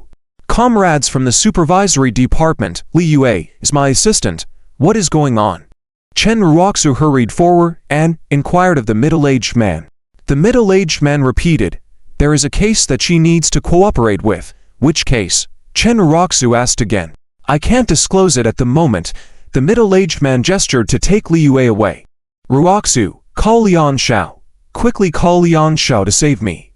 Li Yue panicked and shouted to Chen Roxu. She knew she hadn't done anything wrong recently, and the only reason the inspectors would summon her would be related to Chen Roxu's kidnapping. Li Yue truly suspected at this moment that the matter might have been exposed, and she didn't know how to handle it, so she could only pin her hopes on Liang Chao. After all, strictly speaking, she was just an accomplice, and Liang Chao was the real mastermind. Even though their relationship was close, there was no way she would help Liang Chao bear the blame for what he had done. "When you say Liang Chao, are you referring to Liang Chao?" Chen Roxu hadn't spoken yet, but the middle-aged man asked first. "Yes. Liang Chao, do you know him?" Li Yu's heart leapt with joy. If the other party knew Liang Chao, then things should be much simpler. "I don't know him, The middle-aged man shook his head and said, "But I believe he won't be able to save you." "What do you mean?" Li Yue was puzzled. "Because my colleague is currently taking him back to the supervisory office," the middle-aged man continued. "This case is also related to him." When the middle-aged man said this, Li Yue's eyes widened. She was now very certain that the inspectors had come for that case. It was evident that they had found evidence on Lian Chao. This meant that the matter had, indeed, come to light. Once this matter was exposed, not only would they face legal consequences, but Chen Roxu would also see their true colors. Perhaps out of anger, Chen Roxu might choose not to forgive them, leading to harsh judgments from the supervisory office, which would truly be the end for them. "Roxu, save me. Please save me." Li Yue panicked and begged Chen Roxu continuously.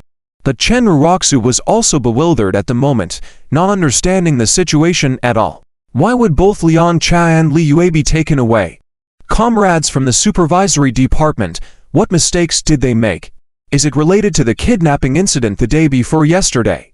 Anxious, Chen Roxu caught up and asked the middle-aged man.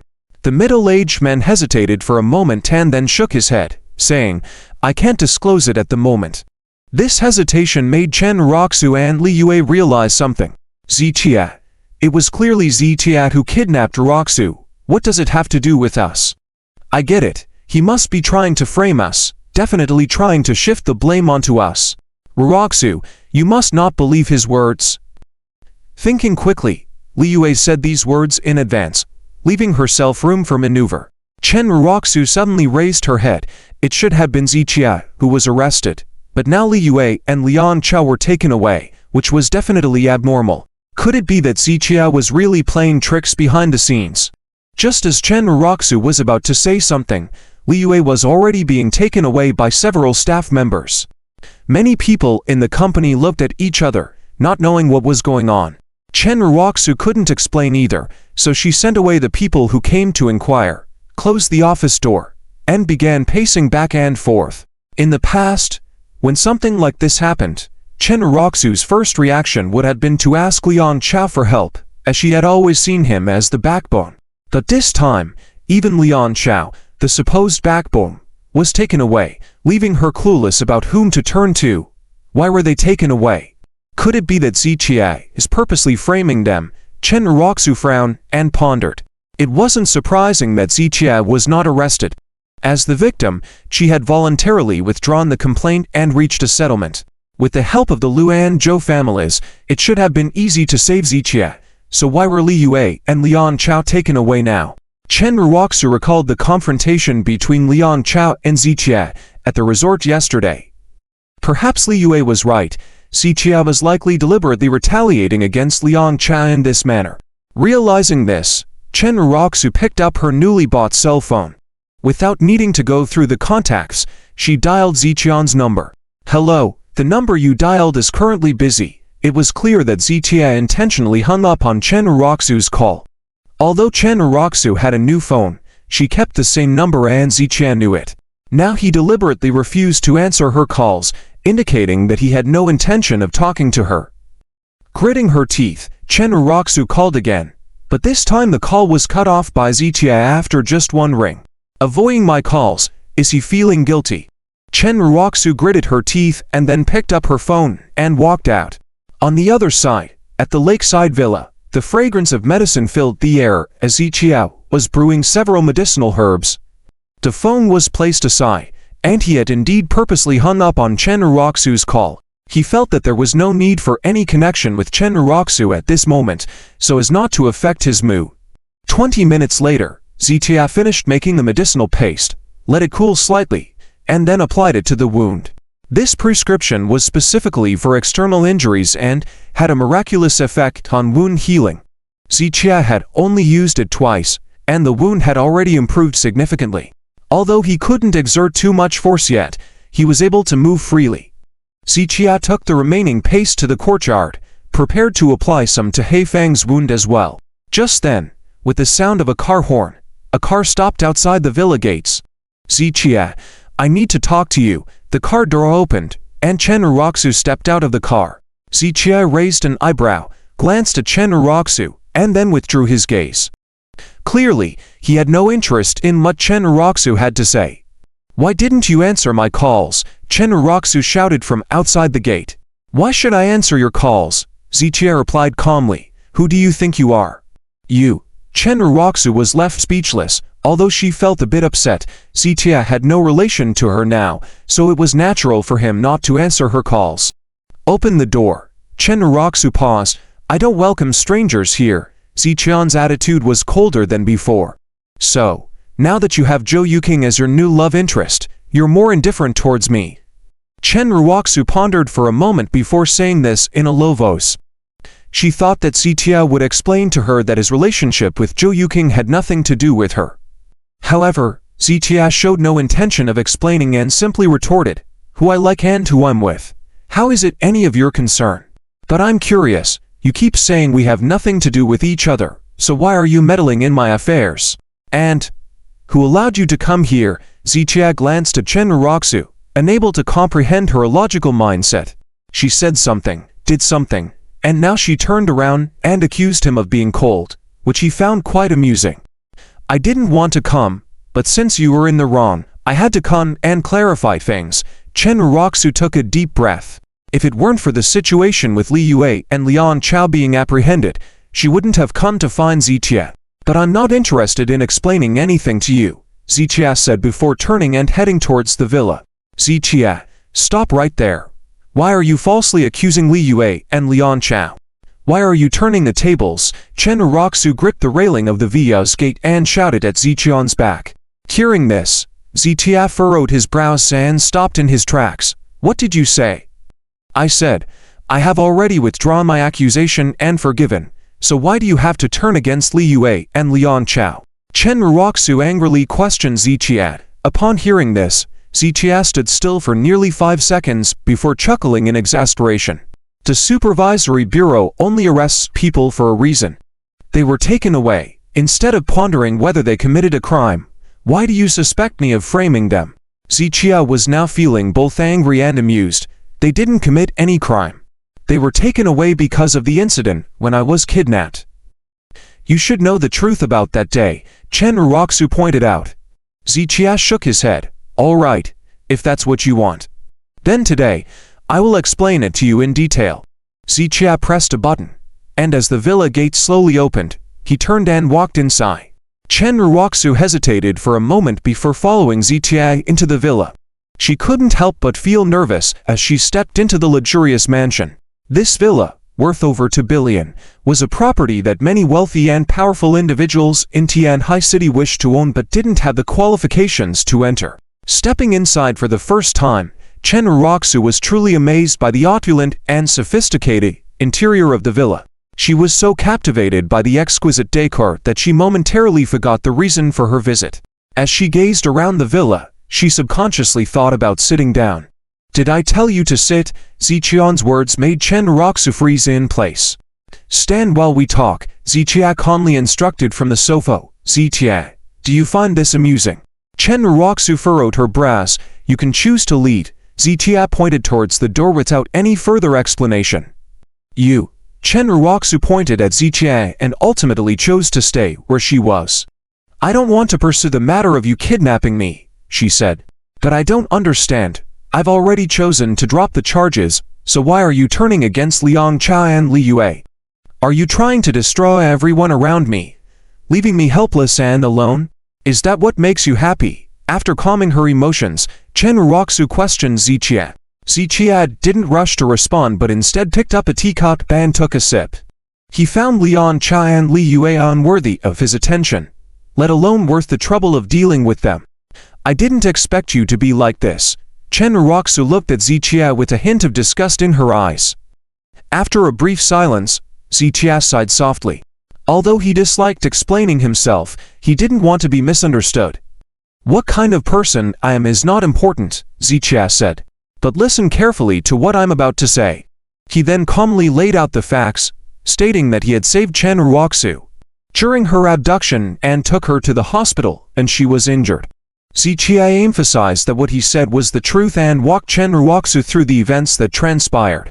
Zichia finished speaking and then picked up his teacup to drink tea again. He had said everything he needed to say, and whether Chen Ruoxu believed it or not was up to Chen Ruoxu herself. He would only explain this once to Chen Ruoxu. Are you saying that it was Liang Chao and Li Yue who wanted to harm me?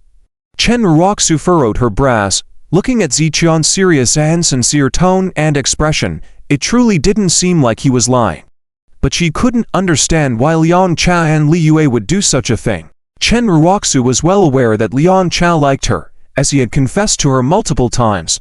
Even on the day when Jingshu and the Chen family reached a cooperation agreement, Liang Chao had presented a rose diamond ring to propose to Chen Ruoxu.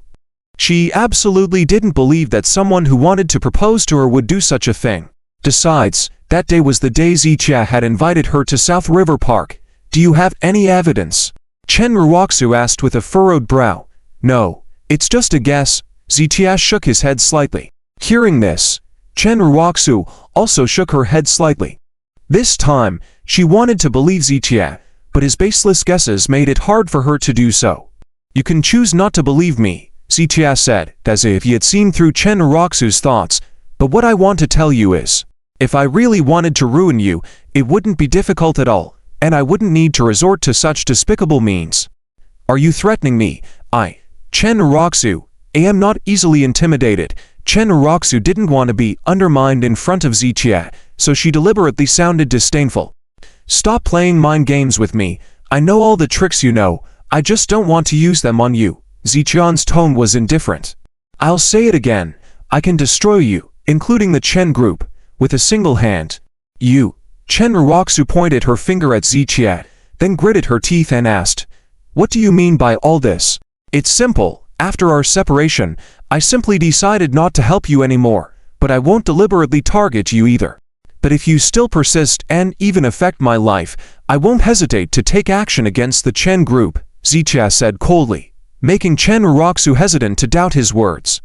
So after a few seconds of contemplation, Chen Ruoxu ultimately didn't dare to confront Ziqia further on this topic. I don't want to talk about these things with you. I just hope this matter can be resolved peacefully. Chen Ruoxu took a deep breath, calming her emotions. How can this be resolved peacefully? Whoever commits a crime must be punished, Ziqia said coolly. As for who will be punished and the nature of the punishment, that will be determined by the inspectorate. Fine, I'll step back. I'm willing to believe that you didn't do this, Chen Ruoxu said, but I don't believe it was Liang Chao and Li Yue who harmed me, unless you provide evidence. Chen Ruoxu looked intensely at Ziqia, refusing to doubt Liang Chao and Li Yue based on Ziqian's mere speculation. No evidence, believe it or not, Ziqia waved his hand indifferently. Anyway, no matter what you say, Liang Chao couldn't have harmed me. He has helped me and the Chen group so much, even back when we cooperated with the Lu family. It was his help that made it possible. If he truly wanted to harm me, he wouldn't have gone to such lengths to help me. Chen Ruoxu raised her chin, her trust in Liang Chao stemming from their past cooperation. After all, without Liang Chao, the Chen group wouldn't have had the opportunity to cooperate with the Lu family. And without that cooperation, the Chen group wouldn't be able to participate in the upcoming medical conference. So just based on that alone, Chen Ruoxu owed Liang Chao a debt of gratitude. Who told you that the cooperation with the Lu family was thanks to Liang Chao's efforts? Ziqia found it increasingly absurd, as he hadn't expected Chen Ruoxu to still not see the truth after all this time. It was, the Chen group originally didn't have the qualifications to cooperate with the Lu family. The reason why the Lu family was willing to collaborate with us was all because of Liang Chao's credit. Chen Ruoxu responded matter-of-factly. Fine. Believe whatever you want. I'm truly curious to see how long you can remain ignorant. Ziqia shook his head helplessly. He found it difficult to imagine that after 2 years in the workplace, someone who was once naive and simple-minded could still be so clueless.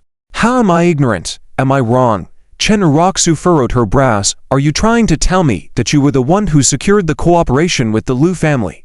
You got it right. The reason why the Lu family included the Chen group in the collaboration list was solely because of me, Ziqia admitted, smirking. Upon hearing this, Chen Ruoxu shook her head and sneered. She wouldn't have been so angry if it wasn't for this issue. At the business banquet held by the Lu family, The Chen Group had already been invited to be part of the collaboration.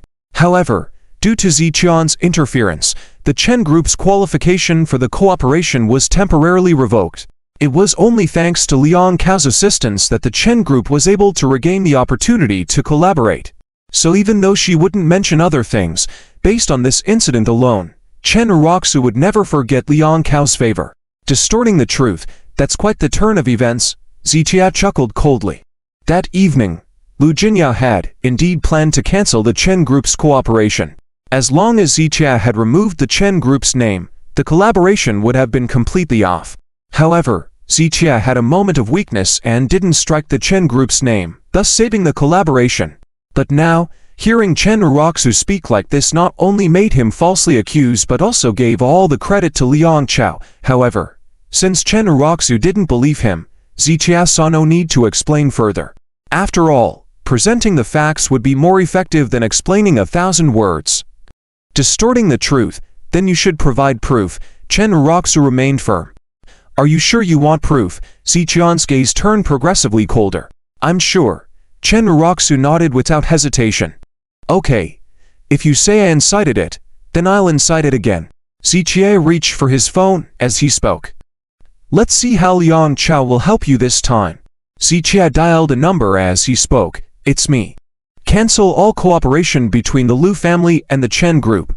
Within 3 minutes, ensure that Chen Uroxu, the CEO of the Chen Group, receives notice of the cancelled cooperation. Without much explanation, Ziqia ended the call after stating a few words. You. Hehe. Chen Uroxu slightly widened her eyes, but then suddenly chuckled coldly. Ziqia, I never thought that you, at this moment, would be so laughable. Chen Uroxu shook her head speechless. What she just saw was Ziqia using a commanding tone to speak to someone.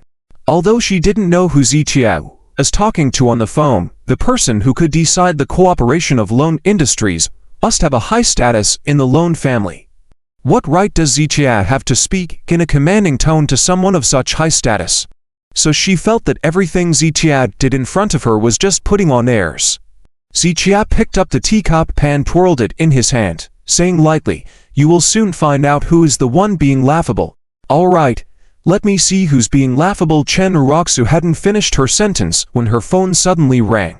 The moment the ringtone sounded, Chen Uroxu couldn't help but feel a jolt in her heart. And when she took out her phone and saw the caller ID, she widened her eyes even more. Assistant to the chairman of Loan Industries, the caller ID was clearly displayed. From the invitation of the Chen family to the Loan family banquet, including several contacts in between, it was this number that was in contact with her. And now, in less than 2 minutes after Ziqia made the call came in. What did this mean? Chen Uroxu looked at Ziqia with uncertainty, then adjusted her breath, forced out a smile, and answered the phone. Hello, I'm Chen Uroxu. Chen Uroxu didn't realize it herself, but her voice was trembling at this moment. Chairman Chen, I regret to inform you, after discussion by our board of directors at Loan Industries, your company is unable to meet the cooperation conditions with our group. Therefore, we are notifying you that our cooperation is terminated immediately, and relevant documents will be sent to your company's mailbox later. If your company has any other questions or wishes to claim breach of contract, our company is ready to accept your lawsuit at any time. The tone of the other party was calm and composed. But to Chen Uroxu's ears, it sounded like thunder on a clear day, resonating in her eardrums. The cooperation was truly cancelled. From Ziqian's call to now, it had only been 2 minutes. Within those 2 minutes, the other side had convened a board meeting and made this decision. Ridiculous, they clearly didn't hold a meeting. It was just because of Ziqian's call, his too commanding sentences, that led to the Chen family being kicked off the cooperation list. Chen Uroxu couldn't believe it no matter what. A simple word from Ziqian now had such immense power. I don't quite understand. At this moment, there was still a glimmer of hope in Chen Uroxu's heart. Perhaps it was just a coincidence, not because of Ziqian's call. Chairman Chen, you should understand. After all, there are people in this world whom you cannot offend. Of course, if you insist on offending them, we hope you can accept the consequences that follow. The other party remained courteous and promptly hung up after speaking. Hearing those words, Chen Ruroxu was completely stunned. Those words shattered her last ounce of illusion. She knew for sure that the person the other party referred to as someone not to be offended was Ziqia. This incident was enough to prove how significant Ziqian's influence was within loan industries. Just a while ago, Chen Ruroxu said that Ziqia would certainly not involve himself in loan industries affairs. But now, it seemed that he not only could intervene, but with just one phone call and a command, he could unilaterally terminate the cooperation of other companies. All the companies in cooperation, including the Chen family, were under Ziqian's control. How terrifying was this power? Sigh. Thinking about this, Chen Ruroxu took in a sharp breath. Could it be that the reason loan industries chose the Chen family in the first place was because of Ziqian's influence? In other words, even though she and Ziqia had separated, Ziqia was still helping her, but she mistakenly thought it was Liang Chao who had helped her. Ziqia, you. Chen Ruroxu looked up at Ziqia. You said I was trying to sow discord. Well, I'll show you right to your face how I sow discord. Now, you can have Liang Chao use his connections to help you get back the cooperation. Ziqia played with the teacup in his hand, his tone incredibly calm, as if everything was justifiable. Chen Ruroxu, however, shook her head slightly with a bitter smile. Regardless of whether Liang Chao had any contact with loan industries, even if there was indeed contact. Based on Ziqian's current influence in loan industries, Liang Chao would not be able to alter the outcome. What have you done to make the loan family, Zhou family, and others value you so much? I don't understand. Truly, I don't understand. Chen Ruroxu gazed at Ziqia with complicated eyes. Your change is normal. Ziqia shook his head slightly. Just as I don't understand why, after 2 years of experience in the workplace, your progress is still negligible. In the past, if Chen Ruroxu had heard these words, she would have been angry. But now, with Ziqia having the power to control the fate of the Chen family, she didn't even have the right to be angry at Ziqia. I believed that the cooperation was something you helped me secure, and I am grateful to you. Can you now retract that order and let loan industries cooperate with the Chen family again? Chen Ruroxu gritted her teeth slightly, her tone tinged with a hint of pleading. No, Ziqia decisively refused without hesitation. Why? Chen Ruroxu asked through clenched teeth. Because you needed proof, and now I've shown it to you. Because many things in this world don't go your way just because you want them to. Because I, Ziqia, am not a pawn to Chairman Chen Ruroxu. I will not follow your orders. Ziqian's 3 consecutive sentences were sharp as knives, piercing Chen Ruroxu's heart. They pierced her, rendering her speechless. She found it hard to believe how a person's character could undergo such a drastic change in such a short period. In their 2 years of marriage, Ziqia had never argued with her, always sincerely taking care of her without a single complaint. But now, Ziqia seemed cold, like a stranger. You've changed. You used to be so diligent and honest. Chen Ruroxu's words were cut off by Ziqian's cold laughter. Honest? Yes. In the 2 years of marriage, I was indeed an honest person. But how did you and the Chen family, including your good friend and Liang Chao, treat me? How did you all treat this honest person? What did diligence and honesty get me? They insulted and mocked me at will. It was taken for granted. But if I dared to retaliate, in your eyes, it became causing trouble. So, tell me, is it okay for an honest person to be bullied? Ziqian's tone grew colder and by the end, there was a hint of anger in his eyes, his voice becoming almost a growl. He had never revealed his side of his emotions in front of Chen Ruroxu before. But today was the first time he spoke out about his pent-up frustration and discontent over the past 2 years. Faced with Ziqian's thunderous questioning, Chen Ruroxu was speechless, unable to find a single word to refute or justify herself. Chen Ruroxu's face flushed red as she lowered her head into silence. She knew that the words spoken by Ziqia were not exaggerated at all. They were his experiences and encounters over the past 2 years. It's just that, in the past, Ziqia had never said these words to Chen Ruroxu. Answer me. Ziqian's tone grew colder. She saw Chen Ruroxu staying silent. Is it right for honest people to be bullied? No. Chen Ruroxu hurriedly shook her head. Ziqia asked in a deep voice, if that's not it, Then what is the reason for your actions? Chen Ruoxu once again fell into silence. Faced with Ziqian's pressing questions, she was speechless, feeling a sense of guilt growing in her heart. Ziqia, I know I've wronged you, but Chen Group really can't afford to lose this partnership. We've prepared for this medical conference for a long time. If we miss it, we'll have to wait another 3 years.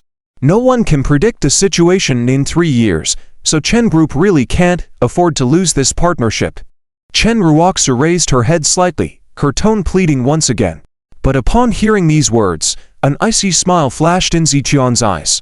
He had already spoken such words, yet all Chen Ruoxu could think about was Chen Group's development opportunities. If Chen Ruoxu sincerely apologized from the bottom of her heart for the past, Ziqian might have given her another chance. But now, Chen Ruoxu kept circling back to the Chen Group, which only made Ziqian feel a sense of frustration. Ziqian knew that developing the Chen Group was Chen Ruoxu's greatest obsession. However, does that mean everything else can be discarded as long as it's for the Chen Group? Perhaps that was Chen Ruoxu's perspective, but Ziqian didn't agree. As the saying goes, if goodwill doesn't beget goodwill, then what does it matter if he appears indifferent? There was no longer a need for further conversation as Ziqian had reached a point in the conversation with Chen Ruoxu. You can go now. If Liang Chao is capable, he will help you, Ziqian said before turning his gaze elsewhere, his eyes regaining their indifference. Ziqian, I'm begging you. Please return this partnership to Chen Group. This is the first time I've ever begged you, can you? Chen Ruoxu took a step forward, even adding a pleading tone to her voice, her eyes filled with tears. She had never imagined that one day she would be so humble as to beg Ziqian for help. But no matter what she said, Ziqian's heart remained as cold as steel, unmoved by her pleas. Despite Chen Ruoxu's desperate attempts, Ziqian did not respond, not even glancing in her direction. After a few minutes, Chen Ruoxu took a deep breath, deciding not to continue and looked at Ziqian with disappointment. I never expected you to be so heartless. Ziqian remained silent at her words, letting out another cold smile. If anyone deserved the label of heartless, it was Chen Ruoxu. Otherwise, why would Ziqian's 2 years of dedication only culminate in a divorce agreement? Revisiting past issues now held no significance. Hearts respond to each other. If goodwill doesn't beget goodwill, then being heartless is justified. Ziqian's words left Chen Ruoxu unable to retort. You are the heartless one, cold to me for 2 years of marriage. I simply treated you the way you treated me, and you can't handle it. This last statement left Chen Ruoxu speechless once again. Despite a few moments of silence, Chen Ruoxu raised her head once more. Just like Ziqian at Haotai Hotel that day, she too hoped against hope, despite the cold words uttered, that there might be a trace of emotion left between them. After all, we shared 2 years of feelings. I don't believe you can truly let go. Do you really think there's no emotion left between us? Chen Ruoxu looked at Ziqian with gritted teeth. This time, Ziqian did not immediately respond, instead falling into silence. After several seconds, Ziqian shook his head slowly. I admit, Ziqian, am a bit pathetic. After separating from you, I did have trouble letting go. But people grow, and your actions and words have made me see things clearly. Thanks to you, I have truly let go now. Ziqian met Chen Ruoxu's gaze, calmly speaking these words.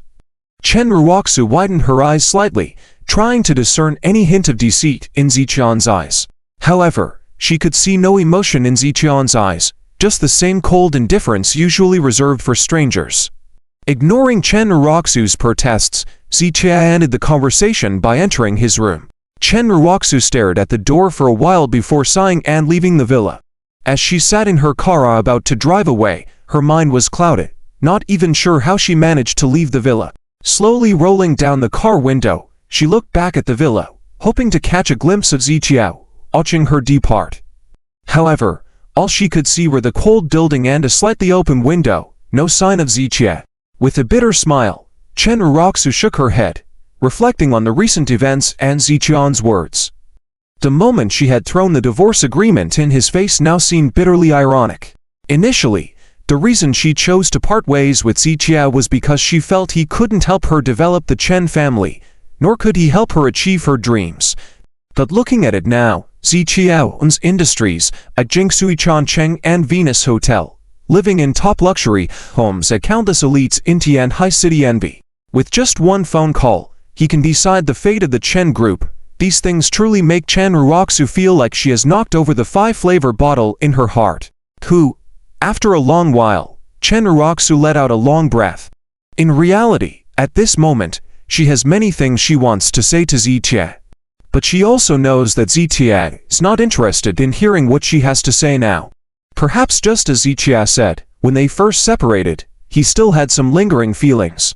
However, over time, Chen Ruoxu's actions and words have completely hurt Ziqian's heart. There are things I know I did wrong. But I just wanted to develop the Chen Group better. Chen Ruoxu murmured softly before starting the car and leaving. Vroom, the car raced down the winding mountain road, the sound growing fainter. On the second floor of the villa, Ziqian's figure slowly appeared, watching Chen Ruoxu's car fade into the distance. At that moment, Lu Jinyao's call came in. Mr. Z, are you done with your work? Lu Jinya asked cautiously after the call was connected. The call where Ziqia revoked the cooperation was made to Lu Jinya. With her sharp mind, she immediately guessed that Chen Ruoxu had done something foolish and angered Ziqia, so she intentionally waited for some time before calling Ziqia to inquire. It's done, Ziqia nodded lightly. What happened between you and Chen Ruoxu? After a few seconds of silence, Lu Jinya asked carefully. It's been resolved. Ziqia didn't want to discuss Chen Ruoxu with others. All right. So are you really going to terminate the cooperation with the Chen Group? Lu Jinya, a smart person, knew that words spoken in anger might not come from the heart. So earlier, she only informed Chen Ruoxu through the board assistant and didn't actually execute it, leaving Ziqia some room to maneuver. Terminate it. Ziqia remained silent for 2 seconds before nodding. Once spoken, words are like water spilled. He initially didn't want to get involved in the matters between the Chen and Lu families. So at the Lu family's business banquet that night, Lu Jinya presented a list to Ziqia, and he merely replied for her to make the decision. In fact, his initial non-engagement was because of a trace of sympathy. But he didn't expect that the Lu family, in fact, only took Chen Group as a favor to him. However, Chen Ruoxu ended up thinking Liang Chao helped her secure the cooperation and accused Ziqia of deliberately sabotaging it. This was simply ridiculous. Mr. Z, are you sure about this decision? Lu Jinya confirmed once again. I'm sure. Ziqia nodded lightly. The words had been spoken. If the Lu Corporation were to resume cooperation with the Chen Group now, Chen Ruoxu might give credit to Liang Chao again. Such misunderstandings could be tolerated once or twice, but turning Ziqia into a scapegoat was out of the question. But Lu Jinya usually listened to Ziqia, but this time, she had to speak up. Mr. Z, the list of companies collaborating with the Lu family is all for participating in the Medical Skills Conference. They have at least 3 years of preparation before signing on, just like the Chen Group. If the collaboration is cancelled now, they will lose their qualification and won't be able to select applicants like the independent individuals. Lu Jinya paused slightly, then continued. The participant list is already set. If they are removed at this point, there is virtually no chance of rejoining. For any company, this is a disaster. Lu Jinya explained the possible consequences thoroughly to Ziqia, the nationwide event of the Medical Skills Conference, even if they couldn't win in the end. Participation would enhance the company's reputation significantly, making them a preferred partner for commercial giants. And if the Chen Group couldn't attend, they would be completely isolated from the wealthy circles in Tianhai City. To make a comeback, they would have to wait 3 more years at least. I understand, Ziqia nodded lightly. He was aware of these consequences, which is why despite feeling angry at Chen Ruoxu, he never had the intention to act on them. With his character, he didn't stoop to using despicable means to deal with her. But this time, it was Chen Ruoxu who actively wanted Ziqia to prove something to her. Mr. Z, the Chen Group can be considered as one of your nurtured children. Even if you are angry with Chen Ruoxu, it shouldn't affect the Chen Group. Lu Jinya paused for a few seconds before continuing. Mr. Z, Chen Ruoxu may be a bit foolish, but she hasn't committed any unforgivable crimes. In fact, she and I are similar, we both just want our family businesses to prosper. Lu Jinya wasn't necessarily defending Chen Ruoxu. She just had some insights into Zitian now and was worried he might regret impulsive decisions made in anger. Hearing Lu Jinyao's words, Zitia furrowed his brow slightly and fell into silence. Mr. Z, forgive me for being blunt. If Chen Ruoxu has truly wronged you, I wouldn't dissuade you. I might even help you get back at her, utterly dismantling the Chen group. But based on my investigation during this period, Chen Ruoxu's circle of friends is simple and clean. She has never had any ambiguous relationships with other men. Although she's close to Liang Chao, it's merely ordinary business dealings.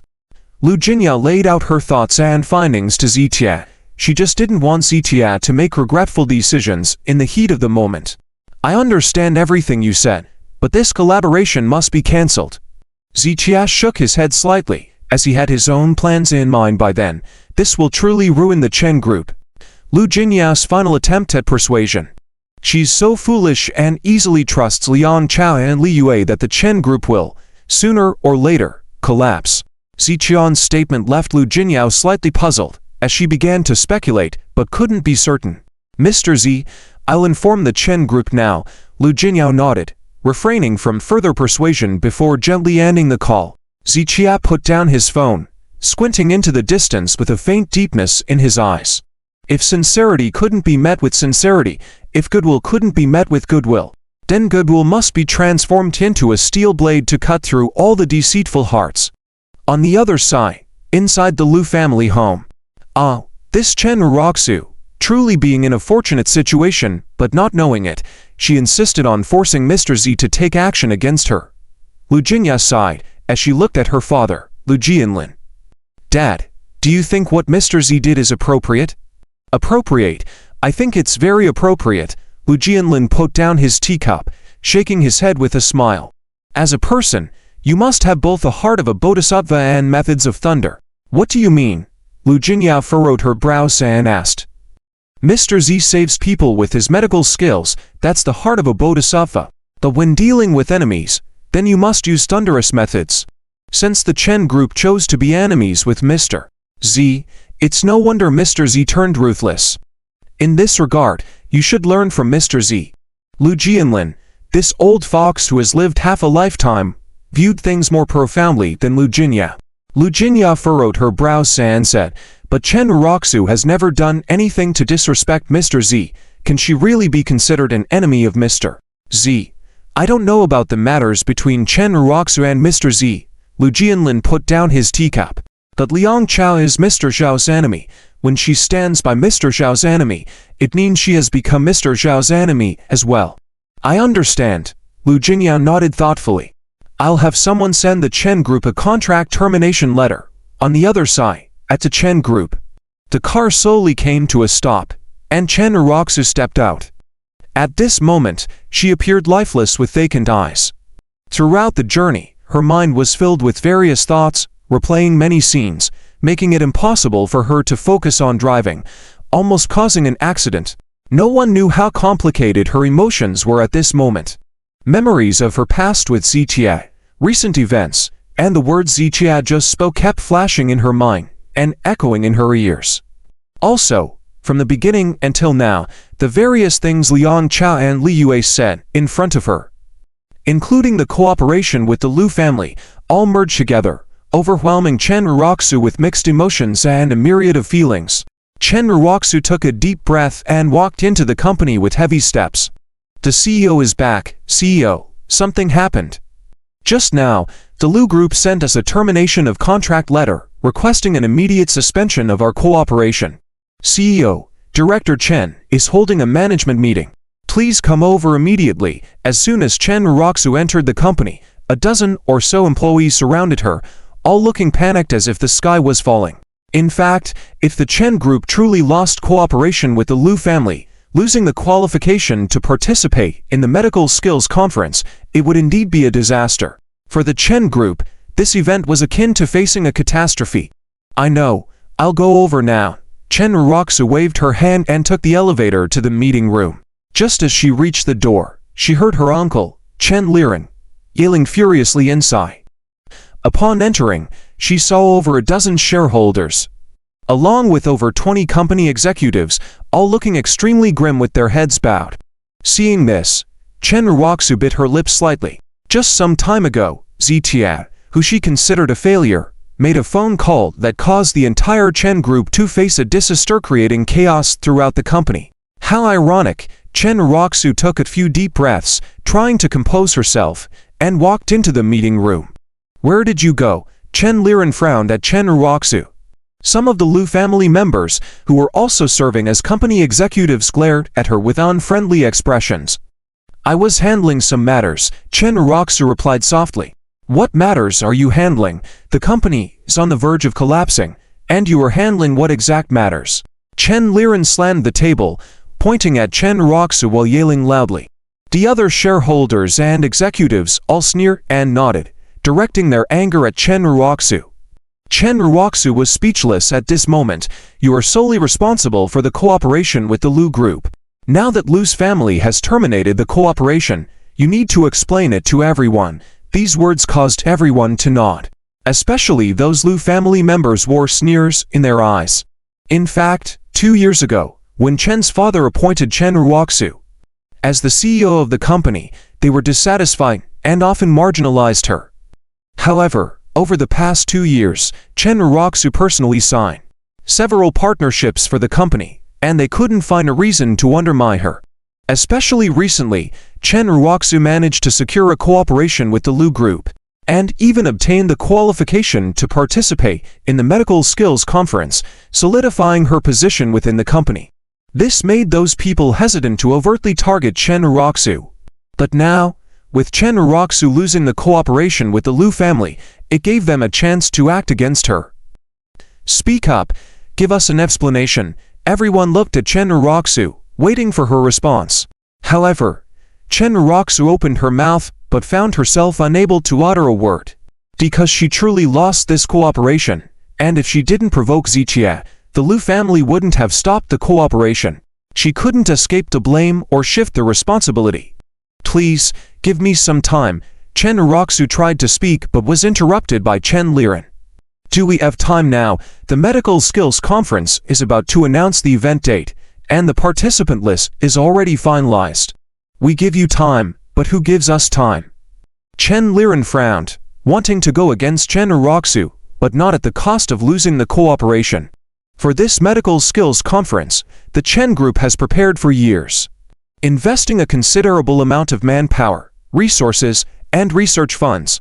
As a result of all this hard work, everything was ready, and yet, you couldn't even keep a single cooperation. All the preparations over the years, the efforts of so many people, are all in vain. Dozens of shareholders and executives in the room finally found a point of attack. After 2 years and began to blame Chen Ruoxu continuously. It was as if everyone was pointing fingers at her. Exhausted, Chen Ruoxu stared at those eyes that seemed to devour her, recalling a scene from over a year ago. That time, due to her mistake, caused a huge loss of partnership, stirring numerous criticisms in this same meeting room. Zitia had rushed in and pulled her out, shielding her from the humiliation. But now, Zitia wouldn't come to protect her like before. She could only face the condemnation and cold words from these people alone. "Do you not defend yourself?" "Defending is useless. We don't care about the process, only the result." Even without any defense from Chen Ruoxu, the crowd still treated her harshly. At this moment, Chen Ruoxu was like a flat boat in the vast ocean, with thunder and lightning in the sky, strong winds and sudden rain, and the waves on the water surface surging as if to swallow her. Even she herself felt that her current situation was both pitiful and ridiculous. She didn't know why, but it seemed like everything changed from the moment she separated from Zitia. Initially, she thought that after parting ways with Zitia, she could develop the Chen group better. However, the events that happened during this time forced her to admit that after driving Zitia away, she had not been able to achieve her wishes. Both she and the Chen group's situation were getting worse. It was as if, after driving Zitia away, she lost an invisible protective umbrella. Phew! Chen Ruoxu breathed out lightly. Since no one was helping her, she had to bear the responsibility alone. "Give me some time," and I will do my best to resolve this matter, Chen Ruoxu said firmly as she looked at everyone. Don't just do your best, we need a definite resolution. Anyway, we must participate in the medical congress this time. Otherwise, the future development of the Chen Group will be extremely challenging. If you can't resolve it, resign as the CEO voluntarily, hand over your shares, and leave the company completely. The others spoke up again. Their demands simple: either let the Chen Group smoothly participate in the medical congress or leave the company. Chen Ruoxu did not respond but looked at Chen Liren, who was the chairman. Cooperation is your responsibility. Now that the cooperation has failed, you have an indisputable responsibility. Therefore, I agree with the proposal of the shareholders, Chen Liren said, after a slight pause, expressing his attitude. At this moment, regardless of whether Chen Ruoxu accepted it or not, she had to. Even if all the shareholders present were to vote on it, the result would be the same. So, she had no choice but to accept. There was simply no other option. Okay, I accept. Chen Ruoxu nodded in agreement. Then you have 1 day. By this time tomorrow, if you haven't resolved this matter, you'll have to deal with the consequences yourself, Chen Liren said as he tapped the table. I understand. Chen Ruoxu nodded quietly. Also, this decision was made by everyone, not me purposely targeting you. Chen Liren added again. He knew that Chen Luoyi favored Chen Ruoxu and Ziqia greatly, so he had to say these words in advance to prevent Chen Ruoxu from complaining to Chen Luoyi later. Chen Ruoxu, exhausted, didn't want to argue further and just nodded stiffly. Let's adjourn. I hope you resolve this quickly. You also know that expanding the Chen Group is Chen Luoyi's lifelong wish. I'm sure you don't want to ruin everything Chen Luoyi has built up, right?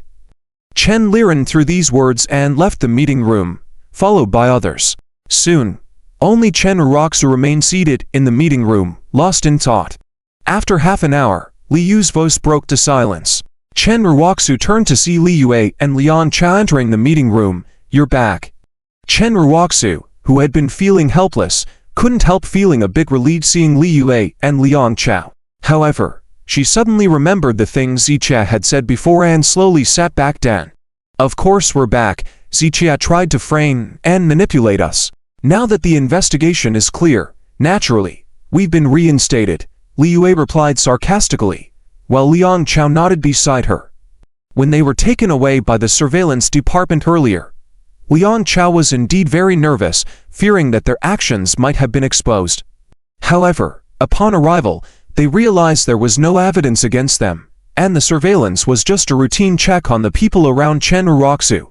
This eased their worries, and on their way back, the two of them had already discussed and prepared to smear Ziqia once again. Ruoxu, I really didn't expect Ziqia to be so shameless.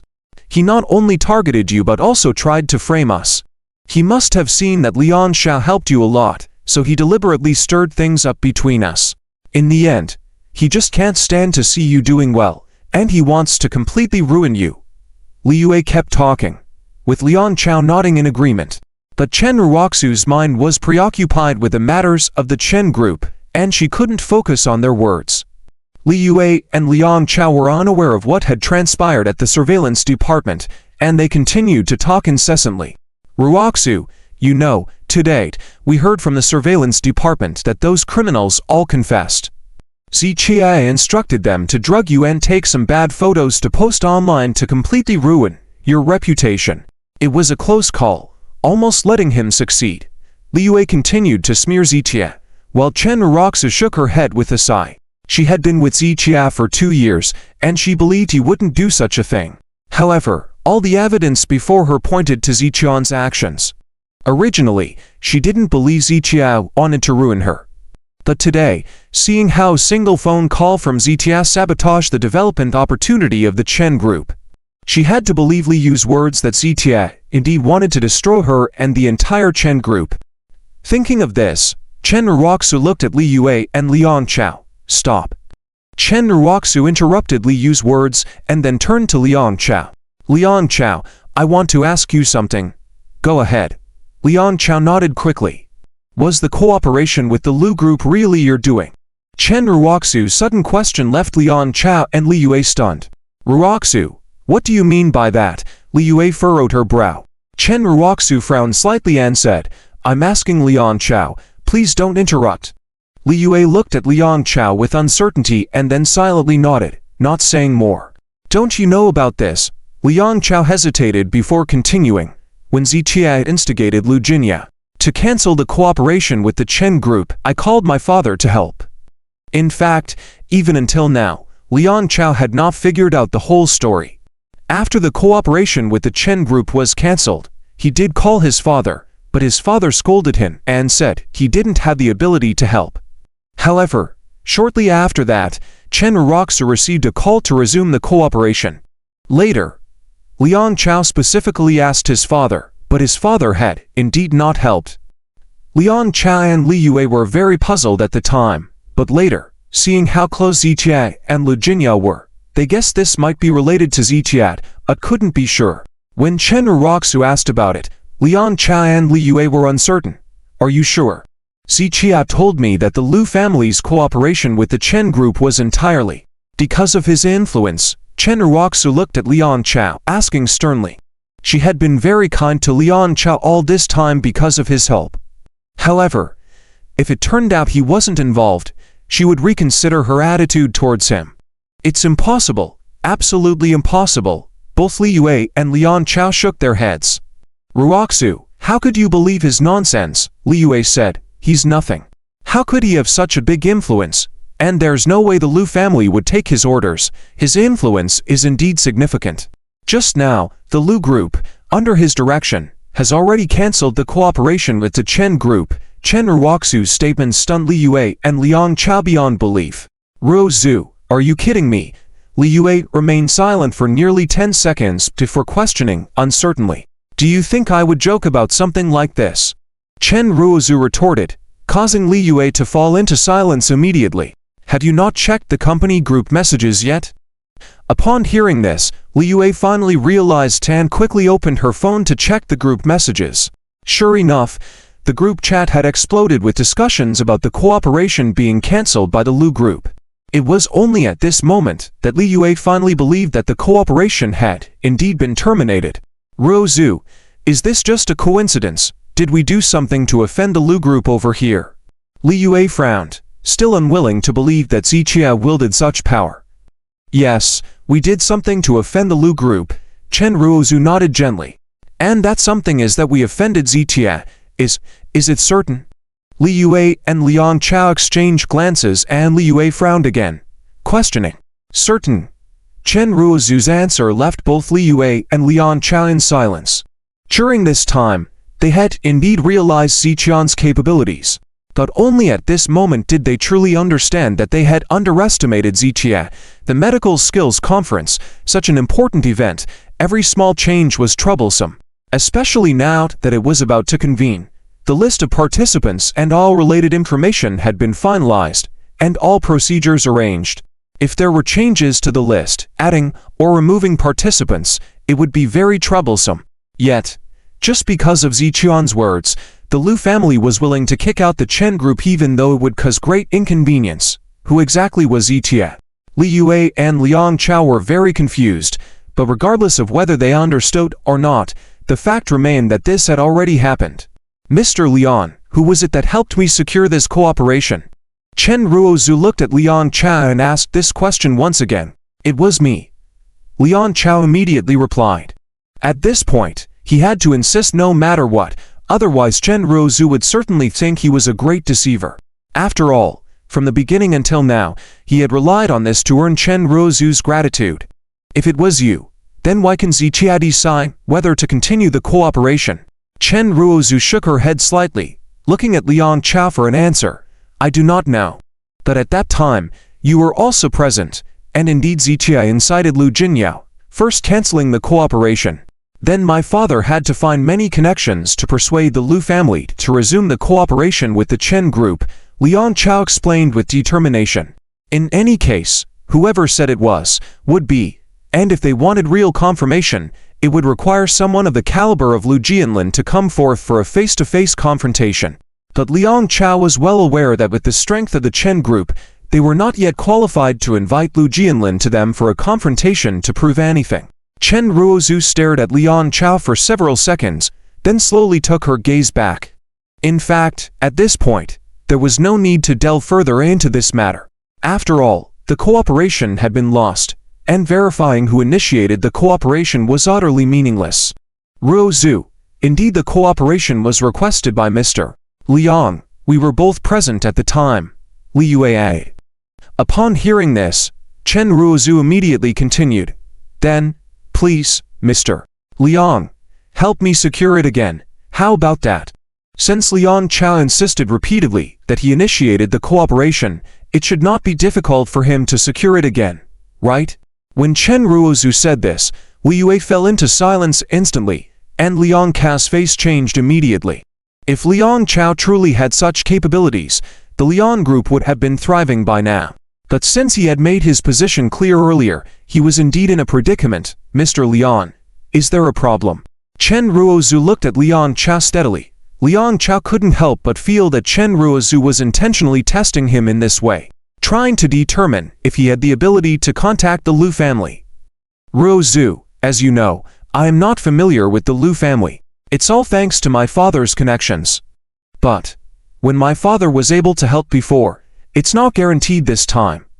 Liang Chao pondered for a moment, shaking his head in response. Why? Chen Ruozhu furrowed her brow slightly. Because during the previous investment dinner, Ziqiao was not very familiar with Lu Jinyao, and Lu Jinyao did not have much say within the Lu family at that time. So a simple greeting from my father to the Lu family could resolve the matter. But now, Lu Jinyao has founded Jingshu Chuancheng, a company with huge potential, increasing her influence within the Lu family. Even if my father wants to help, it may not be possible. Liang Chao sighed lightly, explaining earnestly. Mr. Liang, are you saying that now Lu Jinyao has a significant influence in the Lu family, so even if Uncle Liang reaches out to the Lu family for help, he may not be able to change Lu Jinyao's decision? Liyue echoed Liang Chao's words once again. Yes, that's right. Liang Chao immediately nodded in agreement. Listening to their conversation, Chen Ruozhu stared at them for a few seconds, then slowly nodded and withdrew her gaze. These meaningless words were something she no longer wished to dwell on, and she had no interest in confirming anything. She only wanted to figure out what she could do to restore the Chen Group's participation in the medical skills conference. That scoundrel Zitia is to blame. I've said it before, he not only wants to ruin Ruozhu, but also the entire Chen Group. This heartless creature, despite the Chen family sheltering him for 2 years, he has done such despicable things. Liyue suddenly snorted and started cursing when she brought up Zitia. That's right, he wants to ruin Ruozhu. Seeing us help Ruozhu, he wants to destroy us as well. Liang Chao nodded in agreement. He wants Ruozhu to be alone with no one to help her, so his schemes can succeed. Chen Ruozhu did not refute or agree with Liang Chao and Liyue. She just stared blankly. After they finished speaking, Chen Ruozhu slowly raised her head. Let's not discuss him for now. What should I do now? I've been preparing for this medical skills conference for a long time. The Chen family has been preparing for a long time, and now the qualification has been revoked. My uncle said that I am solely responsible for this cooperation. If I can't resolve this issue, I should voluntarily leave the company and not get involved in any matters related to the Chen Group in the future. When Chen Ruozhu said this, Liang Chao and Liyue immediately furrowed their brows. If Chen Ruozhu were really ousted from the Chen Group, Liyue would surely be ejected as well, losing her good job. As for Liang Chao, he had been getting close to Chen Ruozhu because he wanted to establish contact with the core business of the Chen Group as Chen's prospective son-in-law, facilitating the later mergers and acquisitions by the Liang Group. If Chen Ruozhu were removed from the CEO position, she would lose control of the Chen Group, and in Liang Chao's eyes, she would lose her value. Therefore, he had to stop this from happening. Ruozhu, if I asked my dad to seek help from the Lin family, there might still be a glimmer of hope. Liang Chao remained silent for a while before slowly speaking these words, but this time he didn't express them too fully. After all, in the eyes of the Lin family in Tianhai, their Liang Group was just an obedient dog. The Lin family might not necessarily do them any favors. Liang Chao, is that true? When she heard this, Chen Ruoxu's eyes lit up with a hint of surprise. Yes, This medical skills competition is not solely under the control of the Liu family. The Lin family in Tianhai is also one of the organizers, so if they want to add a name to the list, it shouldn't be too difficult.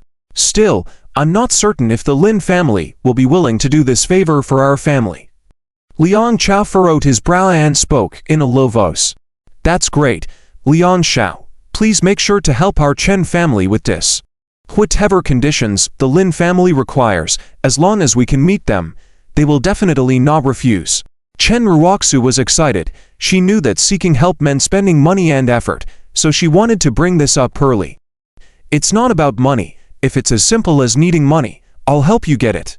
But considering how important this medical skills competition is, it might not be easy. I can only say that I will do my best to help you make it happen, but I can't guarantee 100% success in the end. Liang Chao was very honest in his words. It was truly from the heart this time. Because this time, he genuinely wanted to help Chen Ruoxu. After all, only if Chen Ruoxu continued to serve as the CEO of the Chen Group could he fulfill his future plans. I understand Liang Shao's willingness to help. I'm already very grateful. If things can really be achieved, both me and the Chen family will remember Liang Shao's kindness. At this moment, Chen Ruoxu was truly excited, feeling a glimmer of hope amidst the darkness. Initially, due to the Liu family's affairs, she had doubts about Liang Chao and Li Yue. But at this moment, she couldn't care less about those doubts. As long as Liang Chao could help the Chen Group regain their qualification to compete, she could overlook everything that happened before. Even if Liang Chao had done some questionable things before, this one act now made him a great benefactor to the entire Chen Group. Ruozu, forgive me for speaking too much. Let me ask you, between Liang Chao and Zitia, who is truly good to you? Zitia has sabotaged our cooperation several times. You didn't believe it before, but now you've seen it with your own eyes, haven't you? And Liang Chao has made every effort to help you, not just once. Who's good and who's bad? Can't you tell? Seizing the opportunity, Li Yue once again spoke in praise of Liang Chao. I can tell. Chen Ruoxu nodded gently. You can't tell. Every time Liang Chao helps you, it seems simple, but in reality, he has put in a lot of effort, money, and favors owed to many people. I'm telling you, you must not disappoint Liang Chao. Li Yue pursed her lips, her words making Liang Chao feel extremely pleased. Upon hearing this, Chen Ruoxu hesitated for a few seconds. After raising her head again, she looked at Liang Chao and Li Yue. If Liang Chao really helps the Chen family restore their qualification to compete, after the medical skills competition ends, I will consider starting a new life. When Chen Ruoxu said this, Liang Chao was so excited he almost clapped on the spot. He had been pursuing Chen Ruoxu for so long, and today she finally hinted at a future together. If he could help the Chen Group this time, after the medical skills competition, he could win the beauty and possibly even swallow the entire Chen Group. This was definitely a fantastic opportunity. That's more like it. Li Yue nodded with a smile. After Liang Chao's brief excitement, his mood gradually settled down.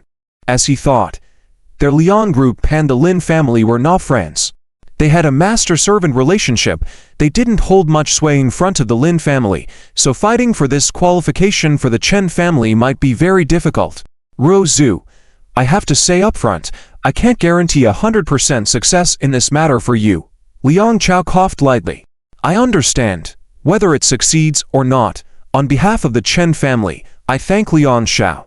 Chen Ruoxu nodded gently. At least Liang Chao was willing to help, which was already a great kindness. As for whether it would ultimately succeed, she could only hope for the best. If it didn't, there was nothing she could do. After all, in the current situation, besides Liang Chao, Chen Ruoxu couldn't find anyone else to help her. In short, Chen Ruoxu had placed all her hopes in Liang Chao now.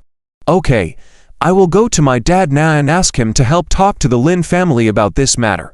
If there's any news, I'll let you know first thing. Liang Chao didn't stay long, and after he finished speaking, he turned to leave. Liang Chao, I'll see you off. Chen Ruoxu and Li Yue escorted Liang Chao out of the company. Ruozu. Li Yue, wait for my good news. Liang Chao waved his hand and left in his car. as the two watched the vehicle drive off into the distance. Thanks to Lian Xiao this time, Liyue withdrew her gaze, and Chen Uroxu also nodded in agreement. Although things hadn't been accomplished yet, at least when the Chen family was in dire straits, Lian Xiao had brought a ray of hope to Chen Uroxu. You don't know, Ruozu, Ziqie relied on Lu Jingyan's support, intentionally had the supervisory office people take us away, preparing to sentence us heavily. Luckily, we are innocent, and Lian Xiao also has connections, so they didn't find anything and had to release us. Liyue turned around and began to speak ill of Ziqie again. This was the task Lian Xiao gave Liyue. Her main role beside Chen Uroxu was to praise and disparage as necessary, depreciating Ziqian's worth. His actions truly make me shudder. Chen Uroxu bit her red lip, recalling Ziqian's heartless words, feeling extremely uncomfortable. I can see it now. He used a clever scheme. Knowing that Lian Xiao would help us, he had Lian Xiao arrested first, then cut off the cooperation here, leaving us without help. He did this to mock you and the Chen group, but he must not have expected that Lian Xiao wouldn't just sit around. He also probably didn't anticipate that the Lian group has a good relationship with the Lin family in Tianhai. This time, he miscalculated, Liyue snorted, expressing her thoughts. Chen Uroxu pondered for a moment upon hearing this. She had to admit that Liyue's words made sense. All the events that had occurred today indeed confirmed what Liyue had said. She had witnessed Ziqie, in front of her, suspending the cooperation between the Lu group and the Chen group. He really thought he could step on us by relying on Lu Jingyan. I'll say it again, compared to Lian Xiao, Ziqie is nothing. Liyue pursed her lips and, along with Chen Uroxu, entered the company. Once inside, Liyue went to attend to her own tasks, and Chen Uroxu returned to her office. As soon as Chen Uroxu sat down at her desk, her phone rang. Hello. Chen Uroxu answered the call. Comrade Chen Uroxu, this is Zhao Yongzheng from the Tianhai City Supervisory Office. Chen Uroxu nodded upon hearing the words, and asked, Mr. Zhao, what is the matter? I would like to invite you to the supervisory department to ask you some questions. Upon hearing Zhao Yongzheng's words, Chen Uroxu furrowed her brows. No need. Chen Uroxu shook her head and replied, I have already said it several times before. I choose to withdraw the lawsuit. Comrade Chen, the situation is like this. There have been some misunderstandings in this case. As the victim, you naturally have the right to know. Upon hearing Zhao Yongzheng's explanation, Chen Uroxu remembered the words of Liyue and Lian Xiao. So Mr. Zhao, exactly what is misunderstood? Chen Uroxu's tone carried some depth. We previously thought Ziqie was the mastermind behind the scenes. But now we have clarified that the actual situation is not like that. Listening to Zhao Yongzheng's words, a trace of a cold smile appeared at the corner of Chen Uroxu's mouth. It seemed that what Liyue said was correct. Ziqie was now relying on Lu Jingyan, and his abilities were indeed considerable. Clearly, the matter could have been settled definitively, but Ziqie was able to change the outcome, and even get the supervisory department to cooperate with them in distorting the truth. It could only be said that the power of the Lu family was indeed considerable. However, Ziqian's actions only served to make Chen Uroxu even more repulsed. Whether it is Ziqie or not, I will withdraw the lawsuit, Chen Uroxu said, indifferently. Just punish those criminals, and I do not want to pursue anyone else. Zhao Yongzheng fell silent for a few seconds upon hearing this, then reluctantly said, Comrade Chen, if you have time, please come to the supervisory department. We have some information for you. Information? What information? Chen Uroxu furrowed her brows in confusion. It's a piece of information related to the case. Zhao Yongzheng paused, still hesitant to mention the video. After all, the case had not been fully investigated yet, and such crucial evidence could not be casually leaked. However, when Zhao Yongzheng first began the investigation, both Chen Uroxu and her family believed that Ziqie was the mastermind behind everything. Therefore, Zhao Yongzheng felt it was necessary to give that video file to Chen Uroxu, also to help Ziqie avoid misunderstandings from Chen Uroxu and others. Yet, while Zhao Yongzheng's intentions were good, Chen Uroxu immediately furrowed her brows at the mention of information related to the case. Mr. Zhao, I'll reiterate it once more. I don't want to pursue this case, whether it's Ziqie or not. I don't want to pursue it. Can you understand what I mean? Chen Roxu's brows furrowed tightly. She had already concluded that Zhao Yongjun, together with Zitia, were in cahoots to distort the truth, so she did not want to engage in further discussion with him. In short, Chen Roxu had made up her mind, believing firmly that her answer was correct. Whatever Zitia and Zhao Yongjun said, she would not argue against it, nor would she believe it. I just feel that perhaps you may need this information, Zhao Yongjun frowned as he explained. I don't need it, Chen Roxu said, impatiently. If there's nothing else, I will hang up now, Comrade Chen. Zhao Yongjun wanted to say more, but Chen Roxu had already hung up the phone. Very strange, Zhao Yongjun was left speechless. Her attitude is indeed rather peculiar. His assistant shook his head helplessly. Just like this case, it's so complex. It seems like Chen Roxu holds a strong aversion towards Ziqiat, perhaps due to a misunderstanding caused by this incident. After all, in the beginning, we also believed that Ziqiat was the mastermind. Forget it. Please find some time to deliver it to her later. Zhao Yongjun waved his hand, and the assistant nodded in agreement. On the other side, Chen Roxu put down her phone and walked slowly to the floor-to-ceiling window. Ziqia, I never expected the Liu family to value you so much now. Not only have they entrusted you with so many industries to manage, but also use their political connections to protect you. Chen Roxu murmured as she gazed at the distant scenery. But all of this is temporary. The Liu family, as a wealthy clan, values only profits. If your abilities are not enough to sustain their high regard, you will be kicked out sooner or later. For our circle, the most significant proof of abilities is the Medical Congress. Only by achieving outstanding results at the Medicine Congress can one truly soar to great heights. I acknowledge that you have acquired a certain amount of power and connections, but the Medicine Congress is not about power. It's about exceptional medical skills. Chen Roxu narrowed her eyes slightly. Even though Ziqian's current status had greatly improved, she remained indifferent. The national event of the Medicine Congress was highly regarded even by the three giants of Tianhai. If one could excel at the Medicine Congress, not only in Tianhai City, but even in contact with prominent figures like the Yi family in the capital city. Compared with such a grand event, Ziqian's influence and connections were insignificant. You are merely relying on the Liu family for support. If the Chen Group achieves remarkable results at the Medicine Congress, we could potentially stand shoulder to shoulder with the Liu family. By then, what qualifications will you have to be proud in front of me, Chen Roxu? Previously, at the lakeside villa, Zitia had completely shattered Chen Roxu's pride, leaving her completely defeated. But at this moment, Chen Roxu had regained her confidence. As long as Lian Chao could help her regain her qualification to compete, she had absolute confidence that the Chen Group would excel at the Medicine Congress, and possibly even gain favor from the Yi family in the capital city. When that time came, even with the support of the Liu family behind Zitia, they would have to treat the Chen Group politely. Chen Roxu continued, being friends with the Liu family indeed showcases your talent, but that is the limit of your life. On the other hand, the Chen Group has unlimited potential. After the Medicine Congress, the gap between us will only widen. Chen Roxu's confidence and ambition at that moment were unprecedentedly strong. In the past, she had seen Zitia as a useless person. However, witnessing his current position with some power, instead of being discouraged, it ignited a desire in her heart to compete and excel further. She needed to make Zitia understand that, no matter how hard he tried, he would never surpass her. Chen Roxu. At 3 o'clock in the afternoon, villa at the North Lakeside. In the living room, Lu Jinya sat facing Zitia. Mr. Z, the Liu family is constantly inquiring about the reasons and even sought many people to plead and intercede on your behalf. But I have rejected all of them on your behalf. Lu Jinya first reported to Ziqiao about the termination of cooperation with the Chen Group.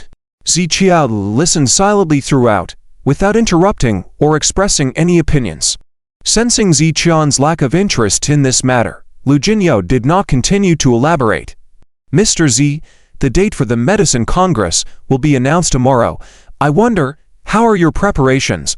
This remark immediately piqued Ziqian's interest, prompting him to raise his head. Is it scheduled? Ziqia quickly asked. Seeing Ziqian's attitude, Lu Jinya chuckled then said, "Mr. Z, is it only the medical congress that can make you so interested?"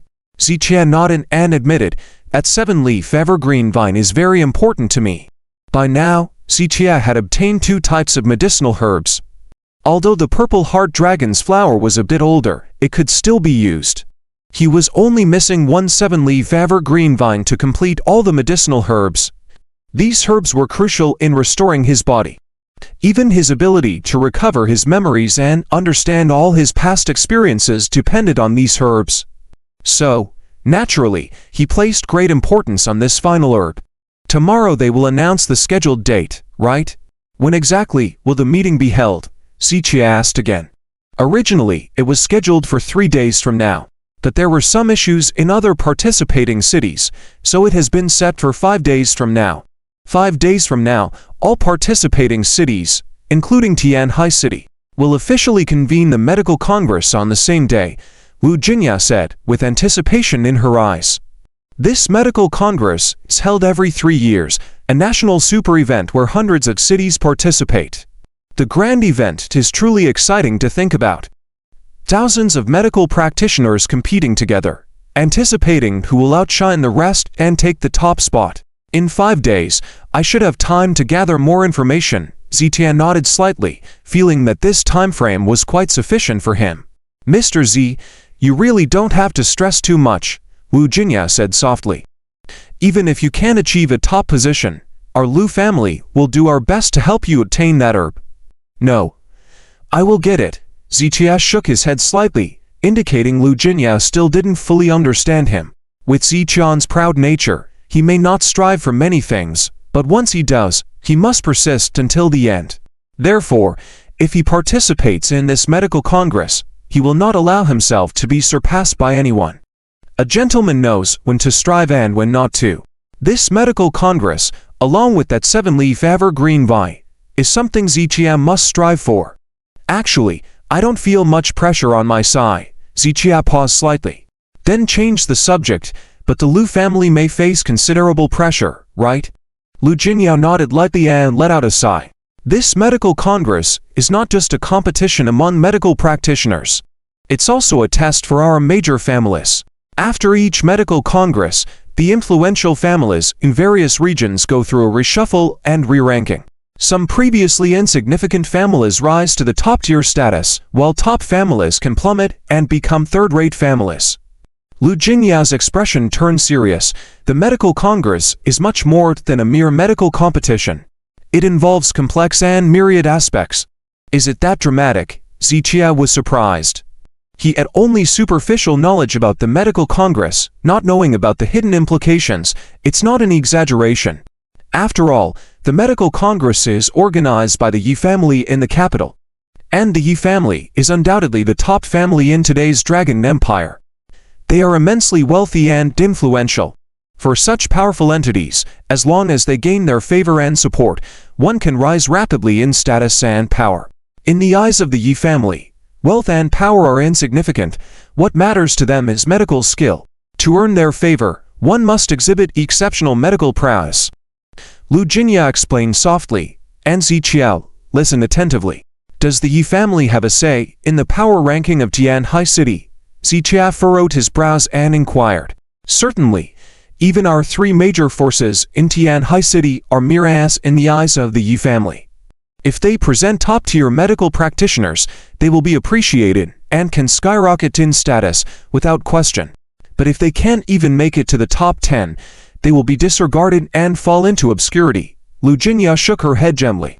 The Yi family, as the top family in the Dragon Empire, holds immense control and influence, determining the fate of over 600 cities beneath the capital. To prosper, one must earn the Yi family's favor, and to earn that, one must showcase formidable medical expertise. I see, Ziqian nodded lightly. After hearing Lu Jinya's explanations, he realized how much he underestimated the significance of the medical congress. It explained why Chen Uroxu was so eager to participate in this event. It involved numerous intricate relationships. For countless corporate groups, it was indeed a rare and huge opportunity. So the batch of collaboration agreements you signed before was to recruit participants for yourselves. Zichia paused for a moment before continuing. The performance of these recruited participants will also be closely related to the fate of the Liu family, right? Yes, that's correct. These participants are representing the Liu family in the competition. We will provide as much support as possible, and the performance of these participants will reflect on the Liu family. However, each family has limited slots, so we must carefully select the best candidates. The screening process is rigorous. Initially, the Chen group was not on our list, and the collaboration was mainly due to Mr. Xiao's influence. Lu Jinyao nodded lightly. As Zichia had said earlier, the pressure on the Liu family was not less than that on the participating players. If the performance of their participants couldn't match other families, the Liu family might be replaced. After the medical congress, Zichia was the dark horse they placed high hopes on. Mr. Z, I know you are highly skilled in medicine, but you still can't take it lightly. This time, other families are also well prepared, especially the Lin family. They even reportedly invited a top-tier physician from another city. Although we don't have access to their participants' information, if the Lin family has recognized them, their medical skills must be extraordinary. Lu Jinyao earnestly advised Zichia. He was the most promising player for the Liu family. If Zichia made any mistakes, they would have no chance against the Lin family. I don't want to get involved in the conflict between you. Zichia shook his head slightly, indicating his stance. But Lu Jinyao opened her mouth to speak. But I must obtain the 7 leaves evergreen vine. Zichian's calm tone carried an undeniable sense of dominance. Whoever blocks me, I will step on them. Lu Jinyao smiled satisfactorily. Well then, she continued, I'll congratulate Mr. Z in advance. As Lu Jinyao spoke, she suddenly turned her head to look at the horse in the yard. Ha! Mr. Z, this is a good sign, indicating your imminent success, isn't it? Zichia also turned to look, nodding with a light smile. Lu Jinyao was surprised to see Zichia smiling, as she rarely saw him smile, indicating his fondness for the horse. This horse is really good. It seems very intelligent from its eyes, Lu Jinyao commented with a smile. His name is Black Wine. Zichia nodded again. Indeed very smart. Since yesterday, he had interacted with this horse and found it very human-like. Even with simple words from Zichia, the horse could understand and execute them, showing its intelligence. Wild horses are difficult to tame because of their high intelligence, while the easily tamed ones are comparatively foolish. Black Wine, Black Whirlwind Li Kui. Lu Jinyao burst into laughter, leaving Zichia momentarily stunned before joining in with a laugh. He hadn't considered this when naming the horse, but it's impressive that you managed to tame this horse, Lu Jinyao remarked, ceasing her laughter and expressing admiration. You know this horse too. Zichia was intrigued by her words. Lu Jinyao raised an eyebrow. I not only know this horse, but I also know you made a big splash at the Shuyunshan resort, overshadowing even the Lin family's young master. How did you find out? Zichia asked unintentionally. Hey, the entire Tianhai city's circles have been buzzing about it. They say there's a handsome and skilled horse trainer who outshone the Lin family's young master at the Shuyunshan resort, mastering wild horses that no one else could. Lu Jingya's tone was full of envy and jealousy, and she watched the video of Zichia and Zhou Yuqing riding together. Zhou Yuqing had invited her that day, but hadn't mentioned Zichia would also be there, making her envious. Zichia watched the video and shook his head with a smile. You're quite popular now. I heard many affluent ladies are inquiring about you, wanting to get to know you. At least 15 have asked me, but I told them I don't know any of them. Lu Jinyao felt uncomfortable as she recounted this and decided to put her phone away. Taming a horse is enough. Zichia waved it off. You make it sound so easy. You don't know how difficult that horse was to tame, Lu Jinyao retorted. Lin Yan's horsemanship is considered top-notch in Tianhai City. It's surprising you stole his thunder. He seems magnanimous on the surface, but his heart is narrow. By stealing his limelight, I doubt he'll let it go easily, Lu Jinyao warned Zichia, who didn't pay much heed. If the other party understood the situation, that would be best. If not, and they provoke Zichia, he wouldn't care if they were the Lin family's young master. Provoking Zichia would elicit a response, regardless of the other party's background. Lu Jinyao knew Zichian's personality well, so seeing him unconcerned, she didn't press further. "Do you know where this horse came from?" Zichia asked after a brief pause. "I'm not sure." Lu Jingya shook her head slightly. "But I heard it went to many cities, where many horse trainers attempted to tame it, all failing." Zichia nodded thoughtfully at her words. "Mr. Z, next time you go out, be sure to let me know," Lu Jingya said, still with a hint of resentment. "All right," Zichia agreed, appeasing Lu Jingya. "I won't disturb Mr. Z any longer." Lu Jingya checked the time. As the medical convention was approaching and the Lu family, as one of the organizers, had many tasks to attend to. Zichia nodded. Lu Jingya exchanged farewells with Zichia and took 2 steps before abruptly stopping. "Oh, I almost forgot something," she said, quickly running outside, opening a car door, retrieving a document, and coming back. "Mr. Z, this might be useful for you." Lu Jingya handed the document to Zichia. "Is this related to the medical convention?" Zichia asked casually. "No, it's a business secret of the Liang Group that I just uncovered," Lu Jingya replied. Zichia instantly lost interest. He had never considered the Liang Group significant and therefore had no interest in their so-called secrets. Zichia prepared to set the document aside without a glance. "It's related to the Chen Group," Lu Jingya's words paused Zichia, who then opened the document. "This is an acquisition plan for the Chen Group," Zichia furrowed his brow slightly. "Yes, after we speculated about this, I had it thoroughly investigated," Lu Jingya elaborated, "and our speculation was correct. This plan has been underway for a year now. In front of the Lu family, companies like the Liang Group had no real secrets. No matter what the business secret was, the Lu family could easily uncover it.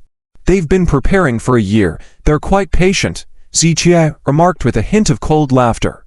The document vividly outlined the Liang Group's series of actions against the Chen Group, with Liang Yanhua personally signing it and sealing it with the company's stamp, showing that they were already executing the plan.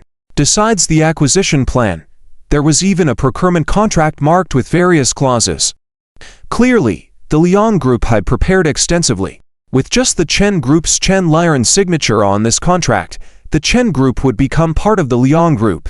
"Mr. Z, the reason they didn't start the acquisition right away, I speculate, has 2 layers, Lu Jingya explained.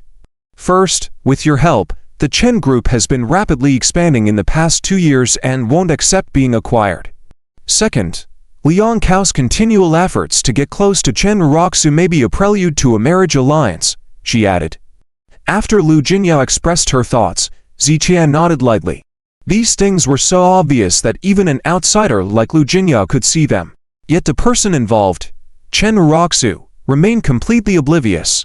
It was truly baffling whether to say she was too involved to see clearly or just incredibly foolish. "Mr. Z, in fact, what I wanted to say is that they originally wanted to take control and merge with the Chen family," Lu Jingya continued.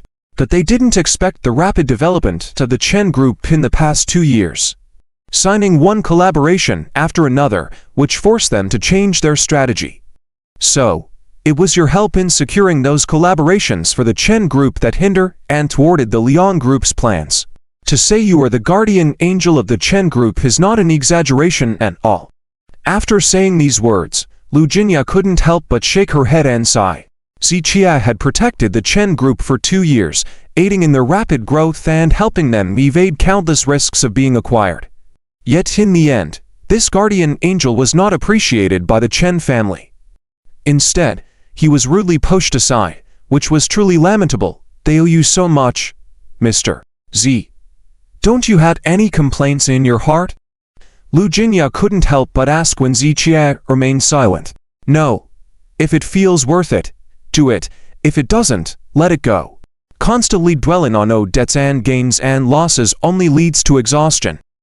Upon hearing Zichian's words, Lu Jingya blinked, stunned for a moment, then slowly extended her thumb.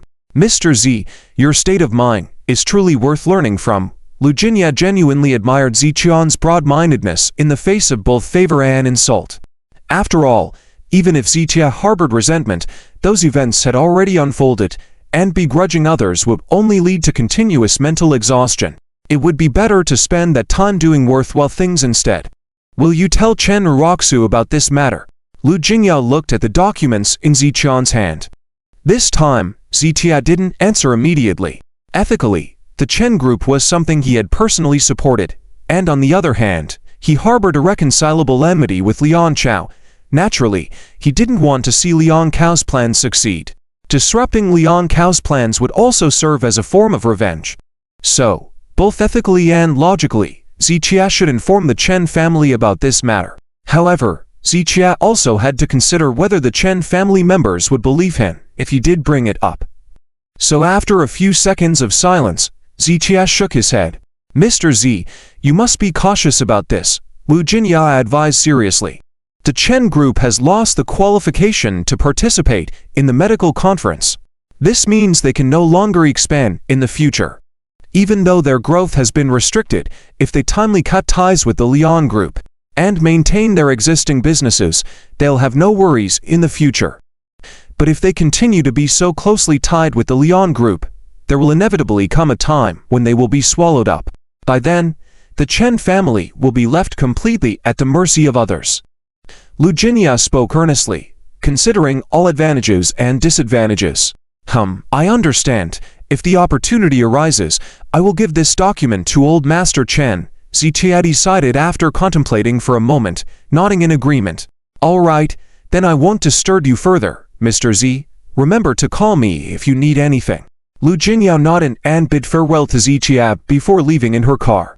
Compared to Chen Ruoxu, Lu Jinya seemed like a qualified confidant, using her insight to analyze things as thoroughly as possible.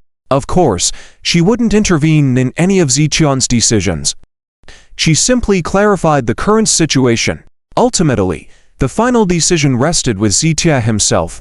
Zitia watched Lu Jinyao's car drive away before turning back into the living room. Looking at the document in his hand, Zitia felt unusually conflicted. "I'll give this to Old Master Chen another day." After making up his mind, Zitia set the document aside.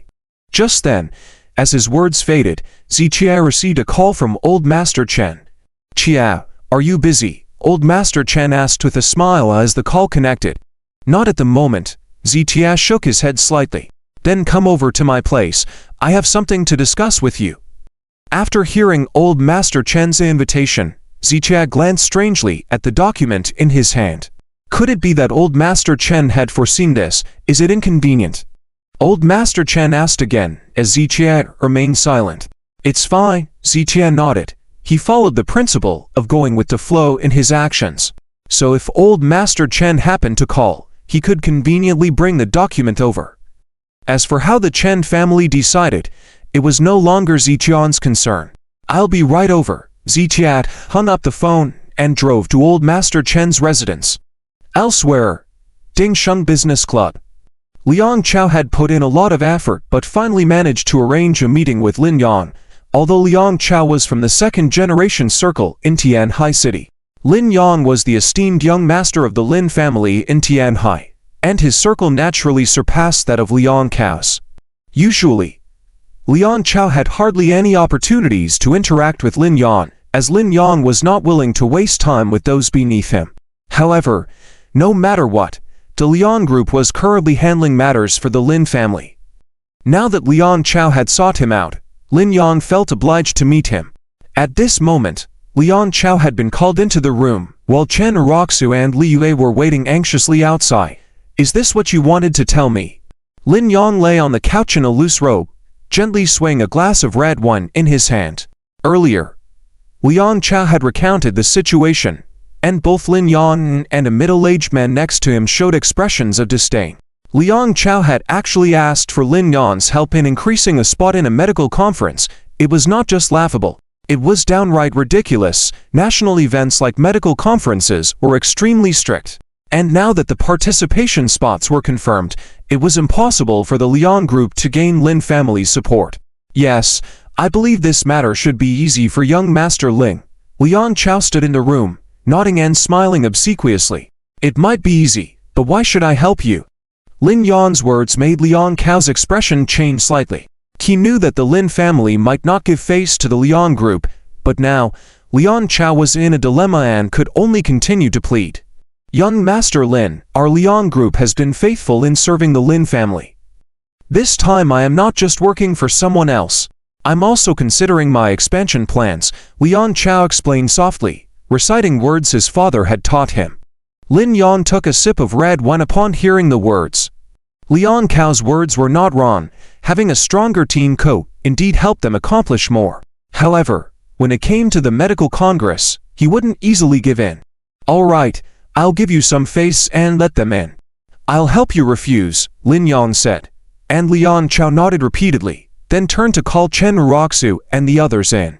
Although Lin Yang didn't agree to help with the registration, at least he could let Chen Ruoxu see that their relationship was good enough. Chen Ruoxu was very nervous. Upon entering the room with Li Yue, she quickly greeted Lin Yang respectfully. Lin Yang, who was half reclined, first appeared a little surprised upon seeing Chen Ruoxu, then slowly sat up straight. His gaze scanned over Li Yue and then rested on Chen Ruoxu's face. Although Li Yu's looks were also good, they were just ordinary. The Chen Ruoxu's stunning beauty and the aura she exuded truly captivated Lin Yang. Lin Yang had seen countless women and could immediately tell that Chen Ruoxu was different from the ordinary women around him. At that moment, Li Yue took 2 steps forward, trying to outshine Chen Ruoxu. However, Lin Yang's eyes passed her by, focusing solely on Chen Ruoxu. Ruoxu, I just talked to Mr. Lin about you, but, no buts, Lin Yang interrupted before Liang Chao could finish. How? Liang Chao was taken aback. You're Chen Ruoxu, right? I've heard about you, the current CEO of Chen Corporation, young and talented. Lin Yang slowly got up and extended his hand towards Chen Ruoxu. Mr. Lin is too kind. Chen Ruoxu was pleasantly surprised and shook hands with Lin Yang. Their handshake was graceful. Lin Yang, with his vast experience with women, knew that different women required different approaches. Apologies, I will go change clothes, Lin Yang said as he headed toward the dressing room. Mr. Lin, there's no need. It's fine. Chen Ruoxu hadn't spoken yet, but Li Yue took the conversation. All right, let's talk business, Lin Yang said. I heard from Liang Chao that Chen Corporation wants to participate in the medical congress. Lin Yang paused for a moment before looking at Chen Ruoxu and asking, Yes, Mr. Lin, please help us, Chen Ruoxu said pleadingly. She knew it would bring some challenges, as it would involve sharing control with the Lin family. Nonetheless, for Chen Corporation, being associated with the prestigious Lin family was an honor. At this time, adding more names to the list is not easy. Lin Yang pretended to hesitate. Liang Chao furrowed his brow slightly, wondering how Lin Yang seemed to consider agreeing now after refusing earlier. Mr. Lin, please help us, Chen Ruoxu pleaded again. She knew it was a difficult situation, but she had no other choice. If I try to help you, it might be possible, Lin Yang said. However, Chen Corporation will be considered a participant from our Lin family's side. We'll do our best to assist you, but from now on, decisions from Chen Corporation will require final approval from the Lin family. With just a few words, Lin Yang laid out his conditions. Despite feeling drawn to Chen Ruoxu's beauty, he wouldn't make a deal that wasn't beneficial. I understand, Chen Ruoxu nodded gently. She knew this partnership might have some downsides, but having the Lin family's support was invaluable. All right, I can give Chen Corporation a spot, Lin Yang said. Leaving Liang Chao surprised again, while Chen Ruoxu and Li Yue were overjoyed. Thank you, Mr. Lin. We, Chen Corporation, will not disappoint you and the Lin family. Chen Ruoxu was very excited, extending her hands to shake Lin Yang's in gratitude. Liang Chao also expressed his gratitude, acknowledging the favor from Lin Yang. Lin Yang glanced at Liang Chao, aware of his intentions to take credit in front of Chen Ruoxu but chose not to acknowledge it. Mr. Lin, shall we have a meal together? Liang Chao politely invited. No, I'll help Miss Chen Ruoxu with the registration matters. You can go back for now. Lin Yang waved his hand slightly and then glanced meaningfully at Chen Ruoxu. Thank you, Mr. Lin. Chen Ruoxu thanked once more before leaving the room with Li Yue and Liang Chao. Lin Yang rubbed his chin, watching Chen Ruoxu leave and only withdrawing his gaze, and the door closed. Mr. Lin, why did you suddenly change your mind? A middle-aged man beside him asked. A woman like her is worth changing my mind for. Lin Yang smiled. I didn't expect Liang Chao to be somewhat useful, presenting such a beauty before me. How could I not accept? The middle-aged man then understood that Lin Yang was acting on his impulses and changing decisions on the spot. Mr. Lin, as far as I know, the CEO of Chen Corporation, Miss Chen Uroxu, got married 2 years ago. The middle-aged man hesitated but decided to remind him. So what? Don't you think a married woman has a unique charm? Lin Yang grinned. The strategist Hao Cao from the Three Kingdoms is my idol. The middle-aged man was surprised. He had heard about Lin Yang's eccentricities, and today's meeting confirmed it. Mr. Lin, I could arrange for her to be in your bed tonight. The man understood how to cater to Lin Yang's preferences. No, you don't understand. Lin Yang shook his head. Different women require different conquest strategies. I prefer to gradually conquer my prey, having them willingly fall into my arms. Lin Yang raised his wine glass with confidence. He knew he had no shortage of women. Even the most famous actresses would willingly come to him. Rather than claiming them outright, he enjoyed the thrill of the chase. I see. The middle-aged man nodded silently. Lin Yang then made a phone call, adding Chen Corporation's name to the participant list. Such matters might be difficult for others, but for him, it was just a simple command. Mr. Lin, there are only so many slots for participants. The man furrowed his brows. With Chen Corporation added, do we have to remove another company from the list? You raise a good point. Lin Yang acknowledged. Indeed, one company has to be removed. Then, remove your company. Lin Yang's statement shocked the middle-aged man. He did not expect that Lin Yang would be so unpredictable. One moment they were chatting and laughing, and the next moment, he was about to kick him out of the list of participants. Mr. Lin, please don't joke with me, the middle-aged man said cautiously. Why do you think you have the qualifications to joke with me? Get him out, Lin Yang ordered, and his bodyguards outside entered, dragging the man away despite his loud protests. Mr. Lin, you can't do this. The middle-aged man struggled and shouted, but Lin Yang didn't even look at him. Lin Yang picked up a glass of red wine and walked slowly to the French window, looking down at the parking lot. At that moment, Chen Uroxu and others were getting ready to leave. Lin Yang looked at Chen Uroxu's graceful figure, a strong desire flashing in his eyes. In Tianhai City, what my Lin family sets eyes on will eventually belong to the Lin family, including women, Lin Yang said with a faint smile as he finished his wine. At this moment, Chen Uroxu and the others had already left in the car. Ruozu, this time, we really have to thank Liang Xiao. Li Yue began talking non-stop once she got in the car. I know, the favor from Liang Xiao, both my family and the Chen family will always remember. Chen Uroxu nodded heavily. Even though Lin Yang provided this opportunity, she was well aware that without Liang Cao's recommendation, this matter would never have been accomplished. As the saying goes, in the world of human affairs, you can never rely on just one strategy, and Chen Uroxu naturally understood this principle. My dad has a good relationship with Mr. Lin. He is giving me a lot of face. Liang Qiao took the credit without hesitation. Humph, does Zitia really think that he can disrupt the cooperation between the Lu family and the Chen family?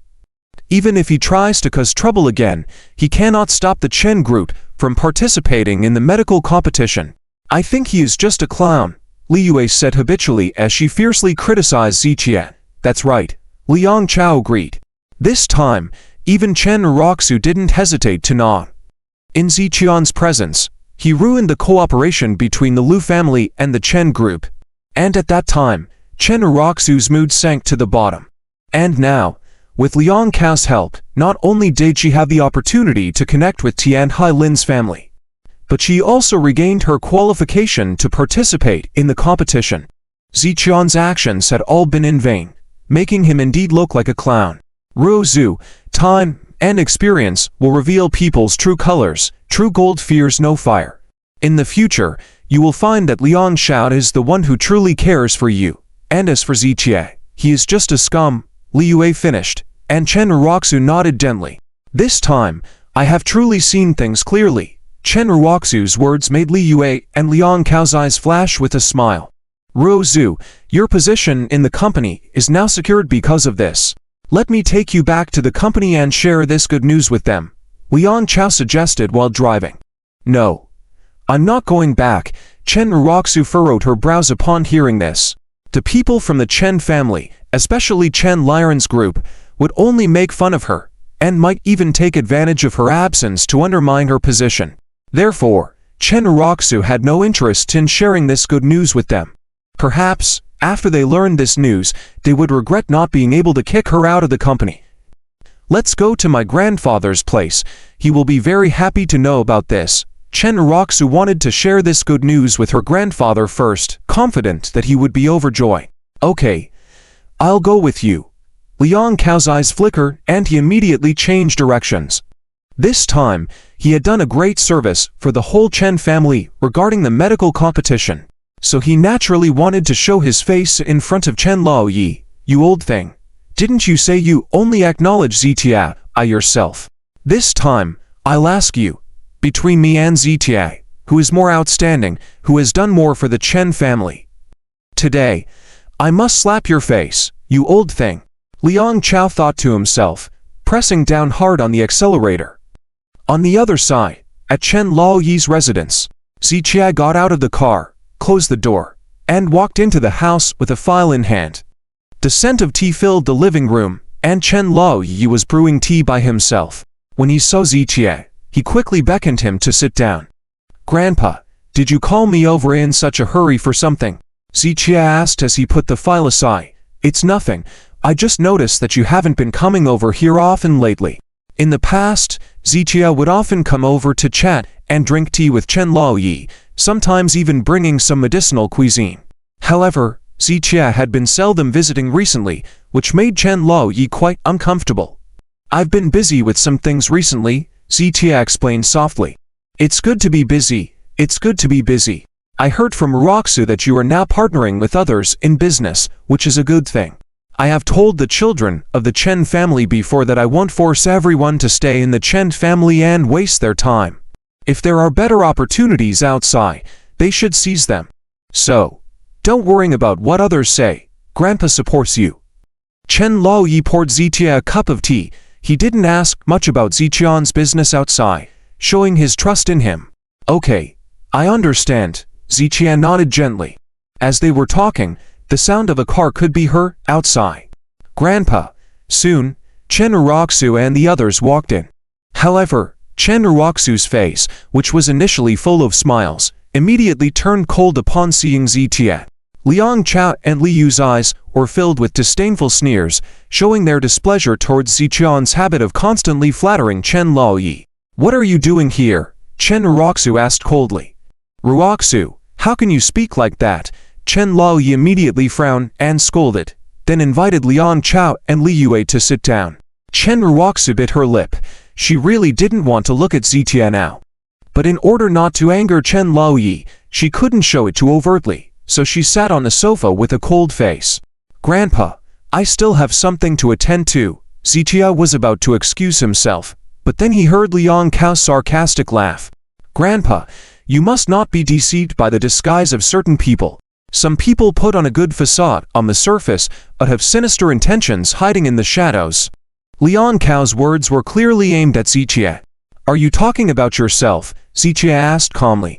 He hadn't mentioned Liang Cao, but Liang Cao had taken the initiative to involve himself. I know who I'm talking about. Liang Cao coldly snorted. Engaging in shady activities behind the scenes, truly ungrateful. Li Yue immediately joined in. Grandpa Chen, don't you know? Some people are good at pretending, gaining Chen family's trust, but secretly planning to destroy the entire Chen family. What do you mean? Chen Laoyi furrowed his brow slightly. It means. Zitia suddenly smiled coldly and continued. Some people appear to be looking out for the Chen family, but in reality, they want to devour the Chen family. I see, confessing without being prompted, Li Yue sneered at the words. However, Liang Cao, upon hearing Ziqian's words, couldn't control the abrupt pounding of his heart. I see, you're indeed confessing voluntarily, Zitia spoke as he slowly picked up the file. Zitia, do you still want to argue with Grandpa? Chen Ruoxu couldn't hold back any longer and angrily questioned Zitia. Argue? I don't like to explain myself. Because I prefer to let the facts speak for themselves. Ziqia opened the file and threw the documents onto the table. Snap, the documents landed, the titles clearly visible. At a glance, Liang Cao's face changed drastically. Hiss. Immediately following, Liang Cao took a sharp intake of breath. He saw something he shouldn't have seen. Confidential documents that were supposed to be locked in the Liang group safe. People are always quick to recognize familiar things. At this moment, Liang Cao recognized at a glance what the documents on the desk were. They were the Liang Group's acquisition plan and the prepared acquisition contract for the Chen Group. These were things that should never see the light before their acquisition of the Chen Group. Why were they now in the hands of Ziqia? Liang Cao's heart was racing, his throat uncontrollably tightening. Despite considering himself highly intelligent, he couldn't figure out how to respond. At this moment, all eyes, including those of Chen Ruoxu, Li Yue, and Chen's elderly, were focused on the documents. Liang Cao felt an urge to cover their eyes or rush over and tear the documents apart, but he knew he couldn't. Otherwise, it would be an admission of guilt. What is this? Chen's elderly reached for the document and picked it up. Liang Cao's heart raced even faster, almost jumping out of his throat. This is evidence of certain individuals they mentioned. Trying to deal with the Chen family, Ziqia calmly replied. Originally, he intended to leave the document with Chen's elderly and not inquire further. However, since Liang Cao and Li Yue were holding him, he didn't mind exposing Liang Cao's true colors. Chen's elderly furrowed his brows. Chen Ruoxu pondered for a moment before approaching Chen's elderly. Li Yue glanced at Liang Cao suspiciously, but Liang Cao subtly shook his head, signaling her not to speak. Liang Cao knew he needed to remain calm and composed in this situation. Any sign of panic or guilt would be his downfall. As Chen's elderly and Chen Ruoxu's face changed after reading the documents, Liang Cao felt increasingly anxious. Having made up his mind, Liang Cao knew he could not admit to this. Admitting to this would mean revealing his desire for the Chen Group, leading to a loss of trust in the future. So, even if there were other things to acknowledge, this was an act he could not own up to. Tensions rose as accusations were thrown back and forth between the characters present. Ziqia dropped these words and prepared to leave with each step. He had been hesitating about whether to hand over this document to the Chen family, considering that even if he presented it, the Chen family might not believe it. Even if old Master Chen believed it, he had completely let go of Chen Group and couldn't interfere into many company matters. And now, as expected, Chen Ruoxu did not believe him. If it were before, Ziqia might have said a few more words, but now, he couldn't be bothered to explain even half a word. The document was here, and the truth was right in front of them. Whether people believed it or not, it was all up to their own choices. That as an adult, the consequences of one's choices, once determined, had to be borne by oneself. Ziqia wasn't Chen Ruoxu's parent, so why bother about her final outcome? Ziqia, what do you mean? Li Yue coldly snorted. You're done sowing discord, and now you want to leave. What? Do you want me to slap you before I go? With just one sentence, Ziqia made Li Yue blush and speechless. Based on past experiences, if Ziqia wanted to hit her, he wouldn't consider timing or setting. Grandpa, I'm leaving now. I'll come to see you another day. Ziqia greeted and then walked towards the door. Chen Ruoxu, who was originally standing in front of him, was decisively pushed aside without hesitation. I'm telling you, don't provoke anymore. I won't believe your instigation. Chen Ruoxu gritted her teeth and shouted at Ziqian's back. Remember what you said today. When Chen Group gets taken over, I hope your mouth can still be so strong. Walking away, Ziqia casually replied, Ziqia, you're too hypocritical. You keep saying you're grateful to Grandpa, but you're constantly targeting the Chen family. On the other hand, young Master Liang has repeatedly helped the Chen family get through difficulties, including this medical conference. If young Master Liang really wanted to take over Chen Group, would he go to such lengths to help the Chen family? Chen Ruoxu was really frustrated and angry, stepping forward once again. Isn't it obvious? Ziqia laughed coldly. You fatten the pig before you slaughter it, that's basic knowledge. Ziqia, stop spouting nonsense, you're deliberately instigating. Liang Cao pointed at Ziqia and cursed. Hearing this, Ziqia slowly stopped in his tracks. Glancing at Liang Chao, with just one look, Liang Chao couldn't help but take 2 steps back. There's no need to get agitated. When I, Zitia, speak, I always mean it. The incident with the abandoned factory, that's the 3rd time you provoked me, so, your life is already in my hands. Live well, and after the medical conference, I'll personally take it back. With these words, Zitia left without looking back. Damn. Liang Chao quietly cursed, not realizing his back was already drenched in sweat.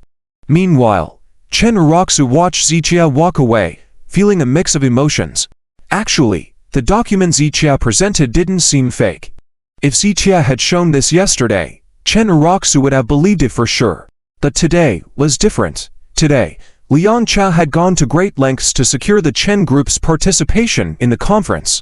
How could he possibly undermine the Chen Group? Even if the document was real, what could Chen Uroxu do? Confront Liang Chao with it and tear their relationship apart? Would the Chen Group still participate in the medical conference? Chen Uroxu may not be very clever, but she could see through these things. Regarding the current situation, whether the document was true or false, it only mattered that it was all false. After Zitia left, the atmosphere in the living room became slightly awkward. Zitia had, indeed, left, but old Master Chen was still sitting there, and he had always trusted Zitia very much. With this situation unfolding, no one knew how to broach the subject. Ahem. Finally, old Master Chen cleared his throat, breaking the silence. What's the deal with this document? Old Master Chen asked indifferently. Grandfather, Zitia intentionally sowed discord. Li Yue stepped forward to explain. Zitia is jealous that young Master Liang and Uroxu have been getting close, so he's been targeting us during this time. Liang Chao quickly added, Grandfather, we've had a lot of work to do together for the medical conference recently, which might have made Zitia uncomfortable. Hearing the two speak, old Master Chen did not respond. Chen Uroxu was his granddaughter, and she was right there, so he naturally believed in her more. Grandfather, Zitia is indeed deliberately sowing discord. Chen Uroxu took a deep breath and said seriously, young Master Liang absolutely wouldn't harm our family. Why? Old Master Chen wanted to know why Chen Uroxu was so certain. Because young Master Liang has always been helping us. Especially today, he did us a huge favor. He helped our Chen Group secure participation in the medical conference. Hearing Chen Uroxu's words, old Master Chen seemed puzzled, furrowing his brows and asking, don't we already have participation secured for the medical conference? The Liu family removed us from the list of collaborators and revoked our participation. Chen Uroxu clenched her teeth slightly, and this incident is related to Zitia. What? Old Master Chen frowned instantly upon hearing this. Zitia. Was he really like this now? He knew that Zitia and Chen Uroxu didn't get along well, but even with their conflicts, Zitia wouldn't harm the Chen family. Grandfather, all of this is true. Li Yue chimed in. Old Master Chen furrowed his brows, picked up his teacup, and took a sip. Because of Zitia, we lost our chance to participate. Luckily, young Master Liang knows the Tianhai Lin family, which helped us regain the opportunity through the Lin family. Grandfather, these things are all true. If you don't believe, you can ask my eldest uncle. Chen Uroxu's words were resolute, leaving old Master Chen with no room for disbelief. Grandfather, I know you value Zitia a lot, but that's only because he's been disguising himself well in front of you. There are many things that Uroxu didn't tell you because she was afraid of making you angry. He's doing all these things to destroy the Chen Group. Liang Chao stepped forward. Now that Zitia was not there, they could say whatever they wanted to vilify him. And with Chen Uroxu on their side, whatever they said was as good as true. Old Master Chen remained silent, regardless of what Chen Uroxu and the others said, maintaining his silence throughout. Liang Chao pondered for 2 seconds, then exchanged a glance with Li Yue for 2 seconds. All right, he said, I don't expect the old man to believe me either. Ruo Zhu, talk to the old man well, and give me an answer after your conversation. If you really don't need my help, then I can tell Lin Sha and let him give the spot to someone else. Liang Chao used a move to retreat as a move forward, plus a threat, which immediately changed Chen Uroxu's expression. At this point, except for Liang Chao and Lin Yan, No one else can help the Chen group participate in the medical conference, and she couldn't miss this opportunity. Young Master Leon, I can give you an answer now. No matter what Zichia says or does, I only believe in you. Chen Uroxu's tone was extremely firm and serious. Quote. Leon Chao nodded slightly and then left. At this point, he also needed to express his own attitude. Clearly he was helping the Chen family, yet he still had to act subservient. That was abnormal. And the more stubborn he was, the easier it would be for old Master Chen and Chen Uroxu to trust him deeply. Grandpa Chen, young Master Leon really helped a lot this time. If we anger him, we won't be able to participate in the medical conference. Li Yue shook her head in resignation. Uroxu, I'll go talk to young Master Leon. After Leon Chao and Li Yue left, only Chen Uroxu and old Master Chen were left in the living room. Now it's just the two of us. Tell me the truth. What's going on between you and Zichia? Old Master Chen's expression was serious. He had thought that Zichia and Chen Uroxu had just had a small disagreement. But from their attitudes today, it didn't seem as simple as a small conflict. Grandpa, didn't I tell you before? If you trust me, don't ask so much for now. After the medical conference, I will definitely give you a satisfactory answer. Chen Uroxu shook her head slightly. She couldn't explain the situation between her and Zichia in a few words.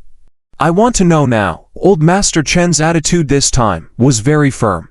Based on his understanding of Zichia, Zichia would definitely not do something that harmed the Chen family.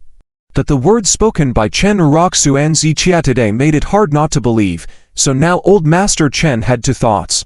Either Chen Uroxu and the others were lying, or perhaps Zichia did something against the interests of the Chen family. But it must have been something that provoked Zichia first, causing him to retaliate against the Chen family. I brought Tian'er back to the Chen family. I understand him, and I trust him. I know his character better than anyone. Old Master Chen added as Chen Uroxu stayed silent. Chen Uroxu shook her head slightly. Grandpa, people can change, including me and Zichia. People do change, but even if they change, their essence will not change. Old Master Chen said coldly, I have one sentence. I believe him. Chen Uroxu sighed slightly, feeling helpless. She didn't know what Zichia had done to earn such trust from old Master Chen.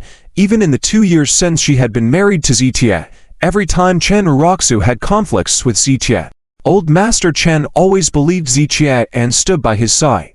Grandpa, let me say this. The situation now is, apart from young Master Leon, no one else can help us participate in the medical conference. So, stop asking about other things for now. Even if we clarify everything, right now, myself and the entire Chen family cannot leave young Master Leon. Chen Uroxu shook her head slightly, indicating her position. And this time, old Master Chen moved his mouth, but ultimately didn't say anything. After all, the medical conference was an extremely rare opportunity for the Chen family and couldn't be missed. I'll ask Tian'er later, old Master Chen said solemnly. Don't ask him either.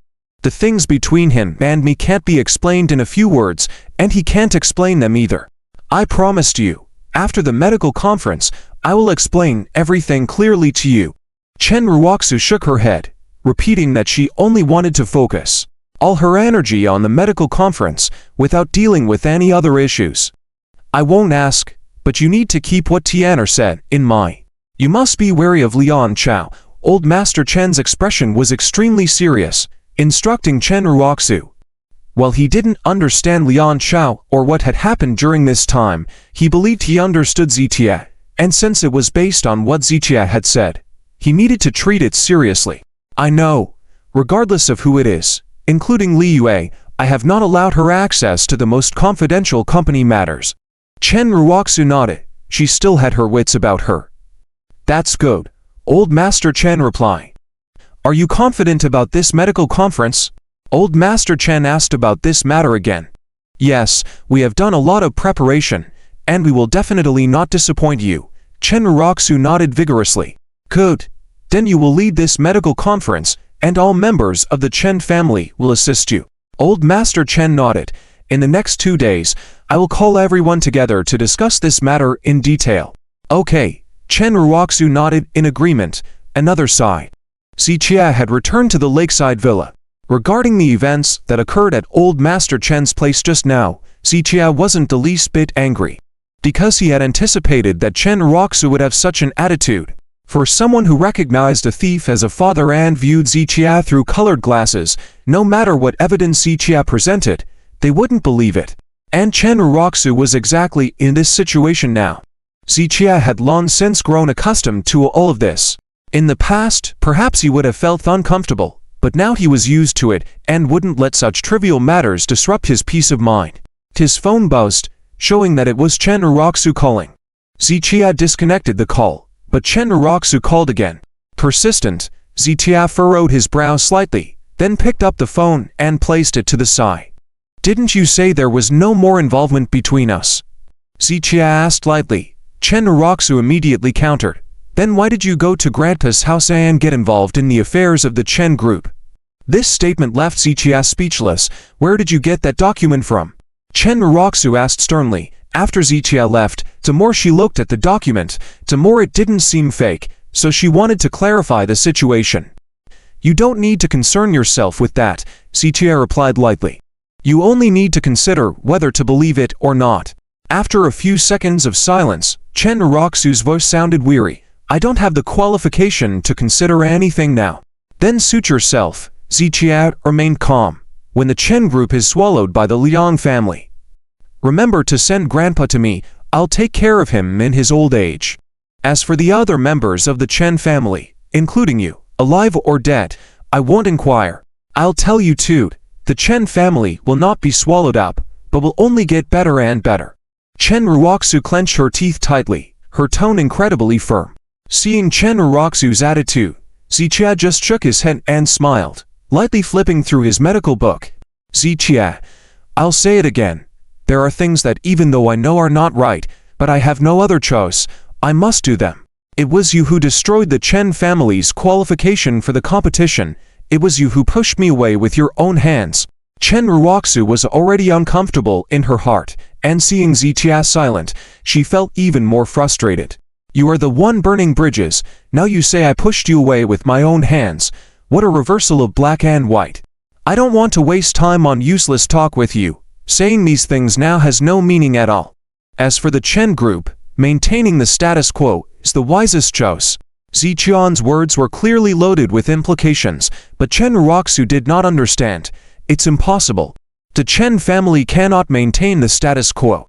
I'm not afraid to tell you, even though you had the Lu family cancel our competition qualification, Lian Xiaojid has helped us restore the qualification from the Lin family. Therefore, the Chen family will surely rise to great heights through this opportunity." Chen Roxu stopped hiding and laid out everything straightforwardly. She thought that Zichia would be very surprised to hear this. But Zichia just remained silent for 2 seconds before letting out a cold laugh. "It's useless. Even if the Chen family participates, they will only be cannon fodder. Choosing to retreat at this time can still give a glimmer of hope." Hearing Zichian's words, Chen Roxu felt even more frustrated. "Then I'll let you watch closely how I lead the Chen family to the pinnacle of the medical competition step by step. By then, you Zichia will only be able to look up to me." After saying this, Chen Roxu hung up the phone. Zichia glanced at the phone, knowing that Liang Chao had contacted the Lin family. But he never imagined that Liang Chao would seek help from the Lin family for Chen Roxu to secure a competition opportunity. The face of the Liang group may not be that significant, so the only possibility is that the Lin family sees something valuable in the Chen family. And for a family like the Lin family, which employs any means necessary, they do not hesitate to act once they see an opportunity. If Chen Roxu chooses to cooperate with the Lin family, it is no different from aligning herself with a tiger. In your hands, the Chen family, rather than achieving great success, might end up losing everything that the old master has worked for over the years. Zichia shook his head slightly, throwing away all the scattered thoughts in his mind, and then settled down to study his medical book. For the current Zichia, besides the 7-leaf evergreen vine at the medical competition, nothing else is worth his attention. The next day, 9 a.m. in the midst of countless people's anticipation, the medical competition announced its scheduled date. The Tianhai Lu family, Tianhai Lin family, Tianhai Wang family. These are the three giants in the Tianhai city. The actions of these three giants are always under close scrutiny, and today, with all three of them coming forward simultaneously, the attention is unparalleled. Facing the expectant gazes of the crowd, representatives of the three major families announced the details of the medical competition to the public. 5 days later, this national event would be fully underway. After announcing the competition, the representatives of the three major families left, and the various media outlets in Tianhai City raced to report the news. The medical competition, which had already been hyped for some time, was now at a fever pitch. The entire city was abuzz. The business circle and political circles, Tianhai City, were extremely focused on this event. After all, although the medical competition appears to be a contest among traditional Chinese medicine experts, it also involves other industries, making it extremely relevant to many different sectors. Therefore, after the announcement of the medical competition date, not only the participants were looking forward to it, but also many other people, including ordinary citizens, were eagerly anticipating it. Many people understand that this medical competition hosted by the Yi family from the capital holds great significance. And this significance goes beyond just the benefits brought by this event. On a larger scale, this event specifically aimed at traditional Chinese medicine doctors is an opportunity to truly recognize the art of Chinese medicine for countless people in the country. It is also the only event sanctioned by the upper echelons of the country for authenticating traditional Chinese medicine. With the widespread dominance of Western medicine in recent years, the constant encroachment on the space of traditional Chinese medicine, and even the vilification of traditional Chinese medicine in the country, there has been a proliferation of various Western specialist hospitals in every city. Even on the streets, there are numerous Western pharmacies everywhere. These Western pharmacies would put up banners offering credit promotions and free eggs with medicine purchases. In stark contrast, the traditional authentic Chinese medicine clinics, with the mission to help those in need, would display a couplet at the entrance: "May people in the world be free from diseases," rather than having medicinal dust accumulating on the shelves. The comparison speaks volumes. However, this group that is dedicated to helping the less fortunate is gradually fading from people's view due to the suppression by Western medicine and the oppression from business owners backing Western medicine. In some cities, it is very difficult to find a traditional Chinese medicine clinic. Yet, despite the decline of traditional Chinese medicine, the opposition is unsatisfied. Rumors and misinformation have successfully brainwashed many people into thinking that traditional Chinese medicine in the country is the most useless medical practice. Without the efforts of the Yi family from the capital and their decades-long persistence in organizing this event, traditional Chinese medicine in the country would likely fade into obscurity and eventually disappear. Therefore, on a grand scale, it is no exaggeration to say that this medical competition is a grand event that upholds the 1,000-year legacy of traditional Chinese medicine in the country. It is a defense and a safeguard of the heritage of traditional Chinese medicine in the country. On a smaller scale, for all the participants, this medical competition is a screening, an evaluation, and an opportunity. Whether your proficiency in traditional Chinese medicine is indeed exceptional, it will be validated at this event without the need for extra validation. Some people may try to pass off as traditional Chinese medicine experts, claiming to be well-versed in traditional Chinese medicine theory.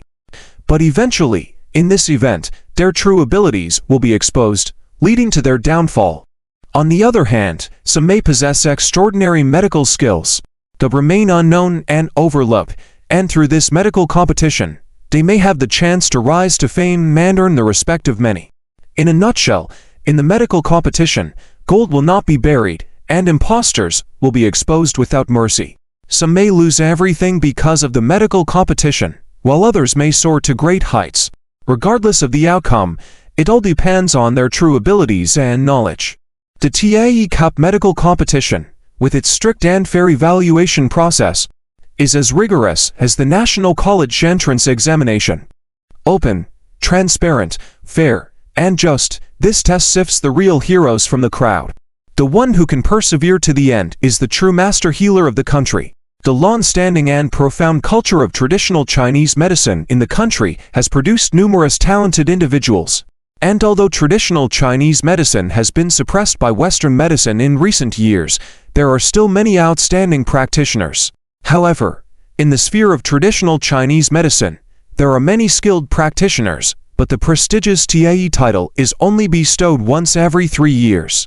Such leaders will undoubtedly lead the traditional Chinese medicine practice in the country to prosperity. Therefore, even those who do not crave fame and fortune are eager to vindicate traditional Chinese medicine at the medical competition. For all these reasons, this medical competition has attracted widespread attention and anticipation from the public, leading to a citywide frenzy. One morning, throughout Tianhai City, countless people are discussing the topic of the Medical Skills Conference. Those companies and individual participants who qualified for the competition, after a brief excitement, dived into intense preparation work.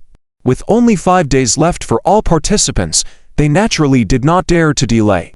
It's like students taking the college entrance exam, where every minute is crucial, and mastering an additional piece of knowledge increases the chance of success. Therefore, in the next 5 days, these participants were refining their medical skills down to the last second. Even Ziqian did not slack off in the slightest. In a straightforward medical skills competition, Ziqian naturally had immense confidence. However, after this period of understanding, along with the information provided by Lu Jinyao, Ziqian understood that the Medical Skills Conference was not just testing practical medical skills. Medical knowledge, the properties and effects of various medicinal materials, acupuncture points in the human body, and their corresponding effects could all become competition categories at the conference. In short, what this Medical Skills Conference required was an all-round medical practitioner who had a deep understanding of traditional Chinese medicine in all aspects. Knowing only medical theory was not enough. Being skilled in only one type of medical treatment was also inadequate.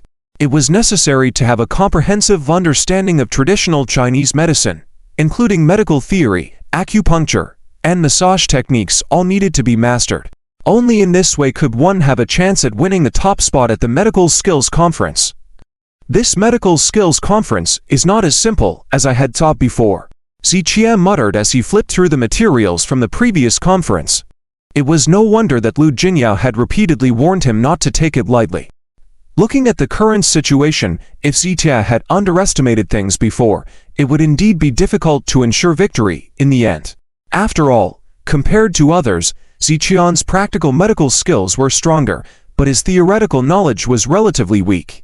Fortunately, during this period, Ziqian had delved deep into theoretical medical knowledge. And with his exceptional memory, he had improved significantly. His phone rang, and Lu Jinyao called. "Mr. Z, do not go out this afternoon. I will pick you up around 2. After the call connected, Lu Jinyao quickly explained the purpose. "What's the matter?" Ziqian asked softly. "This afternoon, the final list of participants from the 3 giants of Tianhai will be decided. We need to go there." After Lu Jinyao explained, Ziqian agreed. It was not the kind of thing he could refuse. Meanwhile, on the Chen Group's side, they also received a notice from the Lin family. Originally, the Chen Group's participants were from the Lu family, but now, like the Liang Group, they had become part of the Lin family. Since Liang Chao helped restore the Chen Group's eligibility, the relationship between Liang Chao and Chen Ruoxu had become closer. The morning was spent discussing matters together. While Liang Chao had ill intentions towards Chen Ruoxu, he understood that they couldn't afford to take the Medical Skills Conference lightly. As the conference was approaching, he refrained from idle talk and focused on discussions related to the event. "Ruoxu, I have another surprise for you." Liang Chao closed the file in front of him, smiling mysteriously. "What surprise?" Chen Ruoxu asked eagerly.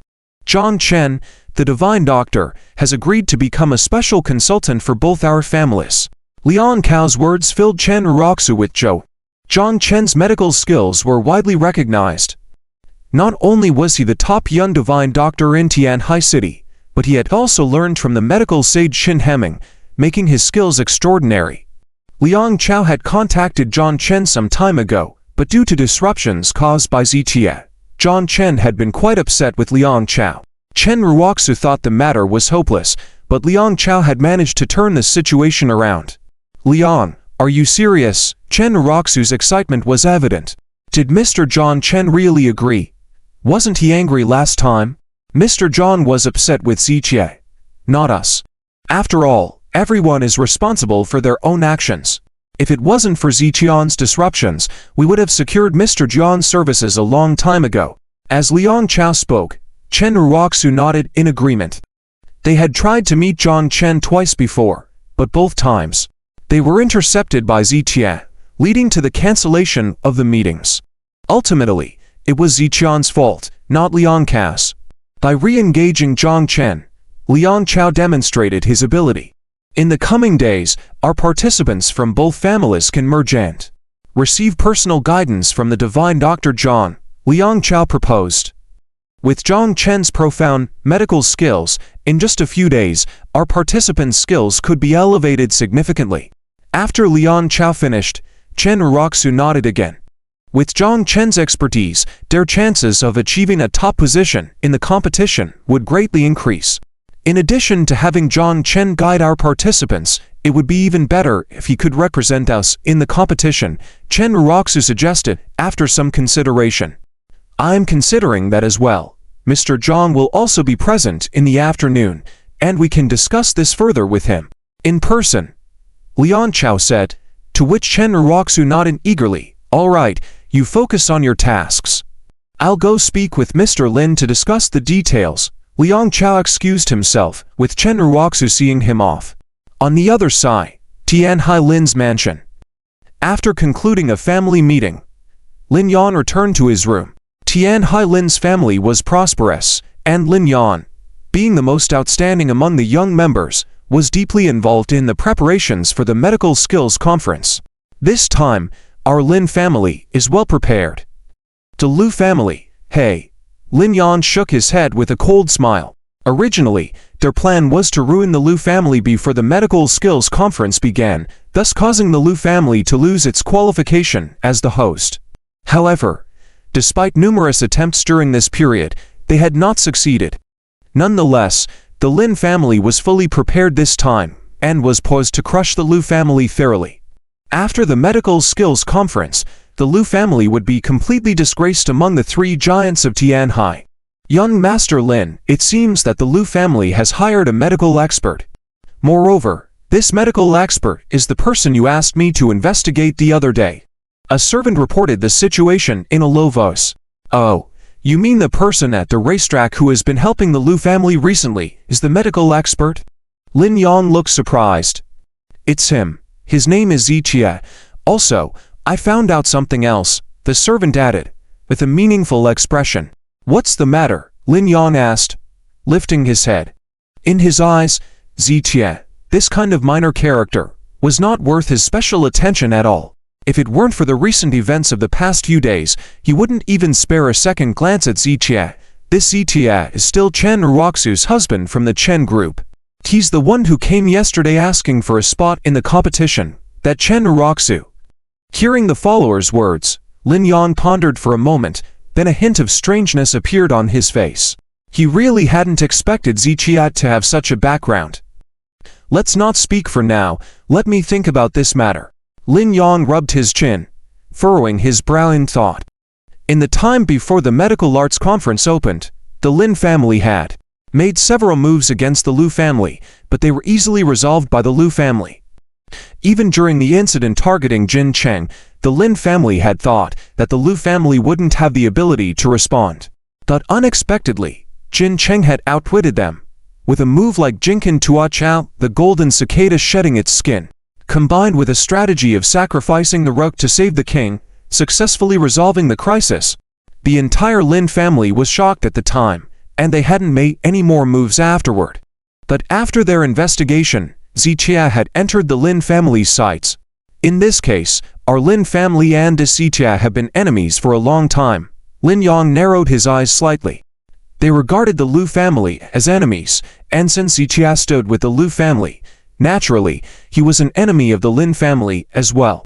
Originally, Lin Yan hadn't paid much attention to Ziqie, but now, seeing this, he really needed to settle the score with Ziqie. Young Master Lin, from what I know, this Ziqie is very capable, which is why the Lu family values him so much. And according to the information I found, a mysterious Z-named divine doctor has appeared in the traditional Chinese medicine circle in Tianhai City. According to rumors, his medical skills are so strong that he can surpass John Chen, the top divine doctor. This mysterious divine doctor, Z divine doctor, is most likely Ziqie. As the follower spoke, Lin Yang frowned deeply. He had thought Ziqie was just a minor character, but now learning about his significant abilities, he had to reconsider. If Ziqie was just wealthy or powerful, Lin Yang wouldn't care. After all, hardly anyone in Tianhai City could surpass the Lin family's power. But if Ziqie was also skilled in medicine, Lin Yang would have to take him seriously. Genuine divine doctors are highly respected wherever they go. Coupled with the upcoming medical arts conference, if Ziqian's medical skills were outstanding, even catching the attention of the Yi family in the capital, then he might soar to great heights. He has such great capabilities. Lin Yan's brow furrowed as he hadn't expected Ziqie, skilled in horse training, to have such deep knowledge in medicine. He does have remarkable abilities. If my assumptions are correct, he is not only proficient in business logic but also extremely talented in running a business.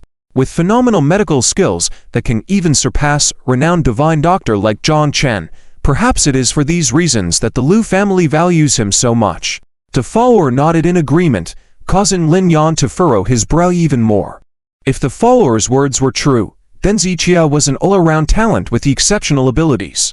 Lin Yang considered himself outstanding and believed no one in Tianhai City could compare to him. But now, hearing the follower's words, he felt slightly inadequate in Ziqian's presence. That's impossible. Lin Yan shook his head. Your investigation must be inaccurate. If he is Chen Roxu's husband and valued by the Liu family, why would Chen Roxu need to come to me to ask for a spot in the competition? Lin Yang said, shaking his head with a scornful laugh. If Ziqie was truly valued by the Liu family, a word from him could easily solve any issues his wife faced. Therefore, Lin Yang concluded that the follower's investigation was undoubtedly incorrect. While Ziqie may have ties with the Liu family, it didn't necessarily mean he was highly regarded by them. As for the mysterious Z divine doctor, it was also unlikely to be Ziqie. Young Master Lin, I have also investigated this matter. In essence, Ziqie is just a son-in-law of the Chen family, not valued by the family and doesn't get along with Chen Roxu. After the follower finished speaking, Lin Yang was momentarily stunned, then burst into laughter. Son-in-law. So, this freeloader, you actually think he is that mysterious divine Dr. Z? What a joke. Lin Yang laughed derisively, and the follower paused, his face slightly reddening. At that moment, Lin Yang felt genuine contempt and found his previous thoughts somewhat ridiculous. Upon hearing the follower's words earlier, he had truly considered Ziqie to be a rare talent. But upon learning that Ziqie was simply a son-in-law of the Chen family, he immediately rejected his previous thoughts. It was simple. If Ziqie truly had such great abilities, why would he willingly be a son-in-law and remain unwelcomed by the Chen family? Just based on this, Lin Yan could determine that Ziqie had no real abilities, and the mysterious Z divine doctor was even less likely to be him. Enough. Don't mention him anymore. A minor character I could crush effortlessly is not worth my time. However, since he took my horse, I will take his. When he trains that horse in front of me, I will find an opportunity to train his wife in front of him. Heh. A cold, sinister smile flickered in Lin Yan's eyes. Yes. The follower nodded and said no more. 3 o'clock in the afternoon. Taiwan Hotel in Tianhai City. The hotel entrance was bustling with people coming and going. Today, the three giants of Tianhai City jointly booked the Taiwan Hotel for the final confirmation of the competitors' list under their names. In fact, aside from these companies or individuals chosen by the three major players, there were many independent competitors in the medical arts conference. The assessment of medical skills during the competition was indeed fair and just. However, the treatment enjoyed before the competition began and the resources possessed during the competition were naturally different. These three major families acted as the agents of the competitors, doing their best to solve any issues for them. However, all the achievements of these competitors in the medical arts conference not only brought personal honor but also added points to their respective families. Since these competitors enjoyed special treatment, they naturally had to give something in return. At this moment, L Jinya and Zichia also arrived at Pion Hotel, under the L family's name. There were over 100 competitors, all led by the L family personnel. Zichia was the only one personally received by the L family's daughter, L Jinya. Mr. Z, let's go in first. After you confirm the information later, wait for me, I need to handle some matters with my dad. As L Jinya spoke, she briskly walked ahead. All right. Zichia nodded and followed L Jinya into the hotel. Inside the hotel, the voices were already bustling. The three major families had each recruited dozens of potential companies. And these companies, in turn, had each brought out dozens of participants, adding up to hundreds of people. Even after rigorous screening, the final number was not less than 100. And when the three major families were combined, there were even more people. When Zichia entered the place for confirming information, he found at least 500 people facing upwards. Moreover, this was only the group of traditional Chinese medicine practitioners recruited by the three major families. In addition to individual registrants, Zichia estimated that the number of participants this time could exceed 1,000. This number may seem considerable at first glance, but in the city of Tianhai with a population of over 10 million, there were more than 1,000 specialized Western medical hospitals, and the number of Western medical practitioners amounted to tens of thousands.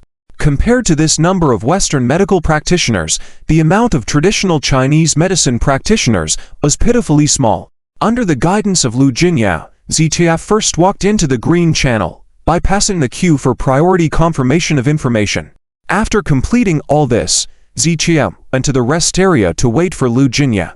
Many people were still outside, in line for confirmation, but the rest area inside was not very crowded. After about 10 minutes, people started to enter the rest area one by one, but Zichia remained undisturbed, keeping quiet with his eyes closed. The others were also very quiet, without any unnecessary conversations, walking lightly. However, when another group of people entered the rest area, the previously calm area suddenly became restless. Is that Dr. Zhang? It seems like him. Is he also participating in this medical competition? He is John Chen, the disciple of the renowned medical sage Qin Lao from the Kingma Medical School. Wait, didn't Qin Lao publicly say that they would never participate in the medical competition? Discussions erupted in the rest area, with everyone surprised by Zhang Chen's appearance. Firstly, Zhang Chen was indeed very famous, and secondly, Chen Hemming had publicly stated that he and his disciples would never participate in the medical competition. At that time, people speculated that Chen Hemming might have some enmity with the Yi family in the capital, or it could be because Chen Hemming's medical skills were too high, making it unfair for other participants if they were to join the competition. In any case, Chen Hemming and his disciples would definitely not participate in this grand event. So why did Zhang Chen, as Chen Hemming's disciple, appear here? Many people were puzzled, but they didn't dare to show it, as they had to respect someone like Zhang Chen with exceptional medical skills. Dr. Zhang is here too. Dr. Zhang, I've heard so much about you. I've heard so much about you. Many people were very polite in greeting Zhang Chen. At this moment, Zhang Chen was accompanied by Chen Ruroxu, Lian Chao, Li Yue, and several assistants from two companies. Zhang Chen nodded in acknowledgement of the greetings. Though he was smiling, he also felt somewhat uneasy. After all, Chen Hemming had indeed stated multiple times that they would not participate in the medical competition, not to mention that this was one of the rules when Zhang Chen first became his disciple. At that time, Zhang Chen readily accepted, knowing that with Chen Hemming as his mentor, even if he were useless, he could still live a rich life. But things had changed now. He had been expelled from the sect and became a lone figure, so he had to plan his own future. It was for this reason that he had approached Lian Chao. Later, hearing that Lian Chao had some connections with the Tianhai Lin family, he had decided to help Lian Chao. In short, since he had lost his identity as Chen Hemming's disciple, he had to find a powerful backing. The Lin family, as one of the three giants in Tianhai, had become Zhang Chen's target. And Zhang Chen believed that since he had already been expelled from the sect, he no longer needed to abide by the rules set by Chen Hemming. He was very confident in his medical skills and believed that if he participated in the medical competition, he would definitely be able to clinch the top spot. Mr. John, Uruaksu, let's rest here for a while. We'll go over together after Lin Xiao finishes his business. After Lian Chao finished speaking, John Chen and Chen Ruoxu both nodded. Under the gaze of the onlookers and polite greetings, the group walked towards an empty seat nearby. And in the next moment, Chen Ruoxu suddenly frowned as she saw Ziqia. Previously, Ziqia had mentioned that he would also participate in this medical competition, but at that time, Chen Ruoxu had thought he was joking. While she knew Ziqia had some medical skills, she didn't think he even qualified to be a cannon fodder, a top-tier competition among medical professionals. However, seeing Ziqia here now meant that he had genuinely registered, probably through the Lu family. Chen Ruoxu slowly retracted her gaze since she had no real relationship with Ziqia now, and whether or not he participated in the medical competition was of no interest to her. Mr. John, is that Ziqia? At this moment, Lian Chao also noticed Ziqia and quietly reminded Zhang Chen by his side. Upon hearing this name, Zhang Chen was momentarily stunned, then turned his head to look in Ziqian's direction. When he saw Ziqian's face, a deep anger surged in his eyes. Originally, Zhang Chen had been the #1 young doctor in Tianhai City, a prominent figure in the younger generation, and was also a direct disciple of the medical sage Qin Heming from the Kingma Medical School, with boundless prospects. Wherever he went in the vast Tianhai City, he was treated as an honored guest. Even when he was under the Tianhai Lin family, he didn't pay much attention. But because of Ziqia, he was not only brutally beaten by Qin Heming but also expelled from the sect by him, causing Zhang Chen to lose everything he had. The deep-seated hatred that stemmed from that incident was something Zhang Chen would never forget in his lifetime. Therefore, even if Ziqia turned to ashes, Zhang Chen could recognize him at a glance. However, after staring at Ziqia for a few seconds, Zhang Chen forcefully suppressed the anger in his heart and slowly withdrew his gaze. Although he harbored an immeasurable hatred towards Ziqia, he was not a fool. That night, Qin Heming had said that Ziqia was someone Zhang Chen couldn't afford to provoke. Although Zhang Chen didn't know Ziqian's true identity, the fact that Qin Heming feared him indicated that Ziqian must have a side unknown to those on the surface. Therefore, Zhang Chen dared not engage in a direct confrontation with Ziqia. Mr. John, didn't you let Senior Qin intervene last time? Lian Chao frowned slightly as he brought up the matter, unaware that Zhang Chen had already been expelled from the sect by Qin Heming. Hence, he was puzzled about the situation. After all, Zhang Chen had threatened back then, but a significant amount of time had passed, and Ziqia was still doing well. My master didn't want me to be reckless with others. He said, as healers, we should consider treating and saving people as our responsibility. And being aggressive and reckless is the behavior of hooligans. Zhang Chen gritted his teeth slightly. He didn't want to lose face, so he forced an explanation. Mr. John is absolutely right. Liang Chao nodded repeatedly. Those who rely on brute force and fists are not worthy of you and Senior Qin's intervention. Exactly. Chen Ruoxu and Li Yue also nodded in agreement. In their minds, Ziqia was indeed just a ruffian who resolved issues by using his fists. Ling Shou, shall we sit over there? Chen Ruoxu didn't want any interaction with Sha Tin, so she gestured towards a spot in the distance. After hesitating for 2 seconds, Ling Shou shook his head. No, let's sit here. Otherwise, Sha Tin might actually think we're afraid of him. Ling Shou snorted coldly and headed towards an empty seat next to Sha Tin.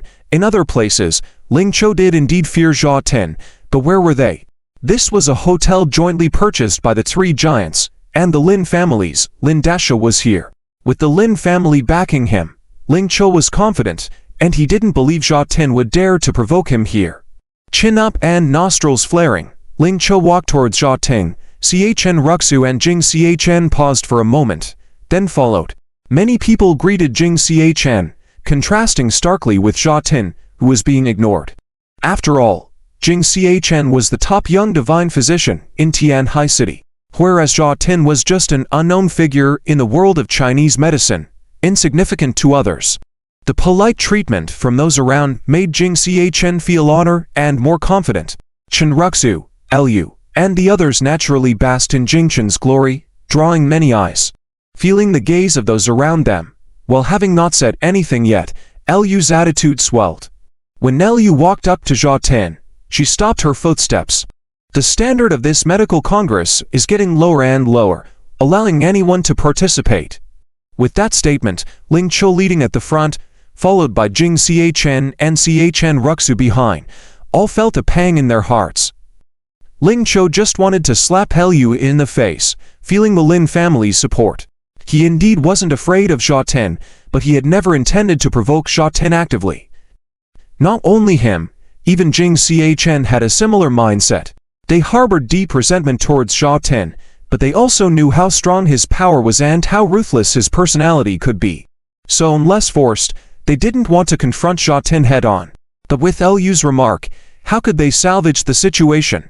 Ling Cho swallowed his saliva, acting as if he hadn't heard the words, ready to continue walking. Stop, however, with Jia Tin's words, Ling Cho's heart sank again. He knew that with Jia Tin's current dominant personality, if insulted by Lu, he wouldn't just let it slide. Stop right there, what can you do? Lu sneered, facing Jia Tin. Chen Ruxu reached out to stop Lu. Ruxu, you don't have to bother about me. I'm speaking the truth, how come he dares to challenge me here? This place doesn't operate solely under El Jinyo's orders. Lu was full of disdain, feeling empowered now that Ling Cho had a close relationship with Ning. Therefore, her arrogance was at a peak. Stop arguing. Don't delay the main event, let's go. Ling Cho sternly rebuked Lu, trying to march forward again. I said, stop. Jia Tin's words made Ling Cho's heart sink once more. He knew that with Jia Tin's current dominant personality, if provoked by Lu, he definitely wouldn't let it go easily. I've stopped. What now? Lu, being extremely inflated, had no grasp of the situation and directly challenged Jia Tin. Ling Cho, Jing Chen Ruxu, and the others all had increasingly unpleasant expressions. Are you crazy? Jia Tin, Chen Ruxu stepped forward, frowning and scolding. You can't control the mad dog by your side, and you ask me if I'm crazy? Jia Tin's eyes gleamed with a cold smile. You bastard. Don't think just because the L family supports you, you can do whatever you want. Lu held her face in one hand, pointing at Jia Tin and berating him. Actually, I can do whatever I want. Jia Tin stepped forward, pulling Lu close before landing another brutal slap. Slap, with a crisp sound, Lu was knocked to the ground with her bag falling beside her. Hiss, the nearly 100 participating competitors in the rest area all gasped. They never imagined that someone would dare to cause trouble and physically assault someone at an event like this. To cause trouble and physically assault someone at a place backed by the three giants of Tianhai. What's the difference from slapping the faces of those three giants themselves? And in Tianhai City, daring to slap the faces of the three giants. This might not end well. Jia Tin, have you gone mad? Chen Ruxu took a step forward, frowning and scolding. You can't control the mad dog by your side. And you're asking if I'm crazy?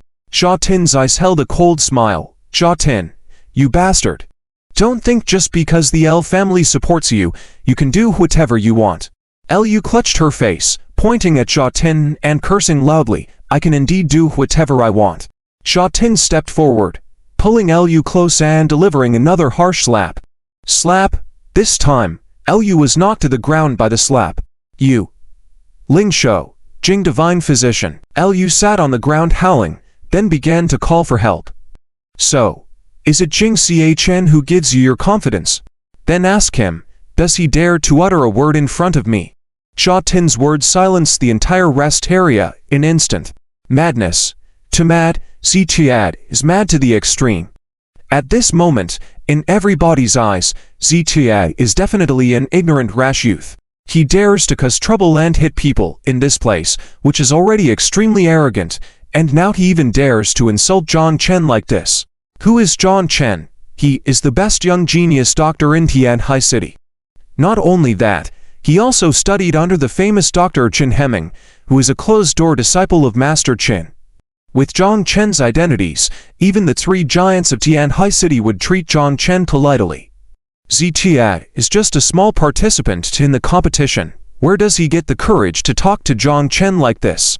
Being able to come here shows that he does have some skill, but while hitting people might be forgiven, offending John Divine Doctor is definitely not going to end well. John Divine Doctor doesn't even need his master to take action. He can easily take down this Zichia on his own. At least in this medical competition, he will definitely be disqualified. This year's medical competition is interesting. The competition hasn't even started yet, and a competitor is already missing. The people around were discussing one after another, all feeling that Ziqian's reckless behavior was simply asking for trouble. Not to mention those who do not know Ziqia around him. Even Chen Uroxu felt that Ziqia challenging John Chen was definitely a death wish. Li Yue couldn't help but scoff, even forgetting about the pain. Last time Ziqia provoked John Chen, and John Chen hadn't settled the score with Ziqia yet. And now Ziqia was taunting John Chen recklessly again. Today, Ziqia will definitely suffer the consequences. If you dare to offend John Divine Doctor, you are as good as dead. As long as John Divine Doctor says a word, Ziqia, forget about participating in the medical competition. You won't even be able to stay in Tianhai City. After scolding Ziqia, Li Yue turned to John Chen and said, John Divine Doctor, he says you wouldn't even dare to fart in front of him. At this moment, everyone's gaze was focused on John Chen, including Ziqia, who was also looking at John Chen with a playful expression. He concluded that John Chen definitely wouldn't dare to challenge him. And indeed, facing the gaze of hundreds of eyes around him, John Chen clenched his teeth and remained silent. In his heart, all he wanted to do was to tear Li Yu's mouth apart. Why did he get himself involved with Ziqia and drag him into this mess? In John Chen's heart, he had already cursed Li Yu's ancestors generation after generation. John Divine Doctor, when Li Yue saw that John Chen was silent, she called out again, Shut up, fool, how I conduct myself doesn't need your guidance. John Chen couldn't hold back, he shouted at Li Yue. Li Yue naturally didn't dare to argue with John Chen, so she took a step back slightly, and continued to look at Ziqia with disdain. She wanted to see how Ziqian's situation will unfold. John, let's focus on the business at hand. Chen Ruoxu spoke softly, trying to find a way out for both parties. Okay. Let's go. After a moment of silence, John Chen was about to leave. Everyone was stunned when they saw this. What was happening? He was just going to leave after being insulted by Ziqia like this. Did this Ziqia have a significant background that made John Chen afraid? Why leave? With a phone call, John Divine Doctor can take care of this kind of trash. Li Yue was very dissatisfied. She hadn't even taken revenge for being slapped by Ziqia twice. Where did this idiot come from? John Chen was raging in his heart, but he didn't show it on his face. After holding back for a few seconds, John Chen grit his teeth and replied, My master taught me that as a healer, I should not engage in pointless fights. Hey, Ziqia shook his head with a smile. He knew that John Chen was trying to save face.